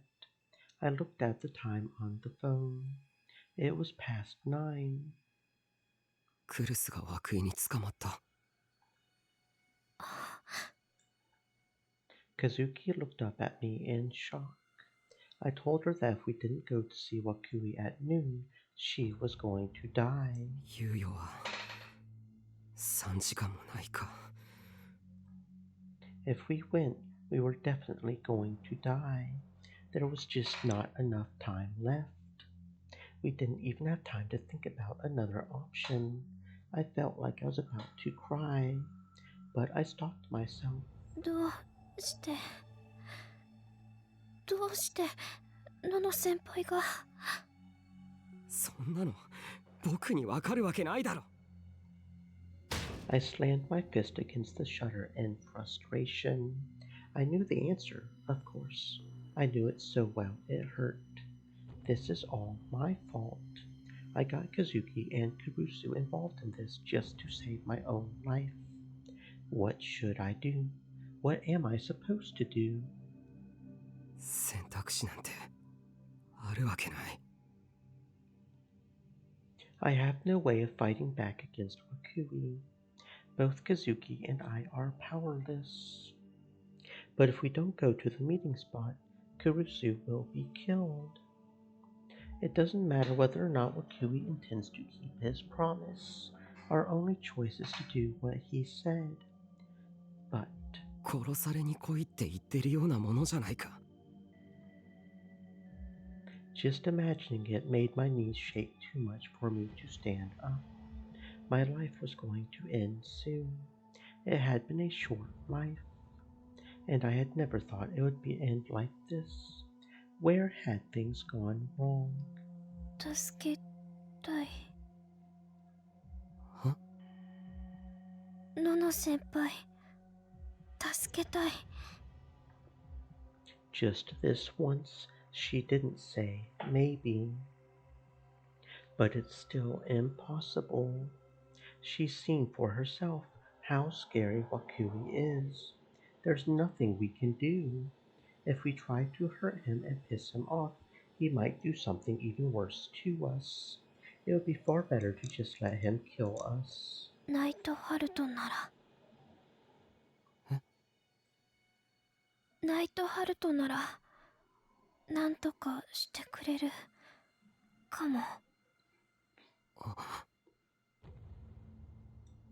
Maybe he can, but he always seemed really shady.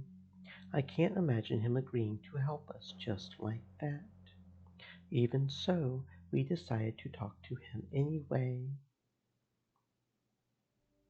There wasn't time to think about it, so we headed straight back to Kazuki's dorm. She loaded up ES2 on her PC immediately. Neidhart was logged in, like usual. She quickly sent a message to open a chat log.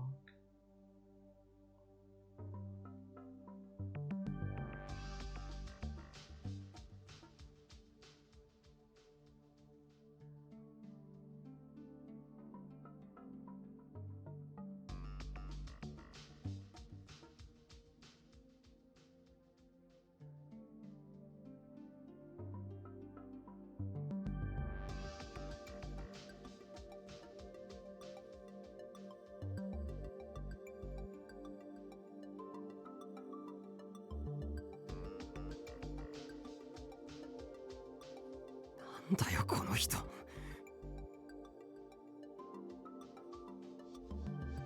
Our lives are at risk here.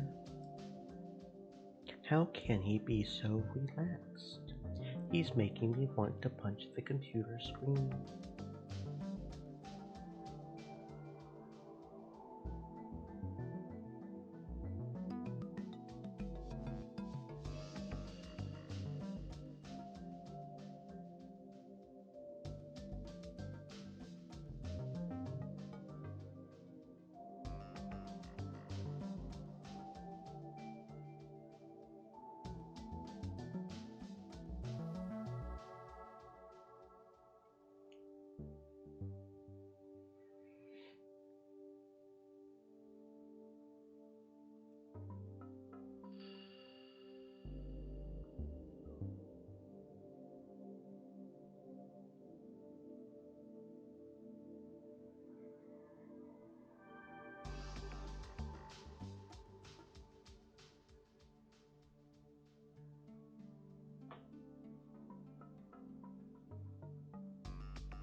そんな方法が本当にあるのか?"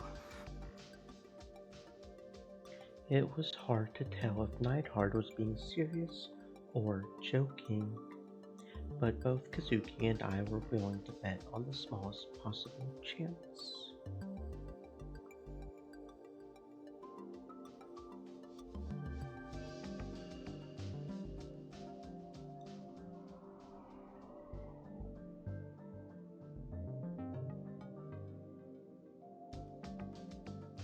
We looked at one another.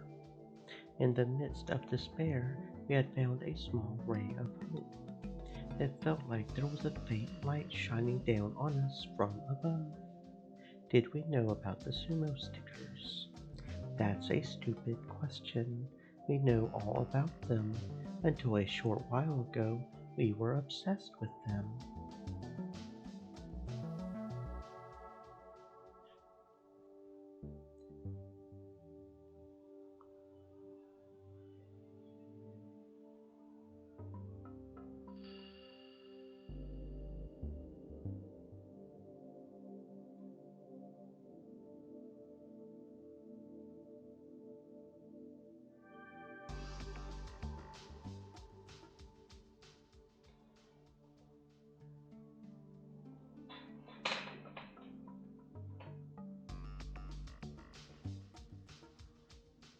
Yeah, the one that's the 11th Rorschach. Yeah.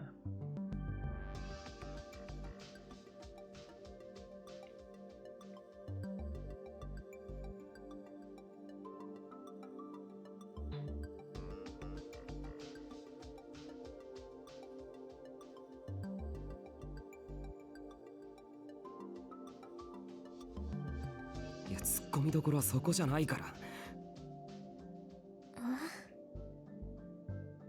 Who would have thought the sumo stickers held such a secret?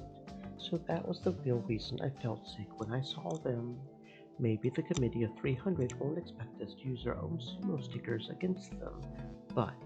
問題は一体どうやればいいのかっていうことだ。シール1枚の効果なんてたかが知れてる。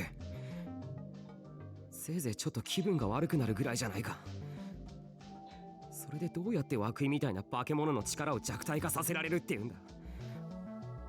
聞いてみる。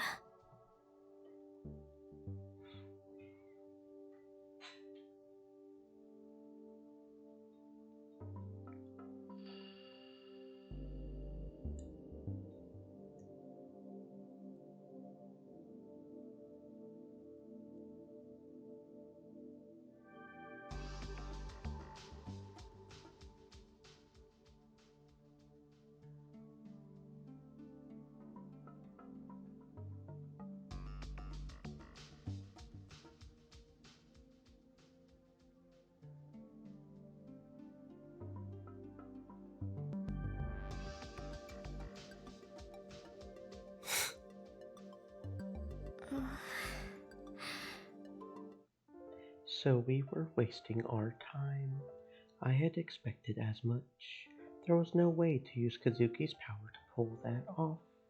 One of the reasons this had even happened in the first place was because she couldn't control her power.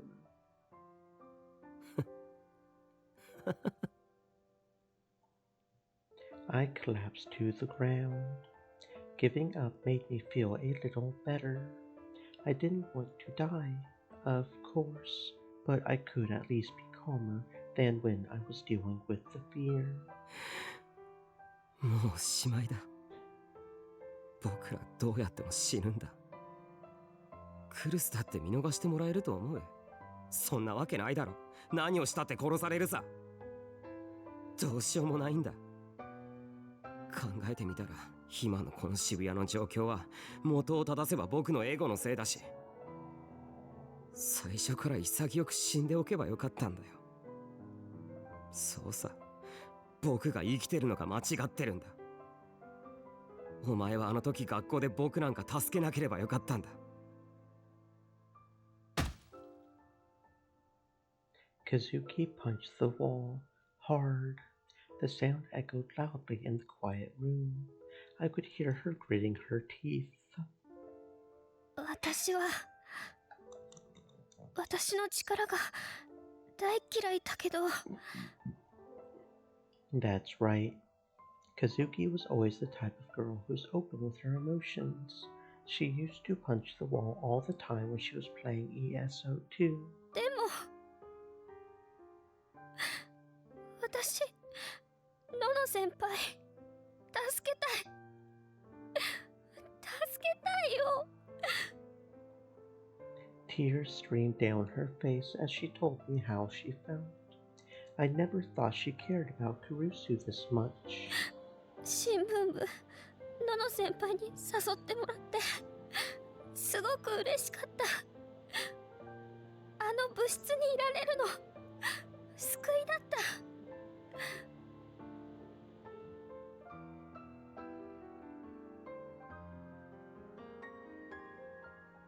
ノノ先輩に本当感謝してる。だから私助けたい。見捨てたくない。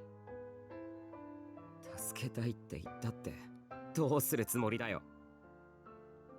どうすることもできないよ。力をコントロールできるのか？できないだろ。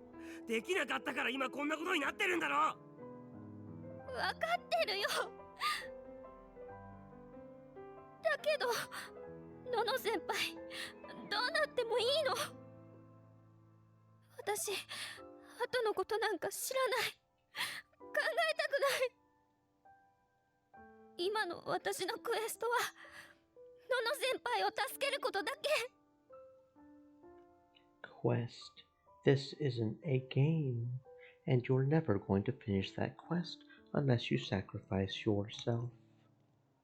Once she was done talking, all she did was cry. カズキってすごい負けず嫌いだな。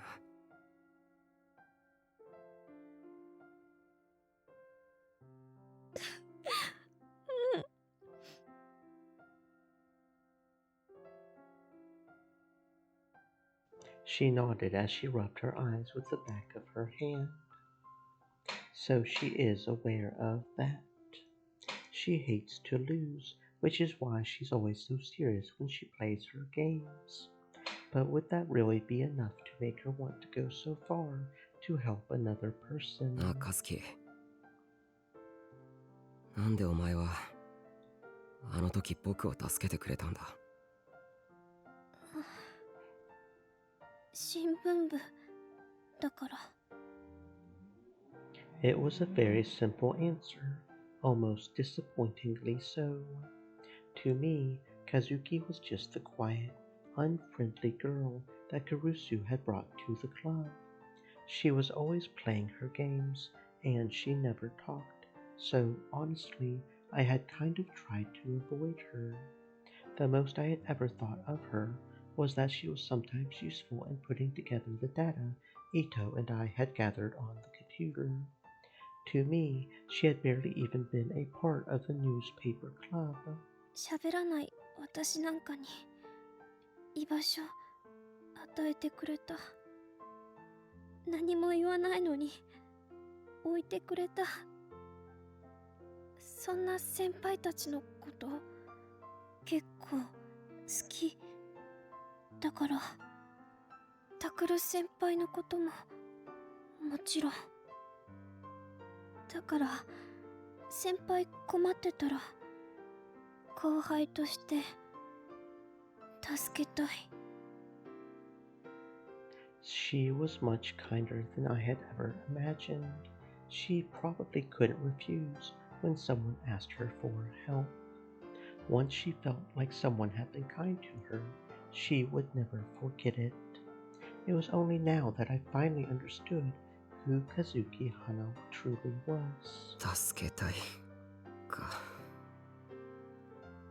If we wanted to save Kurusu and damage Wakui, we would need to plunge the entire world into chaos and then die before we fixed any of it. The odds were incredibly low. Even Kazuki didn't know what would... Ah! Gosh, darn. Keyboard. Keyboard, don't fall off the desk. Thank you, please, and thank you.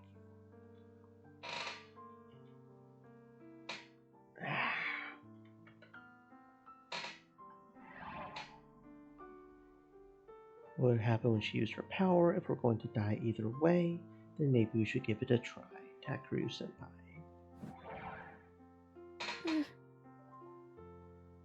Kazuki smiled in relief with tears in her eyes. I didn't feel any better about it though. If someone wanted to take my place, I would gladly switch.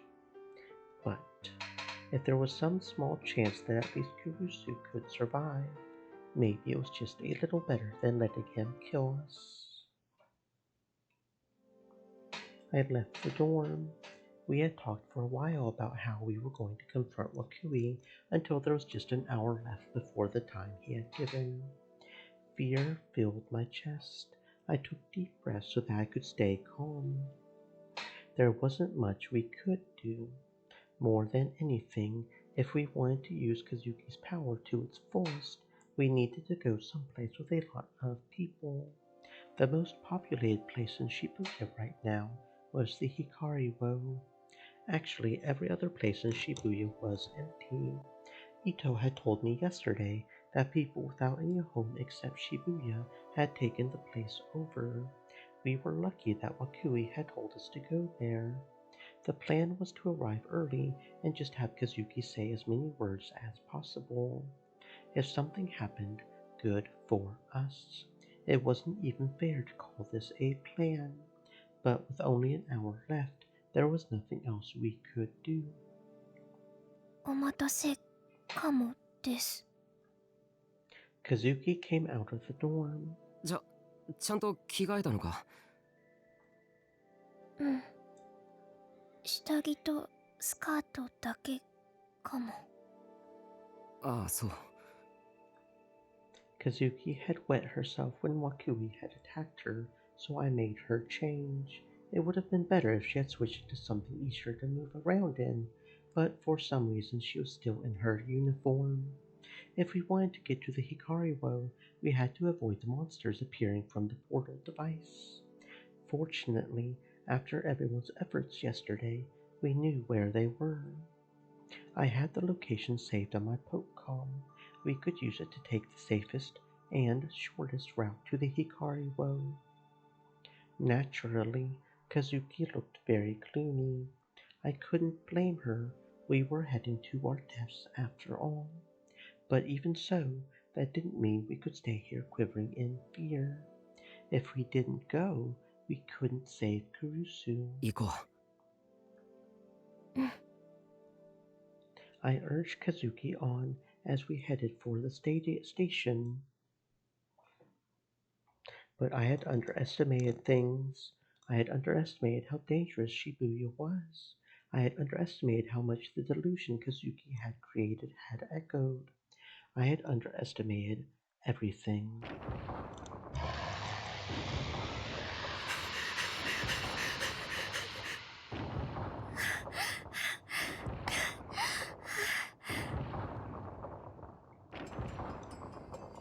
I ran and found myself in the typical Shibuya back alley.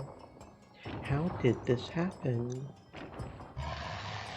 There was a terrifying roar from behind us. The footsteps were loud enough to shake the ground, and they were getting closer. I turned back, afraid and in despair. A huge red dragon thing was following us through the narrow alley. Kazuki was clinging to my arm, completely out of breath. How did this happen? To put it simply, the map was wrong. There was a discrepancy between the map we had made for the portal devices and where they really were. And because of that, I ran straight into the monsters like an idiot. This was all my fault. I made a mistake because I got careless. I should have been more careful when going over all this with the newspaper club yesterday. But now that I've screwed up, there's no point in dwelling on yesterday's mistakes. At this rate, we'll both end up as dragon food. If that happens, I won't make it to the Hikariwo, let alone save Kurusu. It's not like I believed I would be able to survive either way.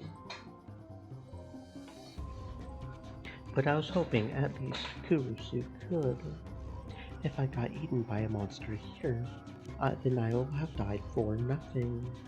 Kazuki was still panting, her shoulders shaking with pain. Her forehead was covered in sweat. I couldn't count on her for anything for a while. This was my screw-up, and I had to be the one to fix it. So I started looking around. I was searching for my D-sword. If only I could use that weapon. I had seen Arimura and Kazuki use it, so I knew very well how powerful it was. Maybe it would be enough for me to fight back against that monster. It would be better than trying my karate, at least.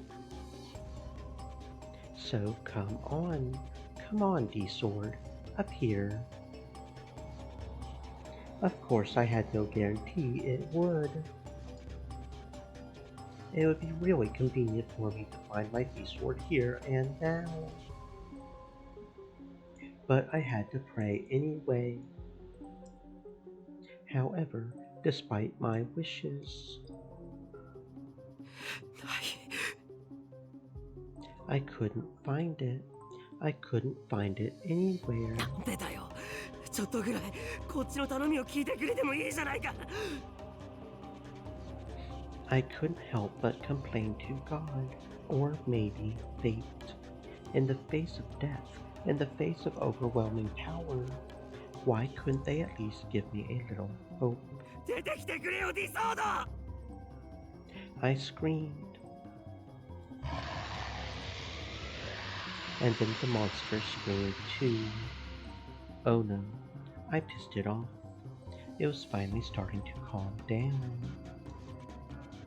I put my hand over my mouth to stifle a moan of terror. And in my mind I tried to focus on using the only weapon I had. I was looking at a scooter parked on the road. I glared at it and gritted my teeth. I focused and prayed with all my heart. Move. If I could use my power to slam it into the monster's head, I could buy us time. Even if I couldn't use my D-sword, if I could at least use this. I wasn't able to use it at all when I had been chased by the pyrokinetic, but this time... Move, move, move, move, move. That's what I have you for, right? That's why I was given this power, right? In manga and anime, the main character's power always awakens at times like this. Now. It has to be now. I can't die here. I need to save Kurusu.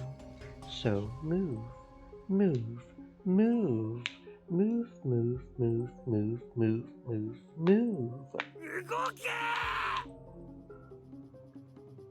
I screamed. I focused and prayed. I bit my lip so hard that it started bleeding, but my power didn't appear. Heaven had given up on me. Fate was telling me to die here. I know I'm going to die already. I know I won't live past today, but at least let me choose where I die. This isn't fair. Kazuki. So once again, 助けてくれ。 I made a selfish request あの化け物を何とかしてくれ。 of this tiny, weak, and silent little girl. I gave up and entrusted everything to her. このままじゃ僕ら死ぬ。光をにも行けずに死んじゃうんだぞ。 Kazuki had finally caught her breath. She gulped once and moved away from me toward the monster. なんとかなるんだな。なんとかしてくれるんだよな。 She shook her head. そんなのわからないかもだけど、できることやるしかないから。 That was all she said. フレイムアークドラゴンは死ぬ。 That was what she screamed. フレイムアークドラゴンは死ぬ。 Is she trying to use her words to make a delusion echo again? フレイムアークドラゴンは死ぬ。 But 無駄だ。 It's hopeless, Kazuki. Your words won't echo through Shibuya right now. They won't spread. There's a curfew. No one's out here to hear you. フレイムアークドラゴンは死ぬ。フレイムアークドラゴンは死ぬ。 Kazuki must have known it was useless too, but she kept screaming. フレイムアークドラゴンは死ぬ。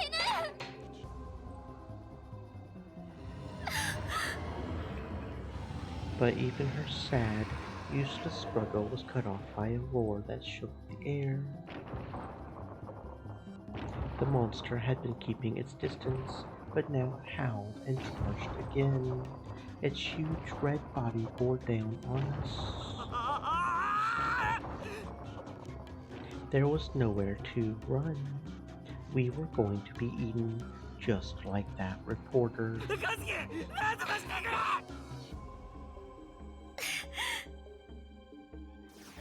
Kazuki readied her D-sword. She stood in front of the monster. She was so small compared to it, but I still had hope. Maybe that sword could do it. Maybe that D-sword would surely kill the monster. Kazuki attacked. She charged at the monster and swung the sword down. We're going to survive and make it to the Hikari world. So please, survive, Kazuki. But of course, reality wasn't so kind. The monster howled once again and whipped out its front leg. Kazuki's body flew away. Its legs were thicker than tree trunks, and its claws were sharp. It was a simple matter for it to tear apart a human body. It was just like stepping on an insect. Kazuki had been killed. It happened so fast I couldn't even follow it. But even so, I screamed. The strength left my legs, and the next thing I knew, I was lying on the ground. I couldn't stand. I didn't have the strength. I couldn't believe what I was seeing. I was such an idiot. I was wrong to ever think I could take a monster like this head on. It didn't matter whether I was using my power or my D-sword. The monster ignored the bloody lump that had once been Kazuki and turned toward me. I had underestimated it. All the monsters in Shibuya just looked so unreal that I had felt like I was playing a game. I had thought that I would be the one person who was okay. I had thought that since Kazuki had created these delusional monsters, that they wouldn't attack her. But now, Kazuki was dead. She had been slaughtered by the delusions she had created. This was insane. I didn't want to believe it. I didn't want to think it was real.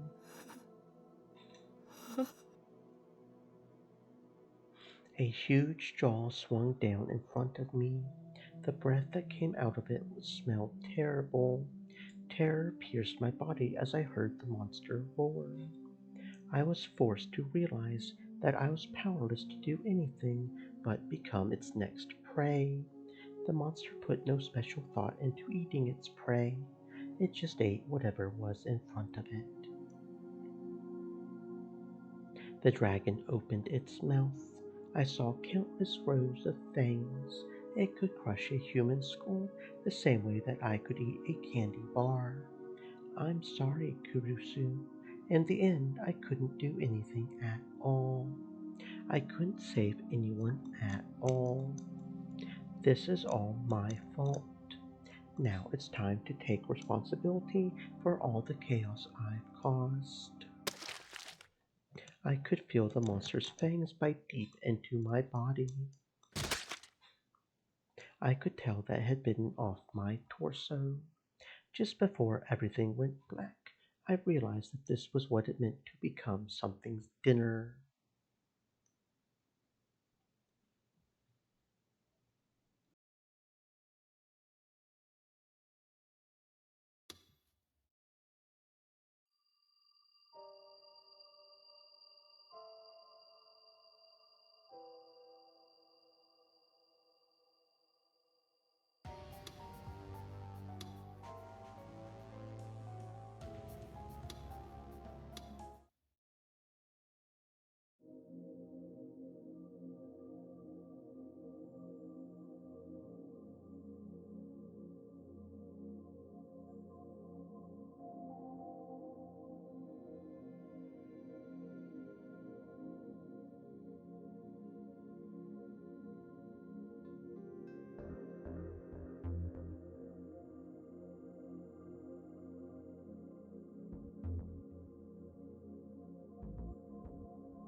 お前たちはどうだった？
It was a photo of the map in the club room I had taken yesterday. If we wanted to get to the Hikari Wo, we had to avoid the monsters appearing from the portal device. The fastest and safest route was from Hyakiho Dorm 1 to the station was... 明治通りに出よう。宮下公園の横にある地下鉄の入り口から地下に潜って、一気に光尾まで行く。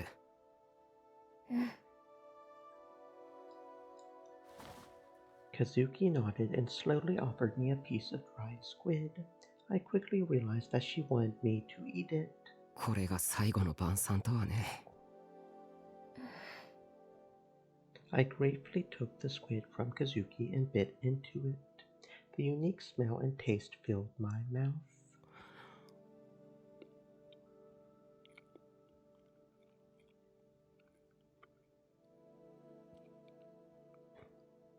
うまいな。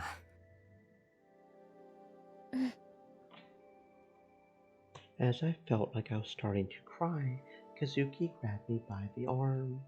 Her tiny body was still shaking. We were going to die, so of course she was. She may have hated to lose, but that didn't mean she wasn't scared. I patted her lightly on the back to encourage her, then started to lead the way. But our plan quickly hit a stumbling block. Our investigation yesterday hadn't found any portals around here, but... やっぱりある。 We concealed ourselves as we looked down from the pedestrian bridge onto Meiji Dori. 5 huge dragons covered in yellow and black scales were stomping up and down the block. When I looked in the direction of the station, I could see the distinctive light of a portal device 50 meters ahead of us. We went back to the park and hid. 一昨日はなかったはずなんだ。あんな目立つところにあったなら見逃すはずがない。じゃあ昨日から今日にかけて出現したんだろうな。What do we do? How are we supposed to get to the Hikari Wo now? There isn't much time left. ポータル装置は渋谷駅をぐるっと取り囲むようにして出現している。光尾は駅のすぐ東側。電車は使えない。渋谷駅には電車は来ない。多少無理するしかないかも。正面突破的な。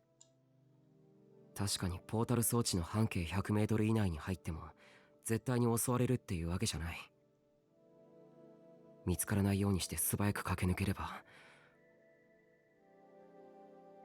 What if, for example, we were to run from our present location, the back of Miyashita Park Management Office, over the pedestrian bridge, down the stairs, and then to the subway entrance? いや、危険すぎる。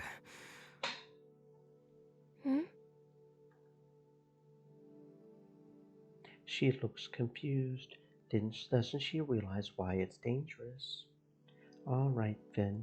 Time for a lecture. あの化け物どもの身体能力ははっきり分かってないだろう。何しろ、元はゲームの中にいたモンスターなんだ。私、ゲームじゃ何度も戦ってる。そういう問題じゃないから。ゲームで戦うのと現実で戦うのはわけが違うんだ。あいつらが本気出した時の足の速さとか狡猾さを僕らは好みで体感してない。それに仮に路上をうろついている奴らをやり過ごせたとして地下鉄の駅の中に他の化け物がいないとは限らない。いざそうなった時退路がなくなる。地上に戻るわけにはいかなくなるんだから。それは想定される中で最悪の事態だ。Which was another reason I wanted to approach things from a safe spot. If we died before we could use Kazuki's power, there would be no point. We wouldn't be able to save Kurusu or hurt Wakui. Kazuki seemed to agree. I loaded the map image back onto my Popcom. 最寄り駅まで遠回りしている時間的な余裕もそんなにない。I thought about heading down the tracks from Shinsen, Daikanyama or Omotesando stations, but that wasn't realistic. Those stations were still running. If one of the staff caught us sneaking on the tracks, we would lose valuable time. Was there any other way? I stared at the map. 地図上では抜け道はあるように見える。The 100-meter radius around the portal device was just a safe zone the police had established.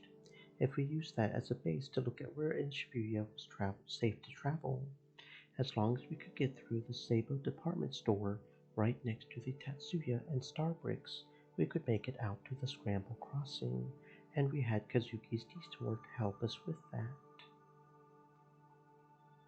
There were no portal devices in the Scramble Crossing as of yesterday.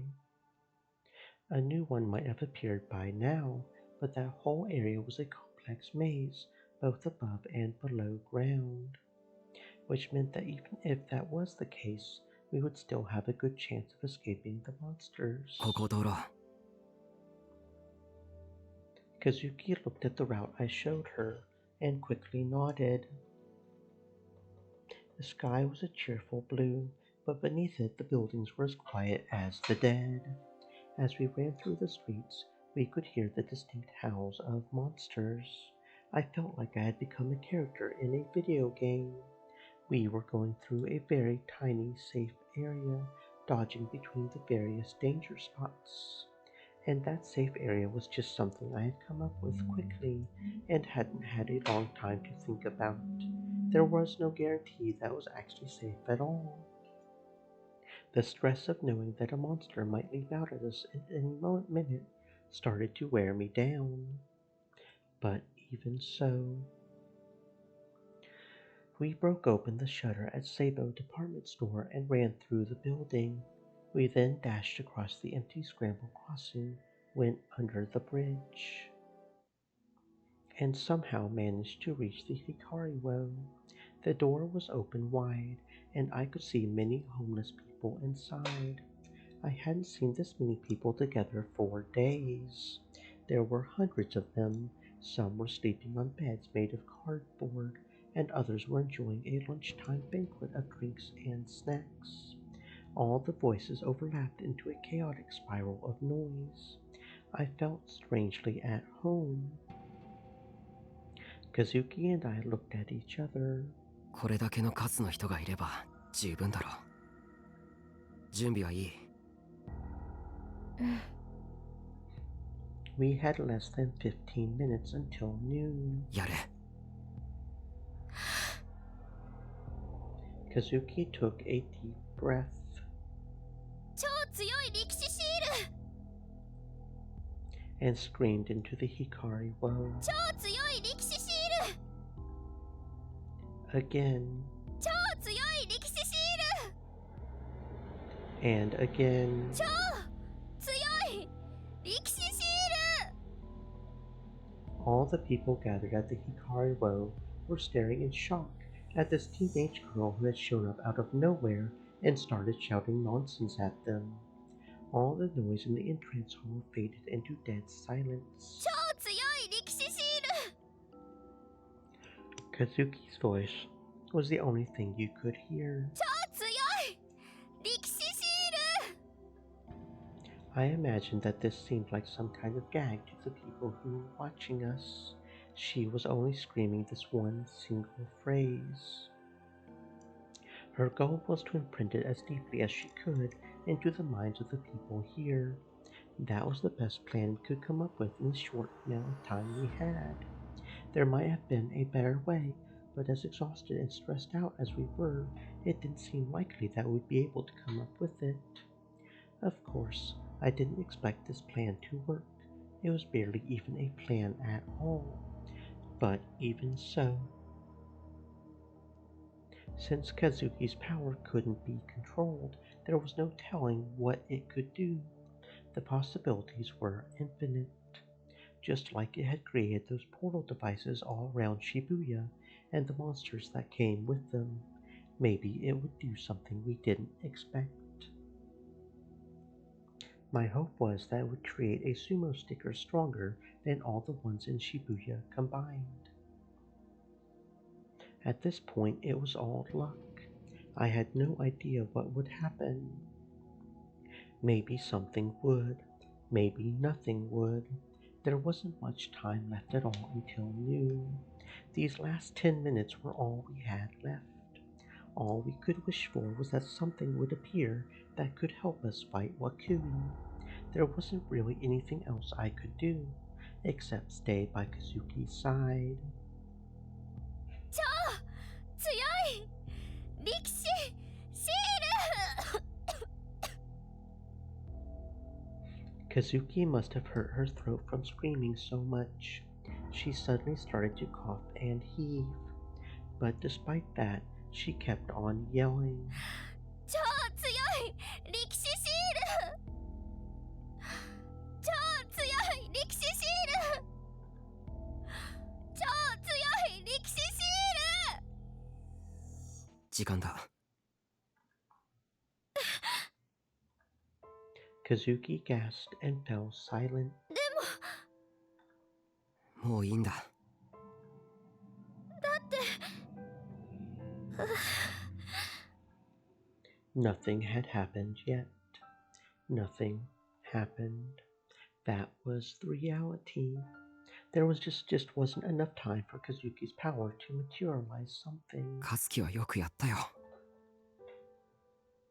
We had lost our chance to fight back, and at this rate, we wouldn't be able to save Kurusu either.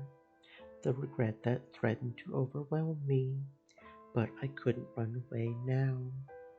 I had to go. I told myself that I couldn't stop here. ごめんな、カズキ。僕を助けたばっかりに、こんなことになって。うん。一緒に。Kazuki whispered and softly took my hand. I gripped her hand back. Her warmth made me feel just a little bit better. The only good thing about this was that Kazuki said she would stay by my side until the very end. Otherwise, I might have been too scared to go. Now, look up. Go to Wakui. That's your last chance to save Kurusu. The homeless men were still looking at us in shock. We ignored them and headed for the elevators, still holding each other's hands. The theater cube was on the 11th floor of the Hikari-wo. The entrance hall was called the Sky Lobby, and it was an all-glass observation deck. You could look out and see Shibuya from there. Even at this height, I could see how empty the town was. It was like time itself had stopped. おい、君たち、時間ギリギリだよ。The entrance was empty except for Wakui. He spoke like he was still our teacher, and we were still his students. It pissed me off. He was a bag of shit, wearing the skin of a teacher. I hated myself for not seeing it sooner. There was a single chair next to him. Kurusu was sitting in it. クルズ。She didn't respond. She wasn't tied down or restrained in any way. She was sitting up straight, her posture excellent, with her hands on her lap. But her expression was lifeless. Her eyes were open, but there was no sparkle in them. He couldn't have. クルスに何をした？別に大したことはしてないんだけどね。ちょっとばかり過去の傷をえぐってあげたぐらいだよ。お前、体を傷つけたりはしていないんだ。ちょっとおとなしくなってもらっただけさ。非難されても困るな。My vision turned red with rage. I was overtaken with the impulse to punch him in the face. Kazuki gripped my hand tighter. Our eyes met. She said nothing, but she sadly shook her head. I could tell what she was trying to say. Don't resist. She was right. We had come here to be killed after all. We would turn ourselves over to Wakui in exchange for Kurusu. We had run out of ideas. Kazuki's words hadn't worked. Our last hope was to do whatever Wakui wanted. I gripped my fists tightly and swallowed my anger. クルスを解放してください。僕らは抵抗する気はありません。あ、そうなの? Wakui chuckled and put his hand on Kurusu's shoulder in a friendly way. That was almost enough to bring the anger back. その割にはさっき下で何かやってたみたいだけど? Shit, he found out. Kazuki couldn't speak. I had to come up with something. でも結局何も起きなかったんですよ。だから全部諦めてここに来たんです。あれぐらい見逃してくださいよ。あなたの方が圧倒的に立場は上じゃないですか。殺すなら殺してもいいですから。でもせめてクルスだけは助けてほしいんです。それぐらいのお願いは聞いてくれてもいいでしょ。宮代くんはそんなに死にたいのかい? I gulped. 昨日みたいなことをされるぐらいなら死んだ方がマシです。そうしたら楽になれるから。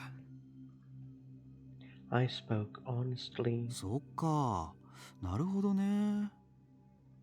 委員会からの指示ではね、君たちを殺せとは言われていないんだ。いや失礼、言い方が正しくないな。和樹くんについては殺すなと言われているんだ。君は貴重なサンプルなんでね。宮代くんについては正直どっちでもよかったりする。彼女からは殺してもいいという許可はもらったわけだから、僕の気分次第という感じかな。Who was that she? What did he mean it was up to him? ま、とりあえず宮代くんのことは後で考えるとして。He started to laugh mockingly, and then took out a sword. Its shape was so awful, so terrifying, that just seeing it made me want to throw up. It felt like the physical embodiment of what a piece of shit Wakui was. まずは和樹くんに。He put the blade up to Kurusu's neck. 絶望してもらおうかな。待て! That wasn't the deal. Kazuki immediately shook off my hand and made her own D-sword appear. The blade whipped around like a snake and then hardened into a solid straight form.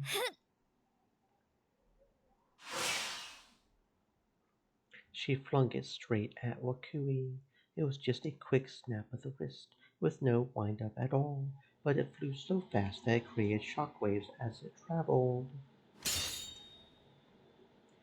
But Wakui quickly blocked it with his own blade. 抵抗する気満々じゃないか。先生に嘘はいけないな。嘘をついたのはどの口だい?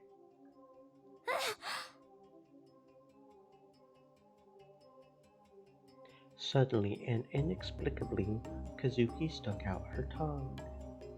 What is she doing? She looked up toward the ceiling and stuck it out more.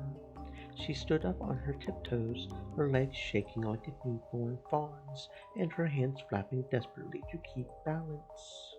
It was like she was being pulled upward by an invisible fishing hook that had pierced right through her tongue. Kazuki, どうした?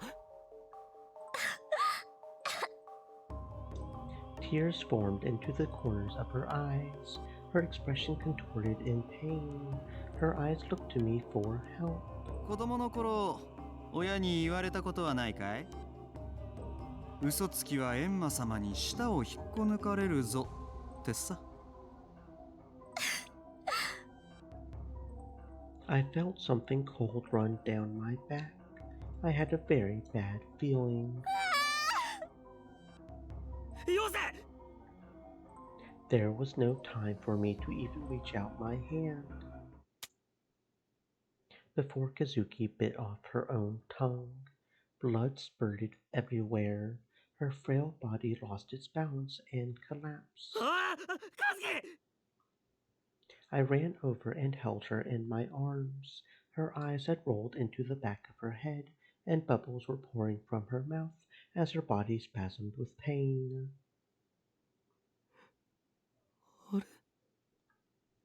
But there was no blood around her mouth. I had no idea what had just happened. Confused, I used my fingers to open her mouth. Her tongue was still there. It hadn't been severed. I looked around and couldn't see any pieces of it lying on the floor. Wakui was grinning. 自分が舌を噛み切るリアルな幻覚を見せられたら、さすがにショックでかいよね。でもこんなのまだまだ序の口だよ。和樹くんには徹底的に壊れてもらわないと。サンプルっていうのはそういうものだからね。I didn't even feel any rage. There was only powerlessness and despair. There was no point in even trying to fight him. I couldn't save anyone, not Kurusu, not Kazuki, not even myself. Everything was up to Wakui now. All I could do was wait for the moment of my death, like cattle. I hadn't even planned on fighting back when I had come here anyway. I knew I probably wouldn't be able to save Kurusu. That's right. None of this is unexpected. I'll be killed, and I won't be able to do anything about it. There's nothing more to it than that. No matter how much I have to watch Kazuki and Kurusu suffer, they're both going to die anyway. It doesn't matter. Besides, once you die, the pain goes away. I'm so tired. I just want this over with. Maybe I should bite off my own tongue. なんだ？宮代くんも壊れ気味なのかい？こらえしょうがないな。だったらさっきの続きを見せてあげるよ。Wakui put the blade back to Kurusu's neck. 目をそらしてはいけない。しっかり見ておくこと。ほら。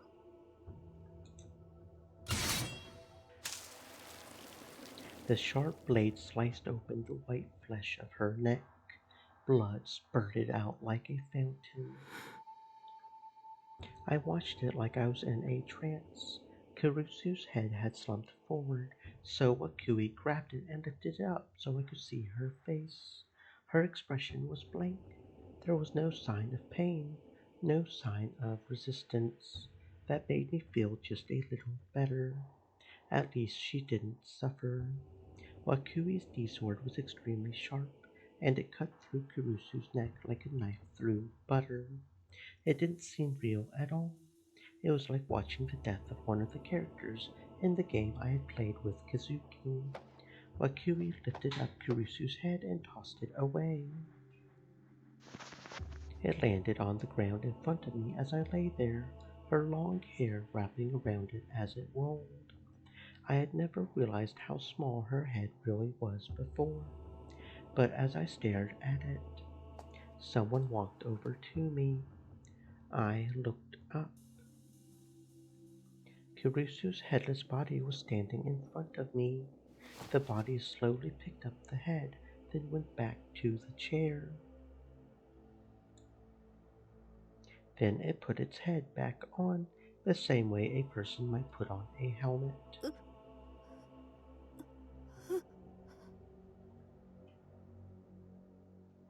A low moan came from its mouth.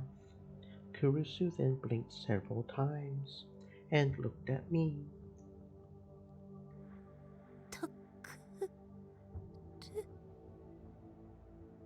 What's going on? What kind of nightmare is this? Her head was connected to her body once again.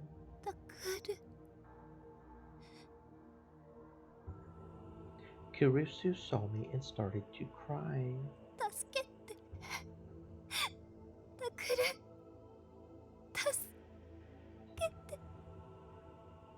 What the hell is happening? Why? 2度目は思考を変えてみよう。Second time, what is he talking about? Wakui stuck the blade up against her neck again. Kurusu's features contorted with terror. 助けて。ねえ、助けて。お願い。やめろ。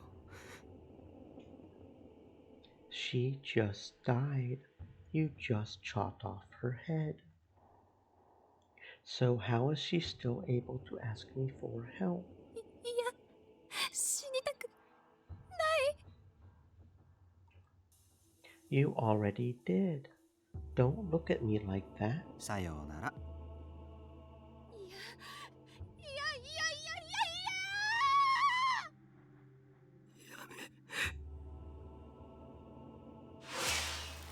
She screamed and shook as her neck was sliced open again. Her screams quickly stopped and were replaced by a sound like air from a leaky pipe. Her head rolled down and landed on the floor with a thud. What is happening? Why did Kurusu have to get her head cut off twice? Kurusu had nothing to do with this. She didn't cause any problems for Wakui or the committee.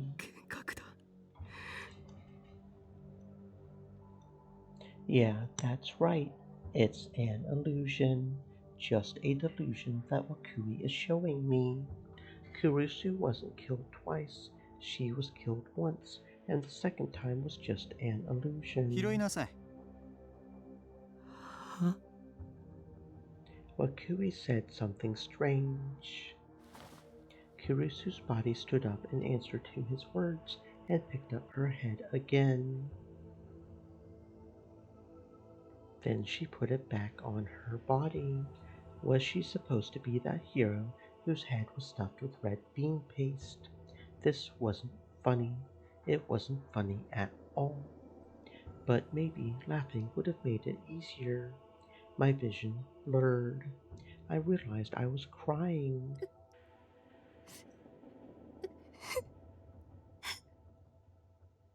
I started to hear Kurusu's sobs.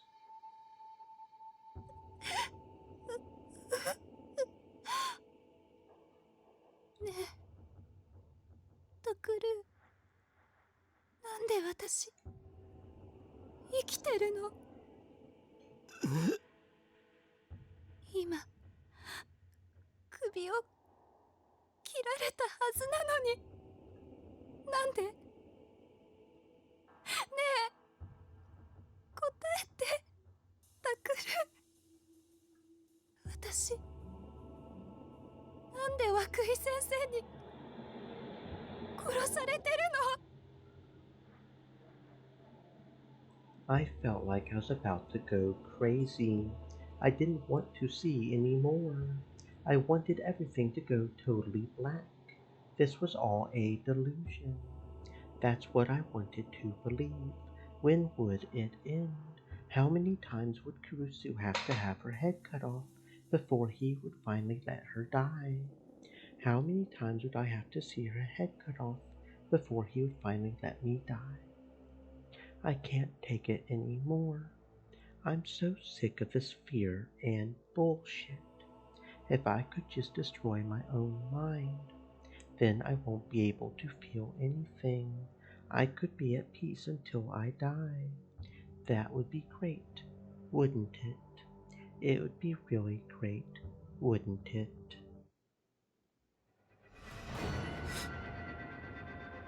And then it happened. Suddenly there was a noise like a trumpet that filled the entire Shibuya sky. この音はまさか。 For the first time, Makui's expression changed to one of shock. He looked directly at the still unconscious Kazuki. Wait, this sound, I think I've heard it before. Kazuki's power, Kazuki's words, Kazuki's delusions. Had one been rebooted, the super strong sumo sticker? But if it had, what form was it going to take? If nothing else, I couldn't see anything happening near where we were. Both Wakui and I were listening very carefully. I focused as hard as I could to see if I could hear anything besides Kurusu's sobs. I looked around desperately, trying to find the sumo sticker. Where was it? What was it? What had changed?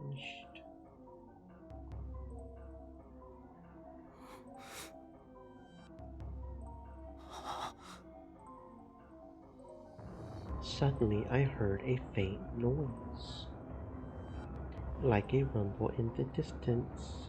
It was far smaller than the sound of the trumpet I had first heard. But the floor began to shake in response to the sound. It wasn't an earthquake.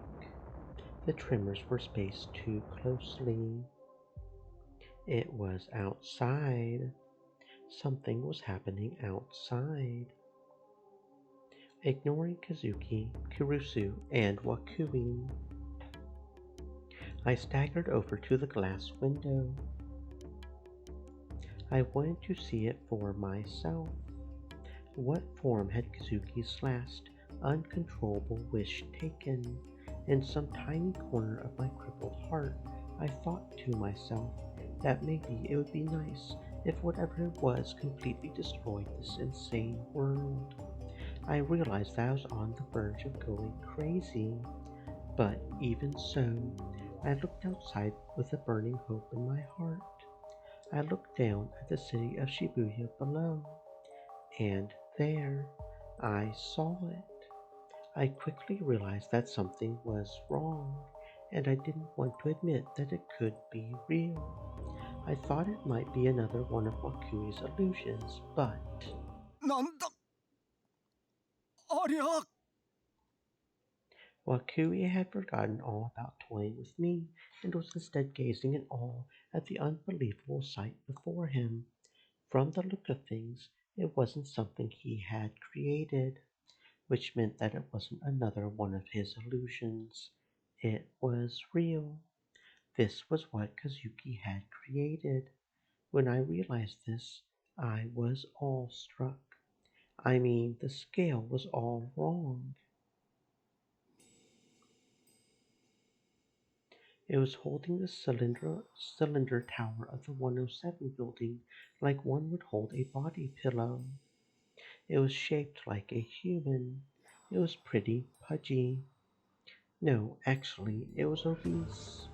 The surface of its body was slick and shiny, but I couldn't tell whether it was sweating or if that was just what its skin was like. It was mostly naked, except for a loincloth around its waist.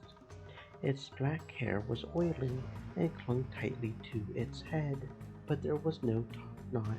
Its hair was parted perfectly in the center. Strangely enough, its face had 2 mouths, 2 noses, and 3 eyes. It was not the face of a human. Its face was a sumo sticker. The center eye was closed, but the other 2 were flung wide open, and even at this distance, I could see that the giant eyeballs were constantly moving. Its mouth was constantly opening and closing.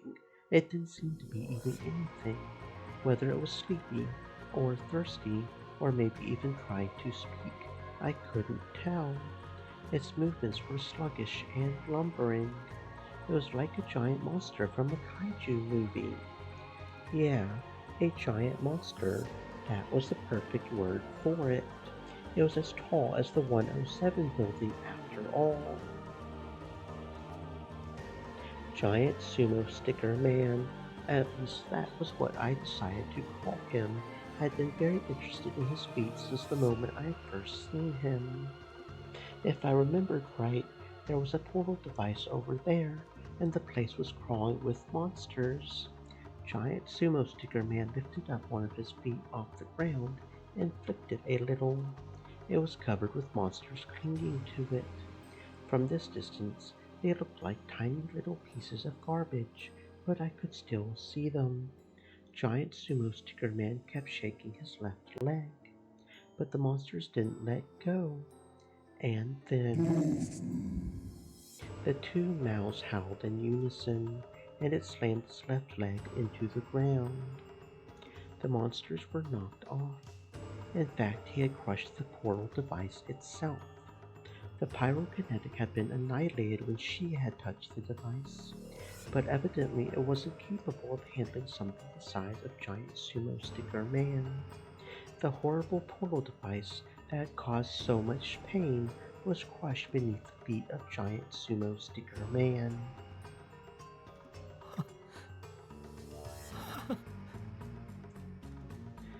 I started to laugh. This time it wasn't out of resignation. I hadn't gone crazy. Faced with the overwhelming size and scale of Giant Sumo Sticker Man, after all the time I had spent running and being afraid for the past week, it all just seemed kind of stupid now.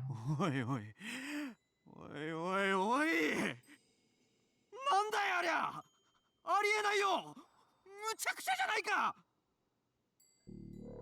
I could understand why Wakui was panicking.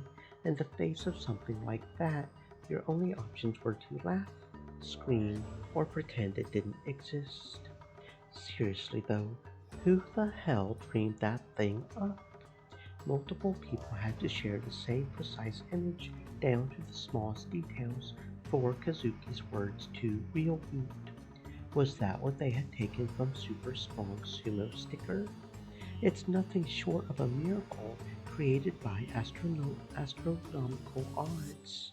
The human imagination can be a scary, scary thing. Takuru, senpai. Kazuki had woken up and staggered over to me. I quickly grabbed her body to steady her. Her jaw practically dropped when she saw Giant Sumo Sticker Man. あれって私がきっとそうだったら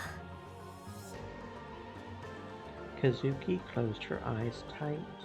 涌井先生をぶっ倒してくれないかな As if in response to her words. Giant Sumo Sticker Man howled once more. It waved its giant arms, knocking down the 107 building. As the rubble and dust flew up into the air, Giant Sumo Sticker Man looked at us. Does he recognize us? Wait, maybe he recognizes Kazuki. Giant Sumo Sticker Man's central eye opened. It was a black pupil with a crimson iris, and the third eye was looking straight at us. When it saw us, a sense of indescribable terror and exhaustion raced through my body. My knees started to shake, and I couldn't even stand. My vision blurred, my ears started to ring, and I felt like I was going to throw up. I had the hallucination that every drop of blood in my body was freezing over.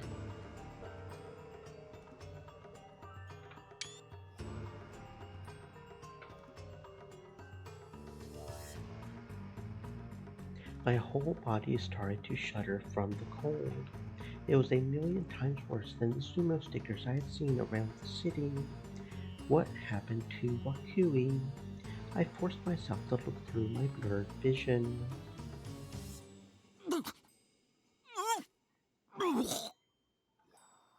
He was kneeling on the floor and vomiting. It was working. Giant Sumo Sticker Man was nullifying his power. Kazuki. Kazuki had gone pale and was clinging to me tightly. I shook her by the shoulders. あれに命令しろ。巨大力士シールマンはお前の言うことなら聞いてくれるかもしれない。Kazuki nodded through the pain. She looked back out at Giant Sumo Sticker Man. 来い。こっちに来い。Her voice was a hoarse whisper. But he heard it. Giant Sumo Sticker Man unleashed a mighty roar from both of his two mouths and took a slow, ponderous step forward. His blubber shook as he walked. He traveled the distance between the 107 building and scrambled crossing in only a few steps. Maybe he could sense Kazuki's thoughts. I had no idea how it worked, and I didn't care. At this point, there was no point in even asking questions. I couldn't get distracted. 君たち、なんてものを生み出してくれたんだ。あのデタラメな存在は一体なんだ。世界の秩序とか一切無視か。Wakui stood up and slowly moved toward us, shaking and wobbling as he moved. I slid between him and Kazuki and pushed him away. He couldn't regain his balance and fell flat on his ass. 力が入らない。力士シールの効力なのか。なるほど。そういうことか。あんなものをリアルブートしたのにはそういう理由が。アンチギガロマニアックスの巨人とでも言う気かい。まったくふざけてるな。だが勝ったつもりにならない方がいい。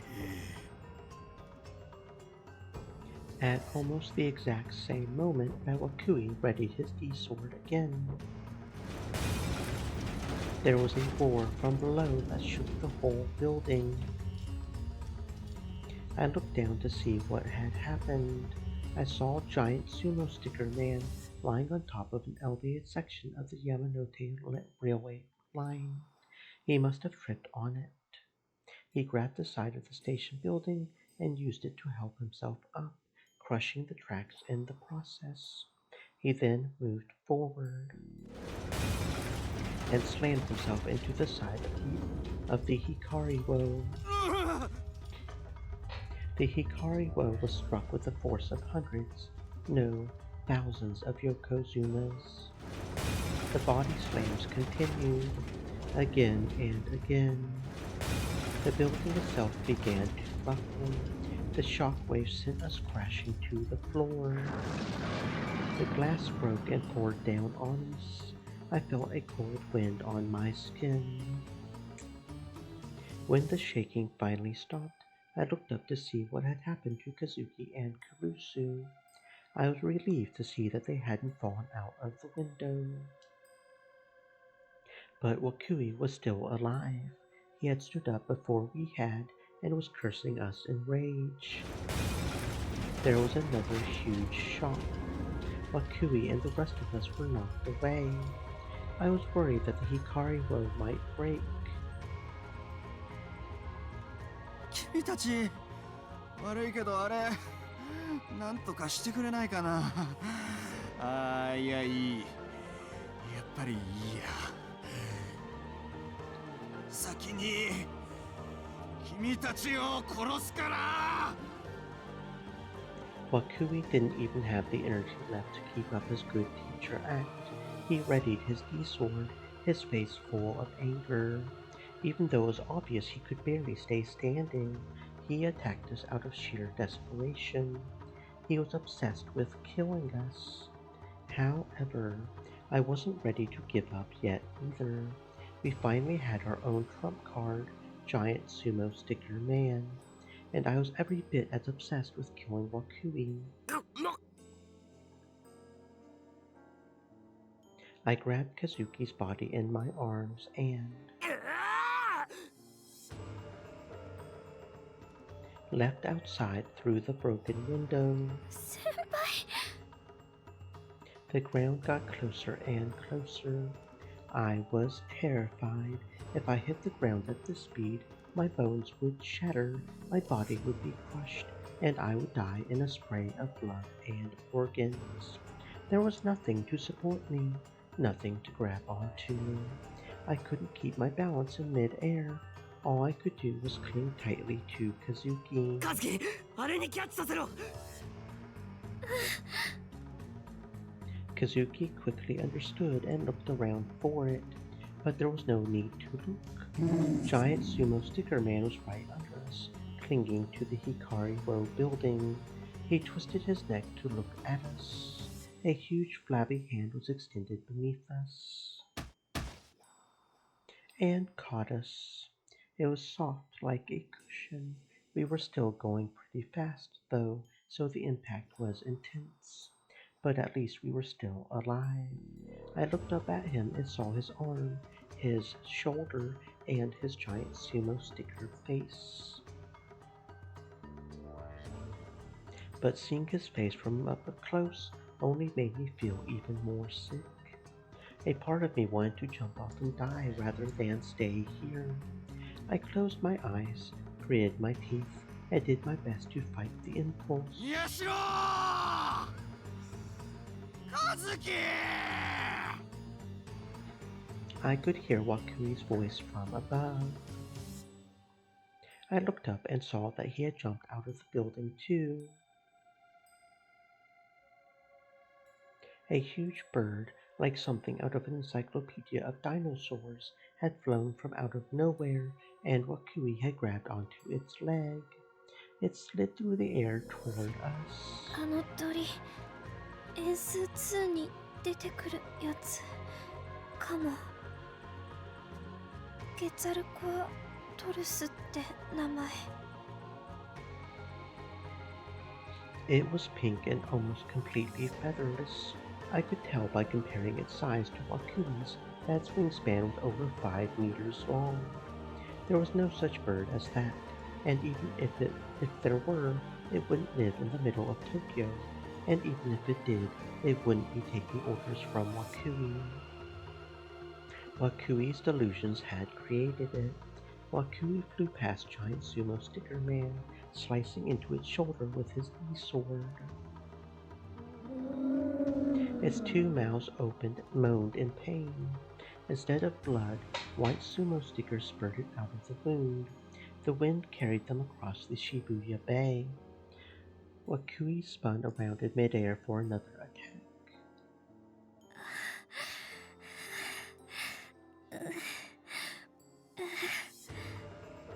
Kazuki. But that was when I realized that Kazuki was holding the sides of her temples in pain. Her body was so hot in my arms that I thought I might get burned. She was feeling weak. I wasn't sure if it was because of Wakui's attack, or the fact that she had used her power, or maybe it was because she was giving orders to Giant Sumo Sticker Man. I screamed, unable to stand her seeing her in that state, but she simply shook her head in response.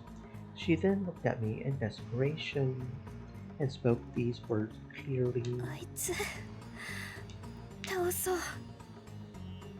チャンス今しかないから。武器を手に入れたんだから使って。 Can I really do this? Kazuki grabbed me by the necktie as if to urge me on. She gritted her teeth and whispered in my ear through the pain. 先輩が指示してください。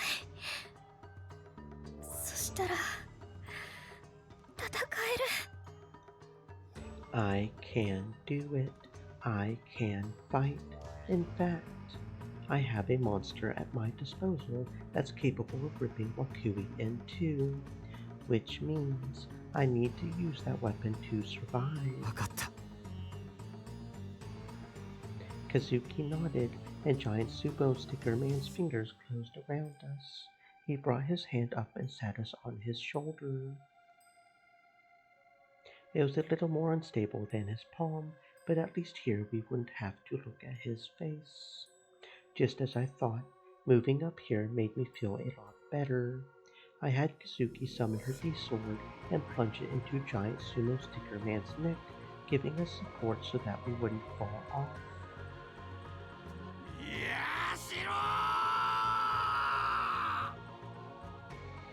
Here he comes. This bastard isn't our club advisor or anything else. The Committee of 300 can go to hell.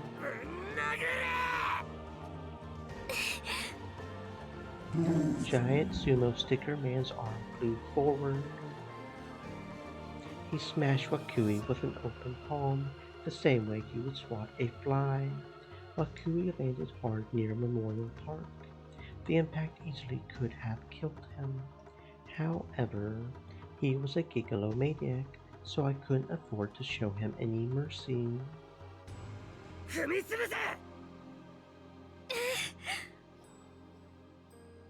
In a single bound, Giant Sumo Sticker Man covered the distance between here and Memorial Park. He could jump an amazing distance for a fat man. Kazuki and I clung as tightly as we could to the D-sword in order to avoid falling off. He landed hard, crushing the area where Wakui had fallen. The impact kicked up rubble and dust around his feet. Did we win? I looked down into the dust. Wakui's D-sword flew up through the clouds. It was so fast that there was no time to dodge. The sharp blade stabbed into my shoulder. It tore through my flesh and bone. The pain was incredible. I felt like I was going to pass out. Kazuki held me up. She grabbed my hand and placed it on the D-sword. It was just barely enough to keep me from falling.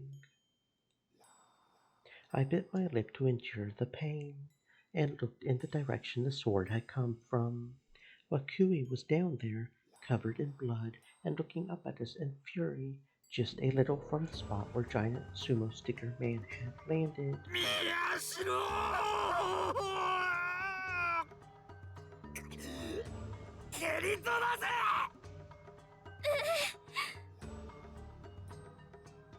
Giant Sumo Sticker Man flicked Wakui away with his foot.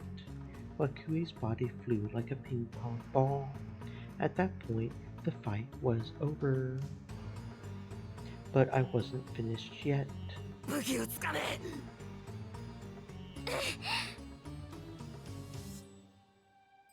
By weapon, I meant the Shibuya Earthquake Memorial, which had survived the impact of the jump and was sticking out of the ground near Giant Sumo Sticker Man's feet.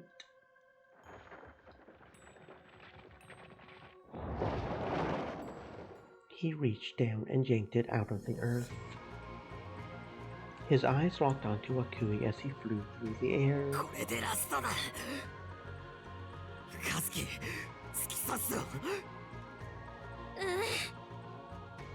Giant Sumo Sticker Man flung back the arm holding the memorial. Kazuki's will and my own dwelt within the giant sumo wrestler's body. His arm snapped forward.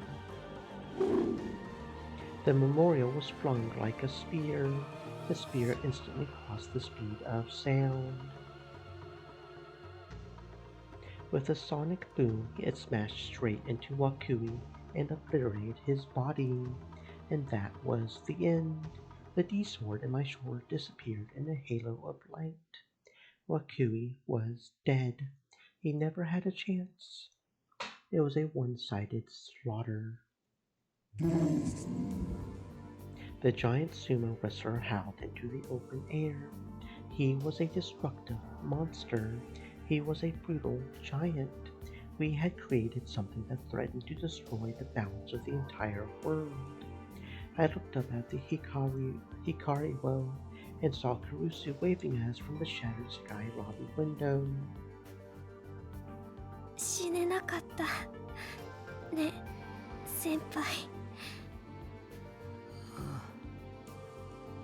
For better or for worse, both Kazuki and I had survived.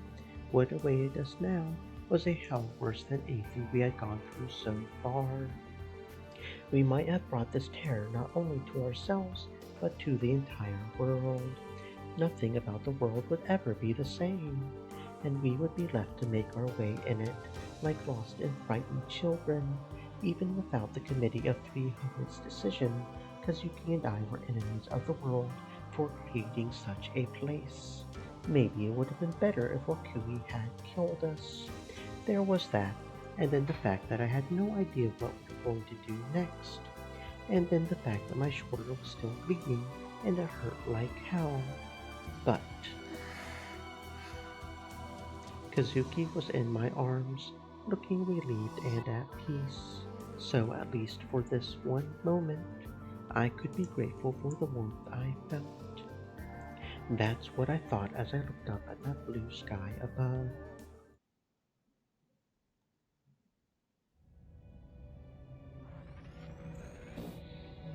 And it just ends like that with no idea how everything's going to go. Okay. ねえ、タク、楽しかった？ Okay. Well, that happened. Yep, that happened.